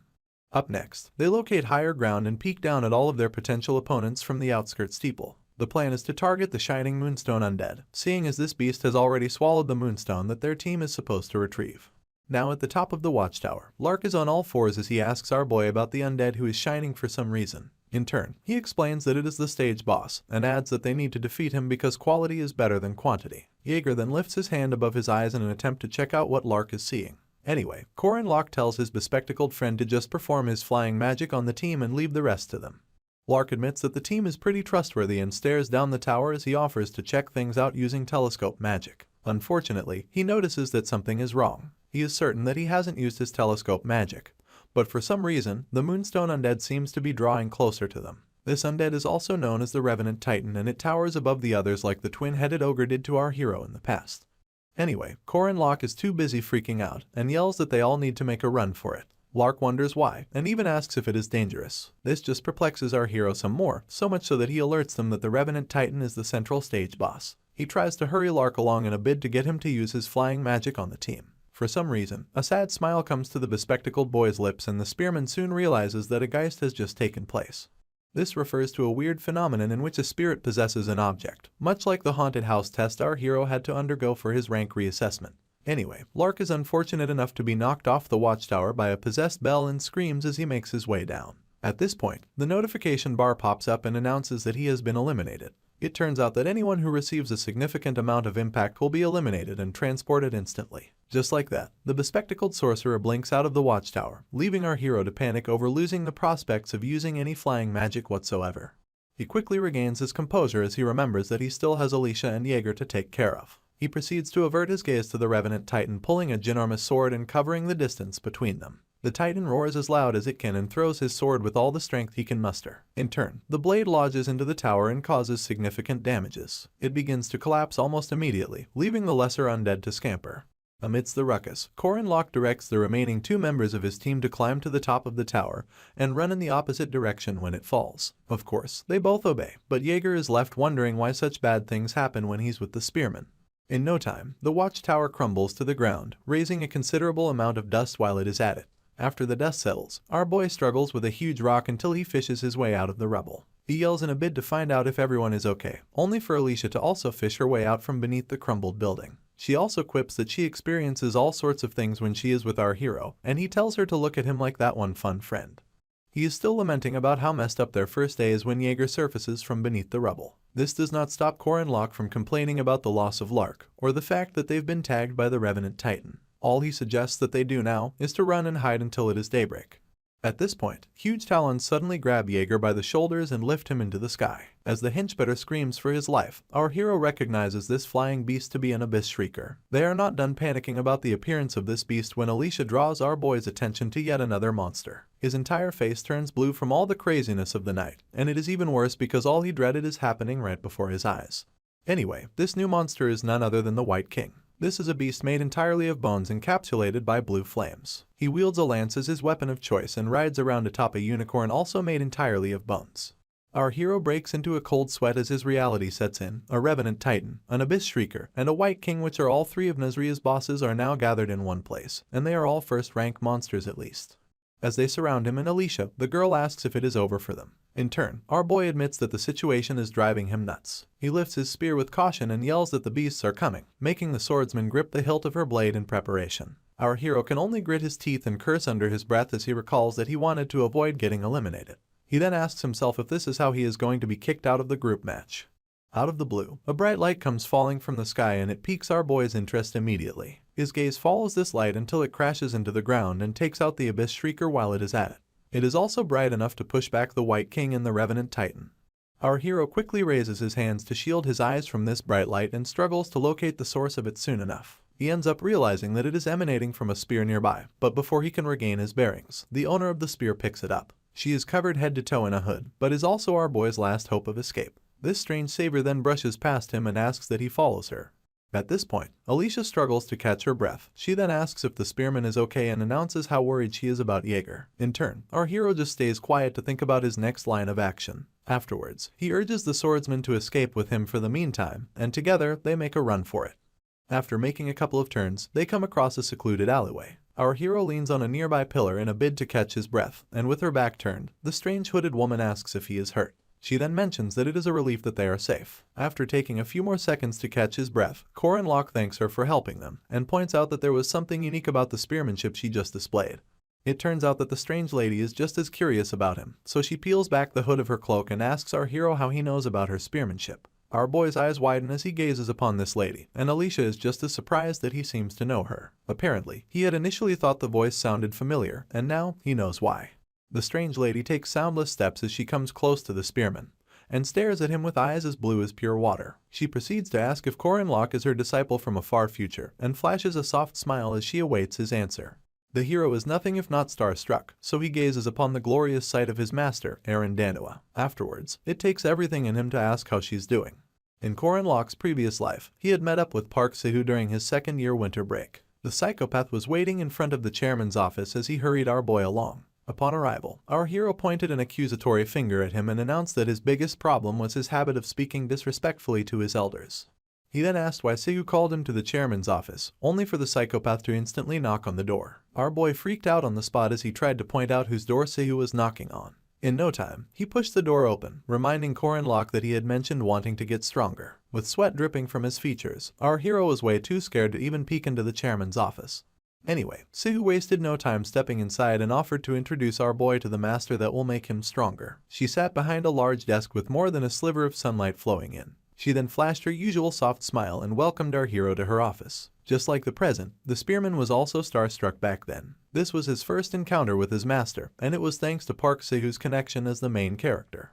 Present day, the multitude of undead still swarm aimlessly in central Nezria, but they cannot seem to step into a house warded with multiple talismans. Apparently, this is Miss Erin's doing, and she assures Alicia and the spearman that most undead won't enter the building. In turn, the swordsman thanks her for her help and offers her some of her already opened chocolate bar. Erin thanks her for the offer, but goes on to remind her not to eat food from another time. You see, Nezria is a place where time flows from 300 years ago, and if anyone should consume food from that time, two things are bound to happen. It is either the food will adjust according to the time that has passed, or whoever consumes the food will be trapped in the past. None of this stops Alicia from munching on her chocolate bar though. After listing possible reactions, Erin also makes it clear that she hasn't tested the opposite. She is just certain that there will be some effects. All our boy does is cradle his chin on his hand and watch the swordsman devour her chocolate bar. He then points out that she sure can eat well. The moment Erin takes a seat, he asks her what she's doing in Nezria, only for her to wonder why he isn't calling her his master. Our hero simply remains silent as he awaits a suitable response. Upon noticing this, Erin clears her throat and accepts her fate. At this point, Alicia cuts in, excitedly mentioning that Korin Locke's master is from the past, seeing as she has been in Nezria City since the incident 300 years ago. Our hero stays silent only because he's a bit confused about a few things. He begins to wonder how Danua is maintaining her rationality so perfectly if everything from 300 years ago is actually repeating itself. Right on cue, his master calmly sips some tea and then reveals that she has made friends with the Grim Reaper. It is almost like she was reading our hero's mind, so he begs her pardon after her last statement. Just then, Erin walks towards the window, telling both her guests that Nezria is a poisonous city that births the undead. She then adds that she was preventing the birth of the immortal king and announces that he'll be born in the center of the city soon. Upon hearing this, Alicia's jaw literally drops, but our hero seems like he expected to come across news like this. Consequently, he uses his knees as a pivot to get back on his feet and declares that they better get going, only for Erin to glance in his direction and remind him that it is her job, not his. A sly smile graces his lips as he tells her that she needs some assistance, and his master falls silent because of how true our hero's statement is. She then admits that he sure is sharp. Soon enough, they all head into the streets just as our boy predicted. He also knew that she didn't have the option of rejecting this quest in the first place. This is because it is Nezria Field's main quest. Weapons in hand, all three warriors race towards the center of the city. The main quest entails the main character and the Grim Reaper assisting the unknown spearman to prevent the birth of Nezria's immortal king. Alicia is the first to see a monster and she wastes no time pointing it out to Korin Locke. It turns out that our hero also has no reason to turn down this quest, seeing as he'll have to defeat 3 undead bosses just to weaken the immortal king. At this moment, the Revenant Titan roars, having accumulated more scars than before. He instantly swings the full weight of his sword in a bid to cut down the spearman, but our boy is nimble enough to evade the attack. He and Erin then stand back to back, both wielding spears and preparing to fight back. Together, they activate the Tiger Sweeping Wind, whirlwind of the Great Magic Spear. This coordinates both their attacks in such a way that both spears rotate and cause an unbelievable wind to emanate. The lesser undead fall to the ground as a result of this, and it takes everything for the Revenant Titan to stay standing. He roars once again, swinging his blade in Korin Locke's direction. In turn, our hero blocks it with his spear, thus creating a big enough window for Erin to draw closer to the beast. After covering a considerable distance, she stabs him in the chest, but it is not enough to defeat an undead. With this in mind, the spearman yells out Alicia's name in an attempt to signal her. In response, she peels out the Odachi, bolts towards the Revenant Titan, and cuts off his head with 2 strikes. As she gracefully sticks her landing, the body of the beast begins to wobble, and in no time, it slams against the ground with enough force to emit a ripple effect. Our hero then approaches the corpse and retrieves the moonstone. It is so big that he has to admit how crazy it is as he lifts it above his head. Alicia just hangs back, asking him if she did well.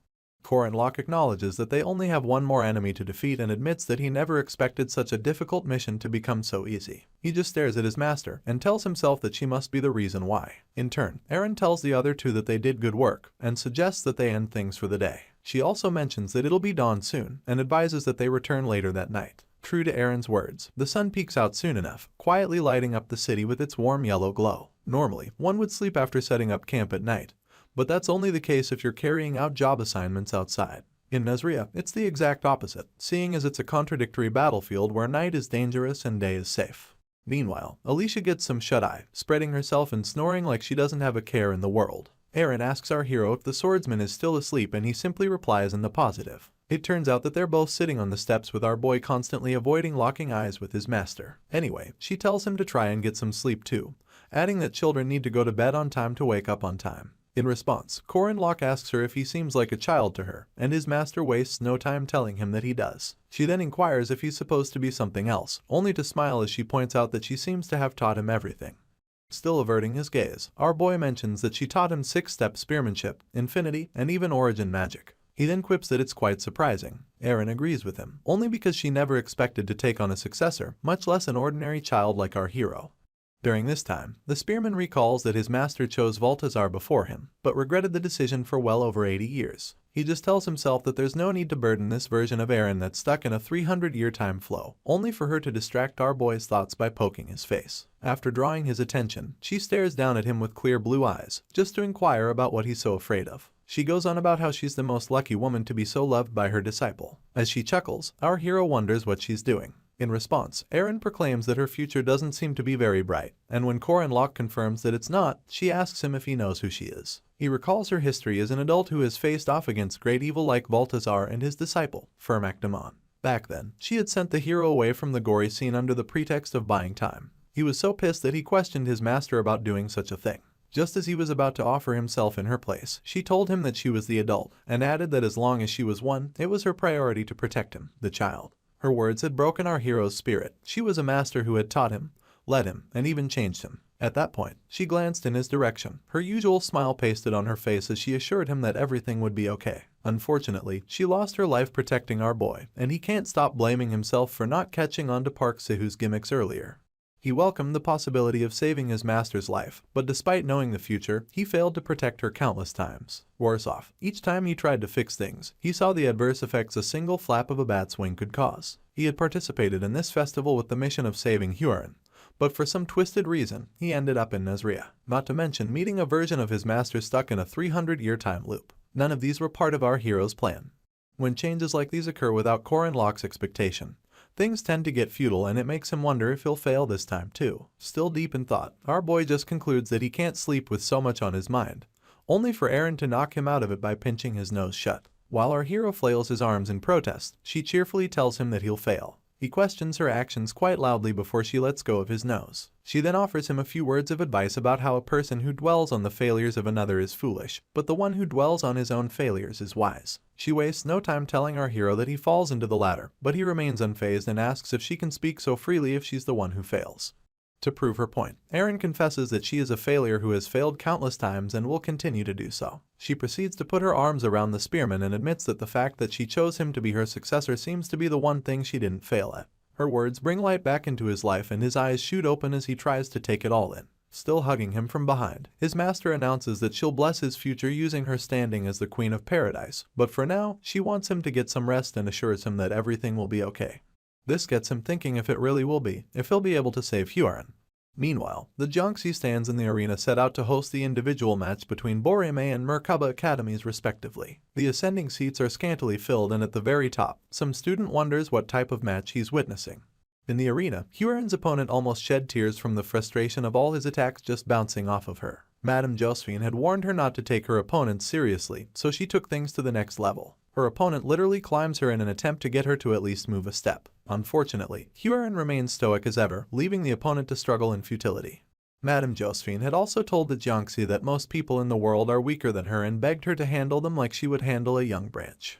Back to the duel. Hyorin's opponent is now trying to cut her head, and gets even more frustrated when he discovers that not even a strand of her hair is giving way. The sorceress had mentioned how so many people find fault with Hyorin's existence, so she pleaded with the girl to cooperate and let the festival pass quietly. After trying everything humanly possible, the Jiangxi's opponent falls to the ground, crying and admitting utter defeat. In response, she just stares down at him and declares that the match was boring. At this point, a training session she had with Corin Locke comes to mind. He had told her to start with the small things, but all she can remember is that the punching lessons she had with him were much more enjoyable than this god-forsaken festival. Hyorin had even asked Madame Josephine if any of the festival contenders are stronger than our hero. In turn, the sorceress admitted that she won't find anyone who can compare to him. Back to the present, she readies her fist for a punch, keeping in mind that she can definitely recreate all of the lessons she took because she practiced every day and memorized it. She balls her fist as she asks herself if she's preparing for a punch the right way. Soon enough, she backs it up with her descending dragon's destructive strike, courtesy of the 8 poles technique. This technique exudes a reddish essence around her fist in the form of a dragon, and a simple swing of her hand sends the essence flying in the direction of her opponent. He begins to sweat buckets, thinking it'll take him down, but the attack only consumes his weapon and ends up exploding in the sky. A bright red light shines across the whole arena, and while her opponent continues to sweat, Hyorin just stares at the light in awe. Soon enough, the contender realizes that the head of his axe is gone and begins to freak out once again. So much so that he calls the nun a monster. In turn, she just stays quiet, having been called a monster so much that it no longer angers her. Now, it only makes the pit of her stomach churn. She keeps staring into the abyss as she tries to collect her thoughts, and in no time, the 8th round of the individual match arrives. Hyorin will be fighting the final match in Group C, and her opponent happens to be a student from Borime Academy. As her clothes get caught in the wind, the new contender steps into the arena. The Jiangxi doesn't feel anything different about him, so her expression remains stoic as he says hi to her. It turns out to be Jinhyuk, and he has on such a sinister smile as he tells Hyorin that they're meeting again. Jinhyuk gets into battle mode instantly, delivering a sky wind kick, instantaneous arrow, fighting hound combatant, and deathly full moon hit, all in succession. Despite putting the utmost speed and weight behind these attacks, Hyorin still doesn't move an inch. This annoys the fighting hound so much that the veins on his head almost burst. Anyway, he gathers himself to deliver yet another attack as a mighty blue essence escorts his movements. The Jiangxi is left with no choice but to admit how strong he is, and the other fighters in the crowd declare that Jinhyuk's aura core is much different than those of the other contenders that Hyorin has gone up against. After collecting enough momentum, Jinhyuk leaps into the air and unleashes a roundhouse kick straight to the head of the Jiangxi. The impact is so forceful that a blue explosion escorts it, almost blinding anyone who has the tenacity to stare right into it. The fighting hound stares into the blue flames, but is shocked to his marrow by what he sees, an uninjured Hyorin with the most bored expression on her face. In turn, she wonders aloud if Jinhyuk is done with his attacks, seeing as her adamant body and ultimate defense attributed to a heavenly yaksha makes any attack pointless. As the dust begins to settle, she tells her opponent to just give up, adding how meaningless it is to continue. Jinhyuk lets out a nervous laugh as he admits that the Jiangxi really is a monster. He then asks why she's acting kindly, adding that it's too late for her to show any mercy or generosity. His words pique her interest, so she asks what he's talking about, only for him to scream that she should have shown the same mercy when she was killing his family. At this point, the fighting hound can no longer hide his rage. He grits his teeth, his frown deepens, and his murderous intent reveals itself in dangerously high levels. Memories of the night Hyorin burned his family comes to mind, and he remembers how he cried his eyes out and promised to kill her. He had knelt on the floor to cradle the corpses of his siblings, and even more tears poured from his eyes as he saw the other people he loved burned to a crisp. Hyorin finally breaks the first sweat since the festival began, and it's because she also remembers this dreaded night that her opponent is talking about. On the other hand, there's a workshop in Nizria occupied by a somewhat crazy alchemist. As the sun filters into his lab home, he realizes that something weird happened and is left doubting his calculations. This is none other than the black mage known as Gerorg. Gerorg bears alien-like features, with light purple skin and a missing tooth for his troubles. Anyway, he stares at his calculations and takes heavy breaths as he tells himself that the timing for his last ritual was nothing short of perfect. Even the opportunity he got to carry it out was so close to a miracle that it couldn't be anything else. He begins to wonder whether the ritual was successful or not, and whether the magic circle he made was activated or not. To poke more holes in the success of his ritual, Gerorg stares outside his window to take a look at the effects it has on the city, only to notice that the whole place is still as peaceful as ever. This leaves him with even more questions as he asks himself who could have intervened, or what said person could have done to ruin things. Upon closer introspection, the black mage realizes that it could only be the witch. He screams her name like he just learned to pronounce it and keeps screaming it as he makes his way to his door. He also calls her a damned spearman alongside a silver-haired, blue-eyed monster rune sorceress. After cursing her to his heart's content, Georg runs out with his hood covering his head, wondering how it's possible for her to be behind everything. Worse off, he wonders how she managed to make the same 3 days repeat themselves for the last 300 years. Upon reaching the middle of his yard, he stares up at the huge magic circle he had initiated. He had engraved this magic circle onto the city after drawing substantial mana from the moon, and it was pure mana that possessed power much stronger than any other great magic in history. Sadly, it took the Black Mage less time than expected to discover that a foreign occurrence had been inscribed into his grand magic. This was the language of beginning, also known as an origin rune. The rune uses a special letter that had begun to decline and be forgotten, seeing as it's from 300 years ago. It's none other than the origin rune N. Just then, Georg overhears someone calling his name and is shocked to his marrow at first. He quickly regains himself as he lets the witch know that he has figured out her secret. In turn, she just stands in front of him, also hooded. With menacing eyes, he yells that she was the one responsible for making time repeat itself. For some reason, his tooth, which had previously fallen out, falls out once again. In all of this, Danua stays calm. She then refers to Georg as the Immortal King, telling him to be faithful to the role that has been given to him. She then watches as he begins to make strange noises and his body begins to swell in different places all at once. Soon enough, the Black Mage can barely speak and tears just pour down his swollen cheeks. Nightfall arrives once again, making it our hero's second night in the dreaded city of Nazria. As the moon rests full and high in the sky, Alicia calls out to Corin Locke beneath it and they both agree to go about business as usual. In no time, the swordsman manages to cut down the Abyss Shrieker while our boy eliminates the White King. Although both of them aren't on the level of normal students, their opponents were still first-rank undead bosses. After their victory, our hero sits on an undead corpse to catch his breath while Alicia lifts a moonstone to show him just how big it is. You see, the fact that they could easily hunt down these undead bosses in a city full of undead people is entirely thanks to Danua. In turn, our hero's master tells them that they did a good job and announces that all they have to do now is take down the Immortal King. This gets the spearman thinking about the way Erin was able to easily defeat her foes. It was almost as though she had fought against them hundreds, no, thousands of times before. Her guidance was clever, not to mention how she had the perfect plan. By the third night, all three of them stand before the menacing Black Mage as he exudes so much dark energy that it makes the air foul. Erin declares that they've finally gotten to Georg and adds that they have to stop him from awakening into the Immortal King. In turn, the Black Mage stares at them with piercing purple eyes, ready to unleash havoc. Apparently, he had raised the immortal army in Nazria 300 years ago and had sought out to become the immortal king of the undead. Alicia is quite doubtful about the story, so she points at Georg and asks if he's really the immortal king. Erin confirms it and wonders why the swordsman asked, only for her to claim that the Black Mage is uglier than she expected. In her defense, Georg does possess swollen purple flesh with mangled facial features to match. At this point, our boy glances back at his master, asking if the Black Mage is fully lichified. Her hand makes its way to her chin as she mulls it over, only for her to tell him that she's not completely certain. She goes on about how his soul extraction isn't complete as liches usually are, and adds that he lacks the clear intellect that mages usually possess. With this, Corin Locke tells his master to step aside, catching her by surprise. He then announces that he'll take care of the situation alone, and bursts into action before any of the girls can stop him. Erin yells as she warns him about the Black Mage being a special rank despite how he looks. This does nothing to stop our determined hero. He mulls over what his master had said about Georg being an incomplete lick, and concludes that he's still the undead king born from a grand ritual. Apparently, his strength even surpasses that of Mariette Dunalef, and it would be fair to categorize him as a special rank.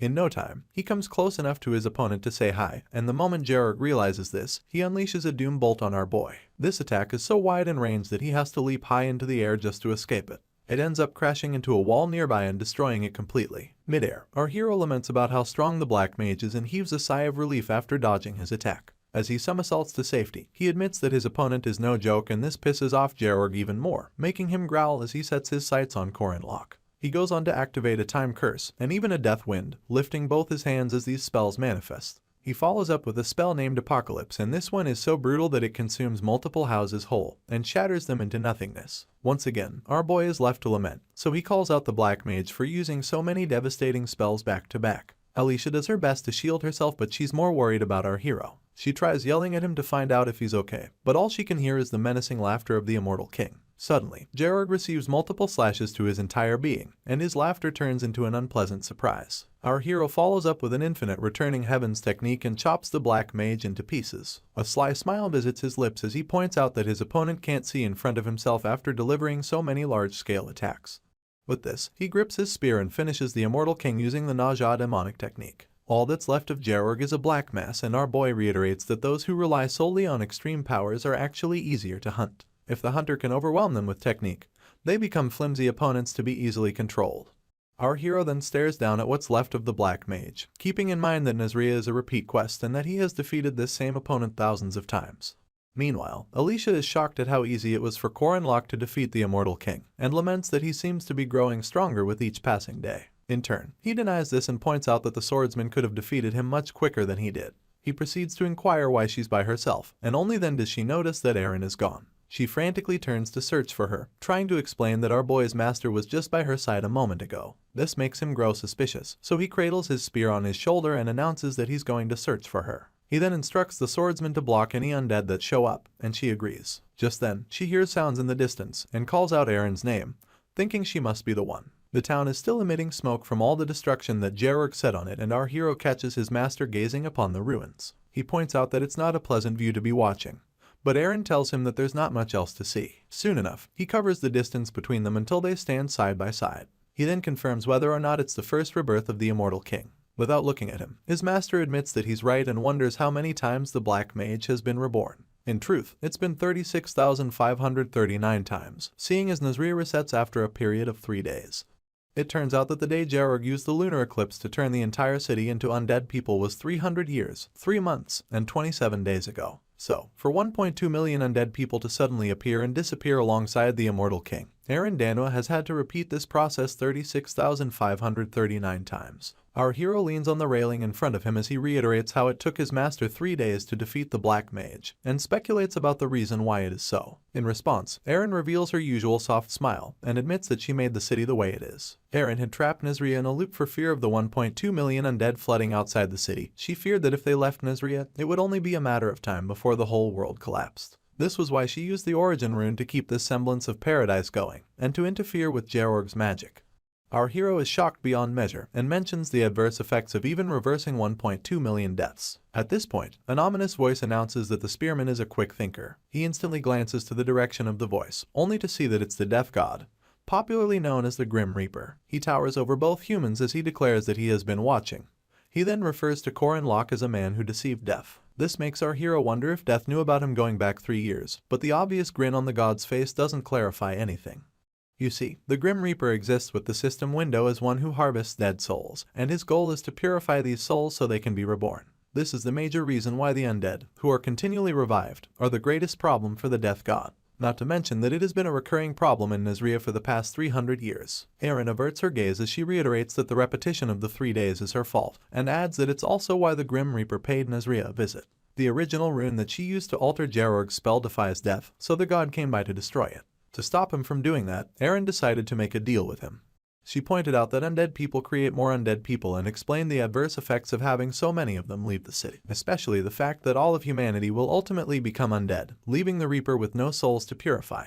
The Death God had to choose between losing the opportunity to purify 1.2 million souls, or having to end up purifying the entire world. After mulling it over, he chose to make a contract with Aaron. This contract came with 3 conditions. Firstly, the Death God will overlook the repeating 3 days. Secondly, every time Aaron defeats the Immortal King, his memories will reset to 3 days prior. And lastly, the Aaron Danwa who leaves Nazria City and the one who stays will be divided. After this, she was left to keep defeating the Revenant Titan, the Abyss Shrieker, and the White King. On the 3rd night, she'd have to always defeat the Immortal King Gerorg. This never-ending 3-day loop has been repeated for 300 years, and now Aaron admits that it's slowly getting harder. Apparently, after the 20,000th time, Gerorg began to notice that the 3 days were repeating themselves. Our hero cuts off his master as he yells at her, asking how many more times she plans to repeat such an experience. He's worried about her mental state and wonders how many more times she'll have to kill Gerorg. His anger seems to keep increasing because the octave of his voice continues to climb. He stares his master straight in her eyes as he asks her how much longer she plans to keep up with this nonsense. She simply smiles and admits that she'll keep it up for as long as possible. She goes on about vaguely knowing why Corinlock came to Nazria, adding that there's someone he wants to save. She points out that he'll still get a chance to save many more people, and tells him to leave town. Apparently, Aaron believes that sacrifices are necessary to save the world, so she drags her hood over her head and seeks to return to her routine. Our boy can't stop thinking about the 2 different Aaron Danwas and how the one outside the city has no idea about her double. He realizes that no one will reward her for her sacrifice, but she continues to do it anyway. Our hero can vouch for her self-sacrifice firsthand, seeing as he experienced a future where she risked her life just to save children. This version of her gains so much respect in Corin Locke's book, and for this reason, he refuses to give up on her. He calls out to the Grim Reaper, drawing his attention almost immediately. This makes Eren spin in an attempt to stop whatever it is our boy plans to do. In turn, the spearman stretches his hand towards the death god and asks him to make a contract. The moment they shake on it, a bright light emanates and our hero gets transported to where he and the Reaper can discuss terms. Meanwhile, Eren is left yelling at him to wait while simultaneously trying to shield her eyes from the light. The god readies the scales as he proclaims that Corin Locke, the deceiver, is quite amusing. He's mostly amused by the concept of a man who deceived death wanting to make a contract with it, and stares down at our boy as the mighty scales of judgment hover in the space above them. He grants the hero a chance to speak, and only then does our boy propose that the Reaper destroys the contract he made with Eren Danua. In addition, he wants an advance on the treasure of the Netherworld, preferably something ranked between level 10 and level 19. All the Death God wants to know is the price our hero is willing to pay, and after taking a few seconds to think it through, Corin Locke declares that he'll purify Nasria City in 6 months. The celestial being is taken aback by our boy's proclamation, so much so that he quips that it's impossible. In turn, the hero tells him that he's not the judge of that, and urges the Reaper to put the weight of his promise on the scales of judgment. After some time, he queries the Death God to know if his contract is fair, only to get told that it's not enough. Apparently, the price our hero will receive for purifying 1.2 million souls is not enough, so the Reaper asks him to choose a netherworld treasure ranking in the single digits. Only then will there be a semblance of equality. This surprises the spearman more than he can hide. He furrows his brows as he recalls that the single digits contain the 10 highest epic items, including one that he has been searching for ages. With this, our hero replies to the Death God and chooses an item within the single digits. Afterwards, he reappears in the land of the living via a portal to meet Eren still waiting for him on the rooftop. She instantly bursts into scolding him, and yells as she asks what he has done. He just quietly acknowledges that she waited for him and goes on to reveal the terms of his contract. He explains that he has to purify Nasria in 6 months and adds that if he succeeds, his master's contract will be nullified. This doesn't stop her from yelling at him. In fact, she concludes that he must be one crazy bastard. She can't help but remind him that failure will result in total annihilation of his soul, and the deletion every chance he has at purification or even reincarnation. Calmly, he reiterates that he learned it from her, and then grabs her by her shoulders as she wonders what he's going on about. Our hero explains how he first looked at this world as just a game, but ended up meeting a real adult and a hero when he was most afraid. This hero had protected him, but he couldn't do the same for her, so, this time, he decided to save her. Tears gather in Eren's eyes as she hears this, only for her disciple to go on promising not to fail this time. He makes it clear that he's much stronger now and adds that even if it's not something as grand as saving the world, he's just doing this as a return gesture. He then follows up with a smile so bright it could soften Pharaoh's heart. A while later, Eren comes face to face with Gerorg for the umpteenth time. He screams as he accuses her of being a witch and powers up his skull staff to attack her, just like he has been doing repeatedly for the last 300 years. As usual, the witch defeats him in one fell swoop and goes ahead as he explodes into pieces. She peels back her hood and exhales loudly as she stares down the hellish pandemonium that is Nasria City. Having fought this dreadful life time and time again, it becomes obvious that she's nothing short of a hero, the last example of a deity in Nasria, a paradise which has turned into the exact opposite. Eren has now gained the right to be called the Queen of the Shadow Kingdom. You see, she has always been aware that she was a special human, so she accepted it as her obvious duty to live as a hero. Now, she admits that something has changed. She recalls our hero telling her that he wanted to save her this time, and because she has always been the hero, she thought it was only natural for her to be the one doing the saving. This is because one usually neglects their own needs when living the life of a hero. As she reminisces on the rooftop, Corin Locke's bright smile revisits her mind alongside his promise to give back. She quickly draws her hood over her head once again, trying to hide her face. Our boy had rekindled something she had forgotten in her long years of solitude. He had promised to stay by her side. Her cheeks stain red as she bites down on her index. All she can think about now is him, and how he's the first person who has cherished her. Meanwhile, the Grim Reaper checks on his old friend from a distance and refers to her as a hero who has fallen in love for the first time. He also proclaims that it's not bad, seeing as he likes this version of the hero he has spent the last 300 years with. He soon gets distracted by the thought of Corin Locke, so he cradles his bony chin as he wonders why the spearman would choose a treasure so absurd when he had the opportunity to make other choices. It turns out that our boy had chosen the Death God's orb with the ability to always hit whatever mark the wielder chooses, separate the body of anyone from their spirit, and ignore any defense power whatsoever. It's an absolute and deadly weapon because it demonstrates the attributes of the Grim Reaper's scythe when equipped on any weapon. However, this is only effective when used by a Death God. In the hands of a human, it's average at best, and for our hero, who can't even see spirits, it's practically the worst choice. Despite all of this, the scales of judgment did not tip when he chose the orb, which signifies that it was a fitting reward for our hero. Now, all the Grim Reaper can do is speculate about what our boy has in mind to change. Back at the Nazarian entrance, the students are gathered at Kana Inn. Intertwining his arms, Professor Kang Ryan quips that the match is slowly coming to an end. Currently, there are 8 teams comprising 32 people across Boreme and Merkaba academies respectively. Of these 8 teams, only 4 can move on to the next group match. With 6 minutes and 50 seconds left on the clock, the group head comprising of Kang Yuwa and her team are leading with 558 points. The runner-up is the first group led by Mariette Dunalef with 449 points. Her teammates are busy drilling her about using magic that was top strong, and in response, she apologizes for destroying a moonstone. Other than these two other Boreme teams are set to advance to the next round. Groups Hip and Shoulders, both with points below 200. This makes some of the students from Merkaba Academy confess that there's no way they can make it through. Some of them even think they only got this far by luck and crazy actions. Lark practically bursts into tears when he overhears someone asking if the Mandrake Bandits have come to an end. But Jaeger just wears a frown as he recalls the rumors about the immortal Lock Bandits being strong in gang fights but being weak individually. This made it harder to expect good results from them in the first place. At this point, 2 of Boreme's students discuss right behind the guest judge, and the first knight tells his colleague that there's no hope for Merkaba Academy without Mariette or Corin Locke's help. In turn, his mate reveals that 2 people from the heroes team were eliminated on the first day, making them completely hopeless. Professor Kang Ryan then clears his throat as a sinister smile sneaks onto his features. He thinks to himself that it will be 3 Boreme teams and 1 Merkaba team that make it to the finals, only for the bar's door to push open. Alicia bids everyone hello and good morning while our hero points out that they're a bit late. He had left the swordsman to carry the moonstones and upon entry, she reiterates that they really cut it close with a minute left on the clock. Our boy literally swipes this away, announcing that it's all good since they made it in time. The guest judge interrupts their little chit-chat in a bid to scold them for coming late, and Alicia instantly laments that she warned our hero to let them eat after the event. He arrogantly claps back that it'll take forever to leave the city for some food, and asks who has the time for that.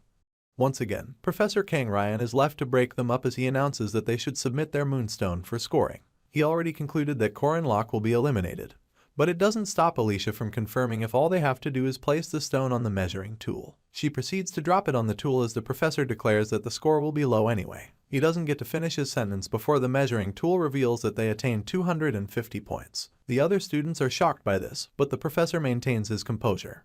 He then announces that Group D came in 3rd place. Our hero quickly objects to this, smiling as he tells the judge that that's not all they brought. They go on to measure the moonstones of the Revenant Titan, Abyss Shrieker, and the White King, leaving their mates to wonder just how far they went. Some of them speculate that Corin Locke must have defeated all 3 bosses by heading for the center of Nazria, only for him to cheerfully peel out 1 more moonstone. This one belonged to Gerorg and it brings their points to an even 1,000. The professor begins to sweat buckets as he calls out the score with the biggest shock since the festival began, only to realize that there's more. The measurement tool rounds up the final score to be 1,768 points, and our hero flashes the judge a thumbs up. In turn, the immortal Taoist proclaims that none of it makes any sense. After rearranging the scoreboard, the spearman and his team take their rightful place as number 1.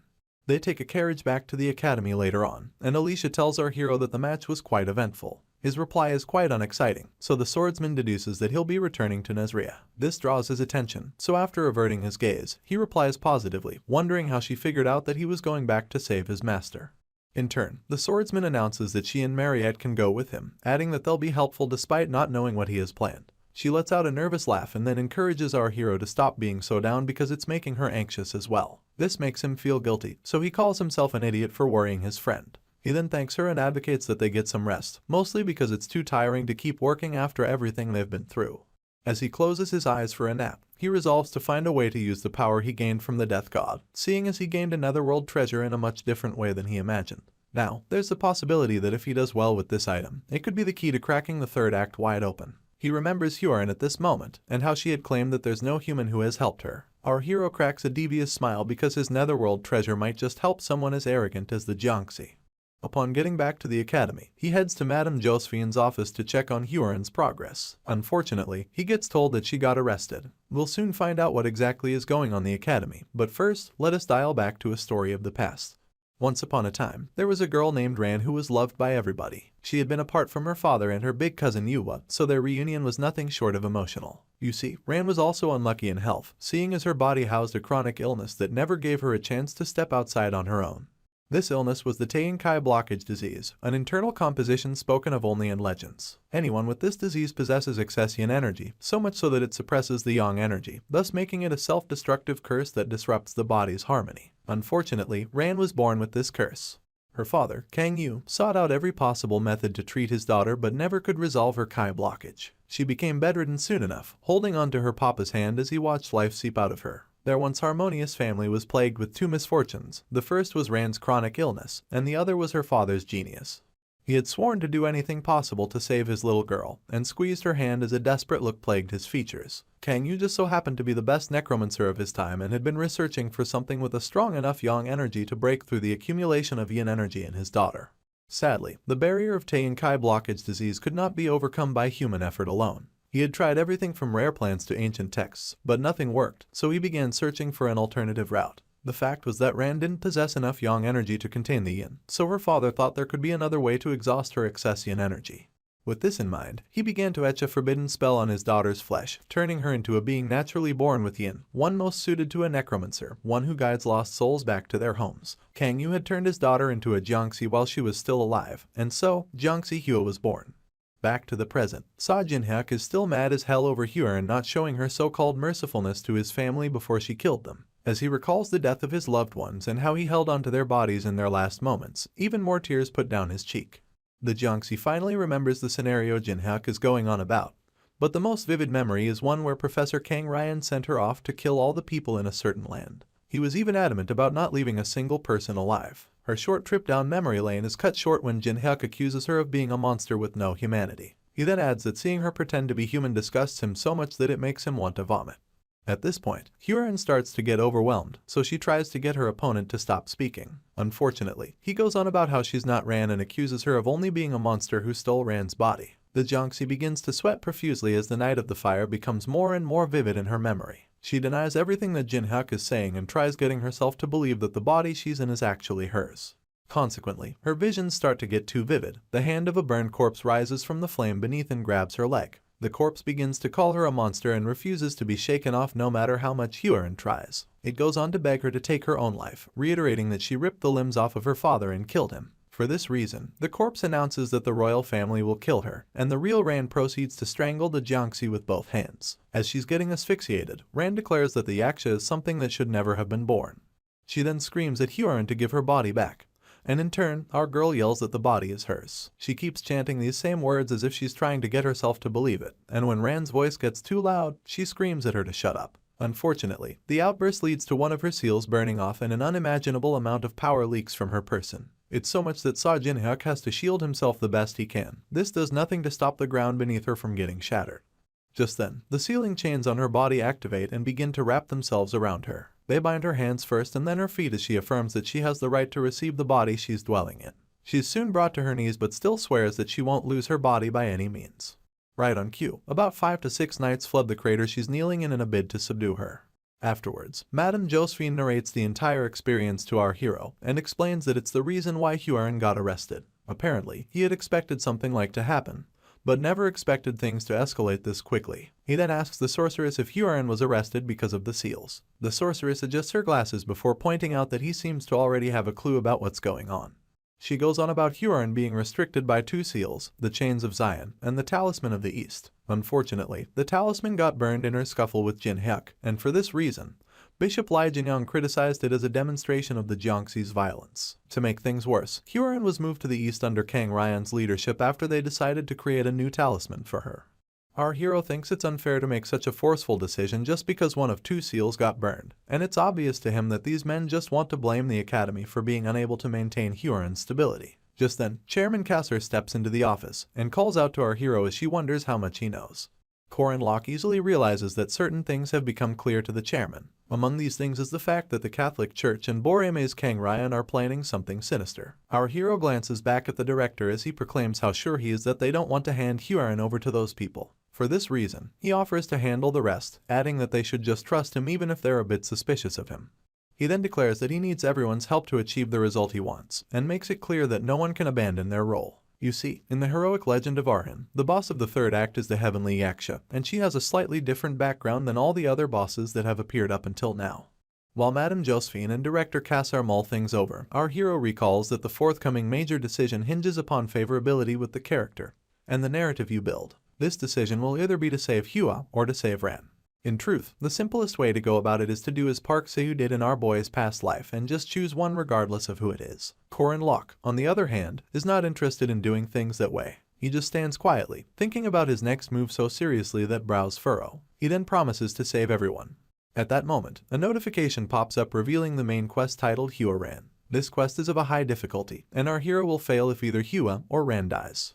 Meanwhile, the Jiangxi is chained up in a stone dungeon, and is having an identity crisis while she's at it. She keeps chanting that the body is hers, only for Kang Ryan and his mischievous presence to step into the dungeon. He then declares that he's the uncle of Kang Ran, the owner of the body she possessed. With beads of sweat dripping down her face, she makes it clear that she's not giving the body back, and repeats that it's now hers.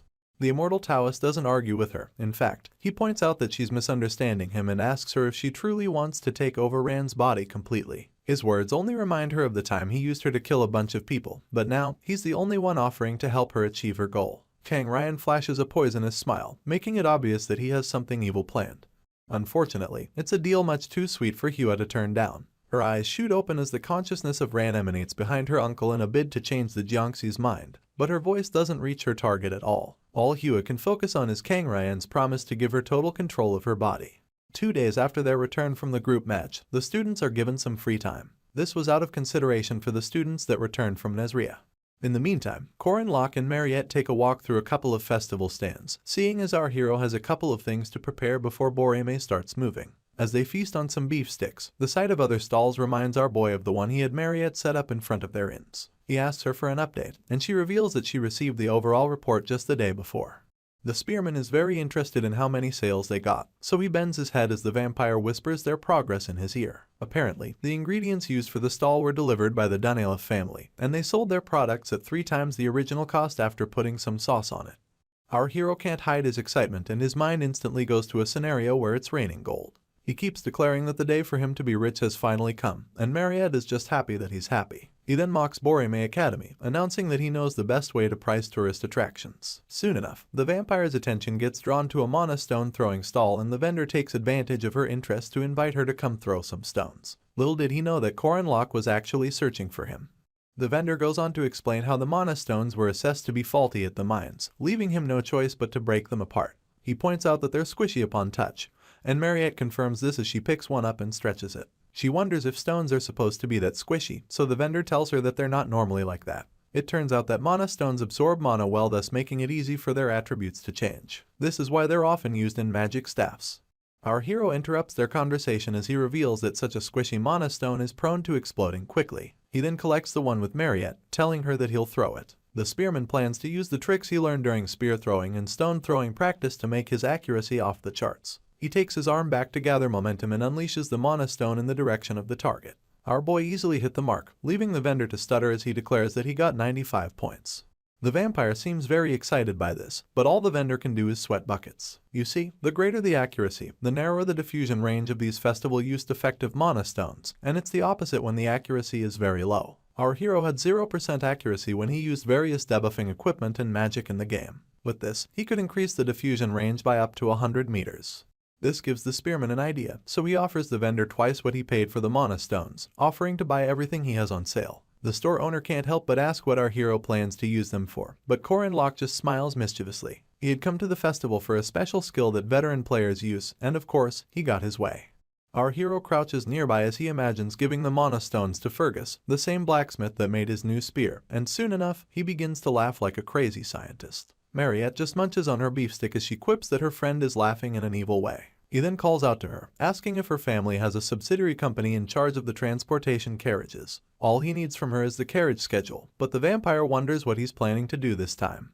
A sinister smile revisits our boy's lips as he announces that it's time for Immortal Locke to make a comeback. On the other hand, Professor Kang Ryan is transporting Huron via a carriage, and Yuwa and Jinhyuk tag along for the ride. The council president grabs hold of our girl and force feeds her a wooden tile made from a peach tree, explaining that it's a natural enemy for Jiangxis. In no time, Huron begins to groan and gets so nauseous that she can't stay upright. As she slams against the floor of the carriage, Yuwa tells her not to try anything foolish until they arrive. Jinhyuk is convinced that it's enough, so he laments that all the wooden tile will do is induce a fever. The sword master, on the other hand, believes that a fever is just enough, and clarifies that their goal is to remove this wicked being from Ran's body. Even from the floor, the Jiangxi remains as fierce as ever, screaming as she demands to know what they're talking about. In response, the council president repeats their mission to exorcise Hua. Our girl tries to outline the adverse effects of doing that, but Hua cuts her off as she points out that the Jiangxi is the one who will die or become an evil spirit after losing her host body. She then squats as she announces for the umpteenth time that it doesn't belong to Hua, and all the tied-up Jiangxi can do is stare at this girl with utmost malice. While she's gritting her teeth to subdue her anger, the carriage rider gets distracted by the weird sound of drums. He wonders where it's coming from, only to see Immortal Locke riding atop a bulldozer and heading towards the carriage at full speed. It's much too late for the rider to divert the carriage, so the bulldozer makes impact in little to no time. This sends the entire carriage somersaulting across the street until it crashes by the roadside. The rider is barely conscious after the ambush and has no idea who the bastards that did this to him are.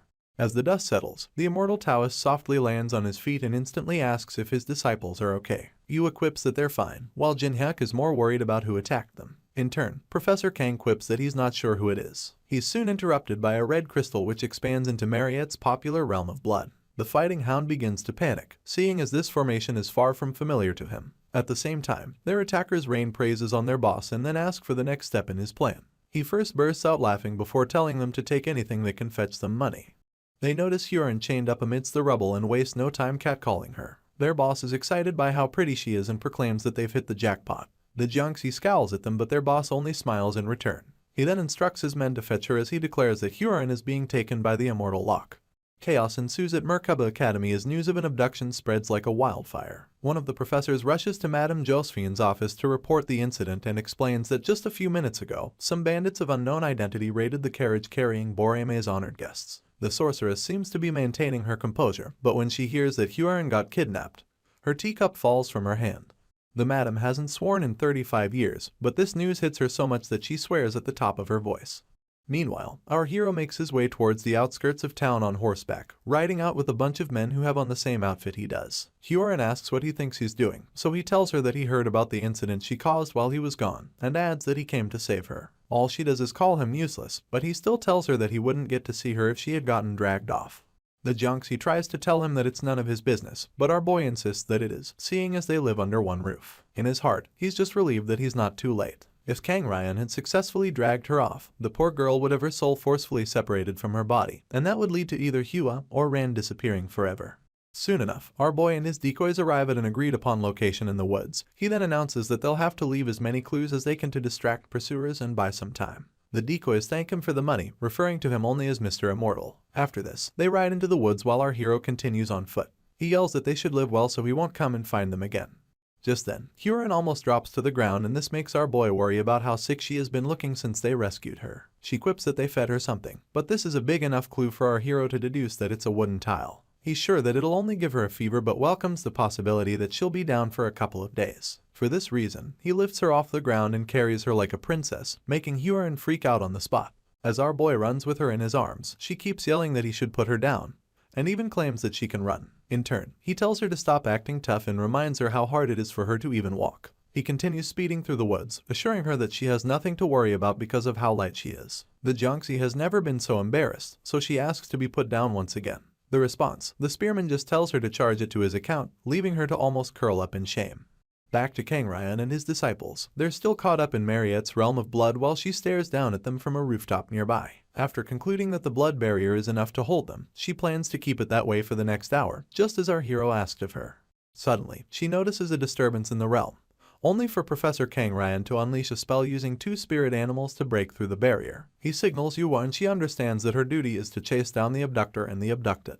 Before the realm can close up, the council president slips out, leaving Mariette more worried about tying up the other two. She's still in shock, seeing as she has never come across anyone who could break through her realm so easily. She then hopes that our boy will be careful. The rain pours down mercilessly as our hero races through the woods. Unfortunately, Huron's condition seems to be getting worse as she coughs repeatedly in his arms. This, alongside the fact that he has come a long way from his trail, urges Corin Locke to find a place to rest. At the same time, he notices the silhouette of a pursuer in the distance. It's none other than a pissed-off Yua wielding 3 shurikens and announcing that she's disappointed at how slow our boy runs. He's still in shock about how she could possibly come this far or even defeat Mariette's realm. but this doesn't stop her from throwing the shurikens at him.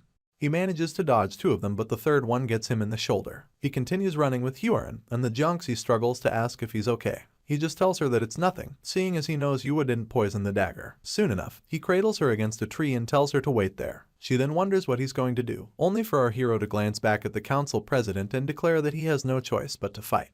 Yua comes at him with her blade, but Korenlock is quick enough to block it. She becomes intrigued that he refuses to flee, but our boy tells her that he's not one to make a choice with a low possibility of victory. With this, he unleashes his rotating demonic spear technique, only for Yua to block it with the sheath of her sword. She finds it quite absurd that our hero thinks he has a higher chance of defeating her, and slams his spear with her blade in retaliation. The resulting force is so much that it sends the spearman flying into the distance. He somehow screeches to a halt and admits to himself that his opponent must have an incredible amount of aura. Yua, also known as the Sword Master or the Sword Fairy, is Borime's strongest knight, and is known to possess so much aura that it is tangibly visible to anyone who cares to look. She covers the distance between her and our hero, yelling at him to come at her with full force, and announcing that she knows he must have an aura core too. She admits that it's something she acquired through tricks and proceeds to give our hero a hard time as they continue to clash weapons. You see, Korenlock has resolved to keep his aura core a secret until the very last moment, seeing as the core he obtained from Sabancha is more of a burden. In truth, our hero can't fully control it yet, and he likens it to a dam where a massive amount of aura keeps accumulating with its release mechanism stuck. Yua is now pissed that our boy wants to conserve his power, so she promises to force him into using it. With this, she moves at a speed so fast, one would think she teleported, and as a counter, the spearman takes a battle pose. Soon enough, she utilizes the second technique from the slaughtered dragon sword known as the True Dragon Strike. This makes her move as fast as lightning with just as much power packed into a single strike. For his defense, our hero utilizes the Slithering Serpent technique from Calamity Serpent Intent and charges headfirst towards his opponent. The collision of both their attacks brightens the entire forest as a myriad of colors dance beneath the rain. Afterwards, the spearman has to stay on his knee to support his weight, but is well enough to joke about how brutal his opponent is. He stares up at her as she balances on a tree branch and asks if she doesn't think she's going a bit overboard. Yua remains silent on the outside, but her heart is plagued by the fact that her lethal move didn't even leave a scratch on our boy. She wonders who he is, and goes on to inquire about his reason for going to such lengths to protect Hyorin. He just shrugs it off as he jests about abducting the Jiangxi. Yua doesn't appreciate it, but introduces herself as Ran's older cousin. She then proclaims with utmost malice that our girl isn't a human but a monster and a cruel yaksha, and asks our hero if he hasn't heard of the tragedy of Moonlight Castle. Once again, he shrugs her off, explaining that the tragedy was someone else's doing, but they have their underlings doing all the fighting. The Swordmaster falls silent after this revelation, and our hero uses the chance to warn her about how brutal the dojos in Merkaba are, adding that they go about challenging other dojos. Right on cue, Alicia applies her rapid severance technique and cuts down the branch Yua is standing on. The council president is agile enough to jump to safety, and immediately recognizes the swordsman to be the dreaded Alicia Arden. She wastes no time asking if she plans to openly challenge her, and the swordsman follows up by screaming an official challenge at the top of her voice. She seems as nervous as they come, but our hero just plays along, mentioning that people of the sword truly think differently. He goes on about how passionate they must be to request a duel in such a remote location, and Alicia picks up where he left off. She then tells Yua that she has the utmost respect for her and would like her to teach her some things. This catches the Swordmaster by surprise, but Alicia goes on to attack her anyway. She tries to complain about how absurd their plan is, and wonders if they think such a distraction will work. Well, the swordsman doesn't hear any of it, seeing as she's busy signaling our hero to get a move on. In turn, he grabs Hyorin once again, wishes both swordsmen good luck, and makes a run for it. Yua tries to get him to stop but ends up yelling his name in vain. After getting away from her, Korenlock camps in the dug-in section of a large tree. He squeezes his bloodied shirt, and wonders if he chose a bad or good day to carry out this rescue. On the other hand, the only thing the heavy rain is good for is interrupting the sharp senses that will help the guards and night chase down our hero. He just sits there, legs folded, as he acknowledges that the manhunt will definitely be delayed. He then glances back at Hyorin, who he had laid to sleep, asking her if she's okay. The Jiangxi doesn't respond, and this lets him know that she's in worse shape. He places his hand on her head to check her temperature and realizes soon enough that she has a high fever.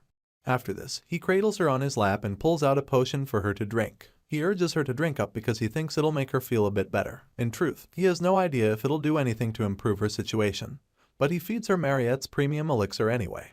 Afterwards, she asks him for their current location, only for our hero to reveal that they're in an owlbear's habitat. It turns out that when they can't find any suitable caves, owlbears dig up big trees in order to build nests. The spearman stares down at Hyorin once again, but she seems even worse as she continues to sweat profusely and groan under her breath. He wonders if the elixir takes a moment to kick in, But after some time, he drops her on the ground again, admitting to himself that the elixir won't be enough. The Jiangxi notices this, so she wants to know where he's going. In turn, he quips that he wants to catch a bear. Apparently, he wants to hunt one down so he can use its fur to cover up Huron in the hopes that it'll help her get better. At this point, there's a thunder strike, and the Jiangxi rushes to grab the helm of our hero's trousers. He turns to look at her on impulse, but she just keeps panting. She finally gathers enough strength to look up, and all she does is tell the spearman not to go. Just as Huron had requested, our hero went nowhere. He just sits cross-legged a few yards from her resting place while she takes a trip down memory lane. It turns out that the first sight the Jiangxi beheld was that of her so-called father, crying and expressing his joy over the fact that she had woken up. Kang Yu had called her his daughter, and went as far as even calling her Ran, the name he gave to his daughter. This made the newly born Jiangxi understand that she was the one being referred to, so she called him her father in response, not even understanding the meaning of the word.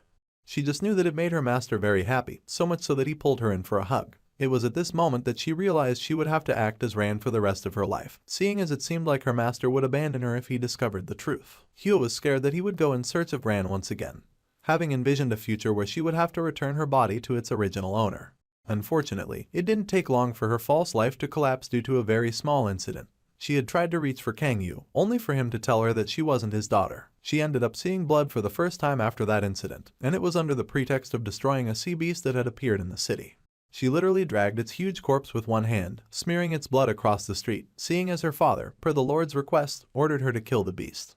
When his brother, the immortal Taoist known as Kang Ryan, discovered that she could easily kill a first-class monster, he came by under the pretext of helping to heal her. The dubiousness was obvious in his smiles, and he was the one who first referred to her as Hyo because he, too, could tell that she was different. His gaze was full of greed, nothing like that of her father's when he realized that she wasn't his kid. Sadly, this led to her being used by the castle lord, the imperial family, and even the ascetics for killing monsters, ghosts, and humans alike. These killings became charcoal in the fragments of her incomplete memory, and so, Hyo got treated as though she had taken over Ran's body after eliminating the weak original. And this was how the heavenly yaksha was born.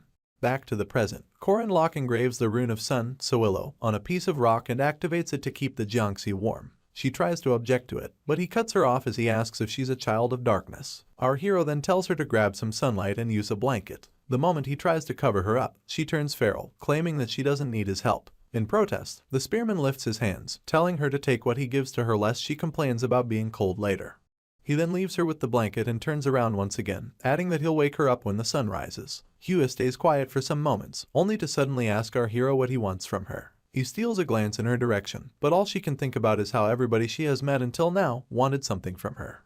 Kang Yu wanted his lost daughter, Yu wanted her healthy cousin back, and Kang Ryan wanted a weapon he could use for massacres. Still glancing at her, he brings up the time they first met, and the Jiangxi shoots him questioning looks. It turns out that our boy wants her to remember how she accused him of not being the owner of his body and how she called him a robber with no rights. He then repeats the same response he gave her back then, quipping that there's no sin in being born.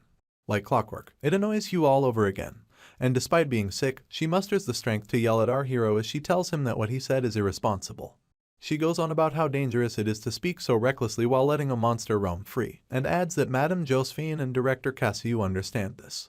Unable to calm down, the Jiangxi continues to raise her voice as she asks Korin Lok if he thinks she'll stop being a monster because of his slick words, or if the world will suddenly change.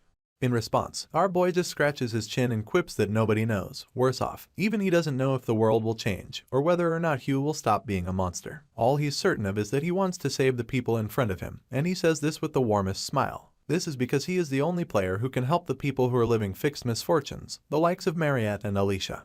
He then asks the Jiangxi if that isn't reason enough to claim that there's nothing wrong with being born. She falls silent after this, unable to muster any more of the anger that once seemed unending, and goes on to admit that she's scared. She opens up about the obvious fact that her body doesn't belong to her and reiterates that everyone tells her that she has to return it. Hugh then pulls the blanket closer to herself as she confesses that she's aware of the need to return the body. The only problem is what happens to her afterwards. Korin Lok calmly watches her speak until she yells at him for an answer to whether or not she has to give it back. In turn, our hero looks her straight in the eyes and tells her that she has to. This makes Hugh shut her eyes as she concludes that he's just like everyone else, but before she can complete her sentence, he points out that she needs to talk with Rand before giving up the body. He lightheartedly explains that she can just speak to Rand like she's asking her boss for an opportunity to live together in one house, with the added bonus of her paying rent and putting down a deposit. Our hero smiles as he poses this idea, but the Jiangxi immediately revolts against it, screaming that it's the kind of conversation that normal people have, and pointing out that there's nothing normal about her. In turn, Locke quips that it's unimportant, seeing as there are multiple humans who are even worse than monsters, not to mention the evil people who pretend to be heroes on the outside while committing massacres behind the scenes. He then rounds up by telling her that her decisions and actions are the only things that are important, not her nature. With this, he lies down beside her and uses both his hands as a makeshift pillow, promising to help her until she can make a decision. Our hero goes on to encourage the Jiangxi, telling her not to worry about anything unnecessary and urging her to get some sleep. Since she doesn't respond, he simply rolls over and announces that he'll be getting some sleep for himself. Hua stays seated as her thoughts continue to plague her. She knew from the start that she couldn't yield to Ran. Nor could she tell this to Locke honestly. This is because coming clean would mean losing the only hand outstretched to her, and she couldn't let that happen. She hugs her knees at this point and her heart begins to ache. She could neither grasp nor reject our hero's hand. The next day, the sun seems happy to have gotten rid of the rain, seeing as it casts a warm glow over the greenery of the forest. The spearman and his sick companion are already making headway when the latter asks him where they're going. In response, he quips that they're almost there. True to his words, they arrive almost immediately, and he begins to feel up a tree as he wonders why it burned up so much. As he announces that they'll only be able to get one useful piece of the tree, Hua inquires about it. It turns out that it is a jujube tree that has been struck by lightning, and all our hero needs is a viable piece of it. He carves out the piece and stretches it out to our girl, quipping that he thought they would need it since they are already in the forest where it grows. Anyway, he gets her to agree that she's a Jiangxi after this and points out that her kind have a few weaknesses due to their overflowing yin energy. Hua wonders what he's going on about, so our hero explains that jujube wood is filled with a tremendous amount of yang energy and adds that it's usually used to ward off ghosts. He then buries the piece within our girl's palm, simultaneously telling her that her yang and yin energies will balance out if she ingests it. The only catch is that her traits as a Jiangxi will temporarily be neutralized. She tries to wrap her head around what Locke is saying but still doesn't get it, so for clarity's sake, he simplifies that she'll lose control of her body if she eats the piece of wood. Hua is immediately mortified upon hearing this, and throws the wood away as she asks why he's giving her such a thing. In turn, our hero calmly picks it back up, acknowledging to himself that she needs to decide because she can't monopolize everything and reap the benefits without taking responsibility. At this point, Park Se-who comes to mind as a prime example of what people who've stood on the extremes of greed are like. Our hero didn't want his friend to become like that. He wanted to help her decide and take responsibility. He goes on to cup her palm around the piece of wood once again, gently telling her that she knows what to do. While she's still stuttering her response, a voice emanates from a small distance, expressing surprise over the kind of place he located the Jiangxi. They both turn their attention to him, only to discover that it's the Fighting Hound, also known as Sa Jin-hyuk, and his overflowing malicious intent. He calls Hua a monster and commends her for being quite capable, adding that she even managed to find someone to stick with during the entire time she was running from them. Without wasting time, Locke pushes the Jiangxi behind himself as he tells her to stand aside. She asks what he plans to do, and he implies that he's obviously going to fight because no matter how far they run, either Jin-hyuk or Hua will always chase them down. With this, he launches himself at his opponent and announces that they need to tie up loose ends. Jin-hyuk easily blocks the first attack, so they continue to clash, with the Fighting Hound calling our hero Locke, and our hero correcting him that he's Immortal Locke. In turn, he asks if the spearman has lost his conscience alongside his shabby disguise, and proceeds to activate his Stormy Wheel attack from the Strong Liberation technique. This powers up his right prosthetic foot to an unbelievable extent, and he uses it to kick the spearman as hard as he can. Luckily, our hero is strong enough to withstand the effects, but it's so obvious that he felt it that Jin-hyuk asks him if he found the attack impressive. Just as he's done giving credit to the Jiangxi, the spearman admits that the Stormy Wheel is quite nice, mostly because he realized that the Fighting Hound could pull it off without using an alchemy circle. He then dares Jin-hyuk to prove that he can actually use alchemy, and unleashes a myriad of spear jabs at him at unbelievable speed. It takes everything for his opponent to dodge these jabs, so much so that he begins to sweat as he admits to himself that Locke's speed may even be faster than that of Hua. He finds a little window and immediately activates his Stormy Wheel attack once again, leaving our hero to block it with his spear. He then taunts Jin-hyuk about attacking too recklessly and spins his spear as he points out that his opponent is leaving himself wide open. The Fighting Hound quickly guards himself by crossing both his hands in front, only for a strange voice to announce that they've played enough. Locke becomes wary of his surroundings, but before he can move, talismans begin to fall from above, pinning him to the ground while they're at it. It's at this point that Professor Kang Ryan reveals himself and tells our boy that there's no point in struggling. Apparently, he had activated talismans with the 8-array formation on them, thus blocking the signals that guide the spearman's thoughts, muscles, and even the flow of his inner strength. Unfortunately, this means that nothing will work the way he wants it to. Still struggling on the floor, Locke musters enough strength to curse the professor, but this does nothing to sway the man from his real mission. Our hero tries yelling at Hyorin, telling her to run, but it's too late because she's already trapped between a tree trunk and Kangryan. Sadly, he pastes the talisman on her forehead before she can finish screaming in protest. This instantly strips her of her consciousness and makes her head drop in complacency. Yu appears just in time to question her master about the talisman, and soon discovers that it has the ability to seal Hua's consciousness. This would in turn lead to her soul being lost forever through total annihilation. A soft smile comes to Yu's lips after hearing this, and she quips that they can finally recover Ran. On the other hand, our pinned-down hero continues to curse Kangryan, but all the professor says is that Locke needs to pay the price for all his futile dreams. With this, all three of them walk away with a now docile Hyorin,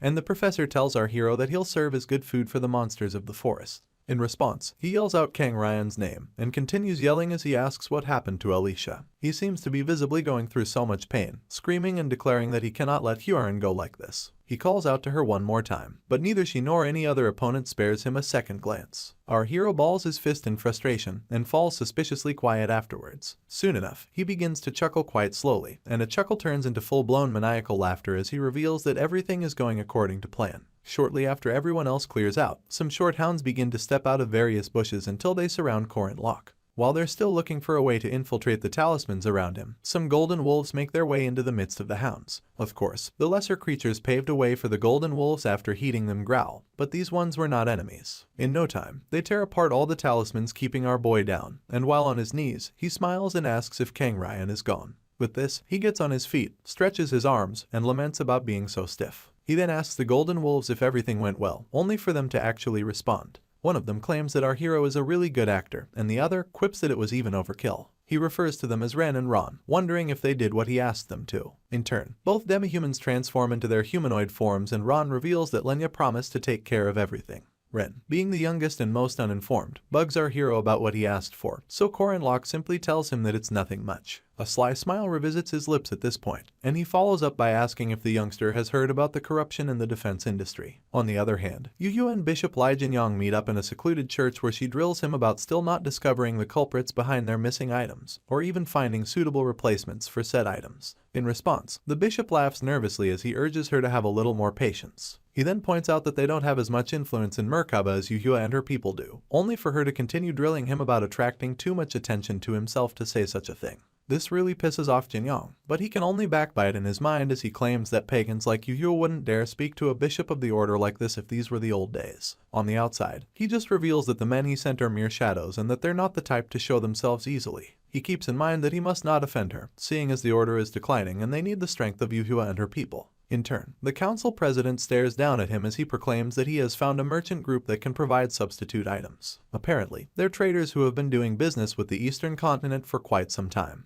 He then declares that these same merchants will deliver the necessary items before day's end. Yu would like to know the name of the merchant group, so Bishop Lai reveals that they're called the Mandrake Merchants. The council president is certain that the name sounds familiar and just says it back to herself in a bid to rack her memory. Later on, the public address system goes live in Merkaba as an announcement about the highlight of the festival comes through. Apparently, it's already time for the final round of the group match and everyone is wondering who will emerge as the winner. At the same time, Professor Kangryan secretly meets up with the Mandrake merchants and asks for the supposed item. The moment they show it to him, he comments on how good it is, adding that Hyorin is also in good condition. Through all of this, our girl refuses to let go of the piece of jujube wood that Locke gave to her. Soon enough, an announcement comes through, inviting the finalists into the arena. The crowd cannot contain their excitement and it's evident in the way they stand up and cheer on the players. Group Head and Hip led by Kang Yu make their entry first, followed shortly by Group A led by Mariette. As for Group D, the announcer proclaims that they have a disqualified member, adding that the match will mostly not hold because Locke, who's their leader, went missing and didn't show up for the doubles competition. Just then, a new development takes place, making the MC announce that he can see someone familiar making his way into the arena. This person's spear makes an entrance before him as he proclaims that the moment of victory has come, and adds that his people will run with him and shine like eternal chrome. To round things off, he declares that he will lead all his men to the gates of Valhalla himself, and while they continue to cheer him on, Yu is quite annoyed that he was crazy enough to survive. This is none other than the immortal Locke, and the moment he raises his spear, his numerous followers begin to chant his name at the tops of their voices. With this, he tells his professor to start the match, seeing as all the players are now complete. Kang Ryan has no choice but to play along, keeping in mind that he can't deny our hero's extraordinary presence no matter how annoying he is. The professor activates his formation spell, which raises a stone maze, and announces that he will now begin the test. He goes on about how the rules of the match are simple and explains that the 8 doors of his formation will continually transform to mislead those who will get trapped inside. There's a golden dragon sign at the center of the stone maze, and whoever can find the correct path to reach it will be declared the winner of this match. This is the beauty, or complication, of the utter annihilation 8 gates transformation technique. The first set of students immediately begin to complain when they realize that they're stuck in a maze, with one of them cursing as he admits that he's already confused. As it turns out, the deployed formation transforms the venue, thus separating the participants. Meanwhile, Kang Ryan covers his sinister expression with a hand fan as he tells himself that the completion of Huron's poison can no longer be stopped, even if he has no idea what Corin Locke is planning. The entire event was supposed to be broadcasted via various screens mounted above the maze, but now the MC is left to complain about them freezing up. With this, Madame Josephine's assistant makes his way to the box to inform him that the overflowing mana from Kang Ryan's formation spell is interfering with the transmission. This makes the MC curse out loud and ask how they could make such a mistake. The professor sees this as the perfect time to begin the ceremony to separate Hua from Ran, so he glances back at his subordinates and tells them to guard the Black Tortoise of the North. Almost immediately, Yu and Jinhyuk head out, leaving their master to tell them that as long as they protect the Black Tortoise, it doesn't matter if everything else is destroyed. The council president then calls out to her uncle, pleading with him to take good care of Ran. In turn, the man tells her not to worry. As for our hero, he simply laughs while others around him bring up their theories and questions. One of them wonders the location of the 9 cardinal directions, and another tells his mates to find the entrance of the formation. Meanwhile, another participant simply pleads with Corin Locke to wipe off his makeup, seeing as it makes the student want to refer to him as his boss. In all of this, the spearman knows what to do, but remains quiet as he recalls that from the olden days, it has always been the Black Tortoise, controller of the North, that has protected the Emperor in the center. This is because the tortoise stands right behind the Emperor in a location where he can either protect said Emperor or suddenly attack him. Just then, Jinhyuk alerts his sister about an incoming threat and she looks in the direction he's referring to. Meanwhile, our hero had discovered that when attacking a formation with 4 symbols as its base, aiming for the Black Tortoise is the best way to go. This makes him and Alicia waste no time in attacking Jinhyuk and Yu respectively. Of course, they both block the attack, the former with his leg and the latter with her blade. Corin Locke goes on to mock the fighting hound and his prosthetic leg, claiming that it hasn't been long since they last saw each other. In turn, his opponent is left wondering just how much the spearman knows, seeing as he came to the Black Tortoise without any confusion. Alicia can't help but worry, so she asks Corin Locke if he's sure the 2 of them will be enough to take down their opponents. In turn, our hero just cracks a smile and quips that they'll do better than Mariette, who will have to destroy 3 opponents on her own. The swordsman is her opponent, but Yu can't stop thinking about our boy and how he got past the 8 gates deception to come straight for the northern gate. She refuses to believe that her uncle's deception has already been seen through.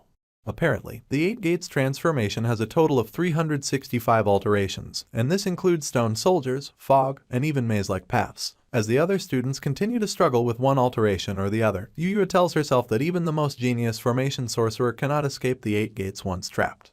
Our hero interrupts her train of thought to let her know that he can hear her gears turning. In addition, he reminds her that her people recently bought some items and that he tracked them down using a rune inscribed on one of them. The sound of this perplexes the council president and she asks how our boy would know about it. She retires to her mind once again, recalling how the items in question were stolen by a group of bandits and how they had no choice but to buy new items from the mandrake merchants.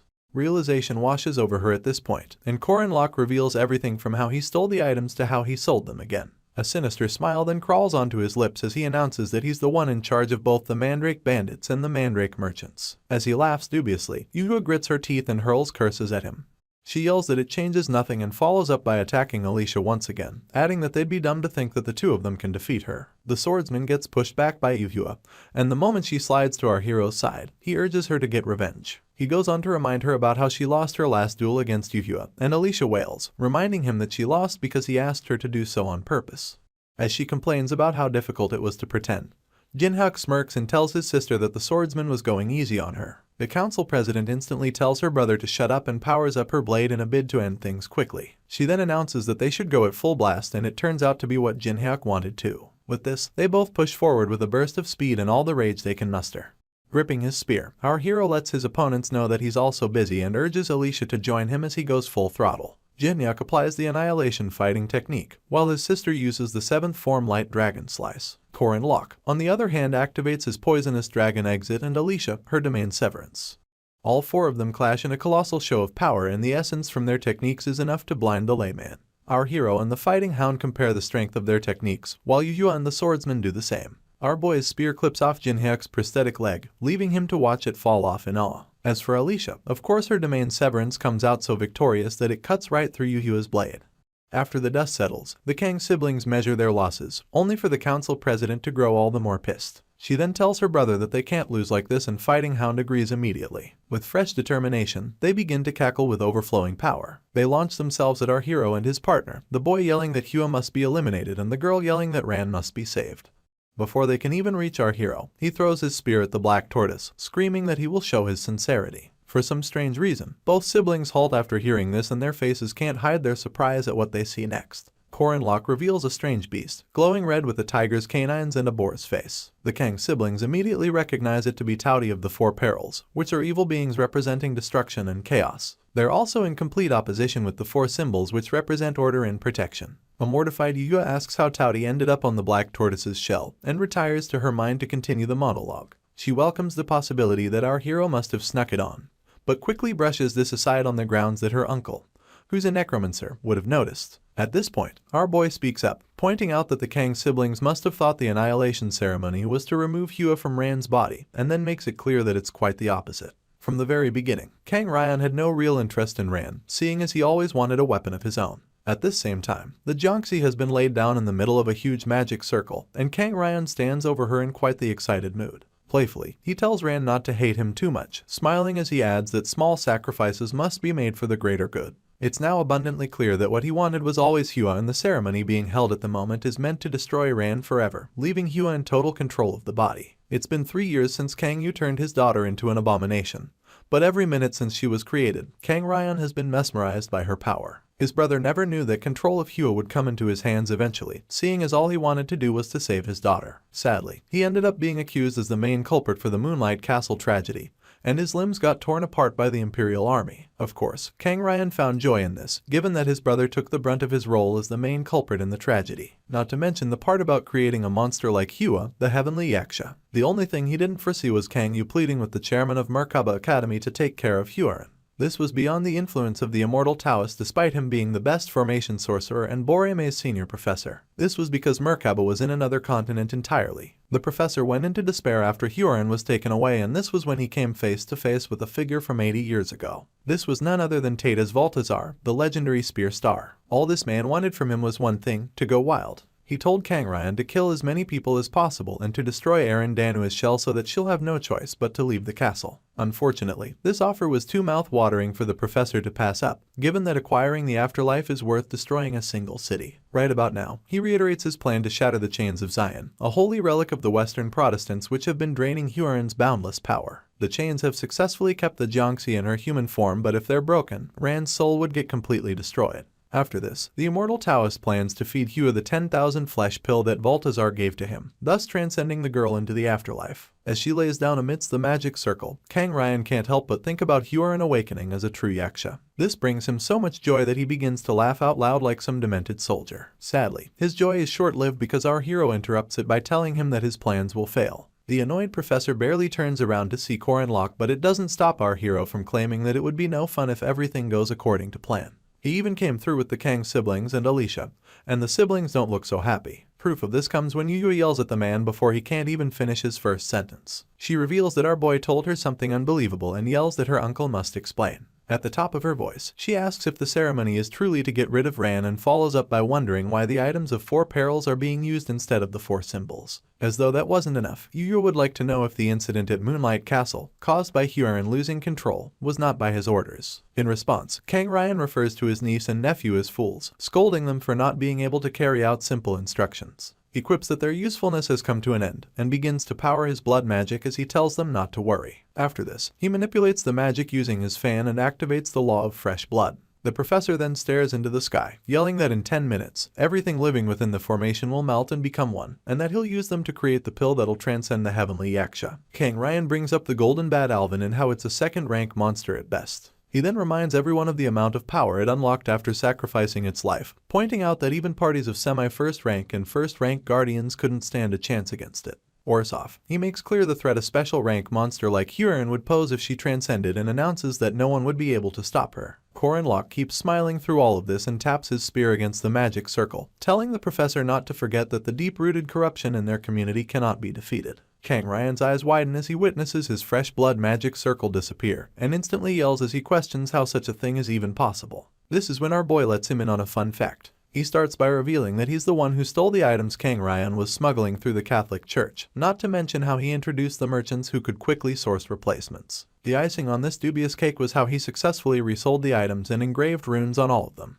Boldly, he declares that he's responsible for all of it and cusses out the professor for good measure. Corin Locke's glorious moment continues as he asks the immortal Taoist for what he plans to do when Marriott is done destroying the other 3 or 4 items of perils, pointing out that it's obvious Huron's transcension will never happen. The professor screams as he calls our hero a bastard and activates his blood magic in a rage. He quips that it's not over yet and throws his magic-infused fan towards the chains of Zion wrapped around Huron. They shatter upon impact, leaving everyone else to panic about the seal being broken. Our hero can't help but stew in his rage, and his opponent yells that he can always do the ceremony another time as long as he kills the obstacles in his way. With this, he instructs Huron to kill her friends and she instantly sits up on the altar. In no time, the Jiangxi powers up and launches herself at our boy. Jinhak becomes perplexed as he realizes that his uncle is really controlling Huron. In addition, it serves as proof that he was the one behind the Moonlight Castle tragedy. Yuhua tells her brother to calm down, but he doesn't listen, seeing as he believes that they have to catch and torture their uncle. In turn, his sister points out that he has lost his prosthetic leg and she has lost her sword.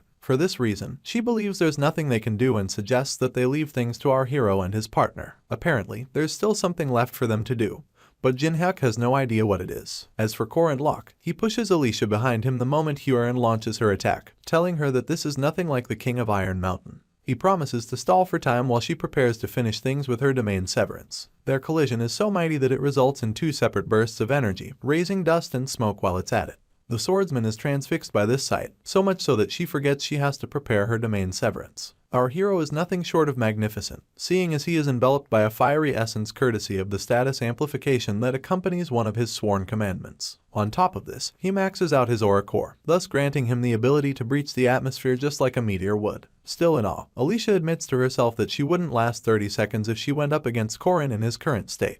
She welcomes the possibility that no human could stand a chance against him right now. Unfortunately, the swordsman was completely wrong. For Huron, what seemed like a meteor to others felt like a simple full-body sauna. She easily clashes with our hero and proves herself to be a woeful opponent within the first minute and 20 seconds. It takes everything in Corin Locke to keep up with her, and even though he burned everything in a fierce attack, Huron doesn't even flinch. Instead, she summons a ball of energy within her palm and calls it the demonic Kai, poisonous claw. The moment she unleashes it, an outburst of energy follows, leaving our hero no choice but to jump to his left as he dodges. Alicia, who had been looking from the outskirts, yells out our boy's name for fear of him getting hit. He doesn't know this, so Huron's leg drops with immense force, kicking the hell out of our hero on its way down. The impact sends him flying in the distance and crashing into the wall nearby. He tells himself that he has to do better, given that everything about his opponent is on a different level. Struggling to catch his breath, our boy admits that keeping up with Huron's movement alone is destroying his body from the inside out. Sadly, this doesn't buy him a break from the Jiangxi, and as he looks up, he can see her covering the distance between them, her essence rage red. Corin Locke instantly curses under his breath as he realizes that he has reached his limit.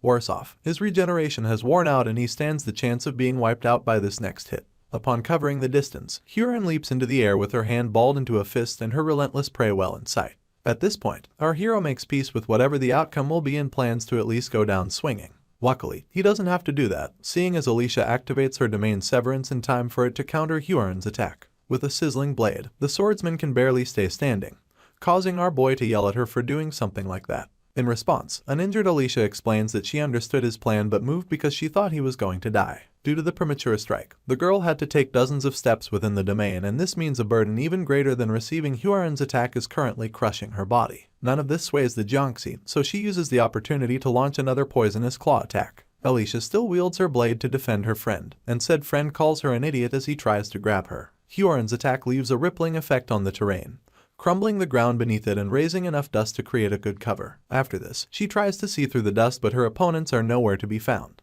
In truth, our hero had successfully pulled Alicia into another part of the maze, using the walls as cover. He calls her a fool this time, adding that she should be taking care of herself and asking why she would push so hard. Now resting on our boy's body, she admits that her body moved first. He instructs her to open her mouth, so the swordsman obeys without even looking. In turn, Locke feeds her the special elixir made from Mariette's blood, seeing as she'll either be paralyzed or die from blood loss if he doesn't heal her immediately. With the little strength she can muster, the swordsman admits to thinking she was going to die, thus pushing our hero to silence. The initial plan was to wait until Mariette took out the 4 items of perils, thus creating a brief opening for Alicia to use her domain severance. She would deal 100% penetration damage to the enemy, and our boy would follow up by revealing his trump card. This has been the plan since he returned from Nezria, but 2 variables changed everything. The first was the undoing of Huaren's seal, which revealed her unimaginable strength, and the second was Alicia getting injured just because she wanted in order to save him. Despite handling the immediate crisis, the swordsman can no longer fight because she took dozens of steps within the domain.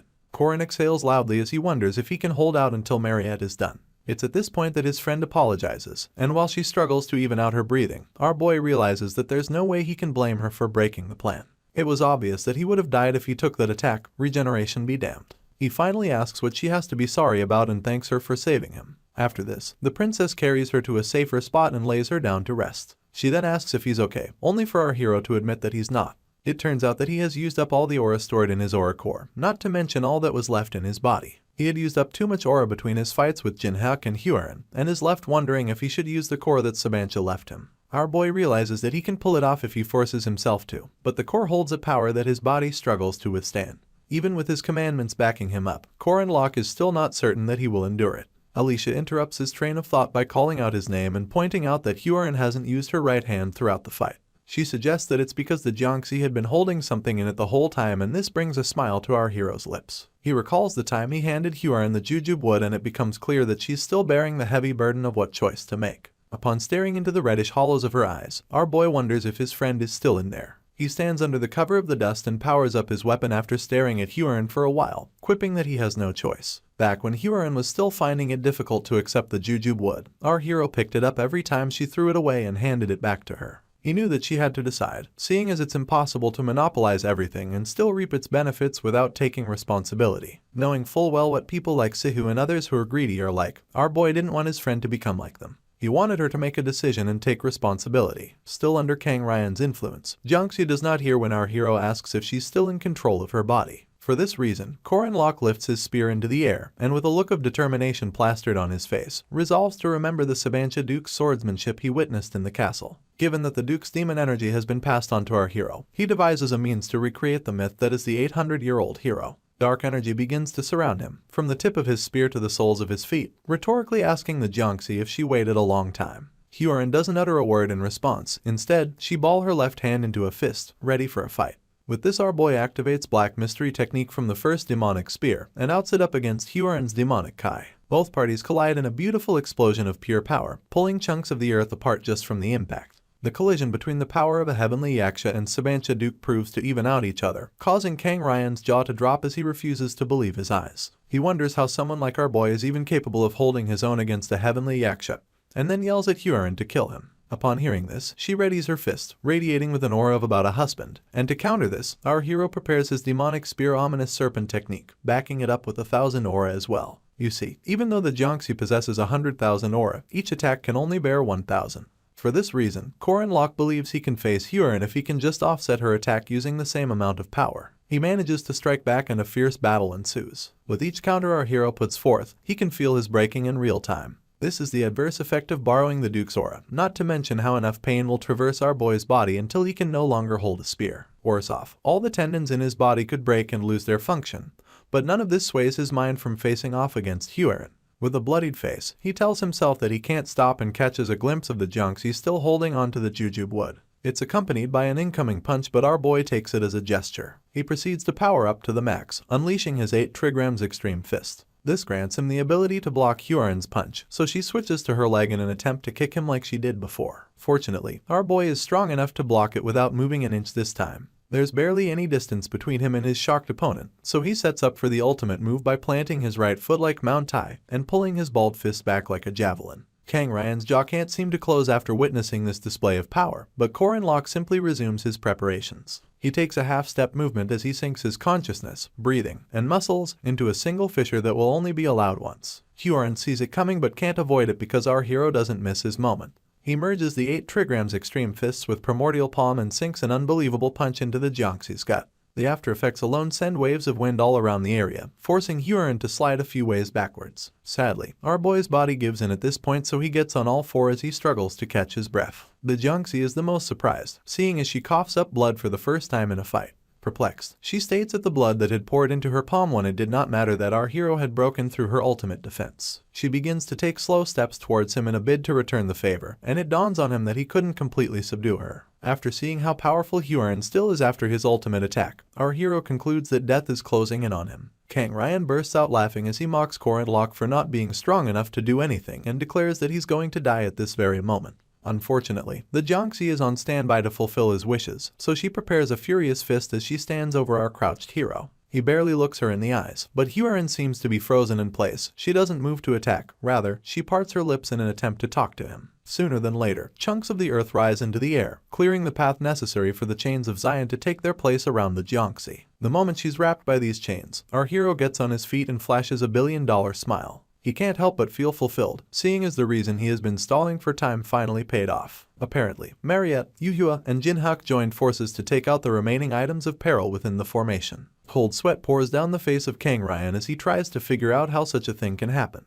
He doesn't even get a chance to move before Madame Josephine shows up and places her blade by his neck, threatening to take his life if he doesn't stay still. On the other hand, our boy rubs the back of his neck as he gains solace in the fact that the Kang Ryan problem has been dealt with. All that's left now is his friend Hyorin, who still has the puppet talisman attached to her face and is down on her knees. Our injured hero then makes his way to her side and peels off the talisman, acknowledging that it's such a hideous item. The moment it's removed, the Jiangxi feels like she's taking a breath of fresh air and our boy catches her before she falls backwards. Her glowing red eyes return to normal, but Korin Lok is nothing but a voice and a blurring image at the beginning. Soon enough, her sight clears up and she sees him in all of his martyred glory. As a follow-up, she can only ask why he did so much for her, and in turn, Korin Lok reminds her about his promise to help her until she's ready to decide. Her eyes grow wide upon hearing this, only for our hero to smile warmly as he tells her to make a decision she'll be proud of, one that she'll not regret. His acts of kindness get through to the Jiangxi and she resolves to repay him just to prove that she's not a monster. Sadly, the jujube wood disintegrated in her grip, leaving her to stare at her now empty hand in shock. All that's left of the wood is its dust, so Hyorin begins to panic as she wonders what to do now. It feels meaningless to her now, given that the result must not be what she wants even if she makes a decision. The only thing she's certain of is the fact that she wants to repay Korin Lok's trust in her. None of the shenanigans changes our boy's mind though. He just teases his friend for being strong enough to turn jujube wood to dust and quips that there are many other methods. After this, he falls into her embrace and thanks her for repaying his trust. In turn, Hyorin announces that she's a monster who hurt him, not to mention how she killed people and even stole Rand's body. She then asks if there's a way for her to be forgiven for all her sins. Still smiling warmly, our hero quips that he's not sure, and then pulls her closer to himself as he tells her that they should find out together. This pushes the Jiangxi to uncontrollable tears and she just remains in his embrace. After Kang Ryan's transcension ceremony failed, he was thrown into a dungeon with his hands bound. Master Arandanua and Madame Josephine already had plans to handle the aftermath of the professor's actions. They plan to cover everything up, and if this works out, it'll save everyone, including Hyorin, a lot of trouble. If news got out about Kang Ryan, a professor of Boreme, causing such a ruckus, it would raise many eyebrows. In addition, the transcension ceremony which involved Hyorin would draw more attention to her if people heard about it. This would lead to those who feared her denouncing her and those mesmerized by her power seeking her out. In the infirmary, Madame Josephine pays our hero a visit to talk about the matter. She reveals that they're planning on making it sound like Kang Ryan returned to Boreme first and suffered an unfortunate accident along the way. Apparently, they've spoken to the chairman of Boreme about it and he's on board. In turn, our boy quips that it's good that the conversation went smoothly, only to get told that this is an incredible consideration being given to Boreme. He claps back by asking if Madame Josephine requested compensation for the damages, but she tells him that Chairman Aaron tried to avoid it. Luckily, it's standard procedure to pay recompense. In response, Korin Lok points out that the chairman is a bit of a pushover and adds that he's too nice. The madam just keeps both her hands behind her back as she makes it clear that they are in a position where they can't trust anyone thoughtlessly. Despite the aforementioned condition, she tells our boy that he did a good job. This brings a smile to his face and he quips that he just did what had to be done. After this, he hopes that Madame Josephine will one day come to trust him. She simply adjusts her glasses and tells him that it would be nice. She then urges the spearman to take care of himself and heads for the exit, adding that the festival is still ongoing. She shuts the door behind her, but a hand pops out to stop it from closing all the way. The hand belongs to a very excited Mariette who wastes no time calling out to our hero and throwing herself on him. Afterwards, she bombards him with questions about his well-being, wanting to know if he's okay and whether he's hurting anywhere. She notices that he lost his fingernails and can't help but ask more questions. In turn, our boy reveals that he was wondering why his hands felt empty beneath the bandages. Mariette begins to spiral as she scolds Corin Locke for always pushing himself too far and getting hospitalized afterwards. Our hero gets surprised when he takes a look at Mariette and asks why she's crying, adding that it's hurting his heart. She wipes her own tears and reveals that she's crying so he can feel hurt. In turn, our boy asks if she's sure she's not hurt anywhere, pointing out that she had to take out all those stone soldiers and items by herself. Mariette then reminds him that Yuhua and Jinhak helped break one of them. This proves to Corin Locke that they left for that reason, and he keeps in mind that they're the reason why he wasn't too late and barely survived. The vampire is a bit pissed at his point of view, so our hero tells her not to be like that and points out that the siblings are not bad people at heart. He sees them as being in a difficult situation, seeing as Jinhak just wanted to avenge his family and Yuhua only wanted her cousin back. From his point of view, they were just desperate in their own ways, and the real villain is Kang Ryan, who exploited their desperation. He then advises her not to direct her hatred towards the wrong people. In response, Mariette quips that our hero is always so mature, even though she's older than him. He just smiles and tells her to call him Appa, an affectionate way to refer to an older male. Anyway, the vampire claps back as she exposes him for always bringing up the topic and even accuses him of being obsessed with it. She brushes it aside and moves on to hoping that he won't get hurt, but barely believes that he'll stay out of trouble. Corin Locke keeps quiet after this, neither confirming nor denying that he won't get hurt again. Unfortunately, he has been tasked with saving the world and is nothing compared to the main character. His painful reality of only being a sub-player dawns on him, not to mention the part about him having nothing to rely on but his spearmanship. Obviously, his body will suffer. Mariette interrupts the silence as she points out that he's not even denying that he'll get hurt. She then declares that our hero is living in a world she can't even see, but promises to fight with him. This piques his interest, so he turns to look at her and finds the vampire smiling and reiterating that she'll always be there to help him regardless of who they're up against. Her words are so soothing to our boy's ears that he admits how grateful he is. Our hero resolves to face those with evil desires and mistaken beliefs, and all the great enemies who seek to destroy the world, enemies like Tata's Voltazar. He realizes that the only way to take these people down is with the help of others, so he and Mariette fist bump as they agree to do it together. After this, the vampire reveals that she's going to apply as a guardian earlier than usual, and when asked why, she explains that Harvest Day is close, and the holidays are fast approaching. There's a possibility of everyone being on break if she doesn't do it now, so our boy just thanks her for her foresight. In turn, she reveals that she's going to apply as the vice leader and our boy will be the leader. Mariette asks him if he has anyone else in mind, so the spearman lifts his hand to his chin as he mulls things over. Just then, a weak voice calls out to him from behind the vampire, and they soon realize that it belongs to Alicia. They welcome her, but it's just unfortunate that the swordsman had to be rolled in on a wheelchair, thanks to all the bandaging her body had to undergo. Corin Locke can't help but point out that she looks like a mummy and Alicia immediately asks whose fault that is. This reminds our boy of the time she faced off against Huron for his sake, and he proceeds to apologize. After this, he flashes her a big smile and thanks her for all her help. The swordsman falls shy and quickly averts her gaze as she accepts his thanks. As a result of Mariette's elixir, Alicia's bones are intact, but even with the best medical care, she needs an estimated 2 weeks of rest. With 1 week left until the end of the festival, it's obvious that she won't make it to the campfire at the closing ceremony. Corin Locke announces that he'll be getting discharged soon and urges her to rest some more before leaving. Tears pour down the swordsman's face as she quips that she really wanted to go to the campfire, leaving our boy to encourage her with the incoming winter ball. She brushes this aside on the grounds that they're not the same and our hero grows silent as he admits to himself that she's speaking the truth. His hand returns to his chin as he recalls the many experiences from his past life and realizes that this would be the first time Alicia actually made it this far in the game. For this reason, he tells her that he'll buy her a Jeskier dress for the winter ball and this causes Mariette to stew in her rage. Meanwhile, Alicia seems really excited, seeing as Jeskier is a really expensive luxury brand.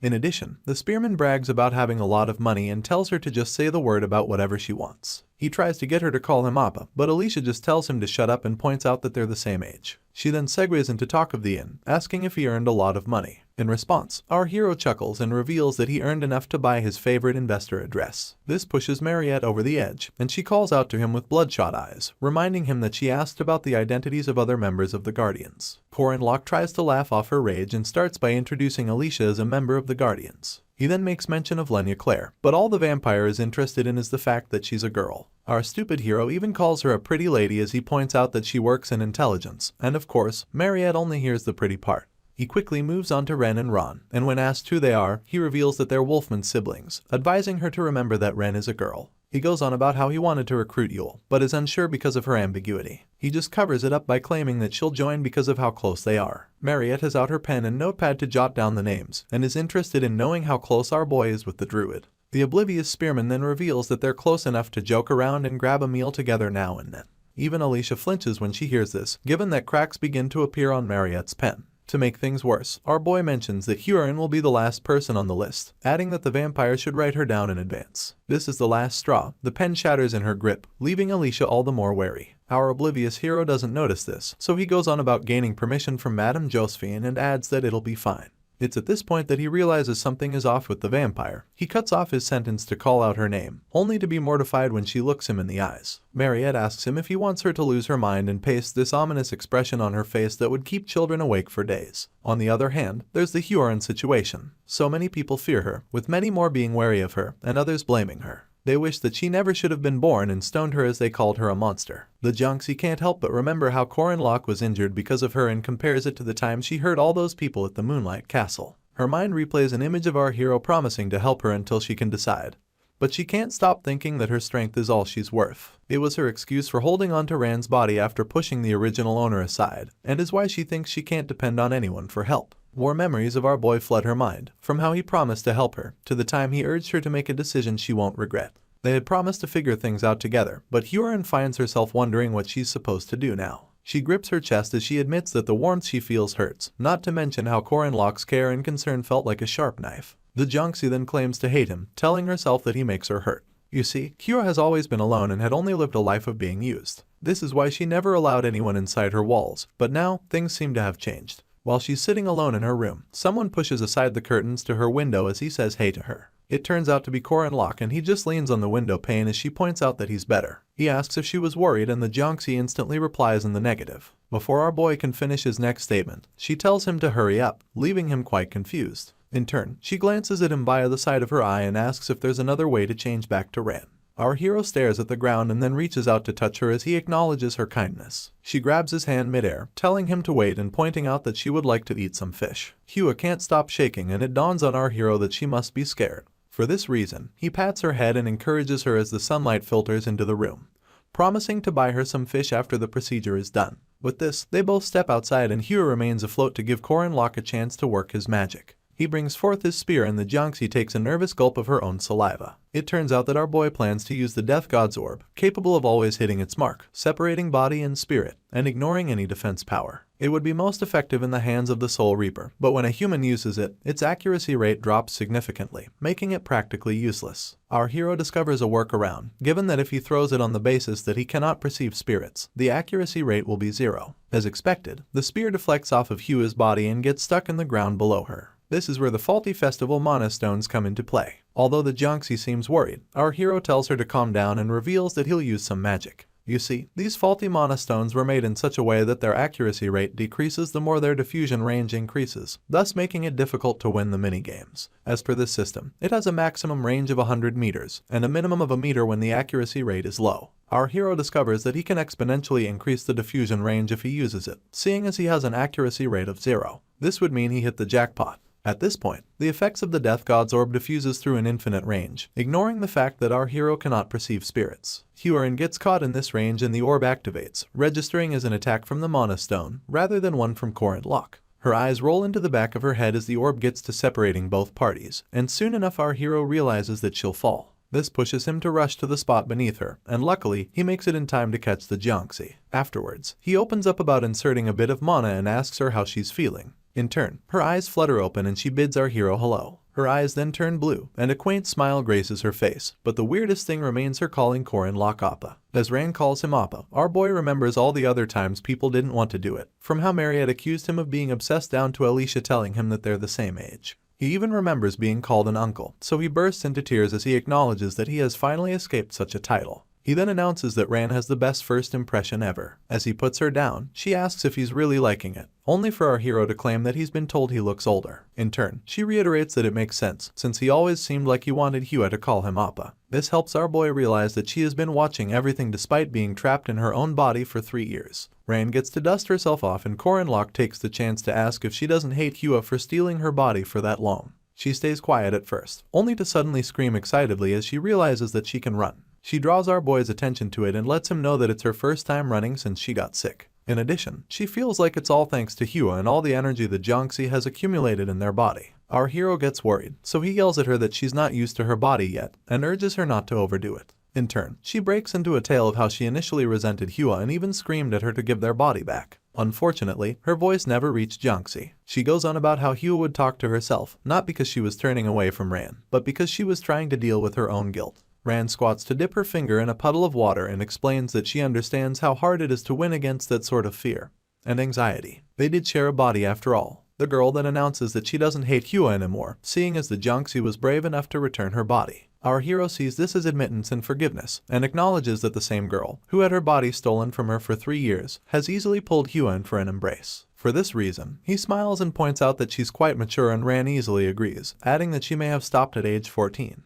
But Hua is just 3. This way, she gets to have the younger sister she always wanted. Korenlock thinks to himself that they're basically sisters who share the same body. Ran interrupts his thoughts as she asks if he'll save her just like he did last time, and our hero quips that all she has to do is say the word. Her cheeks stain red and she quips that she thought as much, adding that she finds it cool. With this, she calls out to him abruptly, making him tilt his head in response. She then tells him that she also likes sushi and covers the distance as she explains that she and Hua have the same taste in everything. They like the same food, music, books, and Ran pulls close enough to Korenlock's ear as she adds that they even like the same men. It's our hero's turn to blush, but his confusion is barely resolved when the girl begins to rub his chest and go on about him becoming her husband. She points out that if he does marry her, he'll legally have 2 wives. Our hero tries to stop her, but she stares at him with so much admiration and tells him to give her an answer. Our boy wonders if she wants the answer immediately and begins to sweat buckets soon enough. His words slur as he tries to say something to her, and it takes all the courage he can muster to push her away. He then yells that she can't just go around teasing him like that, leaving Ran to laugh at him. She reveals that it's not a joke, adding that girls in her hometown have already done what needs to be done by her age. With more slurring words, he wonders if she shouldn't ask Hua's opinion on dating since they're sharing a body, but all she does is thank him and plant a kiss on his cheek. Still surprised, Korenlock wonders what she's talking about, only for Ran's eyes to switch back to red, thus handing the reins to Hua. In turn, the Jiangxi yells at our hero, telling him not to misunderstand and making it clear that Ran was talking nonsense. After this, both inhabitants of the body go to the side to quarrel with each other, leaving our boy to admit that they can switch quite easily. Mere moments later, Huron tells him that they'll have dinner by 7 at their usual place, and adds that he should be there. Our hero just complies because he sees this as Huron's form of an apology, and considers an apology through food to be the way that kids behave. Just then, flashes of the time Ran mentioned their taste in men comes to mind, and he smacks himself as he wonders if that's really how kids behave. In the middle of nowhere, the leader of a charged squad and his men lay defeated on the floor. He can't help but complain about how screwed he is, seeing as he failed the mission given to him by Lai Jinyang and the Catholic Church. He goes on about how the incredible amount of money the church has invested into the Merkaba festival, and how he thought they would be able to take down the Protestant princess by the end of everything. Unfortunately, it was a total failure. For this reason, the leader wonders who the guy with the spear was, and shows he knew all of their plans ahead of time. The leader had only gathered 100 cross-charged squad members per Lai Jinyang's orders and led them through the 100-year-old tunnel they now lay defeated in.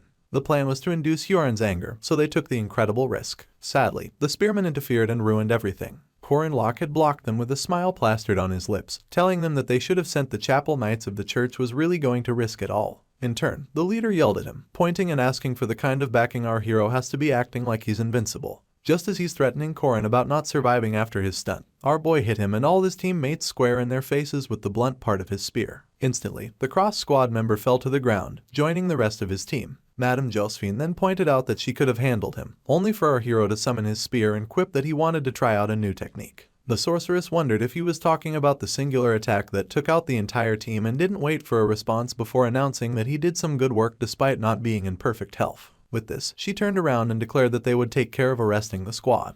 Just then, Corin Locke pointed at her and warned her to take out the suicide-use poison capsules in their right molars in advance. She stayed quiet, but her mind was riddled with questions about whether he knew there was a 100-year-old underground invasion route set up by the Catholic Church, or even why he asked her to keep an eye on the church in the first place. The sorceress just brushed this aside for the meantime, glad that our hero was her ally as she went about restraining the soldiers. Back to the present. Beautiful rays of sunlight lace the ever-beautiful Merkaba sky, spilling onto their tall buildings while they're at it. In one of the rooms, Huron lays awake in bed. Given that she was someone born with strength and a body that can't be injured by anything, her vital functions were programmed to be slower than others. In other words, she's lazy as hell. Proof of this is her twirling side to side in bed even though it's past the time to start her day. At this point, Rand speaks up, telling her that they should get up.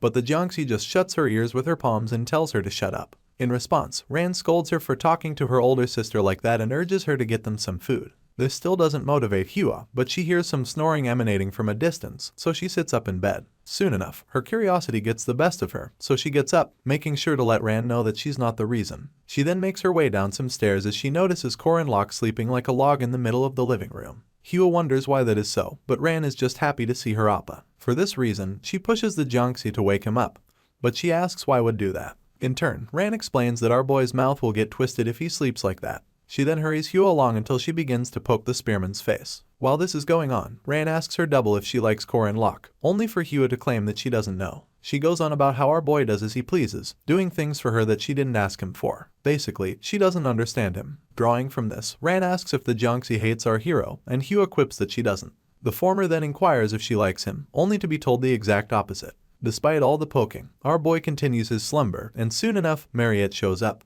crouching with a smile on her face. She quips that Huron woke up early, so the Jiangxi explains that it was noisy. With this, the vampire summons the Aku and instructs him to lift our hero onto her bed, adding that they can't have Huron not getting her sleep because of Corin. She then walks away, telling the Jiangxi that she can go back to bed if she's still feeling sleepy. In response, Hua mentions the sofa, pointing out that it would be better to leave him there. Mariette keeps up her smile as she points out that there are no blankets on the sofa, so our hero may freeze from the cold. This shuts the Jiangxi up, mostly because the vampire is right, and said vampire goes on about having steamed some potatoes in the kitchen. She urges Huron to eat some before announcing that she'll be eating with Corin Locke. A taunting smile graces her lips as she says this, and she follows up by walking away cheerily, leaving the Jiangxi to wonder what she meant by grouping herself with our hero. Classes continue despite the festival not ending, so the professor stands before her students, telling them how to pull something off using just the materials in their surroundings. Having heard all of this in his past life, the spearman decides to focus on something else, his new triple core and demonic Kai release abilities. He realizes that he has now surpassed the stats that Alicia started the game with, not to mention the new abilities. With his aura core ranking in the lower high, our hero realizes that it's where a normal knight would be upon obtaining their first core. In all of this, he recalls that he's in possession of the core he gained via the Silver Mandrake and the one he gained courtesy of Sabancha Duke.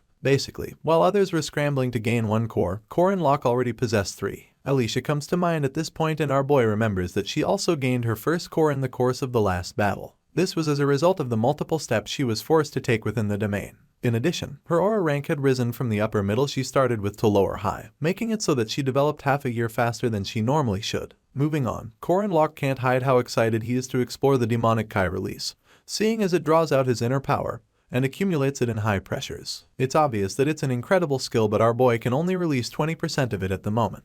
His current aura amount is about 8,130, putting 20% at about 1,600.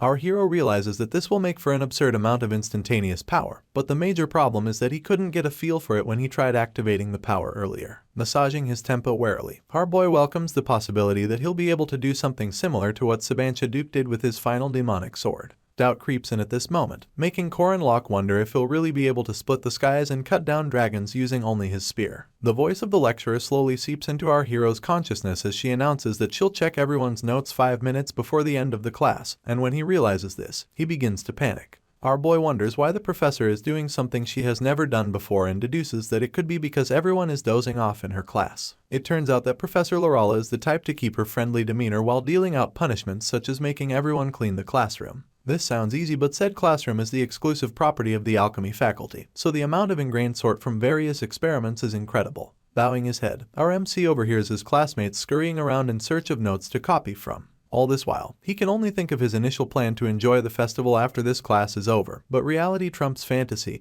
as he hurries to find something to write. He swipes his arm to the right, only to touch a hand much more slender than his. This comes as a surprise to him, seeing as he can only recall Jaeger who's sitting on his left. The moment he lifts his gaze, he realizes that the hand belongs to Huron, so he tries to quickly retrieve his, only to have it snatched back. The Jiangxi goes a bit further as she intertwines her fingers with his, pushing our boy to blush way too much. He instantly recognizes this to be a move only Ran can make, and she wastes no time confirming it. She then flashes a warm smile, asking if he wants to see hers and calling him Appa as the icing on this heartfelt cake. Corin Locke is flustered to say the least. He has no idea if she meant he should look at her notes or something else. In turn, the girl clarifies that it's what she meant, and tells him that he can start from there. She then asks if he'd like to eat lunch together, only for him to instantly agree and claim that he'll get her something delicious. Two of his classmates sitting behind him begin to gossip. They ask what Corin Locke's problem is and why he's always hanging around Huron. To make things worse, Dyaku is seated right behind these two boys, spying on our hero like his life depends on it. Later on, the spearman asks Ran about her double, and she reveals that Hua was dozing off so she switched them out. In fact, she's certain that the Jiangxi won't wake up for a while. As they walk down the hallway, our boy changes the topic to Jinhaek and Yuhua, asking if Ran met with them. Well, the girl thinks the two of them bear quite the responsibility in the most recent incident, and although they were used, Ran finds it ambiguous that they didn't take any responsibility at all. As for Professor Kang Ryan, word came that he will be secretly executed by the royal family. With him gone, Kang Yuhua is now the lord of the Kang family. This comes as a surprise to Corin Locke, so he tries to get some clarity about Yuhua's duties. In response, Ran explains that the new lord will be in charge of everything from small household work to the marriages in the family. This is why Ran got permission to marry him. She presses herself against his chest at this point and looks into his eyes as she calls him her husband. Our boy instantly begins to sweat buckets, and all he can hope for is that Hua wakes up to save him from her double. On the other hand, Mariette is not taking Dyaku's report lightly. She even yells at him to tell her everything that happened from the beginning to the end. Dyaku goes on to bark multiple times, speaking a language only his master can understand, and the vampire who's busy preparing a meal for our hero is all but perplexed. She begins to rationalize things, recalling that she and Corin Locke are not dating and claiming that she's on the reasonable side. Her actions may seem more about food than affection, but she thinks it should be obvious that the amount of times she has done it has a special meaning. Things get worse as Dyaku reveals the marriage conversation between Ran and our hero, adding the part about her calling him Appa and telling him that he'll basically have two wives. This infuriates Mariette beyond her own understanding, and she ends up breaking the spatula she's cooking with. She then resolves to take special measures to make things work for her. The vampire is left wondering if she should go on with potato farming and diamond mining, or whether she should be bold about our boy. She quickly swipes the last thought away, telling herself that she can't be any bolder than she already is. The dilemma keeps getting to her and flames surround her as a result.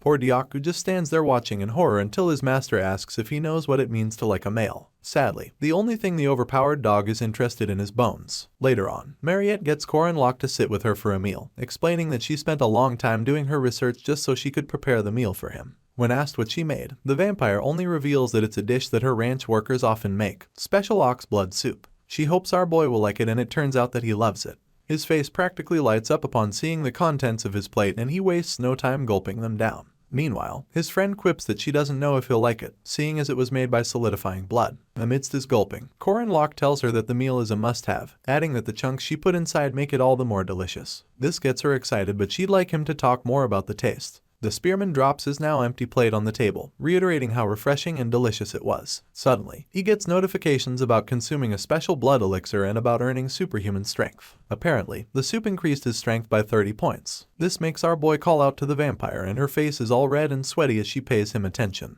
In turn, he wonders aloud if she used pigs or cows for the ox blood soup. He hasn't even gotten an answer when another notification pops up about his strength increasing by 200%.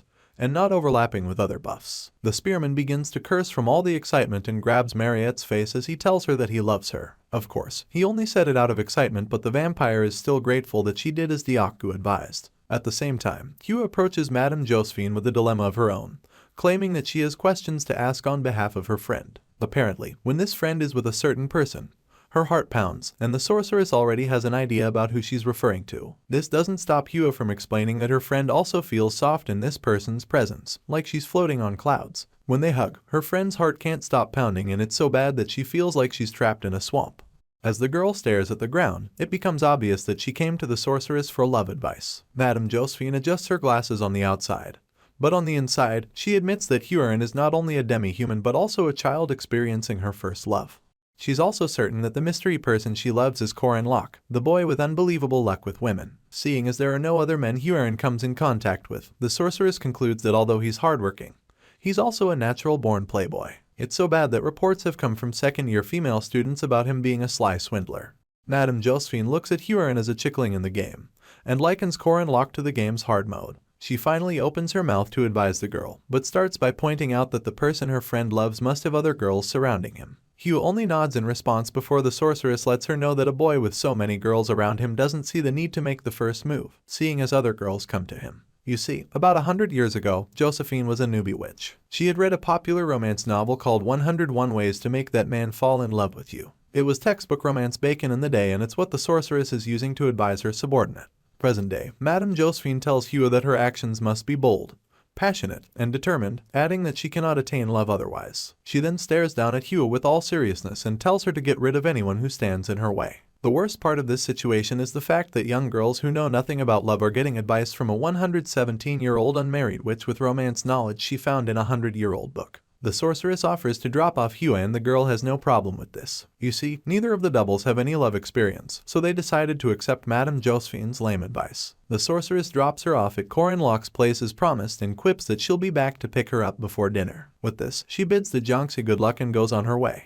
The first thing Hua sees is the Yaku setting a fire outside the window, but inside lies a silhouette of two people touching up on each other. A closer look reveals that it's Mariette and Koren Locke, and the vampire pushes his shirt aside as she digs into the veins in his neck. This is their usual arrangement, but Hua doesn't know that, so watching the two of them being that close begins to infuriate her. She balls her fist as thoughts of the spearman run through her mind. Hua was well aware that she wasn't the only one that our hero was kind to, seeing as his kindness also spread to the vampire girl. The Jiangxi grips her chest because despite this knowledge, seeing it still hurts. She began to feel like she was arrogant for thinking she was special, and the more she looked at the two of them going at it, the more her heart ached. While still sucking on Koren Locke's neck, Mariette averts her gaze at Hua and playfully licks her bite marks. The Jiangxi concludes that the vampire's gaze is not just one between a senior and a junior, but she can't seem to look away. It's at this point that Rand pops up again, telling her double to leave everything else to her. She takes control of their body and promises to get rid of those that get in their way.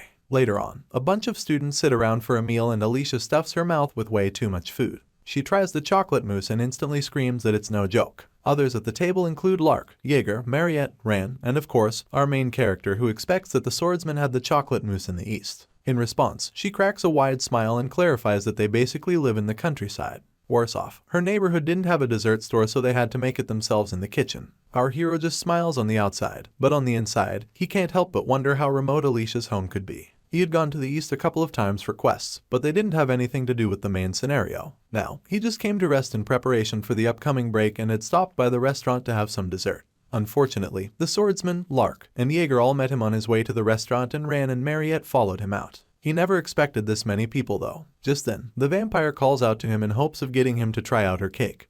But before she can get the sentence out, Ran cuts her off and offers Koren Locke her crepe instead. Our hero absent-mindedly goes for the crepe and then turns to ask what Mariette was talking about. She quietly drops her cake and claims that it was nothing, only for Ran to ask her for some of the strawberry cake. This takes the vampire by surprise, but because of our boy's presence she agrees to share her cake. Things take a heated turn as Ran claims that she can't reach the cake and asks our hero to get it for her. As usual, Koren is oblivious to the plot and digs a fork into Mariette's cake while she's frowning like she has some bowel discomfort. The Jiangxi goes a step further as she opens her mouth for our boy to feed her, and the only thing he does is mock her for still being a kid. Before he can feed it to her, Mariette slams the rest of the cake on her face, surprising everyone else in the process. She passive-aggressively asks Ran if the cake is tasty, faking a smile as she adds that it's pretty famous around these parts. The Jiangxi doesn't react badly. Instead, she claims that the cake is indeed delicious and refers to Mariette as Unnai, meaning big sister. In turn, the vampire asks Ran if she wants more cake, calling her Dongxing while she's at it. That means younger sister. The tension begins to get to our hero and he's left wondering why the atmosphere is suddenly so scary. This doesn't do anything to dial it down, so Ran attacks Mariette's potato farm, asking if they're cakes. Her fake smile is right on point, even as the vampire tells her that potatoes can be baked after putting them in a pan. Ran thinks it's a bit tricky to call it a cake, and the passive aggression continues as Mariette points out that if you call it a cake, it is a cake. She segues into asking if the Jiangxi wants more strawberry, only to get a negative answer. Even Jaeger can tell that something is terribly wrong, but he only speaks to Korin Locke using his eyes. He asks if our hero did anything wrong, and the sweating spearman signals that he doesn't know, adding how scary he finds the situation. After this, he stands to his feet, clears his throat, and claims that he needs to use the little boy's room. Lark and Jaeger instantly take this opportunity to also excuse themselves. As the three of them walk away, our hero asks if the two girls had a fight, only for Jaeger to blame him for everything. Lark supports this notion and they all abandon Alicia in the middle of the tension. The poor girl pretends to be eating as she overhears Mariette and Rand mocking each other's hometowns. It's obvious that their smiles are fake, so the swordsman keeps her face buried in her plate. Just then, the vampire brags about Korin Locke following her home this winter, adding that our boy needs to wash away his fatigue in one of her hot spring inns. In response, Rand brags about wanting to invite him to visit the Xian Chapel, seeing as he can be blessed by the saintess if he comes there rather than going to a musty-smelling hot spring. Alicia nervously interrupts them, asking if they've not heard that Korin plans to visit her place this time. While our hero and his buddies are taking a leak, both girls scream in unison. The spearman then looks back in surprise, sensing a powerful killing intent. This catches us up to speed with the latest chapters of this manhwa, which is only getting more and more intense with each chapter. I know I had to leave it at a slight cliffhanger, but I assure you that I'll be making the next part as soon as more chapters are available. In the meantime, please be sure to leave a like on the video if you've enjoyed it, and consider subscribing to the channel for more content if you're new. Until next time.